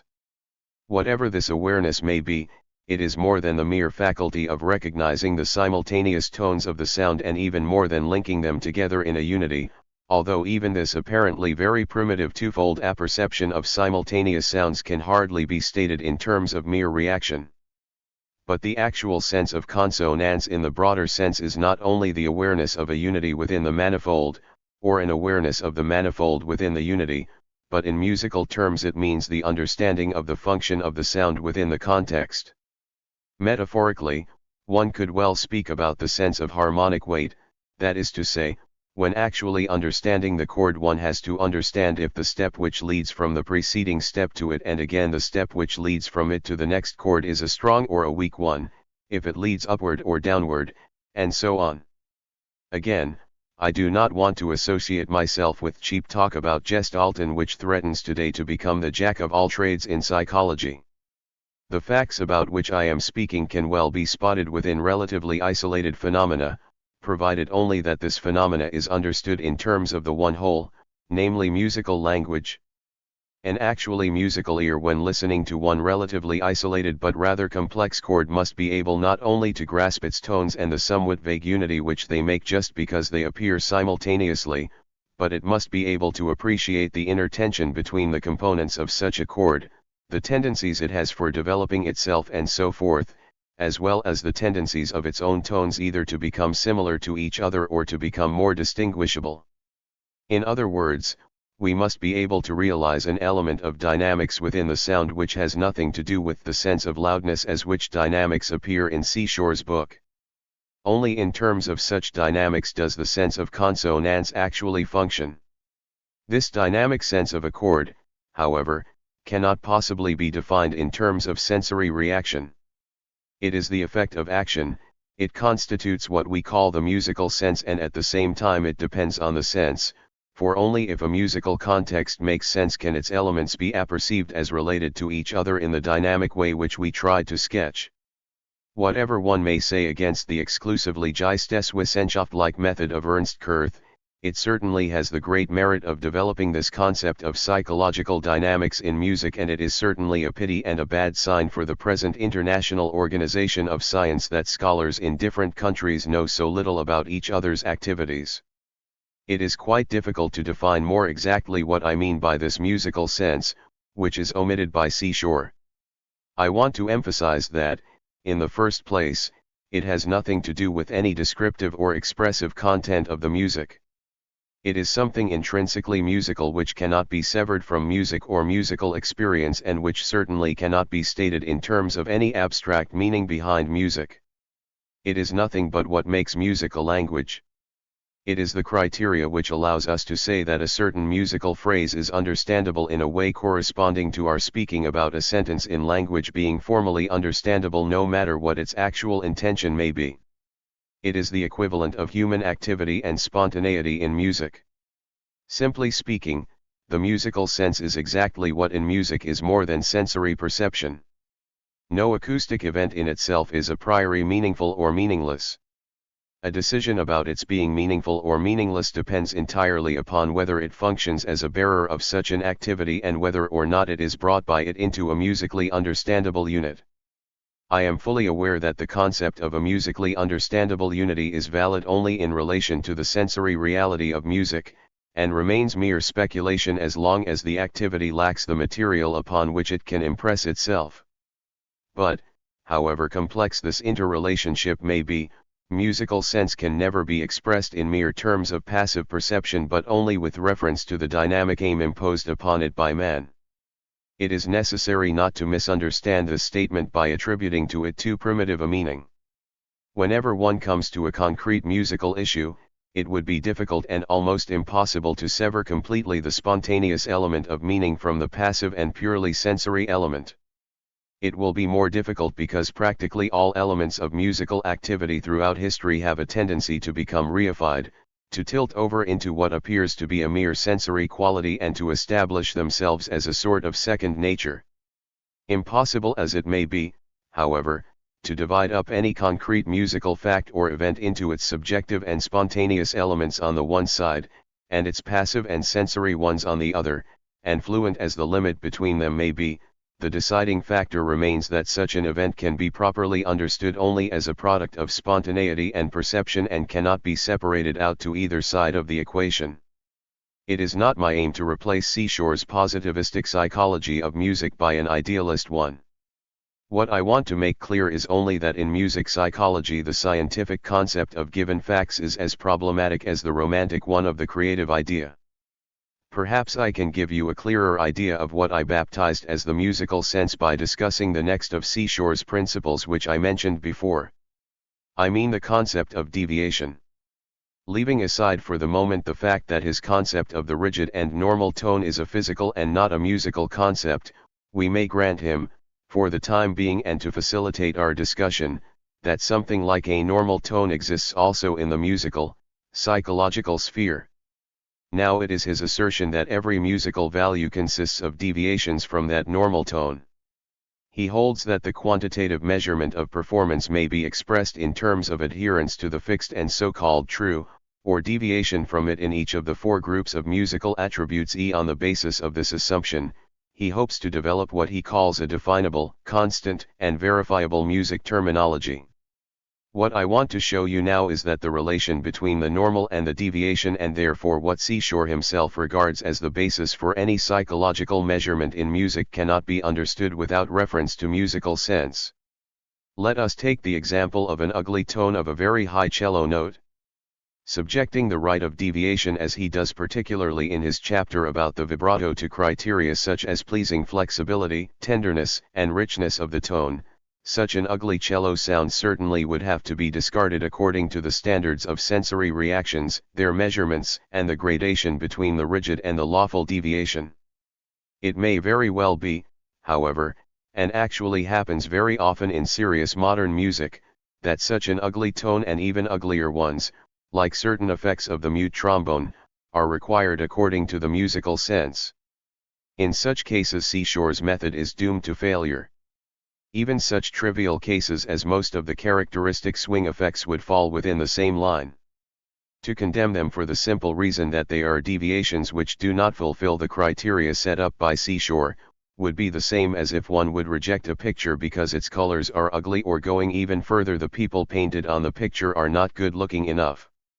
In the aesthetics of art, concepts like that have been discarded for a long time. In music, they still go on unchallenged. It is obvious that only the concept of musical sense, of the function which each sound has, instead of mere measurements according to its physical constituents, is the only bulwark against such fundamental misunderstandings by which musical psychology risks losing its hold on actual music and limiting itself to the achievements of some crack tenor or their relatives in the instrumental sphere. The objection that the cases we mentioned are mere exceptions, whereas the psychology of music is concerned with the rule, does not hold true. Besides the fact that it appears somewhat oblique to give the idea of the normal such weight within art, which has as its basis a certain abnegation of the normal, it must be stated that in the most recent musical development, the very same traits which appear to be exceptional have become the rule. There are whole schools of composition today, and just the ones which I would regard as the most important ones for reasons which I could fully explain to you, which limit themselves almost entirely to sounds which are necessarily excluded by Seashore's scheme. It is hardly imaginable how any of Webern's compositions can be understood, appreciated, or even measured according to his method. And I suspect that the reason for such an impossibility is even a deeper one than we have indicated so far, namely, that his starting point, the relation of normal and deviation, is totally bound to tone psychology and fails to deal with the issues of music psychology.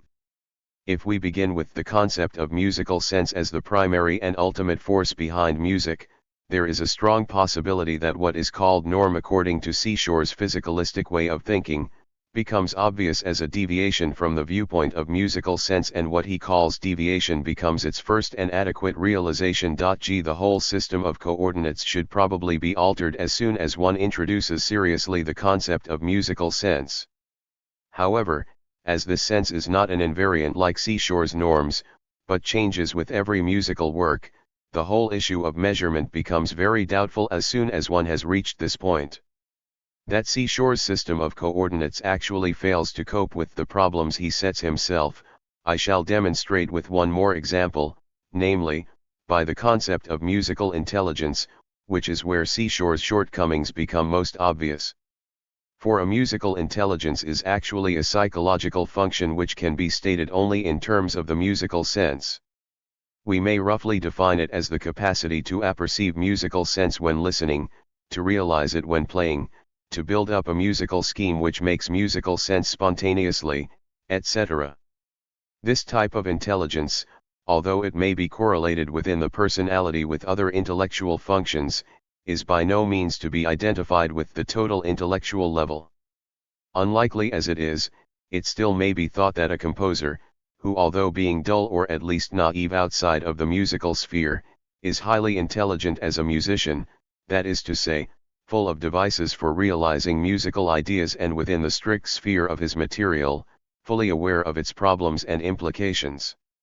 If I had the opportunity to analyze with you one of Beethoven's mature pieces, I could easily show you in the way each piece is constructed, in the economy by which the smallest motive is fully used, in his faculty of abbreviation to the essential, and other features, the tremendous amount of purely musical intelligence invested in such a piece, not in the form of abstract reflection, but in the way the problems offered by the material are realized and solved by the composer. As for Seashore, however, the musical capacities consist almost entirely of passive and merely perceptual abilities. He is unable to build up a concept of strictly musical intelligence. To him, musical intelligence is largely something outside of music, the intelligence of musicians. Musical intelligence to him is only a sort of specification of general intelligence. Intelligence is musical when its background is a storehouse of musical knowledge, a dynamo of musical interests, an outlet in musical tastes, and a warmth of musical experiences and responses.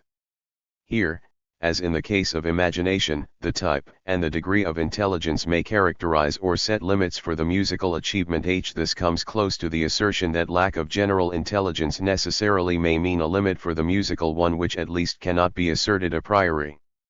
Still, Seashore's definition is vague enough to leave one in doubt as to whether he aims at the specifically musical intelligence or at the intelligence of musicians.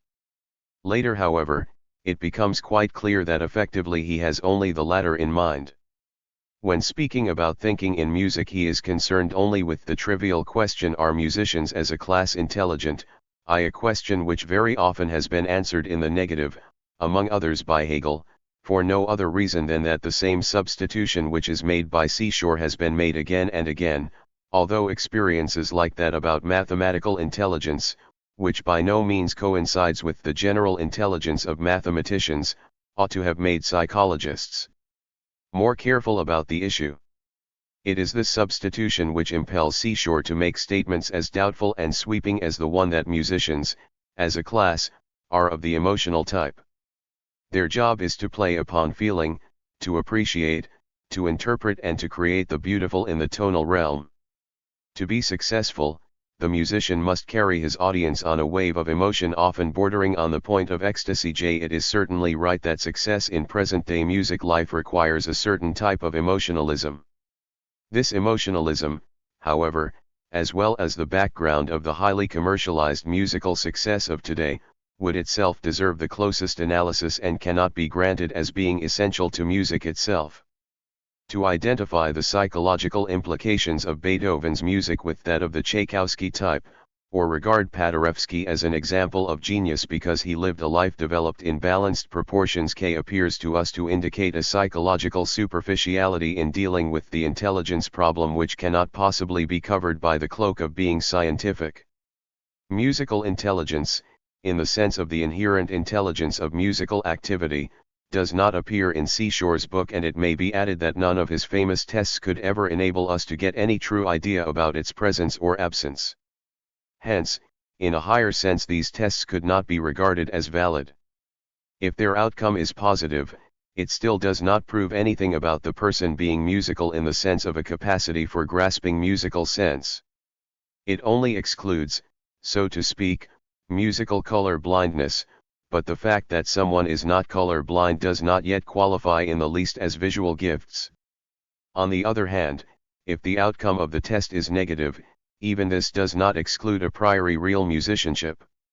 If we omit the case of the deaf Beethoven, against which the objection might be raised that he originally had all the capacities required by Seashore's test and still kept them by a vivid imagery after he had lost them physically, it still can be said that there are great musicians whose capacity of hearing in the narrower sense which can be tested, are very limited. I know cases of composers for whom I have the highest esteem, who are not able to imagine exactly the music they had in their mind. They had to test at each chord on the piano because they apperceive them only within a certain vagueness and only by their critical faculty, the very same inherent musical intelligence which Seashore omits, were they able to produce in a concrete and satisfactory form the music they had in their mind. It has even happened that these composers were not able to sing the notes of their own music properly. According to the Seashore tests, possibly some of the most important composers of our age would have been excluded from musical education. I mention this to show you that the whole issue of musical intelligence is not a purely academic one, and that the attempt to rationalize judgment about music and musicianship too easily may lead to the most dangerous consequences. Of course, Seashore cannot escape altogether the issue of inherent musical intelligence, but he limits it to what he calls the sphere of imagery, that is to say, to the capacity of imagining music which one actually does not hear. Although this imagery may be connected with musical intelligence, it is much too small a field and much too special a gift, something similar to the eidetic discovered by Janschat, for being regarded as its most significant feature. Some composers, among them Haydn, who composed everything on the piano, totally lacked this capacity. And it may be said that all the composers in whom musical intelligence, the power of the conception of the whole prevailed over the conception of particular sounds and colors, may often lack this capacity. In other words, the only psychological category by which Seashore apparently transcends the realm of his passive sensory capacities in a great many cases is likely only to reflect them. Again, here an historical element comes into play which is totally overlooked by Seashore's physicalism. Imagery largely depends upon the difference between the known and the unknown. It is probably very easy for anyone that ever comes in touch with music to imagine simple harmonic events, such as the triad and melodic lines upon which it is based. It is incomparably more difficult to imagine exactly new and more complicated harmonic and melodic structures which may contain 6 or even 12 different tones at the same time.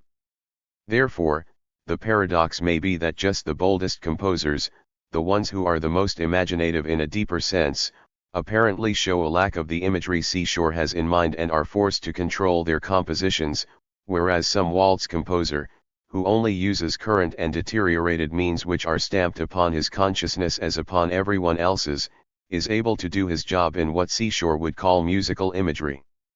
I do not see in Seashore's concept of musical imagery any criterion which would exclude such absurdities. Hence, it has to be discounted as a substitute for musical intelligence. I hope to have shown you in my critical survey that neither Seashore's concept of measurability, nor his total approach from the sensory equivalence to the physical sounds holds good. I tried to show you that his concept of deviation is arbitrary from the viewpoint of the musical sense, that his concept of musical talent is jeopardized because of his lack of understanding for inherent musical intelligence, that the musical norms he hopes to establish by measurement are more than problematic because they do not take into consideration the dependence of every musical event upon its sense but start from abstract concepts arbitrarily borrowed from the physical field. However, it is not these objections which necessitate the music study of our radio project to take a line totally different from his approach. Our project is not mainly concerned with the musical mind, the theme of Seashore's book. We have to deal with the bulk of radio listeners no matter how far their musical mind is developed, and therefore, the question whether Seashore's draft of the musical mind is an adequate one, plays no particular role for our actual research work. Still, the difference of approach also has some bearing upon the characteristics of the Seashore method which we venture to criticize. For Seashore's concept of the musical mind, being something which could be measured like any natural object under strictly limited laboratory conditions, prevents him from dealing with musical listening as something fundamentally social with which one can deal only in social terms. The question of the dependence of the individual listener and of every piece of music upon basic social structures does not once appear in Seashore's book. For him, the musical listener as an individual is just a guinea pig. His reflexes have as little to do with the society in which he lives as the reflexes of a real isolated guinea pig. I have the strong suspicion that this sort of isolation, even in the case of the musical mind at which Seashore aims, makes it impossible, from the very beginning, to obtain any insight which could help to its true understanding. We, however, who regard it as one of our main tasks to analyze the psychological effect of radio as a model for the psychological effect of present-day social conditions, of the ownership culture, upon the masses, certainly have to develop experimental methods which do justice to these conditions. As far as I know, this has not been done before in the field of music psychology, and we know that every step we make involves us in all the dangers of the jungle. Our actual concerns are the very same factors of musical reception which Seashore drops for the sake of scientific simplification, and we realize only too well that the more we try to include them in our attempt, the more the likelihood increases that our results lose the quasi-natural generality which recommends Seashore's methods to so many researchers. If we can find any comfort in our psychological adventures, it is only because we believe that even in his proper field of approach, a psychologist like Seashore is not as well protected as he professes to be. We are not concerned with talent, special gift, or previous training in our experimental studies. We want to find out how large sectors of today's listeners, just as they are, react to the music offered to them by radio. We want to settle problems of the type, what is the concrete meaning of the musical emotions which people today profess to have, what about their likes and dislikes about which there is so much talk and which offers such complicated problems? And finally, we are interested in types of actual listeners instead of mere listening potentialities which could be spotted in each individual. Actual radio broadcast itself does not always offer very practicable experimental conditions. An experimental settlement of the question if and how radio listening is different from listening to live music and if listening by radio impresses people differently from listening to live music has not yet been achieved, and it is one of our future tasks to develop methods in this field. The experiments which I would like to discuss with you today in order to show you some of our more specific problems, are of a somewhat different type. They are concerned with that light popular music which makes up the bulk of musical radio programs, but which uses as a means of experimentation not radio itself, but the phonograph. This has the advantage that the musical selections, performance time, the amount of repetition and general conditions of experimentation are entirely in the hands of the experimenter, whereas in the case of actual radio performance, he is largely at the mercy of the programs offered. Still, we hope that the material we selected, and which is to the best of our knowledge in accordance with the general material offered by commercial programs, allows us to draw certain conclusions which might be applied to the effect of radio.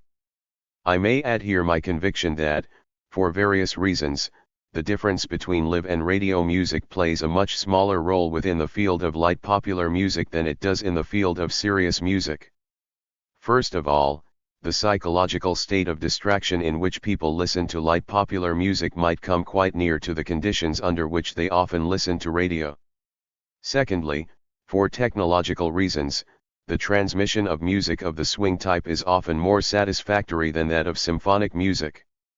I do not want to go into technical details here, however, you may check my assertion quite easily in your everyday experiences. You will find it is much easier to distinguish the radio sound of a symphonic performance from live sound than to distinguish a jazz band from a live band on radio. In spite of all this, however, it might be added that the experiments we have carried through so far are of a totally preliminary character. This is necessitated not only by the reasons I gave you, but also by the small number of subjects with whom we could carry through these experiments so far. Therefore, the results are to be taken as merely tentative. The aim of our critical discussion of the experiments is not so much to prove or disprove the validity of the results, as it is to make you aware of the implications of the method, particularly with reference to the theory which lies behind it. The experiments are concerned with likes and dislikes. The point to which I hope to lead you is that these categories which play so vast a role in the field of empirical research are in their way as problematical as the physicalistic notions of Seashore.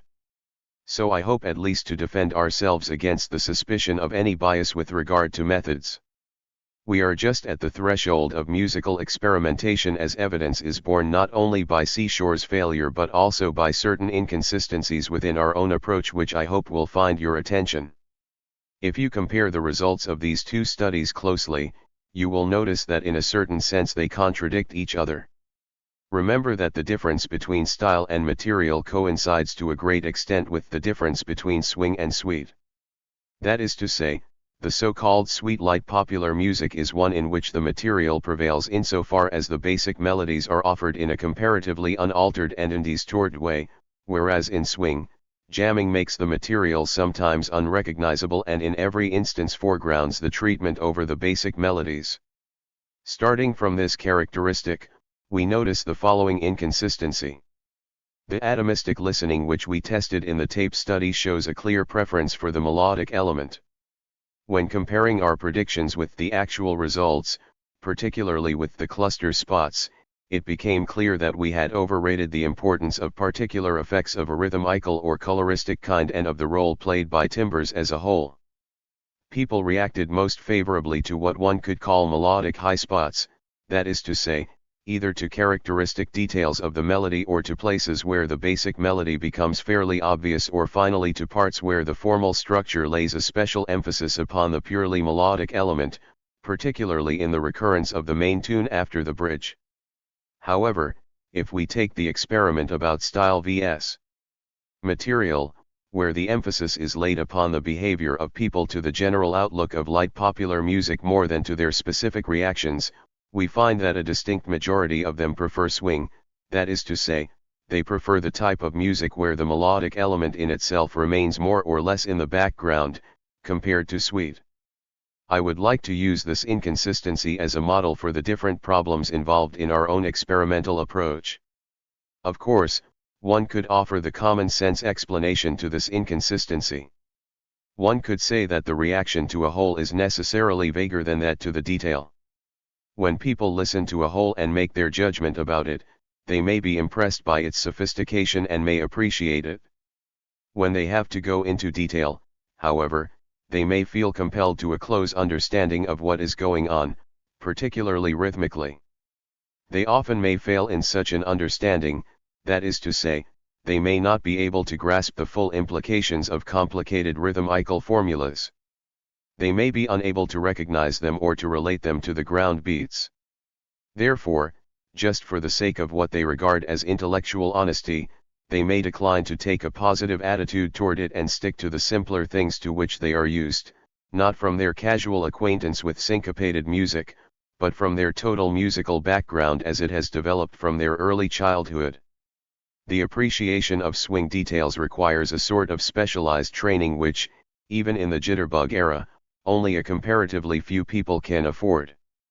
Now I have to confess to you that this explanation, plain as it sounds, does not satisfy me at all. It does not stand a closer analysis. It is based upon the difference between the whole and the parts.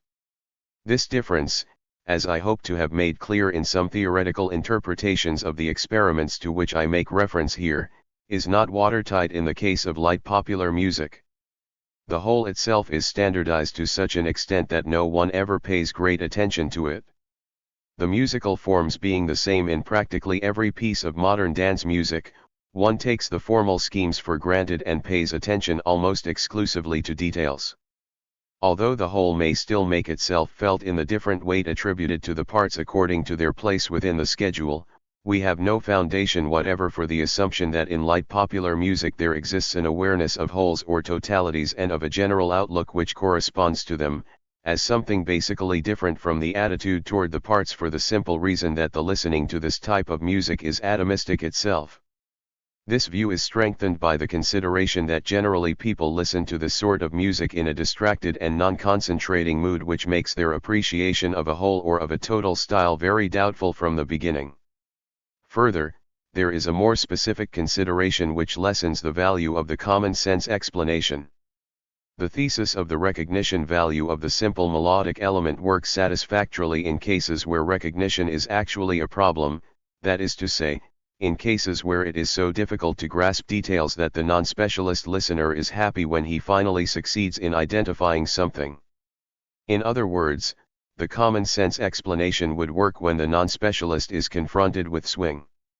It turns out, however, that the same also takes place in sweet, where no difficulty of recognition actually exists and where one would expect people, just for the sake of having some change and some fun, to react positively to special sound colors which help to modify the fundamental triviality of the whole device which they cannot forget for one moment, in this style of music. It turns out, however, that in spite of this consideration, people's reactions to sweet do not differ in this respect considerably from those to swing music, that is to say, they prefer the melodic element in its utmost simplicity even in music where it is obvious to such a degree that one should expect them to be happy to get away from it and to enjoy some deviation which in this case would certainly never endanger the main road.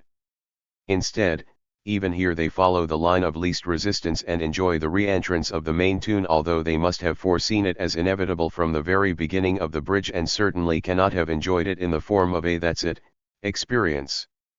For these reasons, the common sense explanation as sketched before has to be skipped.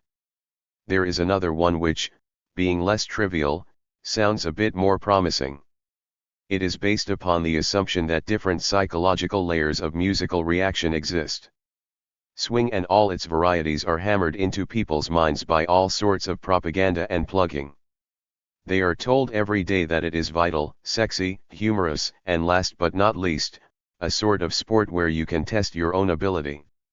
Therefore, they follow the crowd and try to adapt themselves to the standards impressed upon them and also perhaps get a certain kick out of it.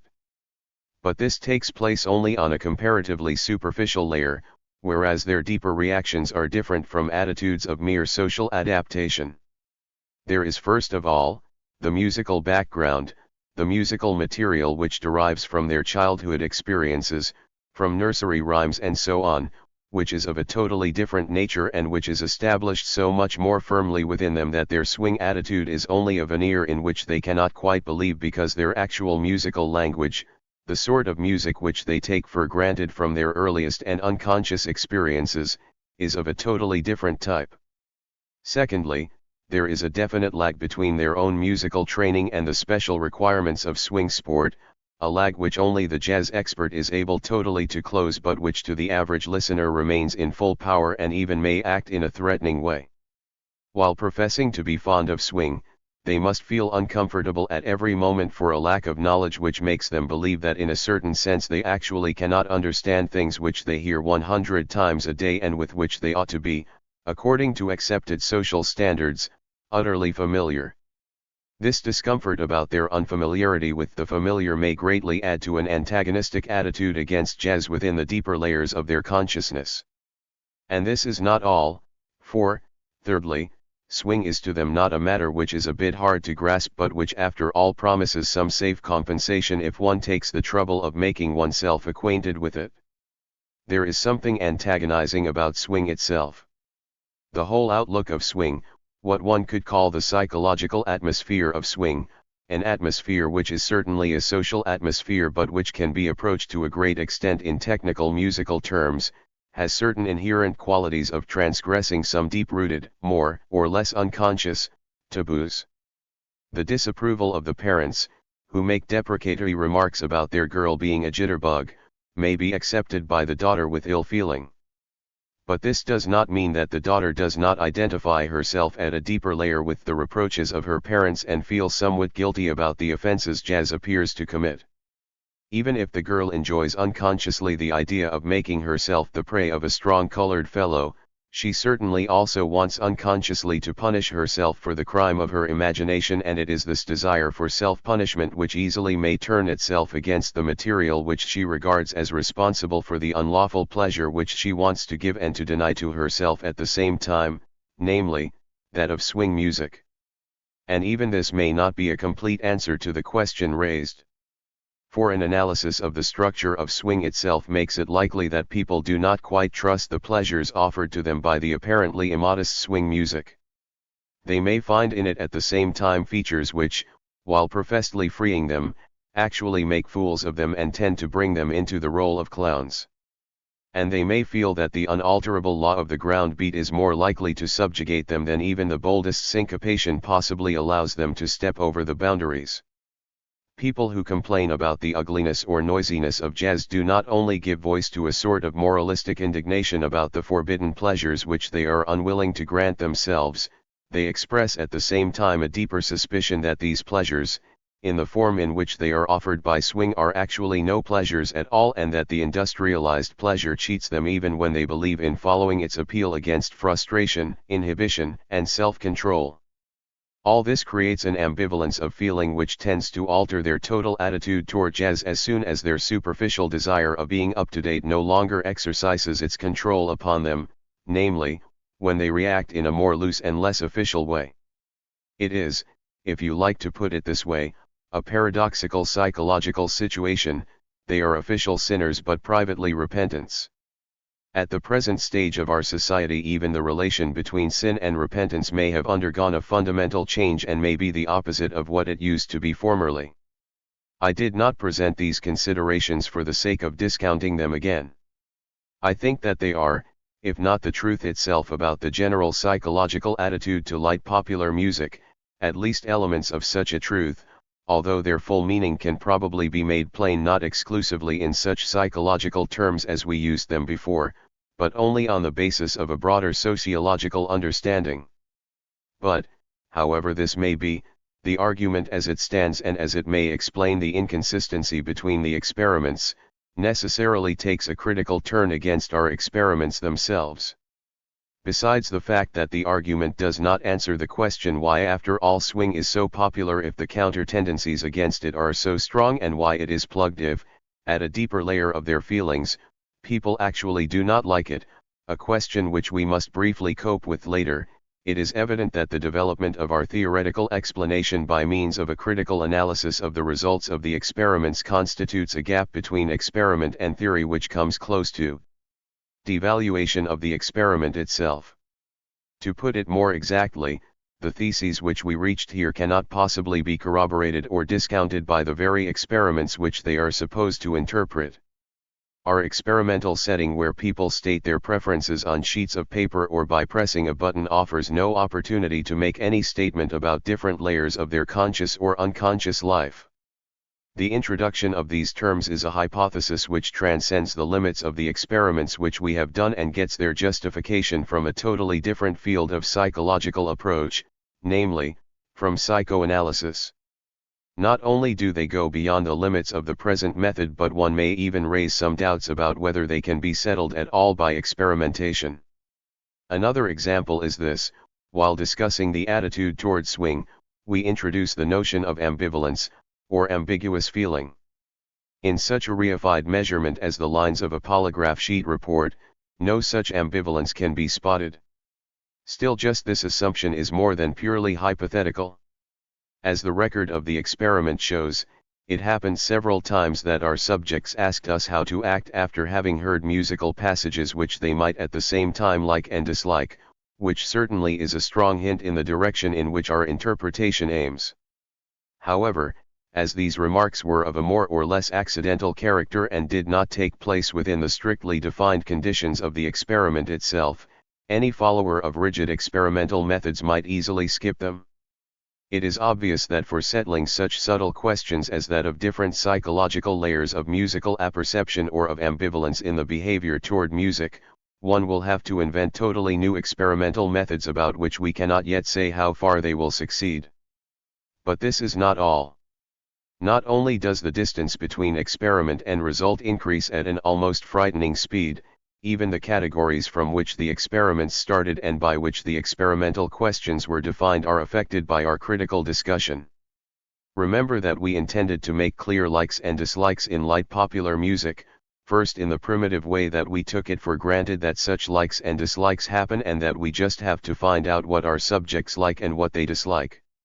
We actually get some material which apparently gives clear indications of preferences.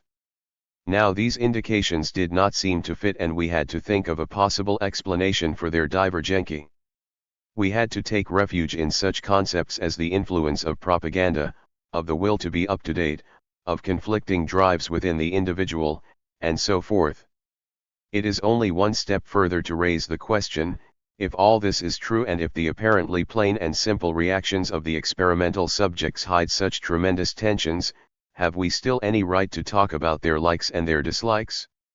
Are these not very superficial and arbitrary categories by which people may rationalize their behavior but which do not actually explain anything of their behavior? Do they really like swing if, in fact, they prefer the pre-swing melodic element?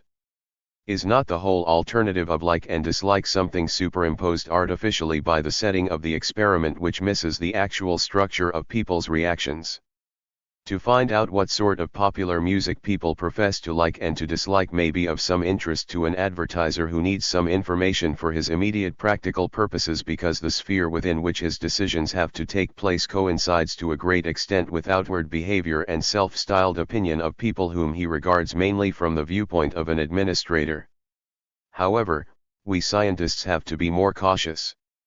We do not want to know the reactions people tell us in order to accommodate our behavior to their expressed opinion.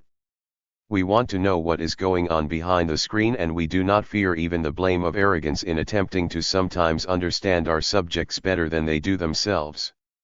The distance between the theory and its practical use is to us incomparably greater, and we may even have a feeling that just the deciding knowledge may be of such a nature that prevents its immediate usefulness. At this point, I am afraid you will blame me for being incurably European. But I have the feeling that the issue raised here holds good for the American realm of problems as well as for the European one. Perhaps you will allow me to give at least a hint in the direction in which I see the specific nature of the question here involved. The like-dislike scheme, which plays such a vast role in research, is likely to have developed out of market research. It is the competitor's desire to find out something about the type of commodities his customers like and to mold his production or his purchases according to their wishes in order to gain by means of such information an advantage over his competitors. Now the principle of free competition, although formally still upheld, largely has been jeopardized in reality. A monopolization of production took place which largely made competition illusionary. And it is often just the vanquished competitor who clings desperately to scientific methods developed out of free competition as a last safeguard against his own liquidation which already has been decided upon. No one could seriously dispute that trends of the monopolistic type make themselves felt in light popular music and particularly in radio, no matter if, from the viewpoint of the law, there exists monopolies or not. The standardization of the products here involved cannot possibly escape the eyes of any unbiased observer. You just have to switch on your radio and turn your dial to find out that within large limits and with certain very definite exceptions you get the same practically everywhere. Wouldn't it be sensible to assume that the monopolization and standardization which we can witness everywhere bears its heavy marks upon the ears and the minds of listeners? If no choice is left to them, do they still actually choose? Do they still actually like or dislike? Is it not much more likely that unconsciously they substitute for their likes the thing which is most emphatically offered to them and which they have to accept anyhow? Is their preference for swing still the preference of the old-time customer, or is it more like the preference of a prisoner for the walls of his prison because nothing else is left to him which he could like? I know that such an idea in its generality fails to explain the differentiations, that is to say, the actual statements of like and dislike with which we are faced, and it certainly will have to be completed by much more subtle considerations, perhaps of the type of those which I used when I tried to sketch the complicated attitude toward swing. However, this does not matter too much here. I only intended to show you that the like-dislike alternative, skepticism towards which you might regard as the remainder of stubborn European individualism, is particularly doubtful in a country where the process of monopolization has gone as far as it has in this country. I wanted to bring to your attention the question, whether tests about like and dislike are still adequate to our present situation, or if at this point the scientific method clings stubbornly to a structure of society and of men as social beings which no longer holds good. In this sense I believe that the analysis of the inconsistency of our sample experiments turn against the framework of categories from which we started. The postulate which we reach at this point is clear enough. We would have to elaborate experimental methods by which we could settle the implications of the very same categories against which our criticism has turned. We would have to make experiments to find out if people still actually like or dislike, what they mean by using the terms, and what is going on behind their decision. To put such a question is almost identical with becoming aware of its tremendous difficulties. If we blamed Seashore for the superficiality of his categories and of his results, we have at least to blame ourselves for similar shortcomings, while acknowledging that every step which approaches the actual facts behind the veneer of button pressing leads to speculations which you will find hard to reconcile with the experimental method as a whole. But even leaving apart for the moment the question, how the psychological implications of terms such as like and dislike empirically could be verified, I would like to show you that even much more elementary questions, which would mark only the first steps of an experimental approach to the kernel of the problem, meet tremendous obstacles. The basic difficulties about which I spoke are apt to express themselves as concrete difficulties of the technique of experimentation. When discussing our opinion that the attitude towards swing largely depends upon the mechanism of plugging and advertising, we finally came to the hypothesis that a deciding factor here is that no choice is left and that people accept what is given to them in an authoritative manner. Translating this assertion into the more concrete language of behavior, one could say that in present-day attitudes of the masses, the recognition value of a piece of music largely substitutes its actual acknowledgement for the pleasure one actually gets out of it. On the occasion of the interpretation of our experiments, I already hinted at this element by introducing the concept of a "that's it" experience. There the term was limited to the recognition of the main melodic elements of a hit when they recur. But, of course, the "that's it" factor reaches far beyond that. You just have to witness the tremor which goes through a nightclub crowd when the band plays something which everyone knows after some lesser-known tune to realize what I mean. It is my opinion that the "that's it" effect, the recognition value, is one of the most determining factors in the musical behavior of today's masses.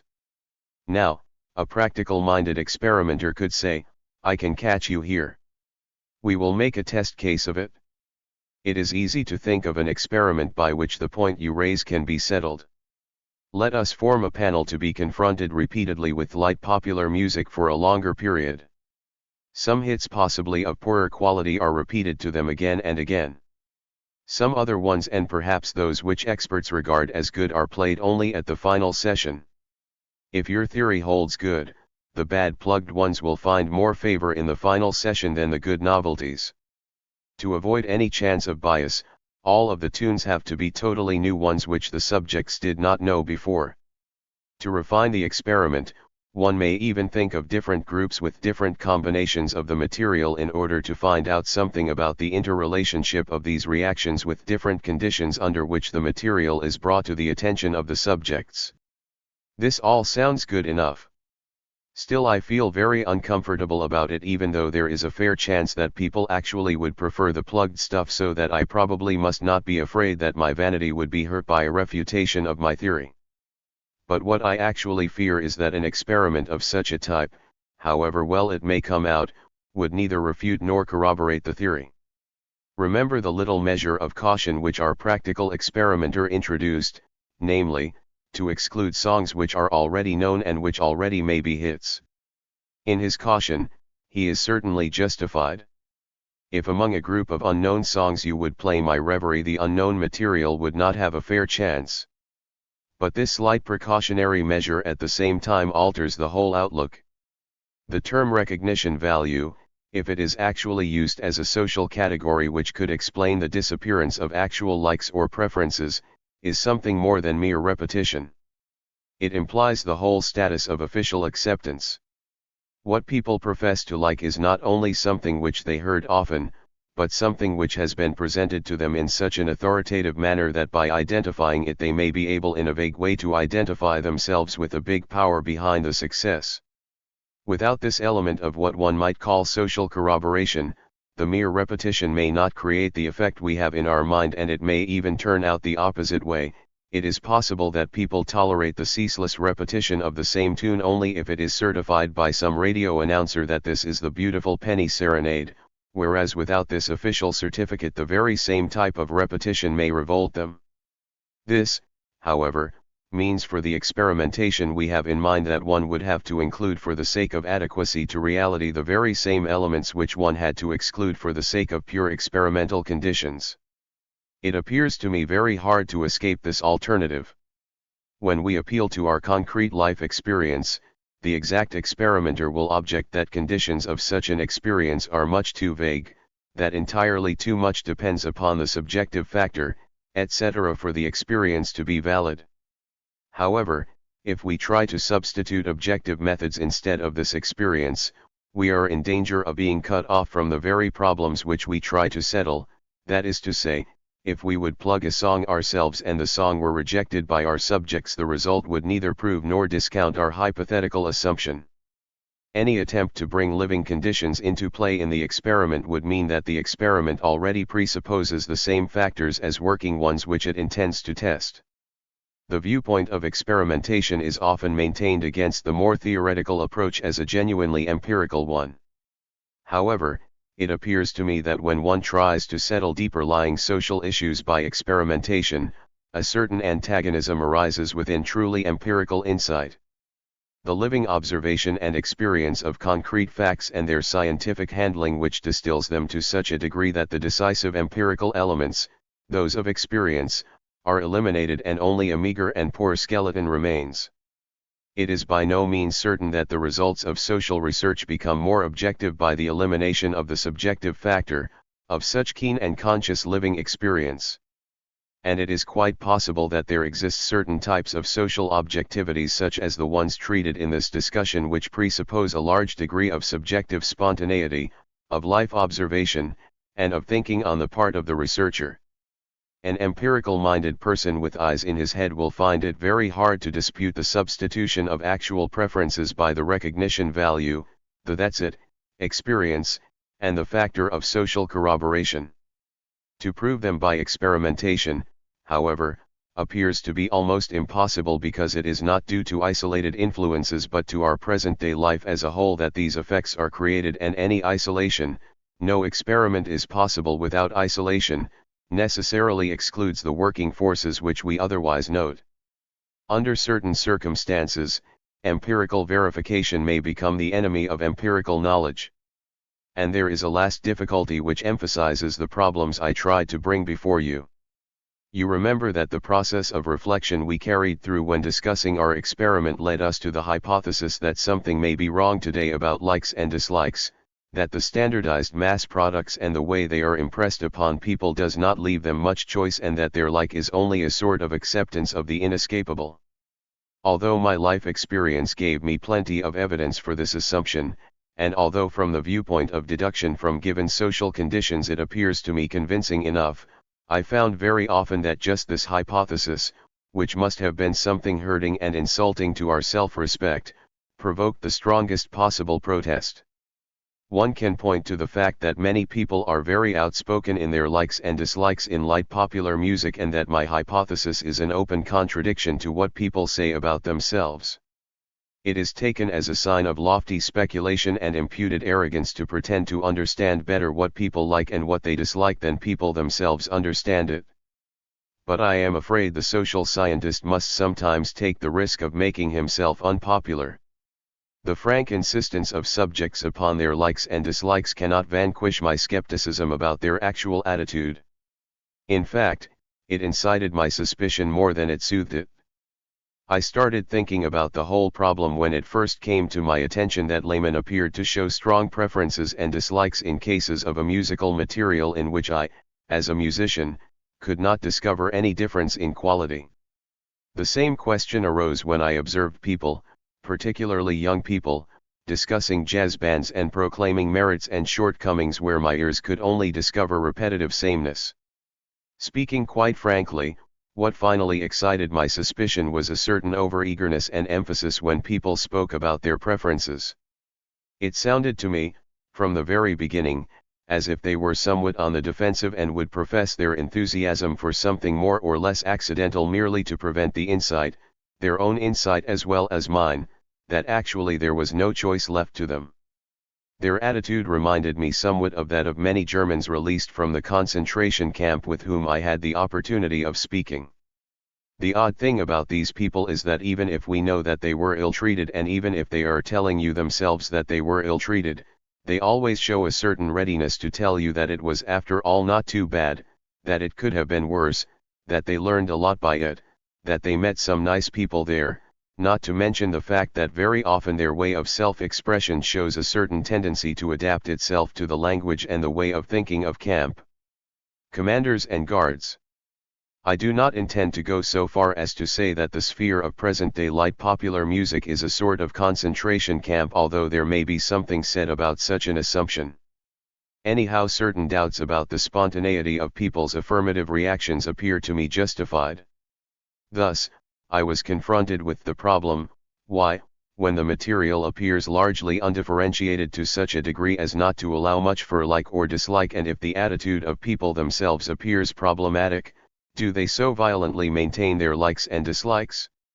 And further, one has to notice that their likes and dislikes very often show a certain consistency, clear preference for swing or clear preference for sweet, clear preference for one particular tune no matter in what style it is presented, sometimes, in the case of expert listeners, clear preference for the caliber of performance no matter whether it is swing or sweet or what tune it is. This certainly appears to contradict our assumption about the futility of likes and dislikes, however much may be said for it from another point of view, and our hypothesis will lack any plausibility as long as it does not fit with these experiences. Let me offer you briefly what appears to me a possible explanation. You may have noticed in modern advertising the role of assertions of the type of "it is different," of the particular role played by adjectives such as quaint, of the peculiar emphasis laid upon the specific characteristics of objects, which on closer observation, look exactly alike. It appears to me that our ownership culture as a whole shows trends which, unconscious as they may be, follow somewhat the same line as the conscious tricks of those advertising slogans. The more standardization increases and the less any choice is left to the people, the more does the tendency increase to hide standardization, to make the surface of the consumer goods offered to the customer as manifold as possible and to reaffirm in the subject the view that it is his taste upon which everything depends, just because he loses more and more his influence upon the stuff forced upon him. This tendency goes deep enough to account also for such trends as the apparent inconsistency of what people like and what they dislike. It is not a mere matter of propaganda, of coining slogans, and of just dulling people, although the art of praising the quaint, insurmountable quality of some gasoline which, even to an expert driver, makes no difference from 20 others, has reached a peak which sometimes makes one dizzy. But the necessity for hiding standardization, which has its very deep social roots, impels the culture owners to actually differentiate their products enough to create pseudo-likes and dislikes without affecting the basic standardization itself. One may characterize the whole sphere of production of light popular music today as a sphere where everything is the same and everything appears to be different. And the masses, to whom the unveiling of standardization would be almost unbearable, take only too eagerly the opportunity of accepting the pseudo-differences which themselves make an inherent part of standardization. The likes and dislikes are not genuine insofar as the differences are not genuine, and it will be one of the most difficult tasks of further experimentation to show what distinguishes them from real likes and dislikes, that is to say, how they are, in spite of their outspokenness, due more to reflexes than to spontaneous, free, and conscious choice. To elaborate this point, it will probably be necessary to introduce the concept of game rules, which plays so vast a role in light popular music. The acceptance of the enforced material, as well as the veneer of like and dislike, probably has an intermediary link between production and the reception of the game rules which are taken from the production and imply the standardized laws, but which, at the same time, are of such a type as to allow and even to prescribe the differentiations which appear to the listener-customer as his likes and dislikes. Still, we must profess that the actual working of this mechanism is largely in the dark, and that what we presented here cannot be regarded as more than a hypothesis which might be altered. The previous considerations necessitate two inferences. First of all, our thesis about the substitution of preferences by the recognition value of the accepted and the factor of social corroboration has to be differentiated. We mentioned before the ambivalence of people's psychological attitude toward swing. Here perhaps is the place to understand this ambivalence in somewhat broader sociological terms. Whereas fundamentally, like and dislike, as a spontaneous act, has been eliminated and replaced by authoritarian values, it still survives within the sphere of differences created by the process of standardization itself, and the ambivalence, emphasis, and doubtfulness of these preferences has its roots in the deep feeling of listeners that, while they want to like something and to dislike something else, they are already cheated and perceive artificially their individual taste within a sphere where it has been liquidated beforehand. The assertion about the replacement of likes and dislikes holds good only if it is understood in its full complexity, that is to say, in relation to the counter-tendencies which it provokes.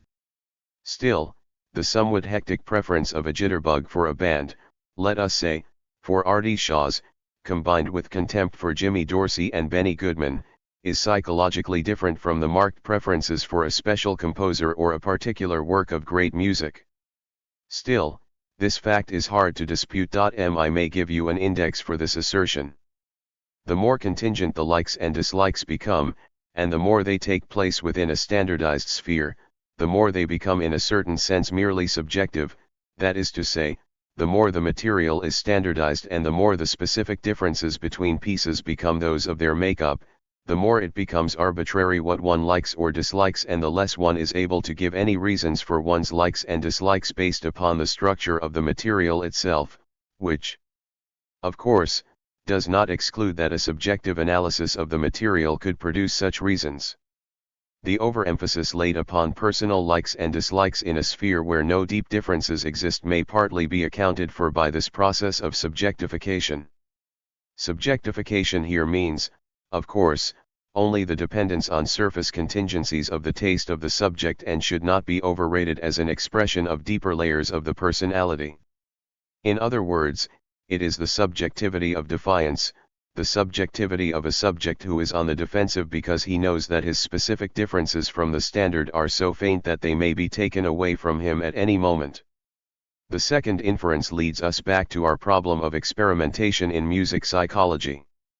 Let us take for granted, for the sake of our discussion at present, that the same process of standardization which necessitates the substitution of likes and dislikes by the type of acceptance we sketched, necessarily produces its own veneer of pseudo-differentiations, and further, let us take for granted that the masses of listeners are eager, for the sake of their self-esteem and the belief in their own independence, to respond to these pseudo-differentiations by what one could call pseudo-likes and dislikes. If these assumptions are true, it appears to me that they imply this great likelihood, that whenever experiments are constructed to find out the truth about likes and dislikes, all the unconscious mechanisms, all the drives and impulses which make people ready to accept the pseudo-differentiations and which promote the pseudo-differentiations, come into play in aid of the professed likes and dislikes.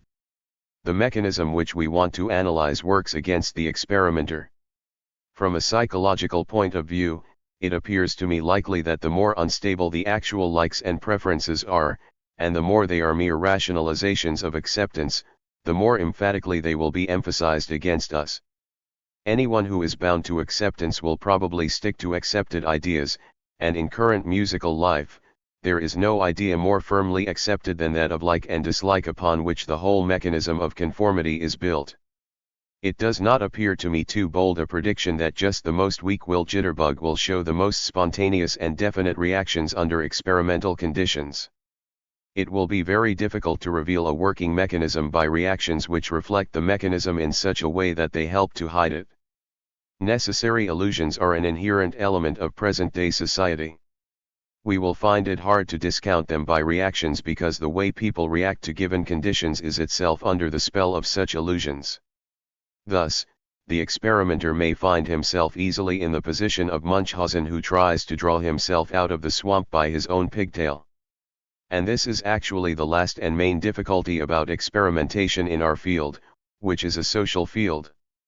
I have a feeling that our present world will produce more and more data which obtain the function, willingly or unwillingly, of deceiving people about its nucleus. Any type of experimentation which sticks exclusively to these data runs the risk of becoming deceived itself. The leading idea behind empirical research is that of a security of results which may not be obtainable by speculative thinking. I wanted to lead you to a point where you could see that this very same empirical security is endangered by the method which we have always regarded as the most empirical and secure one. At this point, I feel that I have definitely exhausted your patience. You will regard me as a hopeless case. You may compare me with that type of psychoanalyst who, when he offers an explanation to his patient, cannot possibly be convinced that he is wrong. If the patient agrees, then according to his view, the hypothesis is right anyhow. If the patient objects, this is regarded as a resistance which is produced out of deeper psychical reasons, proving even more the truth of the assertion. I just have to appeal to your mercy and ask you to believe that my last criticism has no such intention and that I have as clear-cut ideas about the truth or falsity of a theory as you may ever conceive, and further, that I believe that the hypotheses I brought forth in our discussion are open to a plain decision about their truth and falsity. I only want to say that so far the method of experimentation does not appear to me sufficiently developed to allow such answers. It appears to me that the experimentations which we have done ourselves concerning likes and dislikes still remain within the sphere of illusions about like and dislike and do not yet allow us any definite conclusions regarding the validity of those categories, but only tend to reproduce reactions which take place within the framework of those dubitable categories. Beyond the insufficiency of our present method, which I confess to criticize not less frankly than Seashore's physicalistic approach, I have one question to raise which applies equally to Seashore's approach and our own. Namely, whether the settlement of the problems brought before you can ever be achieved by a mere experimentation which necessarily presupposes such concepts as that of the datum, of the reaction, and of the exact experimental conditions which fall within the limit of possible criticism themselves. I brought to you criticism as well as self-criticism in an exaggerated form with the purpose of leading you to a point where the function of theory becomes obvious to you. Where you see that the theory is more than a mere anticipation or a mere abbreviation of purely empirical results, it is a means of our knowledge of its own merit. Only the interplay of social theory and experimentation, and not the isolated experimentation, can possibly permit the solving of the issues I brought before you. Theory in this sense means the interrelationship of specific facts such as are brought out by experimentation with the basic structure of our present-day society which, however real, however persistent it may be, can never be brought out totally in terms of data or facts because it is part of the structure to produce facts which contradict it and hide it. It is this particular difficulty which necessitates the interplay of theory and experimentation, and only if we finally succeed in articulating such an interplay will our facts be more than superficial illusions and our theories more than airy imaginings. Perhaps you will allow me to condense the results of our survey in some theses. 1. Experiments in music psychology which are constructed after the pattern of experiments in natural sciences or in such branches of psychology such as tone psychology, fail to fulfill their task because they reduce the subject who is tested to a mere center of reactions instead of understanding the subject in terms of his own spontaneity. Consequently, any such attempt, which we call a physicalistic one, is unable to cope with the problem of musical sense for which it substitutes mere sensory functions. Allow me to add in this connection one last word about the concept of musical sense, which is immediately evident within our actual musical experience but exceedingly difficult to verbalize. I have already hinted at the idea that the deciding difference between music psychology and experimental psychology does not lie in the fact that the former deals with the whole and the latter with parts. For it is obvious that the whole, which makes the subject matter of the musician and of any musical study, is a whole which consists of parts, which is articulated by its parts and which only gets its true meaning by the interrelationship of these parts. In other words, it would be futile to try to make any statements about music exclusively in terms of the whole, and equally futile to make any statements about music exclusively in terms of parts such as are furnished by laboratory experiments of the Seashore type concerned with abstract vibrato, frequency, intensity, etc. To avoid any confusion, we have to keep this clearly evident. Still, a psychologist who tries to define the difference between approaches such as Seashore's and Kurth's, in terms of part and whole, is aware in a vague sense of something which actually may prove decisive. They only have to try to express it differently.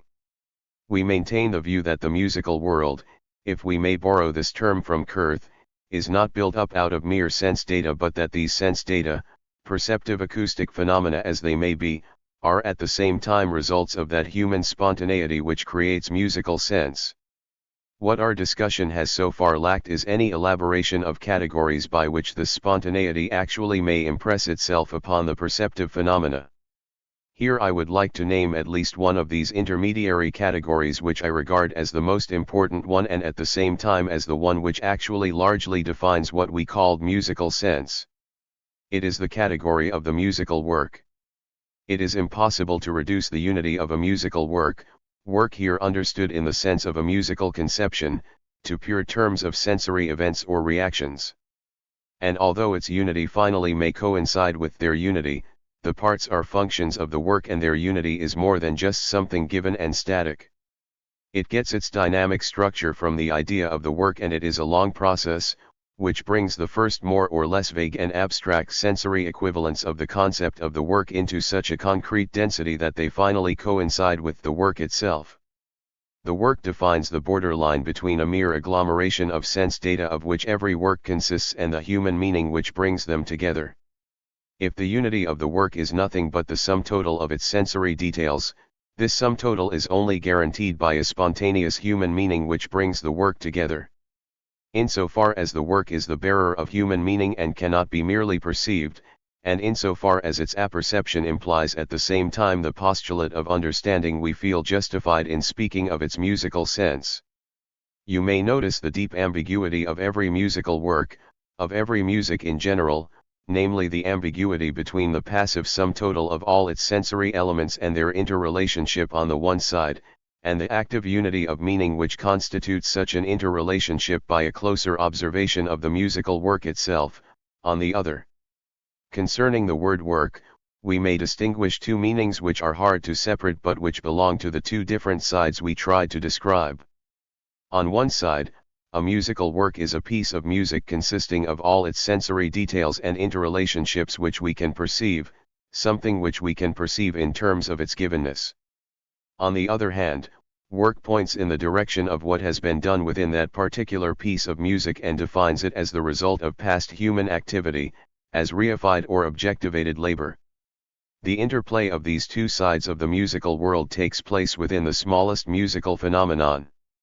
If music is actually, as Seashore supposes, a sort of nature, it certainly is only a second nature in the sense in which we are apt to regard any result of human activity as nature which has become objectivated and alienated from us to such an extent that we, so to speak, fail to recognize ourselves in it. Simply speaking, the elementary trait which Seashore overlooks is that every piece of music is an artifact and not a thunderstorm, the sound of which happens to have orderly frequency. One more note might be allowed in addition to Thesis 1. We had to criticize the mere measurement of reactions. In the light of the discussion of our own experiments and their explanatory theories, however, there arises one paradoxical issue. Namely, is it not possible or even likely that under present-day conditions the musical behavior of the masses are actually reduced to something similar to the reactions measured by Seashore's method? Does not history tend to change people actually into such centers of reactions, into the sort of guinea pigs as which they are treated by Seashore? Could it not be that in this way Seashore's method is indirectly justified? We do not intend to answer these questions here. It is obvious, however, that there must be a fundamental difference between a method which considers human beings naively in physicalistic terms and one which is fully aware that their quasi-becoming the subject matter of natural science is itself an historical function. Further, it must be added that people who, by some process or other, have become mutilated to such an extent that they appear to be mere centers of reaction are by no means identical with such centers of reaction as they are taken for granted to be under laboratory conditions. 2. Experiments which are built up in more sociological terms have failed so far as well to tackle their subject matter adequately for the following reasons. A. The gap between the experiments and their necessary theoretical interpretation has so far been unbridged, that is to say, the experiments themselves are unable to settle the questions which arise out of their interpretation. B. The experimental patterns which we have so far given appear to show that some of the main categories upon which the experiments are built are actually no longer valid, or at least cannot be taken for granted without being subjected to further examination themselves. This holds good particularly for the concept of like and dislike. C. The difficulty of an examination, and particularly of an experimental examination of the latter question, increases because the same social trends which may virtually liquidate categories such as like and dislike, show at the same time an inherent tendency to reinforce any possible illusion about like and dislike. D. Formulating this last objection more generally, it may simply be stated that it is the basic problem of musical experimentation which tries to come nearer to living conditions than the laboratory experimentation does, that the closer we come to living conditions the more completely the categories, procedures, and results of our experiments depend on the very same social factors which we want to examine. The danger of a vicious circle becomes imminent. We have to face the desperate alternative of either isolating our experiments to such an extent from the social reality that they become socially insignificant, or, to make them socially concrete, thus bringing the same forces into play which ought to be investigated as presupposition of the whole experiment. 3.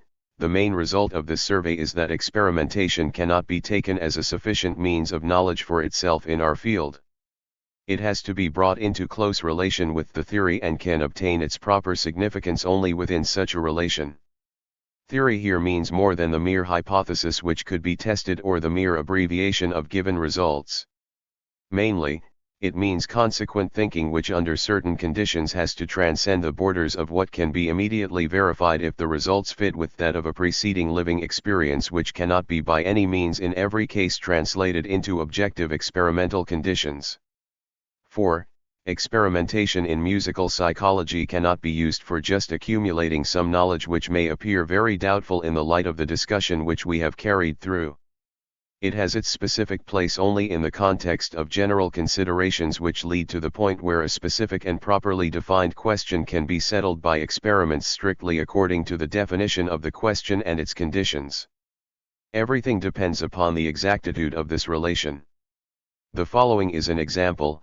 It would be totally superficial to attempt to settle by mere experimentation what people like and what they dislike. It has a certain meaning, however, to experiment about which spots of a given piece of music people profess to like when listening in atomistic fashion, to find out which styles of presentation they profess to like as a whole and to compare the results. Such experimental results again are not to be taken as static results. They become part of the dynamics of the theory.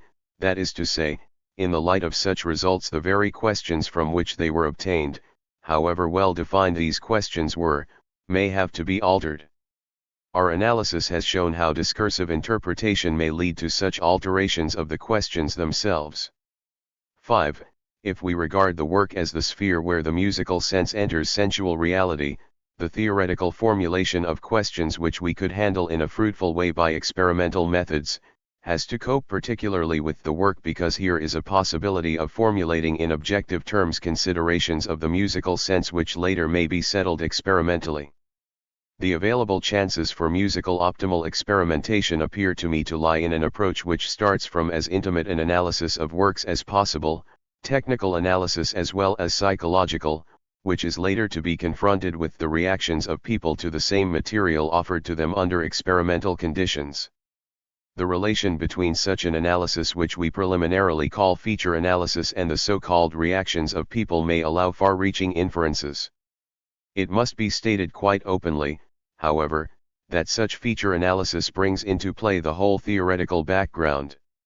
6. Such an approach recommends itself also by certain sociological considerations. If it is true that the present-day reactions of people to music largely reflects the influence exercised upon them by public mechanisms working upon them, a true understanding first of all presupposes an analysis of those mechanisms. It would be worthless to measure and compare their reactions as if they were something spontaneous, whereas the very term reaction already implies that they are equal to some sort of action, if I may express myself for once in physicalistic terms, working upon them. The knowledge of these actions is the first requirement of experimentation. They can be understood, however, only in social terms and within the sphere of present-day musical mass production. Considerations of this type are evidently behind the endeavors of sweet musicians such as Guy Lombardo and André Castellanets, who, while never actually touching the melodic outline by jamming or any other deviation, try to make it as palatable as possible by the use of sound colors which they probably regard as alluring, such as the vibraphone and others. The hectic character of these preferences appears to me corroborated by the following observation: whenever you take a hit tune which, at the very same moment it is at its peak, you will get in a conspicuous number of cases the answer that the tune in question is already passing away and obsolete. The desire to be up to date becomes so abstract that it works automatically and pushes things in the background at the very time when they are in the foreground. At the same time, the ambivalence between like and dislike, which we mentioned before, may express itself in this very fact, that is to say, people accept the tunes which are most often played as their favorite tunes, but at the same time, their antipathy expresses itself in the fact that they regard them as already gone just because they are so often hammered upon them. The reaction in question could easily be checked by systematic interviewing. Note on classification. As to classification, it seems to me that the most important of our reflections on classification is to classify facts or events in such a way that the categories which we are using in their classification have a true bearing upon our theoretical interest. The categories of our classification ought not to be neutral ones. They ought not to be chosen from a merely statistical point of view, nor ought they to derive from a mere division of the empirical material we have to deal with. We ought to express our theoretical interest by means of the categories which we are using. This means that we may try to translate as many of our theoretical categories into categories or headings of the classification with the aim of checking them by the result which we are achieving.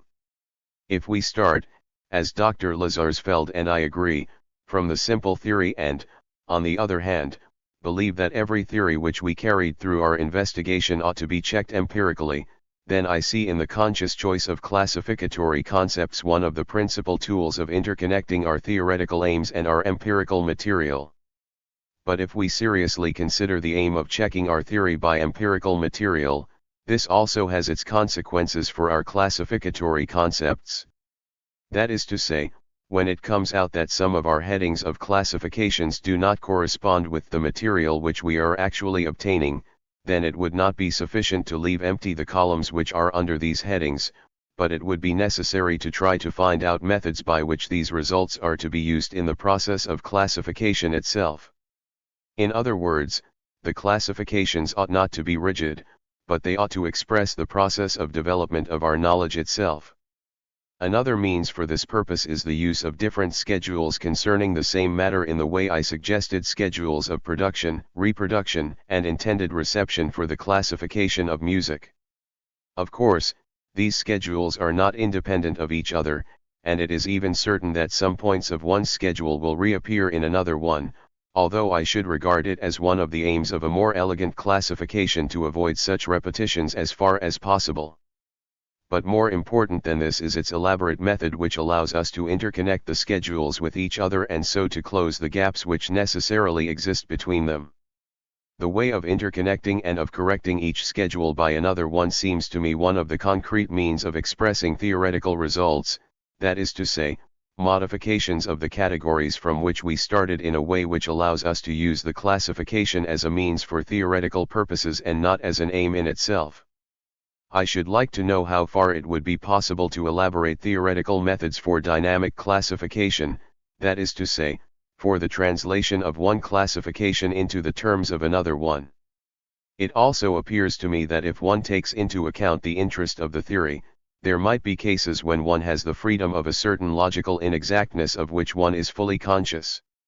In my draft of musical entertainment, for instance, I gave several classes of entertaining music, such as dance music, songs and hits, character pieces, salon pieces and so on. Another section which I suggested is musical arrangements and transcriptions. This certainly is not on the same logical level as the others, that is to say, each transcription might belong to one of the other groups mentioned before. Nevertheless, according to my theory of the perusal of music, these transcriptions and arrangements of serious music for the purpose of making it entertaining music is so decisive that from a theoretical point of view it is indispensable to get a certain survey of this type of musical entertainment which, on the other hand, could not appear anywhere else but under the main heading of entertaining music. Thus I believe that I am justified from a highly theoretical point of view in using this category here in spite of its logical inconsistency with the other parts. I should like to add, however, that these suggestions are mainly concerned with a method of a first approach. If we can ever reach classifications which are to be published as results of our investigation, I should strongly advocate trying to elaborate them in such a way that such inconsistencies are to be avoided. For the present purposes, however, I regard the classification of the whole as a means of getting theoretical results and not as a goal in the sense of the representation of statistical results. Some remarks about preliminary samples.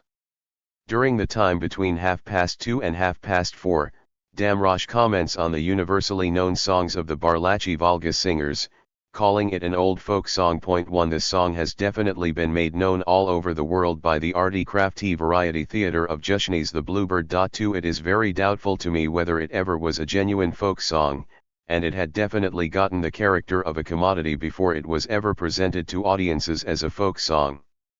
Again he presents the German song, Muss I denn Zoomstadtlein hinaus as an old folk song, giving it the same sort of archaic dignity, although I am almost certain that this song is no older than 100 years and in fact, an art song of early Romanticism which became popular.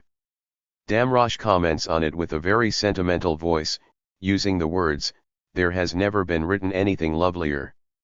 The singer who sings the Volga song is imitating Chelyabin in an obvious and slavish manner. It is, so to speak, the trademark article, Chelyabin's Volga Song. 3. At 3 p.m. I heard over WHYN a whole program of transcriptions in exactly the sense I anticipated, consisting mainly of songs played on the fiddle with an accompanying orchestra. One of the selections was the Preislied of the Meistersinger played by a solo violin in an unbearably sentimental way, accompanied by full orchestra. At the same time I heard over 1190 the Serenade by Schubert, and at about wavelength 1180,4 a concert given by a Wurlitzer organ. As a whole, such a brief survey of the simultaneously played music differs astonishingly little from the European programs which we are used to. The only remarkable difference is this, that the level of jazz orchestras is remarkably higher than in Europe. One has to analyze the special role which is played by humor in programs. It appears to me that humor is one of the main tools for overcoming the alienation and merchandising of the mechanism of radio by making fun of it oneself, not taking it seriously, and so to trying to close the gap between the musician or speaker and the audience by means of the same mechanism which creates this gap. Here also one ought to analyze very carefully the role of humor for advertising. It seems to me that humor has a definite function in today's broadcasting, mainly to create a certain atmosphere of conformism and to belittle at the same time all the obvious flaws and faults which are inherent in the procedures of present-day business radio life. We ought to analyze the part which is played by humor in general and the proportion of humorous and serious productions. This seems to me to be applicable to all faults of radio translation, that is to say, of dramatic and literary transmissions as well as its musical ones. Perhaps one could build up a system of classification according to categories such as humorous, touching, moving, serious, and so on. Addition to the note about Damrosch and the Volga song. As far as I heard the Damrosch hour, Mr. Damrosch did not give any truly analytical comment upon music. He said nothing about style, about compositional technique, or even about the most elementary musical facts. Instead of that he told some stories, for example, about the general musical level in Elizabethan England, which he certainly exaggerated to a great extent. It appears to me that the success of this Damrosch hour, as it is now, is due mainly to the fact that Mr. Damrosch repeats with a certain touch of authority and an expression of being personally moved by the facts, the very current and romantic ideas about musical compositions and musical standards, that folk songs, which are newly fabricated, are derivations of the very sources of the community of people, that in better times, such as in Elizabethan England, every barber shop was full of artists who were able to play and entertain and sing at the same time that they were being shaved, etc. The mere repetition of these romantic prejudices, without any attempt even to criticize or of any analytical approach, seems to be the reason for his success. Mr. Damrosch states and affirms the ideas which everyone has more or less consciously about music, and that is what makes him so popular. The analysis of his hour has to be carried further, and one also has to see if this hour really has as great a success as it is supposed to have.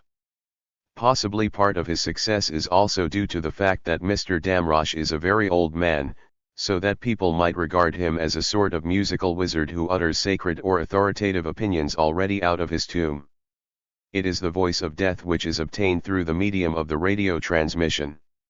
Miss Cohn tells me that in her school days the name of Damrosch and classical music were practically synonymous. Instead of real analysis of the works of music, he gives biographical sketches of the composer. We shall have to check this because it is very important. One of the most remarkable features of American broadcasting on a first approach seems to me the fact that the broadcasting of music of the lowest type and the most trivial things are practically always on an exceedingly high level of performance. The interest seems to be absorbed much more by the way of performing things than by the selections which are actually performed. This seems to affirm the tendency which was already to be noticed in jazz, namely that the reproduction of music has a tendency of replacing to a greater and greater extent the production. Even the worst jazz orchestra, the worst accordion music, is performed on a virtuoso level.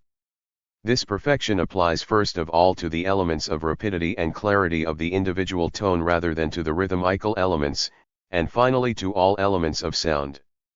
In the present stage, in any case, one seems to try everywhere to get the most full, rich, so to speak fattish sound, the model of which seems to be drawn from the tutti of the string orchestra.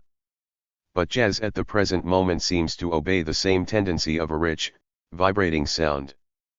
Possibly the conception of swing music, at present opposed to what music derives from this preponderance of the mere quality of vibrating sound.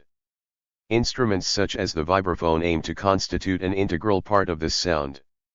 One of the effects of this general tendency towards a rich and vibrating sound seems to me to be the perusal of expressive elements, because this vibrating sound specializes in the Wagnerian style and was the means of the highest subjective expression. But now, by the 100 and 1,000-fold reproduction and the ubiquity of this sort of expressive sound, it loses completely its original meaning of agitation. The gesture of being agitated and being moved replaces any actual being moved and anything of that sort. The gesture of expression, effectively replaces the emotion itself. It is a sort of behaviorist process in which isolated attitudes of emotion replace the total emotion of a total individual as a whole. Very similar tendencies to this are to be found in moving pictures, where it is much less the function of present-day film actors to express personality through emotions as a whole, but where they have much more to illustrate their ideas of certain emotions, such as love, or terror, by special gestures which are regarded as representing these emotions. The way of using musical means of expression for these things has exactly the same basis. On the use of elaborate personal interviews for the Princeton Radio Research Project. Whereas the use of statistical procedures is well controlled by generally accepted rules, the use of elaborate personal interviews is less well regulated because they have not always been recognized as valid tools of social research. The few schools which have made use of them have done so more on a hit or miss basis. The Princeton Radio Research Project, directed by psychologists, has a twofold task: to bring the use of this kind of material into the foreground and to deal with it as systematically as possible. Although it is premature to attempt any systematic analysis now, the matter should be discussed among us so that exemplifying material can be collected and the general principles slowly developed. The following remarks tend only to serve as a first step in this direction, they are only loosely interconnected. 1. Detailed interviews are necessary for the description of psychological processes.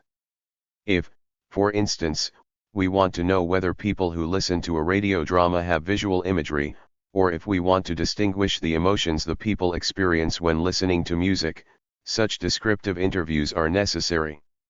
Their use in this connection goes back to the Würzburg school, where they have been used to describe the processes of thought, of solving tasks, etc. Behind this approach is the assumption that some of those processes are of a very general nature and hardly different for different individuals. Whenever such use is made of them, it will have to be pointed out why the student assumes that individual differences can be neglected. 2. This does not mean, however, that such psychological descriptions cannot lead to generalizations. It only means that we are not interested in the frequency distribution of those individual experiences. In a Viennese study, for instance, it was shown that when people try to match pictures with voices, they use one of two procedures: either they make their judgment intuitively or they try to arrive at a judgment by rational deductions from clues. It was shown statistically that the first procedure is much more successful. Similarly, Dr. Wyazengron thinks that the less emotional a person's attitude toward music is, the more he knows about it. It is evident that even a few cases should prove or disprove such assumptions. It would be worthwhile to conduct a systematic investigation as to where this kind of statement could be found in the different sections of the project. 3. It will be useful to distinguish the analysis of effects from such a description of general experiences. The Ohio School on the Air, for instance, has sent an elaborate questionnaire to people who had listened to one of their art courses. 1. In about 50 questions, they tried to circumscribe the effect of the course on the listener. A more modest effort of this kind has been made in our Wixel 2 study. There seems to be a growing tendency among our staff members to use this kind of approach. How has listening to the radio influenced your newspaper reading? Do farmers pay fewer visits to their neighbors since they have a radio? Etc. It is probable that results can be gained this way, especially if the questions are very specific.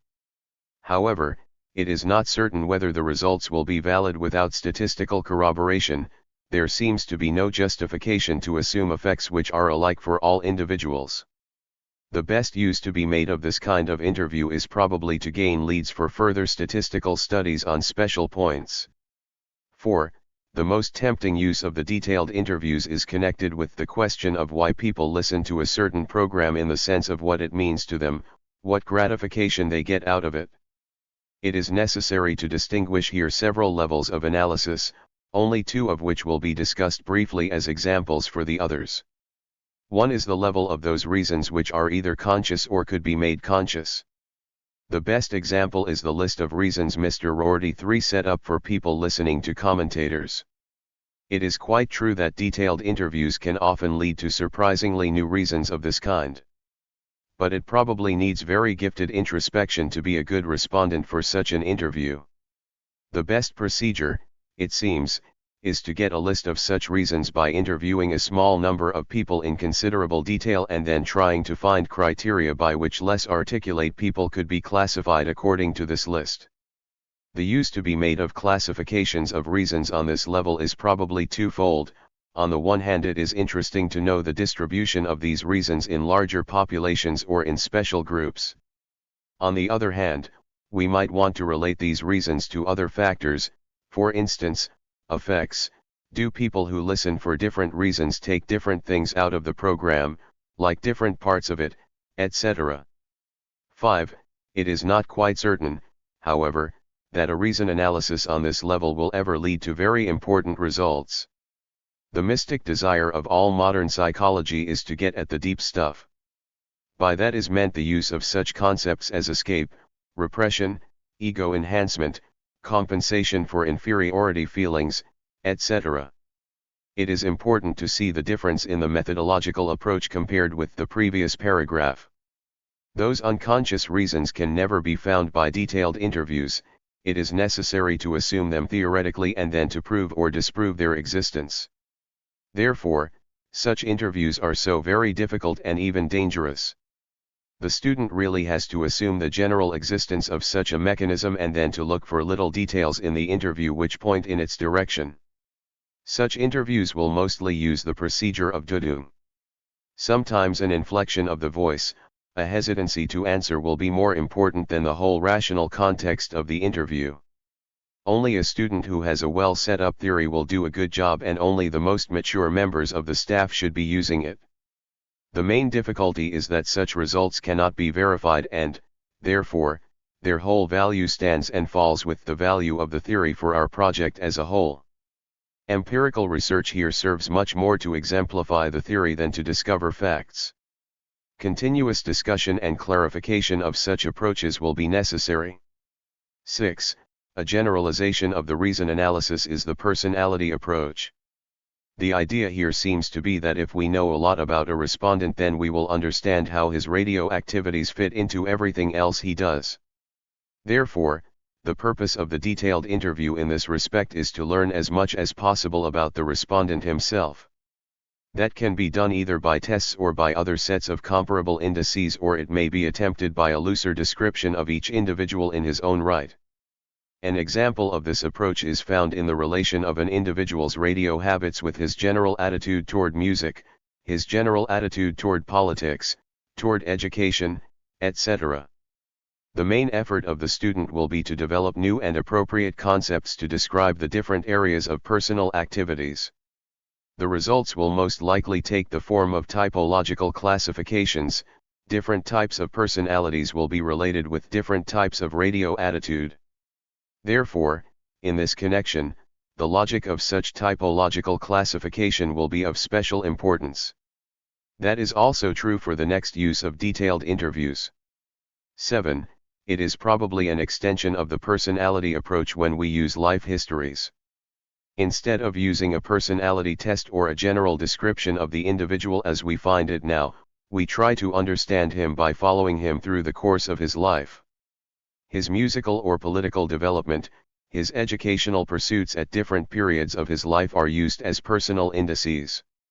It is probable that in addition to this, life histories can be used to trace the influences of cultural and individual factors on his personality. In this way, we account for an individual's radio habits not only in terms of his personality but also in terms of those factors which molded his personality, in those respects which are especially important for a radio study. While the logic of the personality approach has been studied extensively in the last decade, the biographical approach has only been touched incidentally. Therefore, the project will probably take the psychology of personality from the best sources and leave it at that, whereas in the life history field we might be able to make a new contribution. There is actually only the book of Dollard on life history available for and the use which Bloomer has made in movie studies 5 and Gray, Monroe in the reading field. 6 An organized effort to clarify the technique of using life histories should be made. The most important task of our work in the field of detailed interviews will be to lift it to a more systematic level. So far, 2 points can be set forth, the first being of very great practical importance. A. The principle of crucial groups. Just because detailed interviews are so laborious, it is necessary to use them so that they can be put their maximum utility. Therefore, one should always try to interview people who have been pre-selected by preliminary information. If, for instance, we want to know why people like programs, we should interview people who like a certain program especially and those who exhibit a special dislike. If we want to analyze in detail the influence of radio on political opinion, we should select people who actually have changed their opinions recently. An especially good opportunity might come up in our reading study as Miss Curtis has discovered. 7 Alvin Johnson has studied the reading records of thousands of people at the Newark Library and distinguished several types: those who read for escape, for specific improvement, for general cultural purposes, etc. 8 Disregarding the value of just this distinction, we will, of course, interview people of distinct reading types if we want to know the relation between reading and listening. Non-readers will, of course, have to be included. It is evident that such an approach will be much more economical than to interview just at random on the same topic. It will be the task of all the staff members to find ways to select such crucial groups. If no information is available and a general approach indispensable, then at least accessory information should be gathered in order to distinguish different groups later on. If, for instance, we ask people whether they prefer straight news reporting or commented news over the air, we should try at the same time to get information on the recency of their political interests or on the independence of their judgment in other fields, so that we may have a chance to later on pick out representatives of selected groups for detailed personal interviews. B. In studying the attitude of people toward programs, it is useful to distinguish 3 kinds of studies. Those studies which are mostly concerned with the features of the programs, those which are especially concerned with the influences brought to bear upon people, those studies which are mostly concerned with the tendencies, needs, and desires of the listeners. The analysis of features and influences has advanced considerably in recent years, and they are well taken care of in many parts of our project. What is still in bad shape is the analysis of tendencies, and evidently the entire use of detailed personal interviews centers around this problem. It will be useful to keep this distinction in mind in order to have the focus of those interviews well set. As a very good exercise for increasing one's awareness of all the possibilities, and for improving the outline given above, a reading of Chapter 15 of Cantrell, Allport's Psychology of Radio 9 is suggested. The ideas treated there are probably the most advanced material available in this field of analysis. By matching them with the approaches outlined above, the next steps for progress might be visualized. G. The problem of a new type of human being 1. As a science, psychology assumes that its object, the human being, is largely constant in nature. Its constitution is thus attributed to such ancient behavioral patterns, and such profoundly natural necessities, that the historical changes in that period of humanity of which we have some idea are inconsequential by comparison. Hunger and love, aggression, envy, ambition, desire, supposedly very little of that has changed since the ancient inhabitants of India. In the psychology of the Enlightenment, this was self-evident, and the experimental psychology of the 19th century maintained this supposition. More recently, the assumption of the relative constancy of human nature has been emphatically confirmed by Freud. The entire traditional pedagogical system relies on the assumption of this constancy, as well as the assumption that the individual can be made ever more perfect. It divides human nature into two categories, on one hand the constant drives, on the other the products of their sublimation, the cultural artifacts. The more one succeeds in opening people up to culture and affecting them through enlightenment, this theory states, the better. It does not ask, however, whether the drive structure of humans permits such influence through culture in the same way during all periods. Nor does it ask whether, in certain situations, this culture becomes such a contrast to real living conditions that it can no longer carry out the task imposed on it, namely to domesticate human drives. Finally, the value of this culture itself and its problematic character in a given situation are not considered at all. The fiction is maintained that inducing people to listen to Beethoven's symphonies, read Milton, and gaze upon Raphael Madonnas is equally progressive and humanistic at all times. Though both the possibility of a living relationship with cultural artifacts and their own worth is acknowledged as having obviously become problematic in particular cases, the pedagogical approach questions neither the possibility of cultivation as such in the present situation nor its absolute value in any serious fashion. The question of the invariance of human nature, an invariance that probably exists only in a society based on exploitation, cannot be examined in its entire dialectic here, any more than the no less dialectical question of the value and possibility of culture. We are of the opinion, however, that at least those layers of humanity open to education are experiencing such radical transformations in the present phase of society that neither the traditional assumption of an essentially equal basic nature nor the, paradoxically, closely related one of constant perfectibility can be maintained.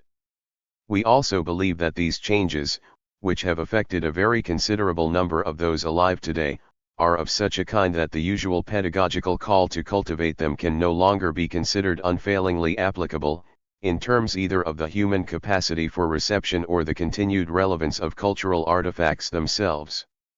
Regardless of how educators might assess such issues as drive structure, sublimation, or culture, their work is only of use if their reflections take the real changes that have gone on, both in people and in the power of culture, into account without any illusions. It is those reflections to which we are hoping to contribute with our planned investigations.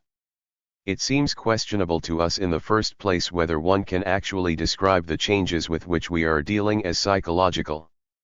The concept of psychology is part of liberalism. It presupposes the individual as relatively self-enclosed, constant, and autonomous in its aims, as the ego, in Freudian terminology. While the individual as a biological unity naturally continues to exist, and hence also those of its characteristics which serve its procreation, it has entered a social constellation in which the reproduction of its life can no longer be carried out in the old sense by its monadological nature, that is to say its independent and antagonistic separation from its environment. The individual seems to be on the way to a situation in which it can only survive by relinquishing its individuality, blurring the boundary between itself and its surroundings, and sacrificing most of its independence and autonomy. In large sectors of society there is no longer an ego in the traditional sense. As all the traditional culture with which educators wish to bring people into contact presupposes the ego, however, and appeals to the ego, the very possibility of cultural education is now highly problematic from the outset. 2. The changes we are examining are those of social reality, of the surroundings we live in. We consider these changes so far-reaching, especially with regard to the early stages of development in childhood, that the sublimation which has always consisted in an engagement with extramental reality can no longer take place in the same way, both because reality denies the developing ego the necessary crutch for sublimation and because this reality has taken on such dominance that it suffocates the ego and eats away at its innermost constitution through realistic fear. The following offers a rhapsodic presentation of certain motifs of these structural changes in our surroundings, without any claims to continuity of conceptual development. A. The world no longer offers the child any images, unless one includes the technical imagines too of the car and the aeroplane. The repertoire of religious imagery has disintegrated. The imagery of bourgeois art never reached most of the population, especially the industrial masses and country people. The movements arising from the Enlightenment were iconoclastic, and necessarily so, whereas in a persisting class society the need for images, as one of the central factors in any sublimation, is as strong as ever, perhaps even increasingly so.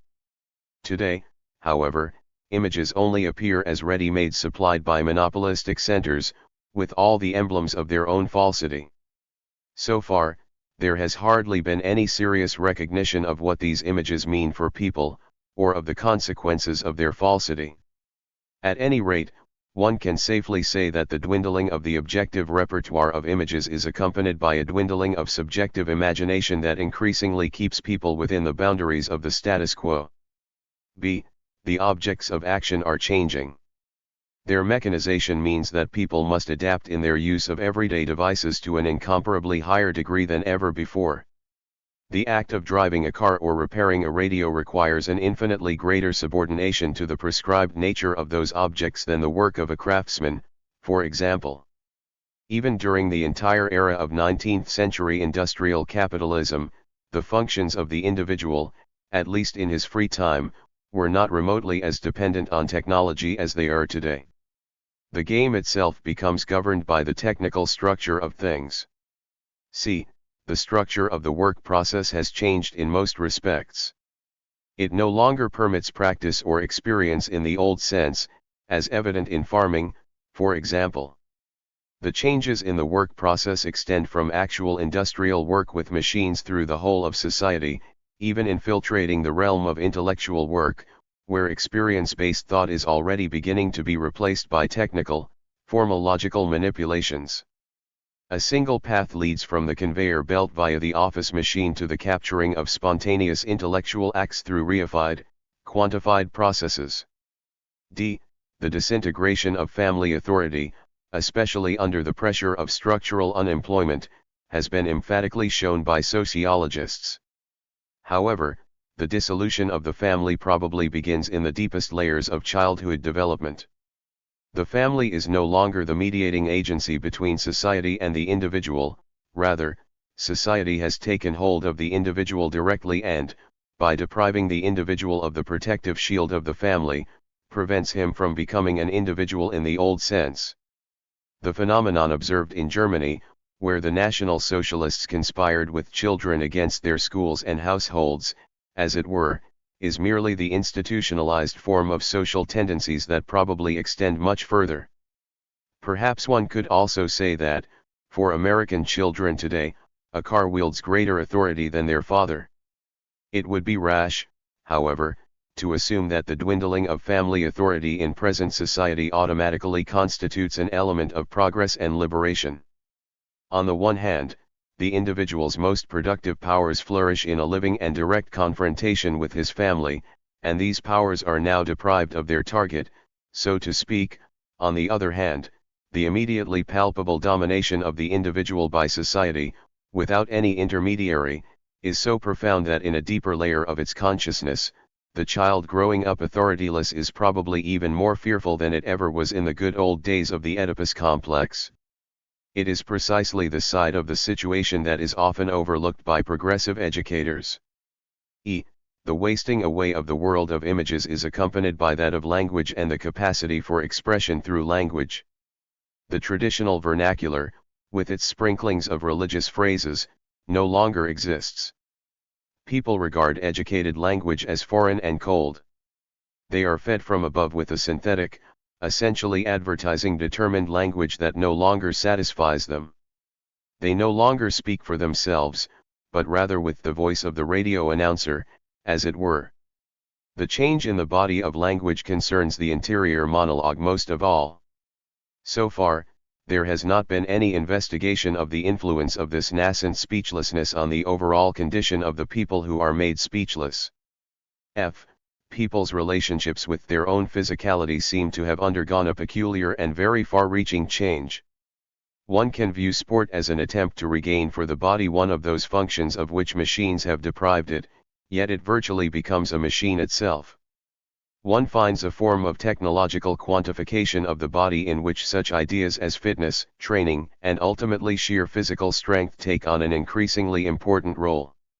It is this altered relationship with physicality, especially physical strength, which is no longer impeded by any taboos, that makes the possibility of cultivation extremely questionable. The path to barbarization is probably connected to this altered attitude to physicality. It too should by no means be considered a liberation from the body repressed by bourgeois culture. The physicality of sunbathing is largely desexualized.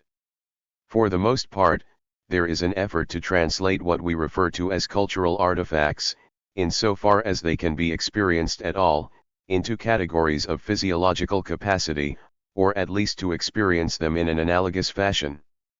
They become competitions, tests, or physical stimulants. The spiritual layer of cultural products, crudely put, is virtually receding ever further. 3. The change in our surroundings, which has been illustrated here with a few examples that were not separated from their psychological implications, points towards the ongoing development of a new type of human being. It has been aptly described as the radio generation. It is the type of person whose being lies in the fact that he no longer experiences anything himself, but rather lets the all-powerful, opaque social apparatus dictate all experiences to him, which is precisely what prevents the formation of an ego, even of a person at all. From an orthodox analytical point of view, a type of human being so incapable of ego formation would be described as neurotic. But the concept of neurosis encompasses certain conflicts with reality. As, however, the radio generation withdraws from ego formation precisely by adapting to reality, seemingly becoming part of reality without any conflict through its egoless nature, the concept of neurosis is not directly applicable here. If all these people are sick, which there is reason to assume, they are at least no sicker than the society in which they live. At the same time, the nature of this society must form the point of departure for any attempt at change.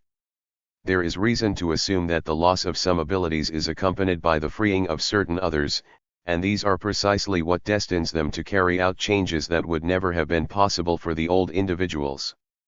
Breaking through the monadological wall, which enclosed each individual within itself in the liberalist era, is the greatest source of hope. The radio generation has been described as two-dimensional. The lack of experiential continuity largely bars them from both happiness and suffering. Happiness, because there is only as much happiness as there are dreams, and they can no longer dream. They hardly conceive any aims that go beyond their immediate field of action and their adaptation to present conditions. For them, happiness consists mostly in integrating, in having the abilities that everyone has and doing what everyone does. They are without illusions. They finally see the world as it is, but pay the price of no longer seeing how it could be. That is why they also lack suffering. They are hardened, both in the physical and the psychological sense. Their coldness is one of their most conspicuous traits. They are cold in the face of the suffering of others, but also towards themselves. Their own suffering has so little power over them because they can barely remember it, it disappears, just as the patient awaking from an anesthetic does not remember the pains of the operation. The torture methods of the fascists seem to be very closely connected to these matters. If they assume that their prospective victims have been desensitized to suffering, then these can only be reached through an excess of pain. This coldness is connected to a secret complicity with those things which one strives to resemble oneself. Insofar as there is still such a thing as an individual libido, one that has not yet been collectively channeled, it directs itself at tools. 3 The existing world of objects replaces that of images. They believe in the religion of cars.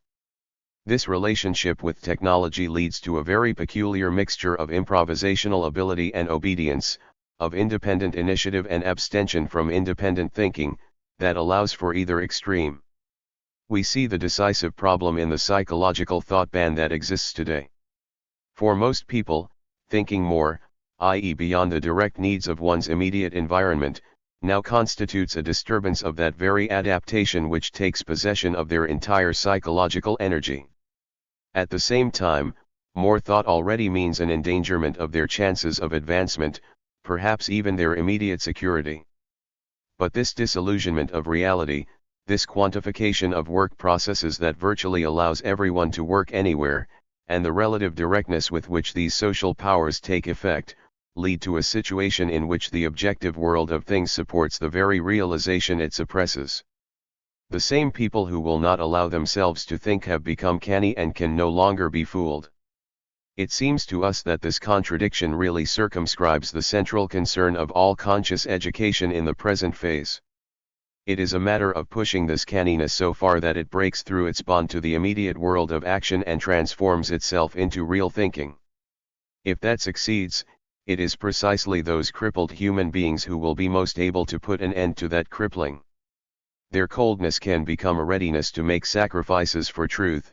Their improvisation can turn into a cunning in the fight against the giant organization, and their speechlessness can become a willingness, without words or arguments, to do what needs to be done.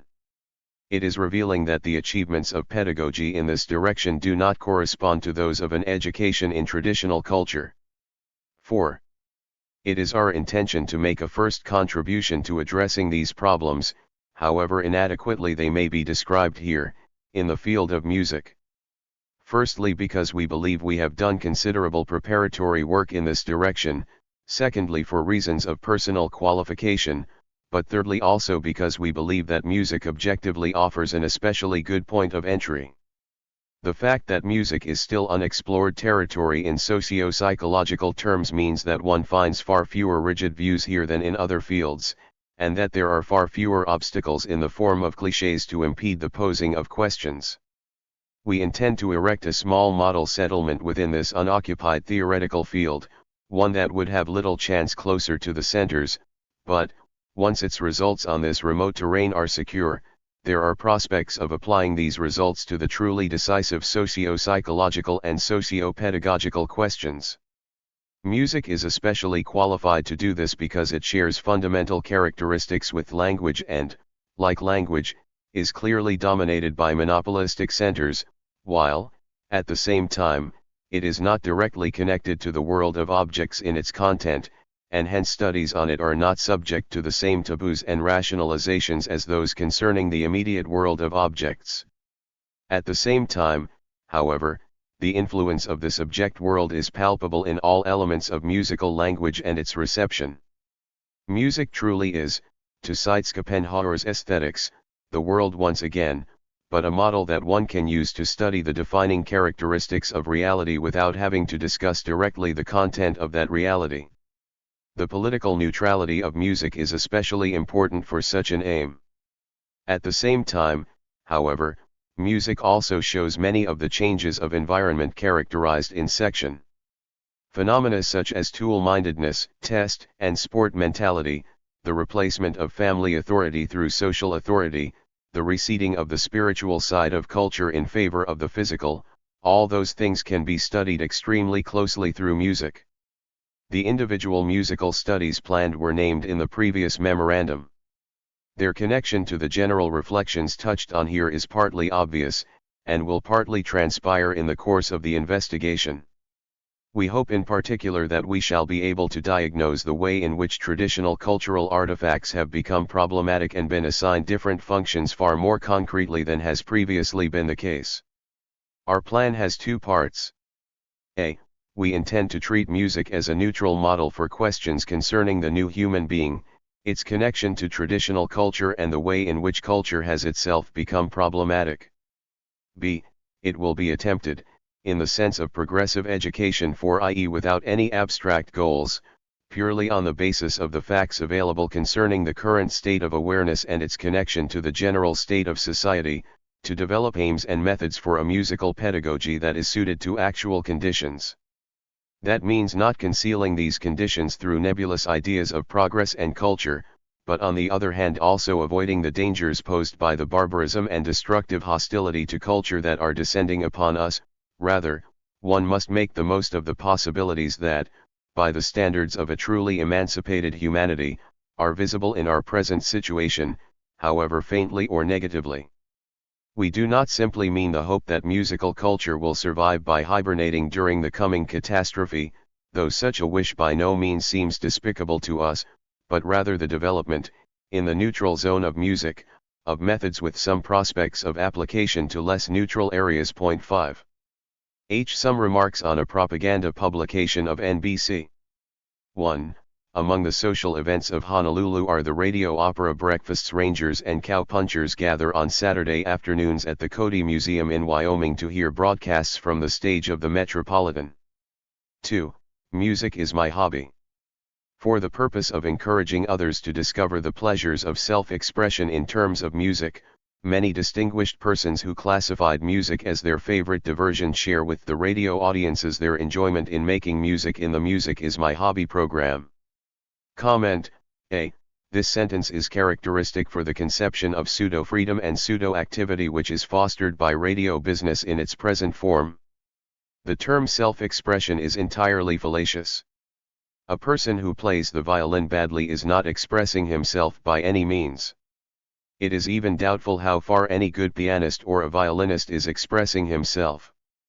But just as the amateurs are told that they are expressing themselves when they are only obeying orders which they get from some authoritative source, and creating the illusion that their controlled and dependent activities are something which are in the proper field of activity, and that childish attempts to do something badly, which other people can do much better, have any bearing upon their making themselves objective and expressing their personal feelings. In this context I should like to stress one point. Namely, the greater the power of monopolistic institutions and the more completely people depend on these institutions, the more at the same time the idea is affirmed that they are free and independently make up their own minds. The power of monopolistic institutions and the so-called waiting on a customer are reciprocal terms. The more completely the listener is subordinated to the arbitrariness of radio institutions, the more they try to make him believe that he expresses himself when he switches on his radio or even when he has even got the opportunity of playing before the microphone. B. The criterion according to which these amateurs are chosen is not their musical gift nor even their technical skill but their being distinguished persons. That is to say, people who were successful in other branches of life. Significantly, later on these persons are qualified as being distinguished in arts, letters, and business. This leads to two observations. First, and this is a point which seems to me important within the context of the whole radio theory, that music is appreciated much less according to its artistic value than according to a sort of social value which is more or less independent from its artistic qualities, and which I should like to call, as a preliminary term, its fetish quality. People like to listen to these amateurs neither because they are interested in music nor because they think they can learn, being amateurs themselves, anything from other amateurs, but mainly for the reason that they hope to glimpse into the private sphere of prominent people with whom they can identify themselves. This sort of listening to successful businessmen as amateurs belongs to the same class as the interest which newspaper readers take in reading of divorces of film stars and society people. The mechanism behind it is very complicated. Partly they hope to identify themselves with these important people by knowing details about their intimate life. On the other hand, their envy of, and hatred for, them can express itself when they notice the lack of accomplishment, the viciousness, or anything of that sort.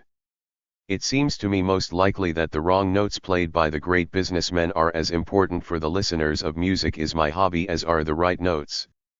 See, on the other hand, this hour provides an opportunity for publicity for the prominent people who need publicity as an element of their lives. This mechanism is, so to speak, perfect.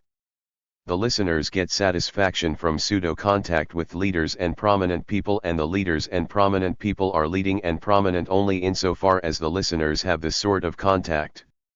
One encounters here the problem of the relation of mass society and personality or leader in the modern sense, and it may be hinted, even at this point in our project, that the categories of leadership or personality on the one hand, and the categories of masses and mass psychology on the other, are not just opposite, but fit perfectly within each other. This goes so far that the psychological structure of these leaders or personalities, which appears to be something absolutely different from the psychology of the masses, are fundamentally identical with the psychological structure of the masses who are adoring these leaders. The advertisement value of this Music Is My Hobby hour for the prominent businessman is as great as the psychological value which it is supposed to have for the business. One of the functions of Music Is My Hobby is, obviously, to convince people that music is not so serious as it is supposed to be, but that it is a sort of fun which everyone can have. Mr. Street one told me in his interview that it was one of the basic ambitions of this hour to break down the conception of the seriousness of music. This is corroborated by a statement of Mr. Jeffrey Parsons, chief editorial writer for the New York Herald Tribune, that is printed in the NBC publication. The decisive sentence is, "My purpose in appearing on this program is to encourage others to discover how much fun there is in making music, not to entertain critical listeners." Obviously, in this sentence, the conception of music as fun is already permeated by a certain resentment of people who know too much about the matter. It is the anti-highbrow attitude in statu populari. This anti-highbrow attitude is here linked up with the general tendency of the degradation of music. All these new radio activities, such as arrangements for string orchestra, Music Is My Hobby, Amateur Hour, etc., serve the one purpose of degrading the music by its mass production. The concepts of art which derive from this attitude are completely quantitative ones. I quote as characteristic from Mr. Parsons' statement, "First credit belongs to the radio, for all we have to do is to press a button and the world's best concert music or the Metropolitan Opera enters the home. As a result, Americans are becoming the most musical of all peoples." It appears to be worthwhile to make some notes about some of the distinguished persons who played in Music Is My Hobby. One of them is Professor Vladimir Kurapetov, too described in the publication as Professor of Electrical Engineering at Cornell University and consultant to many large manufacturing corporations. Another one is a Rear Admiral. One of the ladies taking part is simply characterized as prominent in New York and Washington society. But even more interesting to me were the cultural people, so to speak, who play a part in the hour.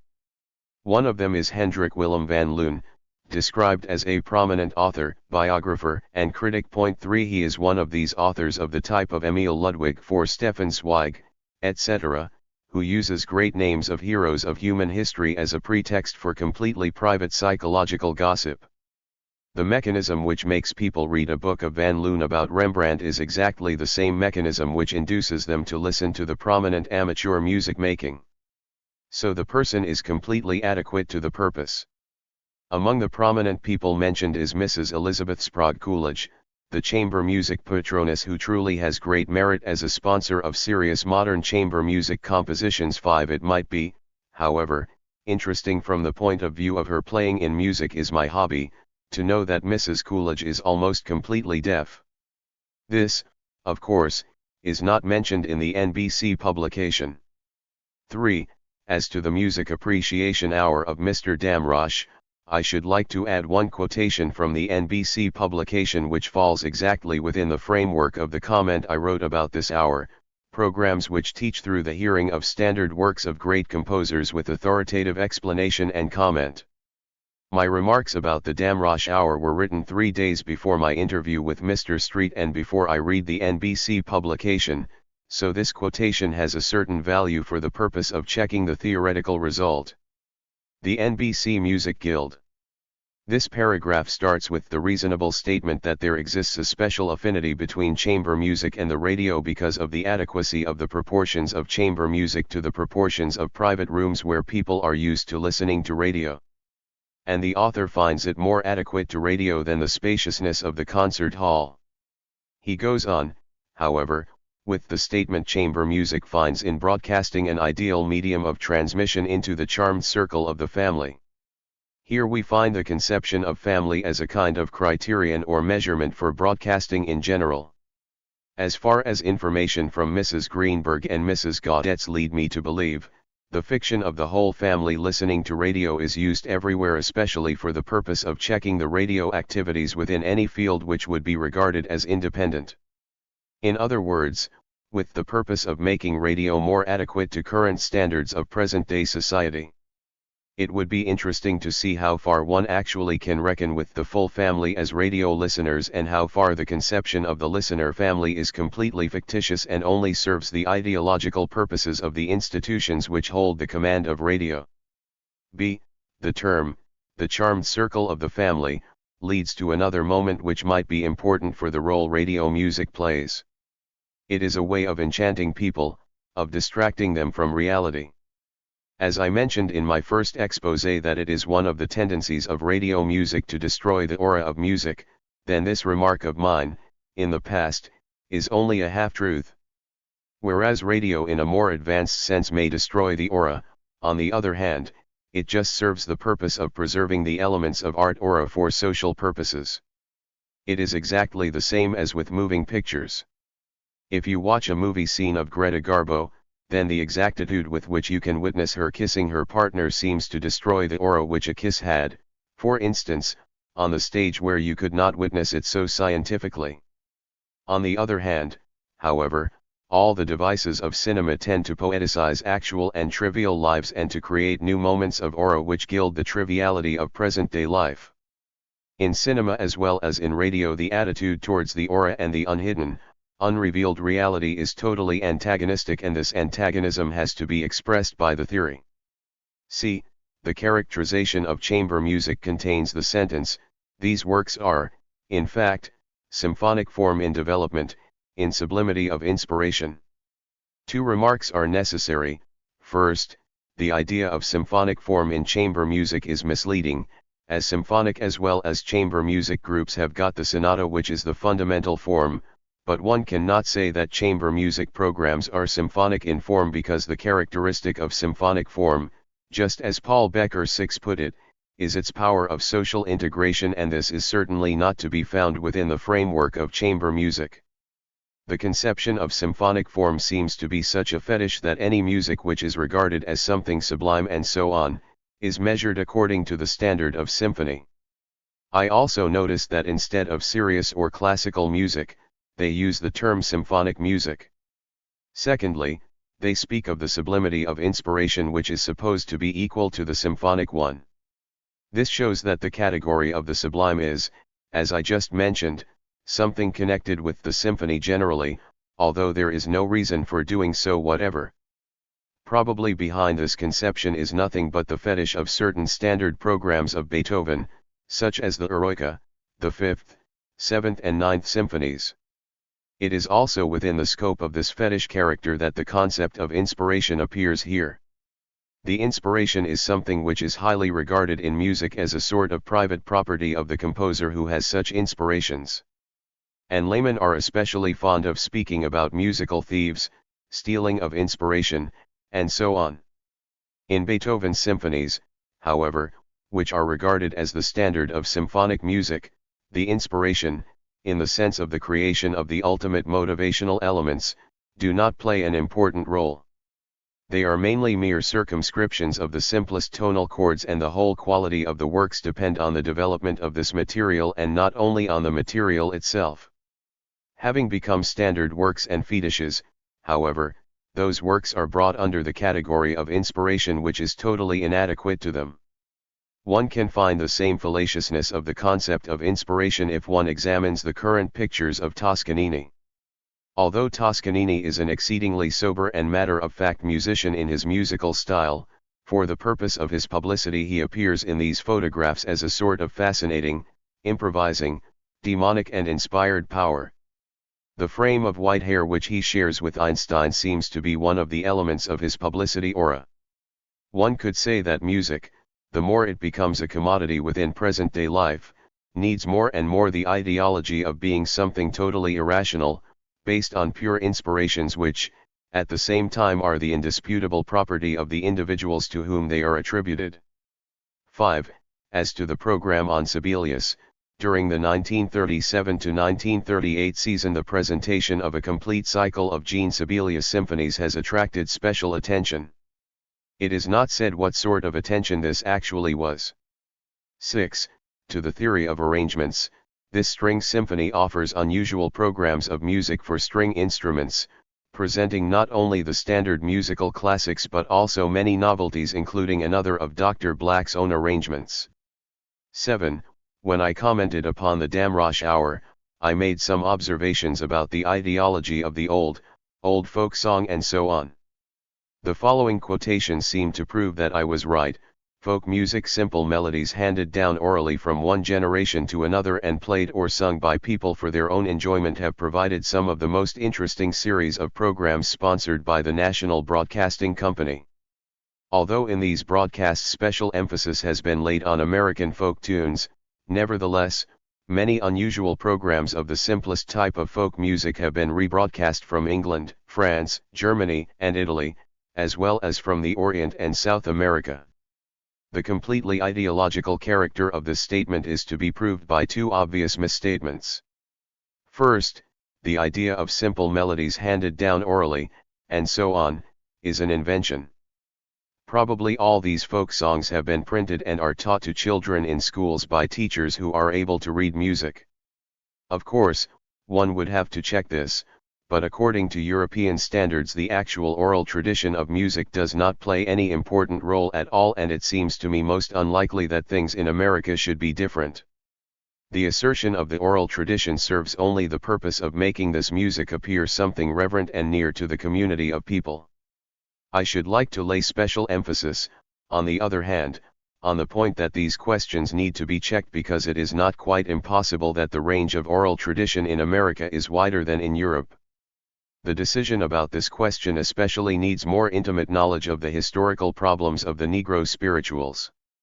Second, if the commentator of the NBC publication, however, calls this music the simplest type of folk music, the question is obviously wrong, because most of the current folk songs which are already in the tonal system represent a comparatively highly developed and late standard of musical feelings that are fundamentally different from the actually primitive folk songs as they existed, for instance, in Africa.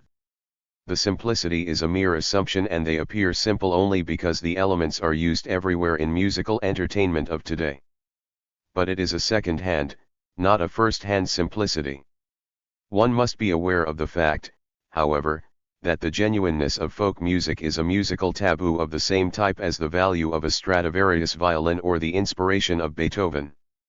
All these taboos are, so to speak, sensitive points of present-day music life.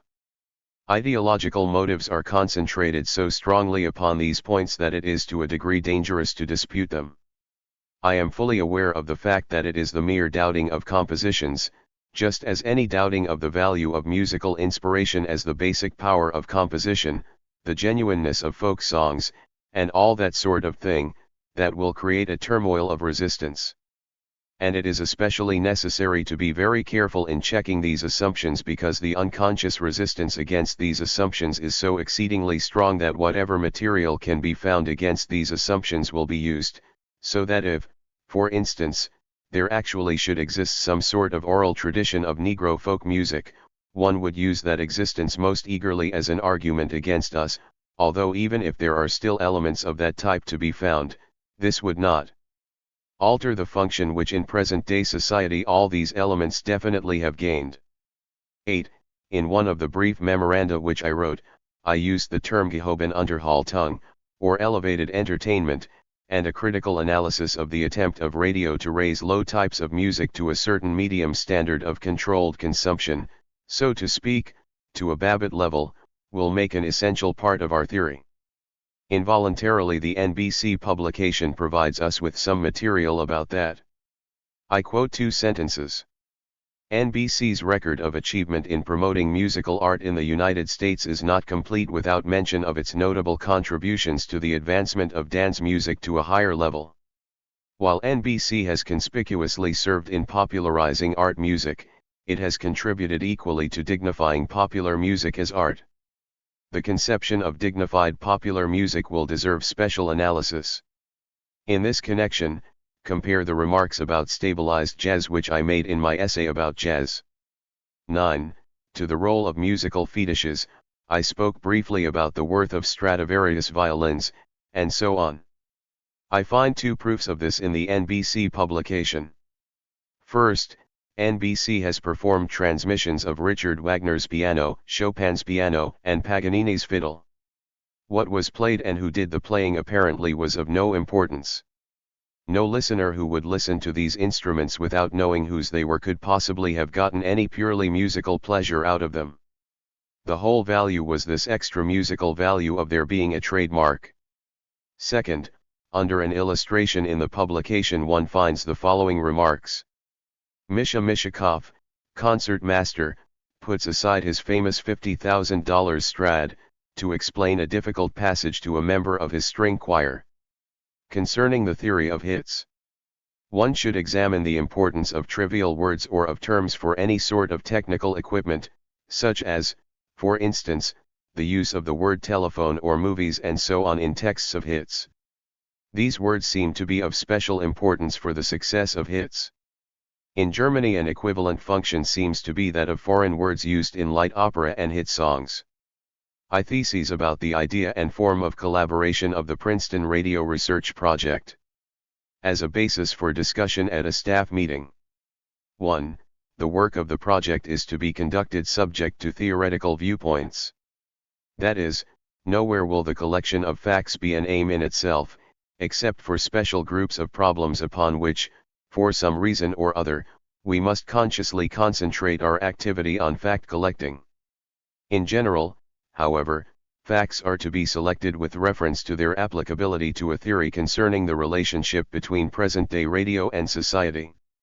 The preparation of statistical generalities, average numbers, and so on, as well, is only a means to an end. Methodological thesis, to my mind the justification for conducting individual analyses very thoroughly, instead of questioning or interviewing hundreds and hundreds of people in order to arrive at averages, lies in the conviction that the mechanism which works upon the individual, since it is the mechanism of the one society, is identical in most cases.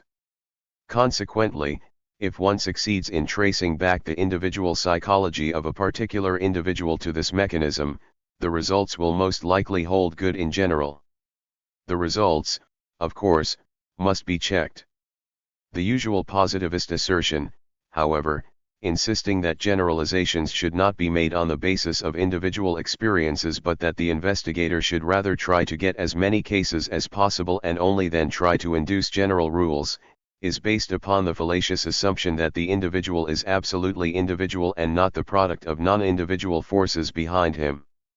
To carry through the generalizing method in the usual way, that is, obeying the taboo of not generalizing a specific individual mechanism, would prevent us from reaching anything but the most trivial conclusions. This is actually the basic methodological idea behind my whole attempt. 2. Here is the chief viewpoint of the theory which we hope to verify by individual inquiries: radio is to be regarded as an instrument influencing and ruling the masses. Fieldwork concerning radio listeners, their number, their groupings, their psychology, and so on, can be conducted only as subordinate parts to the theory. According to our basic conviction, all listener reactions are produced by the social mechanism, that is, at first by the radio stations.